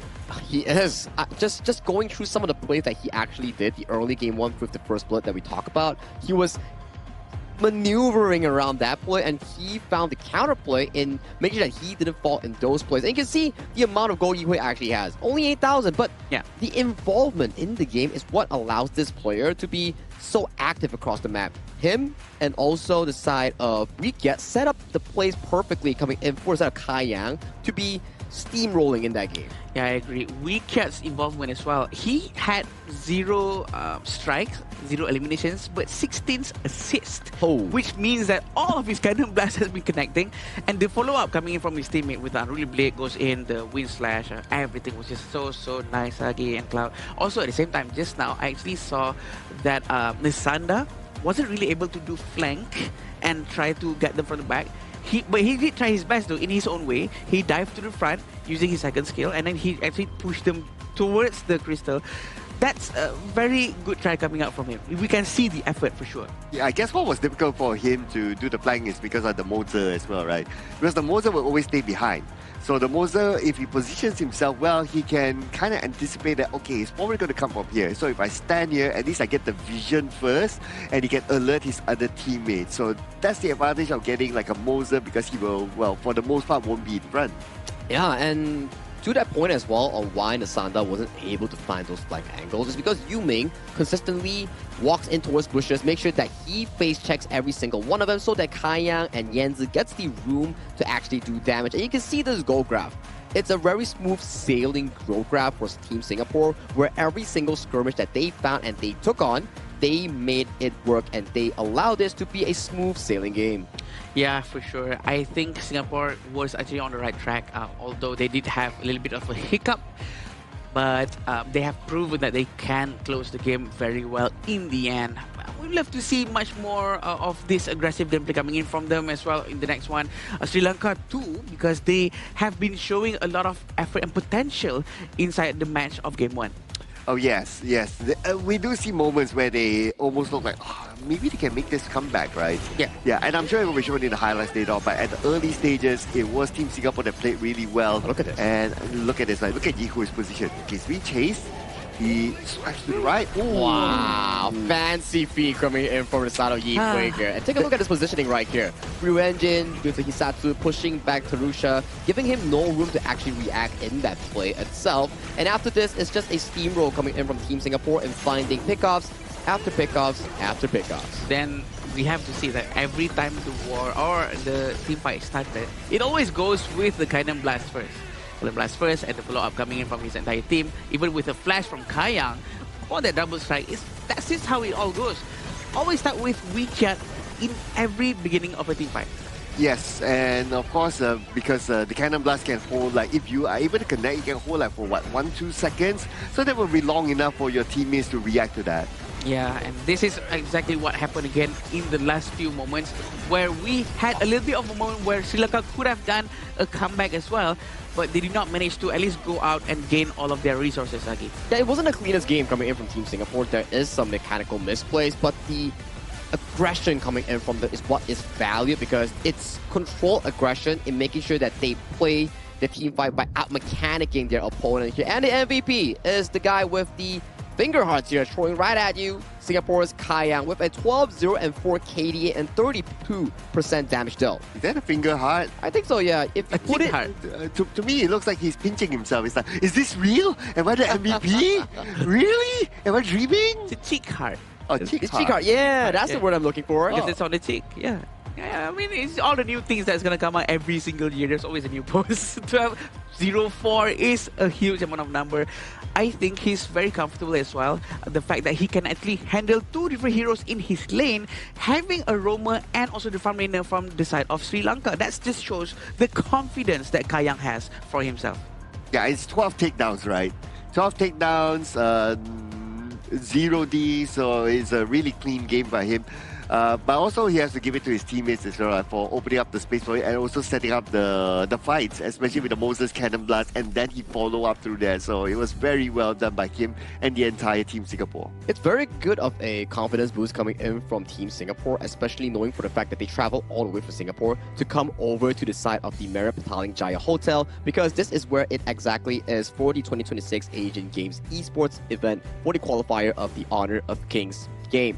For now, for Team Singapore, they are currently, I would say, in a good start. Like, you already went through Hong Kong, China, and Republic of Korea. Yes, the games weren't that great, but if we were to refer back to Game 2, where Singapore played against the side of Republic of Korea, it was actually pretty 50-50 up until the 10th minute mark, where there was a bit of a blunder. But you can see, if they are on their confidence level, on a high one, they can face off against some of these strong teams. I think it is safe to say that the games between Singapore versus Hong Kong, China, or Singapore versus Korea prepared them for today's game, right? Having a very harsh game early on, making sure that they know what's the worst thing that could happen inside this group, and they can try their very best right now going up against Sri Lanka with that experience having in mind. Now, can they be consistent? That's going to be the question, right? Yeah. Because the job for today is not done yet. They still have at least another more game to go, or if Sri Lanka wins this one, then we'll go to game number 3. Now, speaking about Sri Lanka, they themselves chose the blue side, so they want to dictate how this draft will be, whereas our Team Singapore will be on the red. Well, blue side, at the very least, you can force out a ban on towards the Maestro Nui, or take it for yourself in trying to replicate the same success that Yi Hui has on towards the side of the Sri Lanka mid laner here. And for the bans coming in from Team Singapore, usually we'll see things more on towards the roamer, like how they ban away the Lapu Lapu and the Zhang Fei, limiting more choices here coming in for Amalka. Yeah, I think those bans are very important for them to do. We do know that Amalka can really play his roamer very, very well as soon as he gets the hero that he really likes. And we've seen Amalka with his Zhang Fei as well, so we would want to see a very more aggressive gameplay from the Zhang Fei too. It all depends on the bans coming in from Singaporean team, because they do know the strength of Sri Lanka. Yeah, and we'll see what sort of bans will come out, right? So earlier, if we were to recall, like the first phase ban, the first 2 bans by Singapore was the Zhang Fei and the Lapu Lapu. Correct. And then they allowed their opponent to take the last tank roam, which is the Lianpo, and they resort themselves to like taking the Mozart. But it kind of feels as well that picking up the Mozart was part of their plan in the first place. Hey, picking bans, right? You gotta plan for the long con here. So for Singapore and Sri Lanka, to start off game number 2, you first have to figure out the pick and bans here. So for Sri Lanka, you do see the Maestro Nui and Arlie locked away, and they might be potentially picking up the channel on the first pick here, but no. This is the first time channel has been ever opened to the side of Team Singapore, and it's immediately locked away. Yeah, actually banning Arlie and Mai actually is also already set up to the stage for them to actually take channel, but did not do it. Going with Dharma because probably they want more crowd controls. This is the plan that they have, and we'll try to execute it as best as they can with the Chano and also the Guan Yu. Ooh, again, the Guan Yu, very, very dangerous pick here. And Sri Lanka, at least they have the Dharma, right? So Dharma is that kind of hero that can still face check where the Guan Yu is and try to follow the move of the Guan Yu. So I would say it's not too bad this time. Yeah, not too shabby here. So at the very least, Sri Lanka actually has a lot of heroes that can actually deal with both the Chano and the Guan Yu. Like we saw how Ali Han coming in from the side of Kazakhstan, he was able to utilize the Dharma in finding the position of some of these channel players in his respective group stage. And for the Ata, this is a prime counter into the likes of a Guan Yu because the skill set of Ata is very special. Spell 1, the second charge of it, you can bounce on towards the enemy and knock them out, which cancels the Guan Yu charge bar. Spell 2, also knock up towards the wall, plus the enhanced basic attack also cancels the Guan Yu charge bar. And finally, the ultimate ghost ship. Unless the Guan Yu charge bar is full, he can't jump over with the spell 2. Yeah, it's gonna be very annoying for Guan Yu to try to go through that. Also, on top of that, skill 1 of Atta actually has CC immunity, which is very useful to go up against a Guan Yu. But this is what's gonna go down right now. Liampo has been taken up, including Nakoruru and also Moza. Bruh, 4 support bands from Team Singapore. They are going to test the hero pool of Sri Lanka right now. Okay, you can play the Lepo, fine. Moza, because you kind of learned from us, it's okay. We ban it out. Now what are you going to do? I think Emalka has proven that he's been so annoying previously in the previous matches. That's why they focus all the way down towards Emalka alone. It's suited was the roamer role, right? Whereas roamer is always coined as the second jungler, not having to farm, not having to lane, as they can always pace through the different side lanes and finding opportunities here. So that's the primary playmaker here. Remove of 4 heroes from the pool. So maybe coming from Sri Lanka, you might be venturing into different picks like the Diadia, the Sun Bin. There we go. Diadia with a Ata, that's a pretty comfortable combo. Yep, I agree. Atta is a very good hero to pair with Direnji as well, because Direnji is the counter for Atta. I don't know why I really like these kind of things, but I really do like how they picked Atta and Direnji just now together. Now they have the idea and also an Angela to really assist them with the burst damage. Now I'm looking at Team Singapore to pick up the Dolia, right? To combo with either Yu Huan or the Dune, so it's good options there. Oh, that's a calming mid. Oh yeah, so this Yu Huan, I thought it was going to be a Yu Huan mid, but no, it's Yu Huan roam. I mean, it makes sense, right? Where they pick Yu Huan on the 3rd pick, they're like, okay, let's swap this towards the flex this towards the roam side, and then let's proceed ban 4 roamers against the side of Malka. Let's see what he does. When was the last time we actually witnessed Yu Huan playing in a roam? It's been quite a while now. I think this is going to be very interesting for us to watch. Having this Kong Ming, being able to burst down anyone in front of him. But Kong Ming is sort of power hungry. He really have to farm quite a bit before he can get to that level. Different playstyle coming in from Yi Hui, right? Game 1, he's the main enabler coming in from Team Singapore. Now, Game 2, he's hands-on on this Kong Ming here. He needs a lot of gold to be pacing into that late game, mid game marker here, where he's doing so much damage. But the ball is on the court right now for both of these two teams. For Team Singapore, it's about winning the series and progressing further into that BO3, into that playoff spot. For Sri Lanka, it's about survival in Group D. Thank you so much, Sagi, for that amazing opener. We're going to go into this fight between Sri Lanka and Singapore. It's going to really go down to this to make sure who's going to be at number 3 or number 4 in their group. A quick rotation made by Team Singapore to go towards the bottom lane to put a little bit more pressure, and they managed to steal 1 camp away, so that's proactive move by them. Team Sri Lanka, they did the same, but it's more of a defensive move to try to clear off the jungle or the buff area for Tarusha. But they're now back in the middle. They really want to try to get this, but Yihui managed to pull back just in time. You have to remember, Kong Ming has a lot of skill sets. Both skill 1 and 2 are charge-based, so he can collect a lot of dashes, he can collect a lot of bombs. Yeah, so has to be careful there, right? Especially with the potential burst damage as well from the Kong Ming. Yeah. So if you see him kind of low, yeah, you have to do it really fast still before he's able to fight back. Yeah, it seems like we are going to be sticking a lot with Kayang to make sure that Kayang has a lot of space to farm. And Kayang is also using Chano, which we all know is a very good hero to scale with. And at the same time, he's going to be able to carry the entire team afterwards if the goal are all funneled towards him. Oh, but right now, Kayang is moving towards the middle. They see Tarusha, and Tarusha, lucky enough for him, he is kind of tanky, so he can absorb a few skills and a bit of damage here and there. He will still be alright. Very interesting on how Yuming is doing quite well too. He was quite aggressive in this situation. He wants to do rotations towards the bottom lane.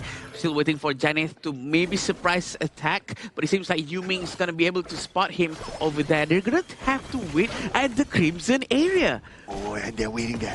Waiting to push. Wait. Let's see what happens. So, they found out they're over there, but they're going to try to steal the red buff. It doesn't work, and Yuming will be able to run away. Okay. So I guess Team Sri Lanka, they learned from whatever happened in the first game, right? It's like, okay, you kind of like to play the brushes here and there. Yeah. So we make sure that we double check the brushes before we commit to something. Yes, and also Yanji is also still at the top lane. He's not going to be able to rotate just yet. Still waiting for the right moment. Still waiting to get closer towards the Tyrant mark. But we do know that WeCat is still down here trying to protect the Chano as much as he can. No problem for Emalka to consistently heal Anjana. Alright, and 50 more seconds before the Tyrant comes up, right? So this is going to be a crucial moment, and it might break the 0-0 score right now. So both sides, we haven't seen the first strike yet. This is a slightly longer wait compared to the game before, but understandably, right now, 35 more seconds, you will want to hold on to your skills. Yep, Yuming is still in the mid lane right now. Rotation has been done by Yihui, trying to prepare for a potential gank. He's still on the side, but they're all gonna go in. Oh! There we go with the ultimate strategy. It's not a hit. Well, it does, but the damage is not enough. It all depends on how they're trying to poke him a lot from the beginning. Look at the amount of gold. It is exactly the same for both sides. Oh yeah, very close, right? Oh, but here comes the Blazing Brilliance, deals a lot of damage, but they weren't able to finish up the job. And now Team Singapore, they want to respond back. They see an opportunity onto Janit, but he managed to flash away to safety. He will be alright for now. Anyone else is going to come. Yuming is receiving damage. He's down to 50% of health. Yuming still tagging in, and they are going to U-turn right now. The rest of them coming in. Yaja just got the objective. No, not yet.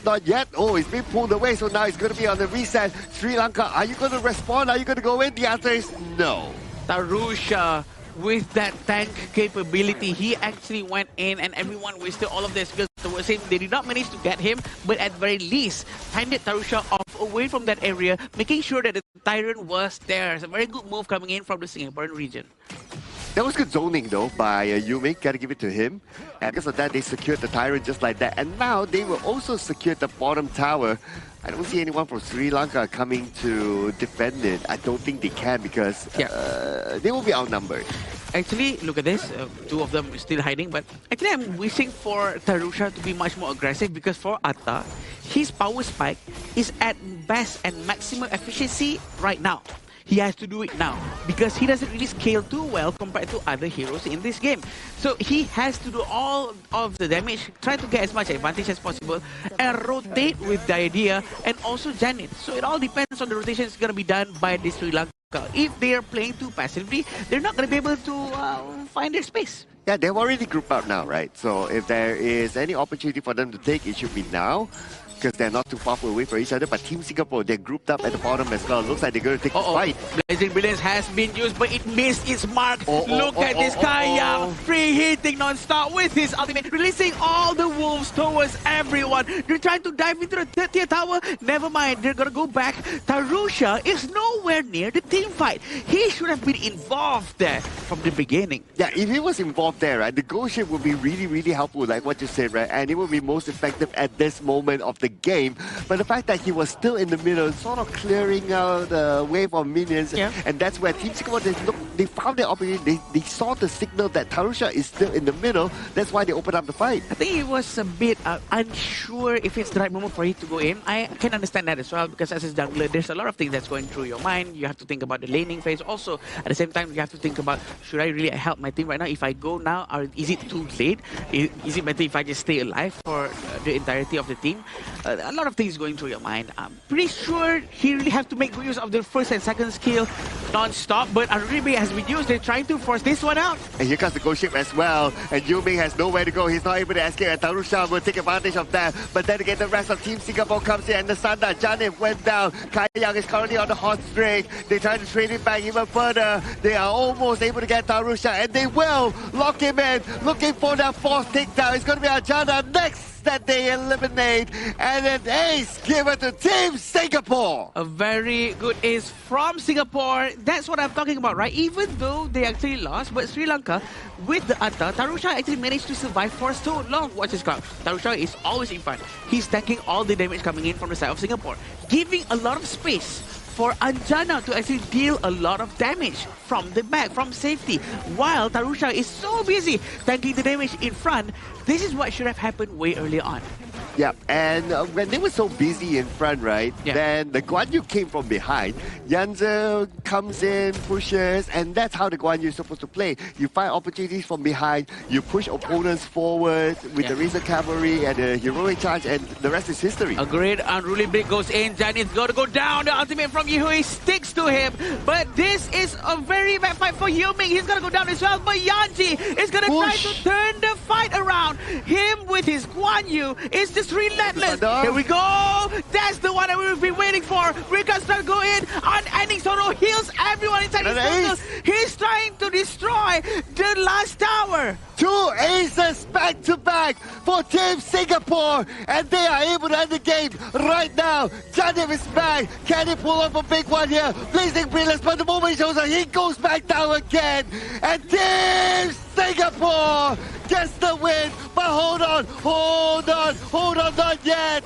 Team Sri Lanka, they will not go down without a fight. They still defend. They're still in the fight, Cloud. They managed to go back right now. Singapore is trying to be safe as much as possible. What a timing for them to actually come out and save the fight. All thanks to the move from Janith. He went out just a bit and used Blazing Brilliance as fast as possible, trying to kill the minion. And that's actually a very good move coming in from them. But look at this. They might start a new fight. Oh, okay. Now Team Singapore, this time they surely want to lock in the win. This time they're going to push in from the middle, waiting for the minions to arrive. They took down that tower. They're looking for the next opportunity in this tower. As Sri Lanka comes in. He's trying to go in, but look at that push! A very good move from the Sanda. He managed to defend very, very well with his ultimate. Just 2 people left. Singapore actually sticks too close to each other and actually bites them in the back. But look at this move coming in from Kaya. The damage is just so much. They have to pull back. A very good defense. A very good move from the Sanda. And with the fact that Kayang now only has about 10% of health left, he has to turn back as well.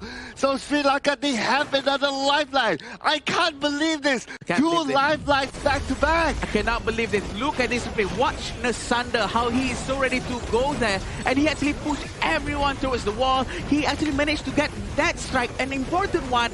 And Tarusha managed to run away just in the nick of time. But this move from Kayang is just crazy. So close. That was close.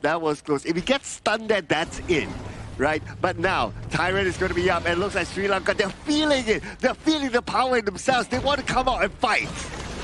He's trying to facilitate this one out. Ghost Ship has been moved, and we can see on how Guan Yu is trying to go in. A Morphle Tempo is trying to find his mark, but look at Yanji. He's going to go down so quickly because Tarusha was trying to tank the damage in front and giving a lot of space for Anjana, but Anjana has to go down first, and so does the Sanda. Kayang has been very brave in front, including Wikiat. Wikiat's going to be able to use the ultimate, trying to heal his friends first. Okay, 3 players from the side of Sri Lanka right now to defend this one. And Team Singapore, they got in through the main entrance. The minions are here as well. They will go in all the way. And they will engage. They will try to find you against Tarusha. And it's another ace, ladies and gentlemen. This time, it will not go wrong. Team Singapore locks in the victory. And that's a 2-0 victory coming in from the boys right there in your screen. They back the win and they keep their hopes alive here in Group D.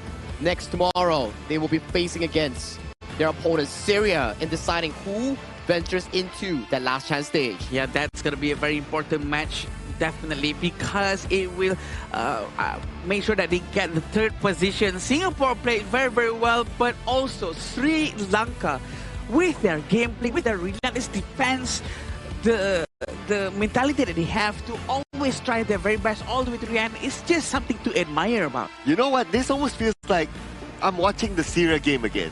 it's like, okay, game one, and then game two is like, okay, you didn't win, but you still went with a fight. What a fight that was from Sri Lanka. It's how you held up until the very end, right? Coming in from both Sri Lanka and Syria, coming in for today's Group D games, where yes, you are on the losing position, but rather than not doing anything, they decide to try whatever they can in trying to pull the game back into a bit of their control.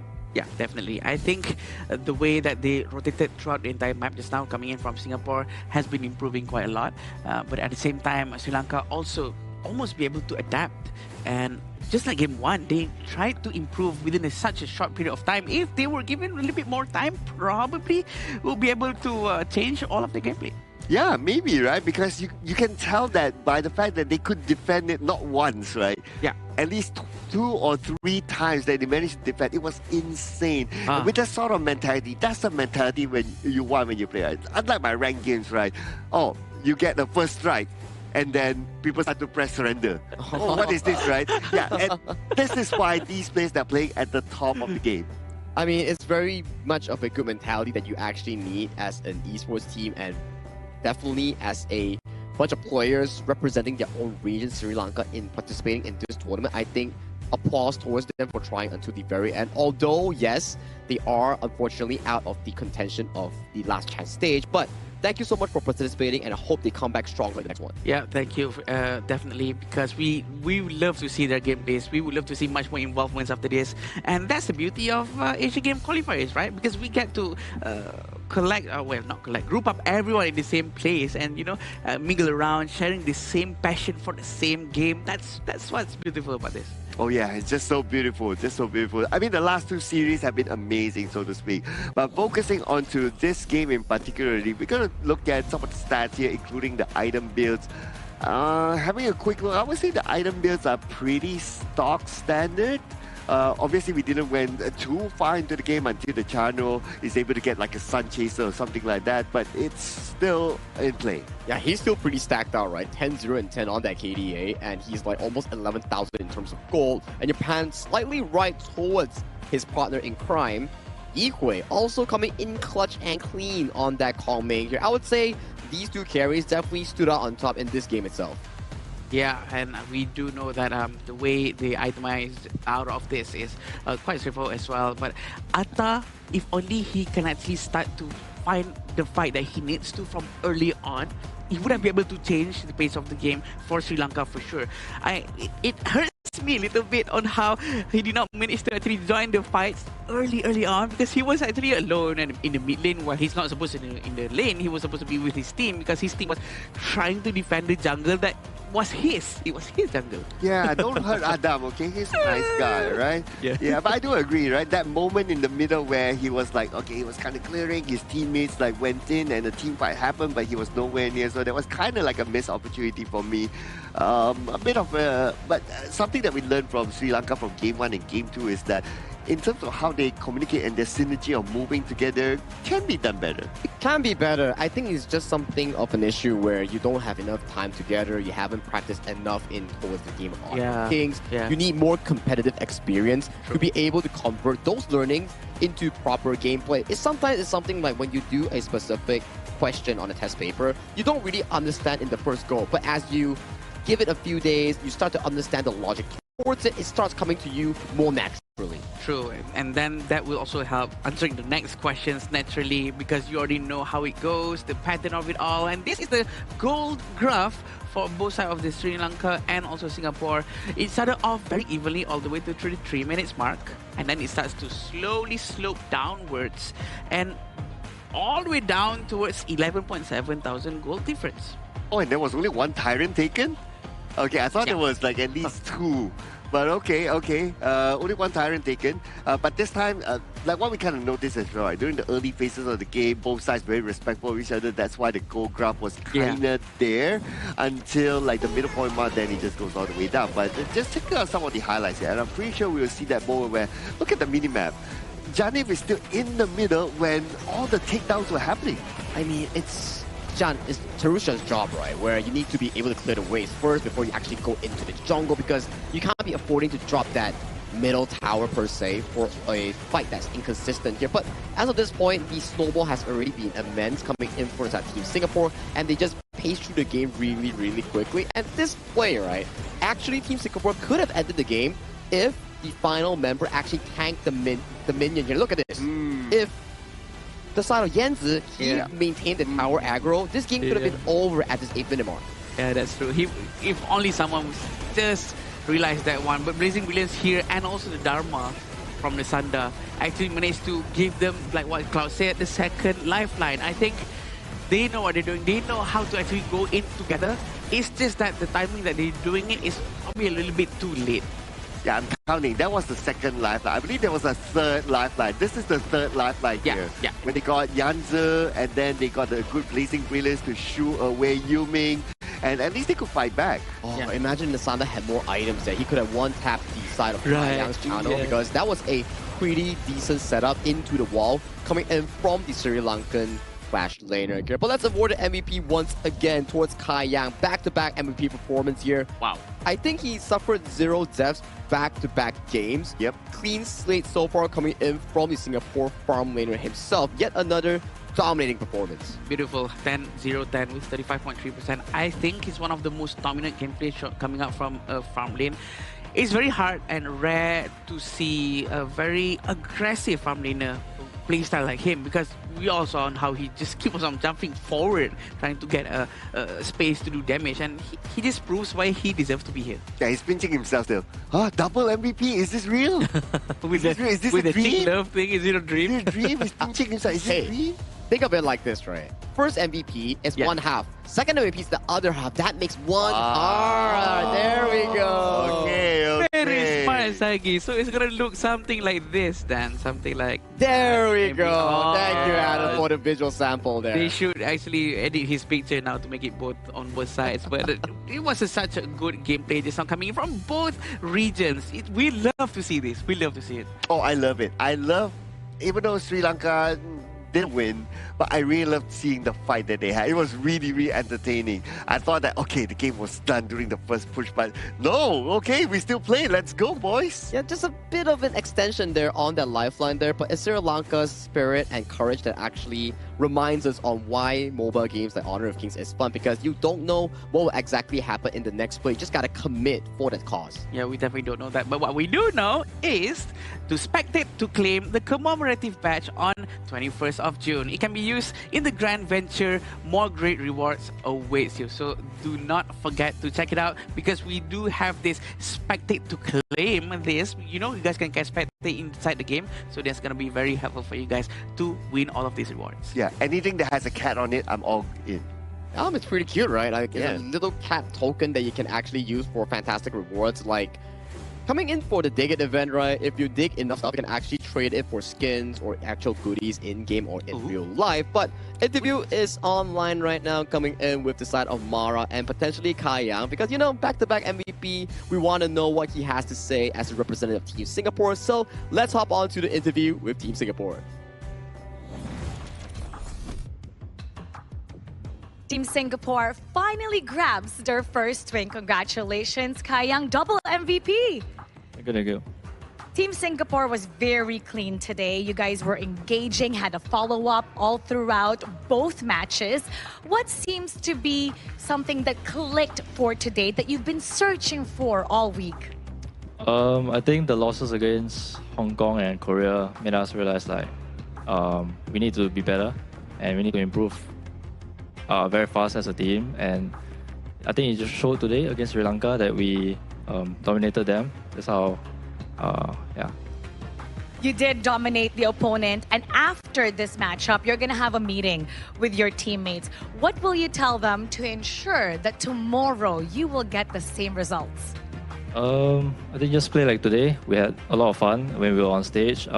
Just don't be nervous and play together as a team. And we showed it today. And hopefully tomorrow we'll play like this against Iran as well. Singapore for sure is happy that you achieved that first win. What would you like to tell everybody that's watching from Singapore? Thank you guys for supporting us, I guess. And we'll do our best. And hopefully we can qualify to Japan. We're going to wait to see you do a double MVP once again. Congratulations, Kayang. And now we'll head back to the casters. Lead the gorge. Very chill guy. That's why all the ladies dig him, you know. He has a really big fan base coming in from Indonesia and Philippines. Yeah, definitely. Everyone really likes him a lot because I do know that sometimes we stream together and we talk, and all the girls are just all over him. I mean, He's a handsome dude. He's a handsome dude. Yeah, even I got like, whoa, okay. I got mesmerized by his speech. Come on. I mean, okay, yeah. I mean, aside from his looks and everything, he definitely showcased a wonderful performance on the double MVP, coming in on the Aaron in Game 1 and the Channel coming in Game 2. That's why you don't really allow Raven and the team to play as one. As we go into the series against Syria tomorrow as Team Singapore, they definitely need to be fully prepared, because whoever wins that series goes into last chance stage. Yeah, last chance stage is where you want to be at if you cannot get the first and second position. So you know what? Well, they have to take it and they have to try their very best to try to at least be able to have another chance to go into the main stage with this last path. But let's check out the updated standings here at the end of our Day 7 group stage here. Tomorrow will be the final day of group stage. So with Group A, 3 teams have confirmed their slots going into the next round, right? For Indonesia and Philippines is going into the main event of Asian Games. For Uzbekistan, they will be heading to the gauntlet of the last chance stage. Unfortunately for Pakistan and Mongolia, they will be bidding goodbye. Same thing can be stated for Group B. Myanmar, perfect run.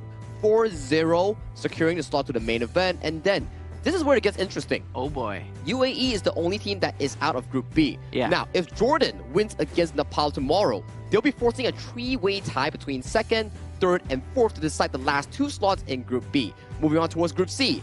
Unfortunately, India and Saudi Arabia has lost their chance in qualifying to the main event, nor the last chance stage. And it's finalized right here that Laos and Kazakhstan will be going into the main event regardless if Laos wins or loses against Saudi Arabia. And Vietnam going to the last chance stage, a formidable opponent, I would say, in that respective group. And finally, in Group D, same could be said, same situation as Group A. Hong Kong, China, Republic of Korea, locked. Sri Lanka, sadly to say, after losing that series against Singapore, they are out of contention here. So the last series between Singapore and Syria will decide who marches forward to face Vietnam in that last chance stage. Oh, and Singapore will be going up against Syria that has shown today that they had a lot of fight in them as well. So it won't be a walkover for sure. It will be a very interesting opponent for Team Singapore to face. Yeah, for sure. And all of these are just showing that there's a lot of fights between all of the groups, and these are the qualified teams so far. We have Indonesia, Philippines, Myanmar, Laos, Kazakhstan, Hong Kong, China, and Republic of Korea. Still 2 slots left to find out who's gonna be able to qualify here. Yeah. And one of them from Group B, and the other one from the last chance qualifiers. Yeah, that's correct, Sir Cloud. So this is about all the teams coming in for the main event, right? You have 2 more slots like Sir Cloud mentioned here. So it comes down to tomorrow's schedule and what exactly goes down, because tomorrow is going to be the most important games that these teams will be playing out. And here we go for tomorrow. Nepal and Jordan will be go up against each other. It's going to be determining whether or not they're going to go into the next one or not. And if Nepal wins, they secure their slot, and then we'll have to see between the other 2 teams who makes it to the last chance qualifiers here. And then KSA versus Laos, their group is soft lock. It depends on how the game goes down. Group D, 4 p.m., Singapore against Syria.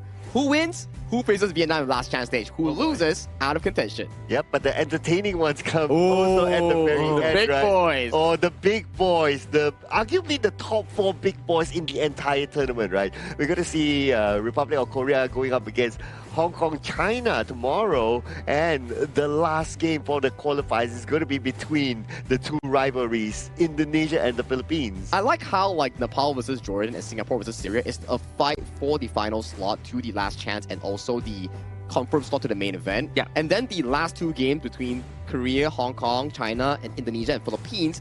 This part is like a grudge match for reputation and pride for their nation. Yeah, we can't say it's a show match, but still there's no. the regional pride. The regional pride is on the line for sure. It's very important for them here. Yeah, it's not a show match when you have your regional representatives here, right? It's different, right? So the feeling will be different, and I'm sure the fans watching it will feel like, okay, even though you have qualified, but not enough. We Bragging have to see rights. who is above each other. The bragging rights, and it's like a good news before going into the main event that will be happening later on in our calendar year. But if you want to support your team more, do check out an event to create a creative cheer text for your respective region here. If the top one voted gets voted out into the winner, it becomes a community voice pack that you can use in-game as a voice pack that you can cheer on your region here. So remember, drop down those ideas here, and you know what? Maybe yours can be the next one. And what other ways for you guys to actually experience the voice pack yourself? It is to actually use the iQOO 15R, the official gaming phone 2026 Asian Games Esports Qualifiers of Honor of Kings. That's exactly the device that has been used by all of the players here who's playing up on the stage. And we've been hearing a lot of good testimonies about it. Oh yeah, especially like those sort of moves that they pull off, like the swipe towards the right and all that can only be done if you play on 120 FPS, and it can only be done with the iQOO phone. But that's the end of our 7th day coming into the 2026 Asian Games Esports Qualifiers for Honor of Kings. My name is Sagi. Alongside with me is Circla and also Adam Spartanka. We'll see you again once tomorrow for more Honor of Kings action. Ever changing, some chameleon, blood, sweat, and tears. We'll never make it if we fall to everything that brings us down. With a comeback is now. Blood, sweat, and tears. Fight for what we want. Doesn't matter the cost. Everything put in work. Blood, sweat, and tears. Nothing comes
showtime.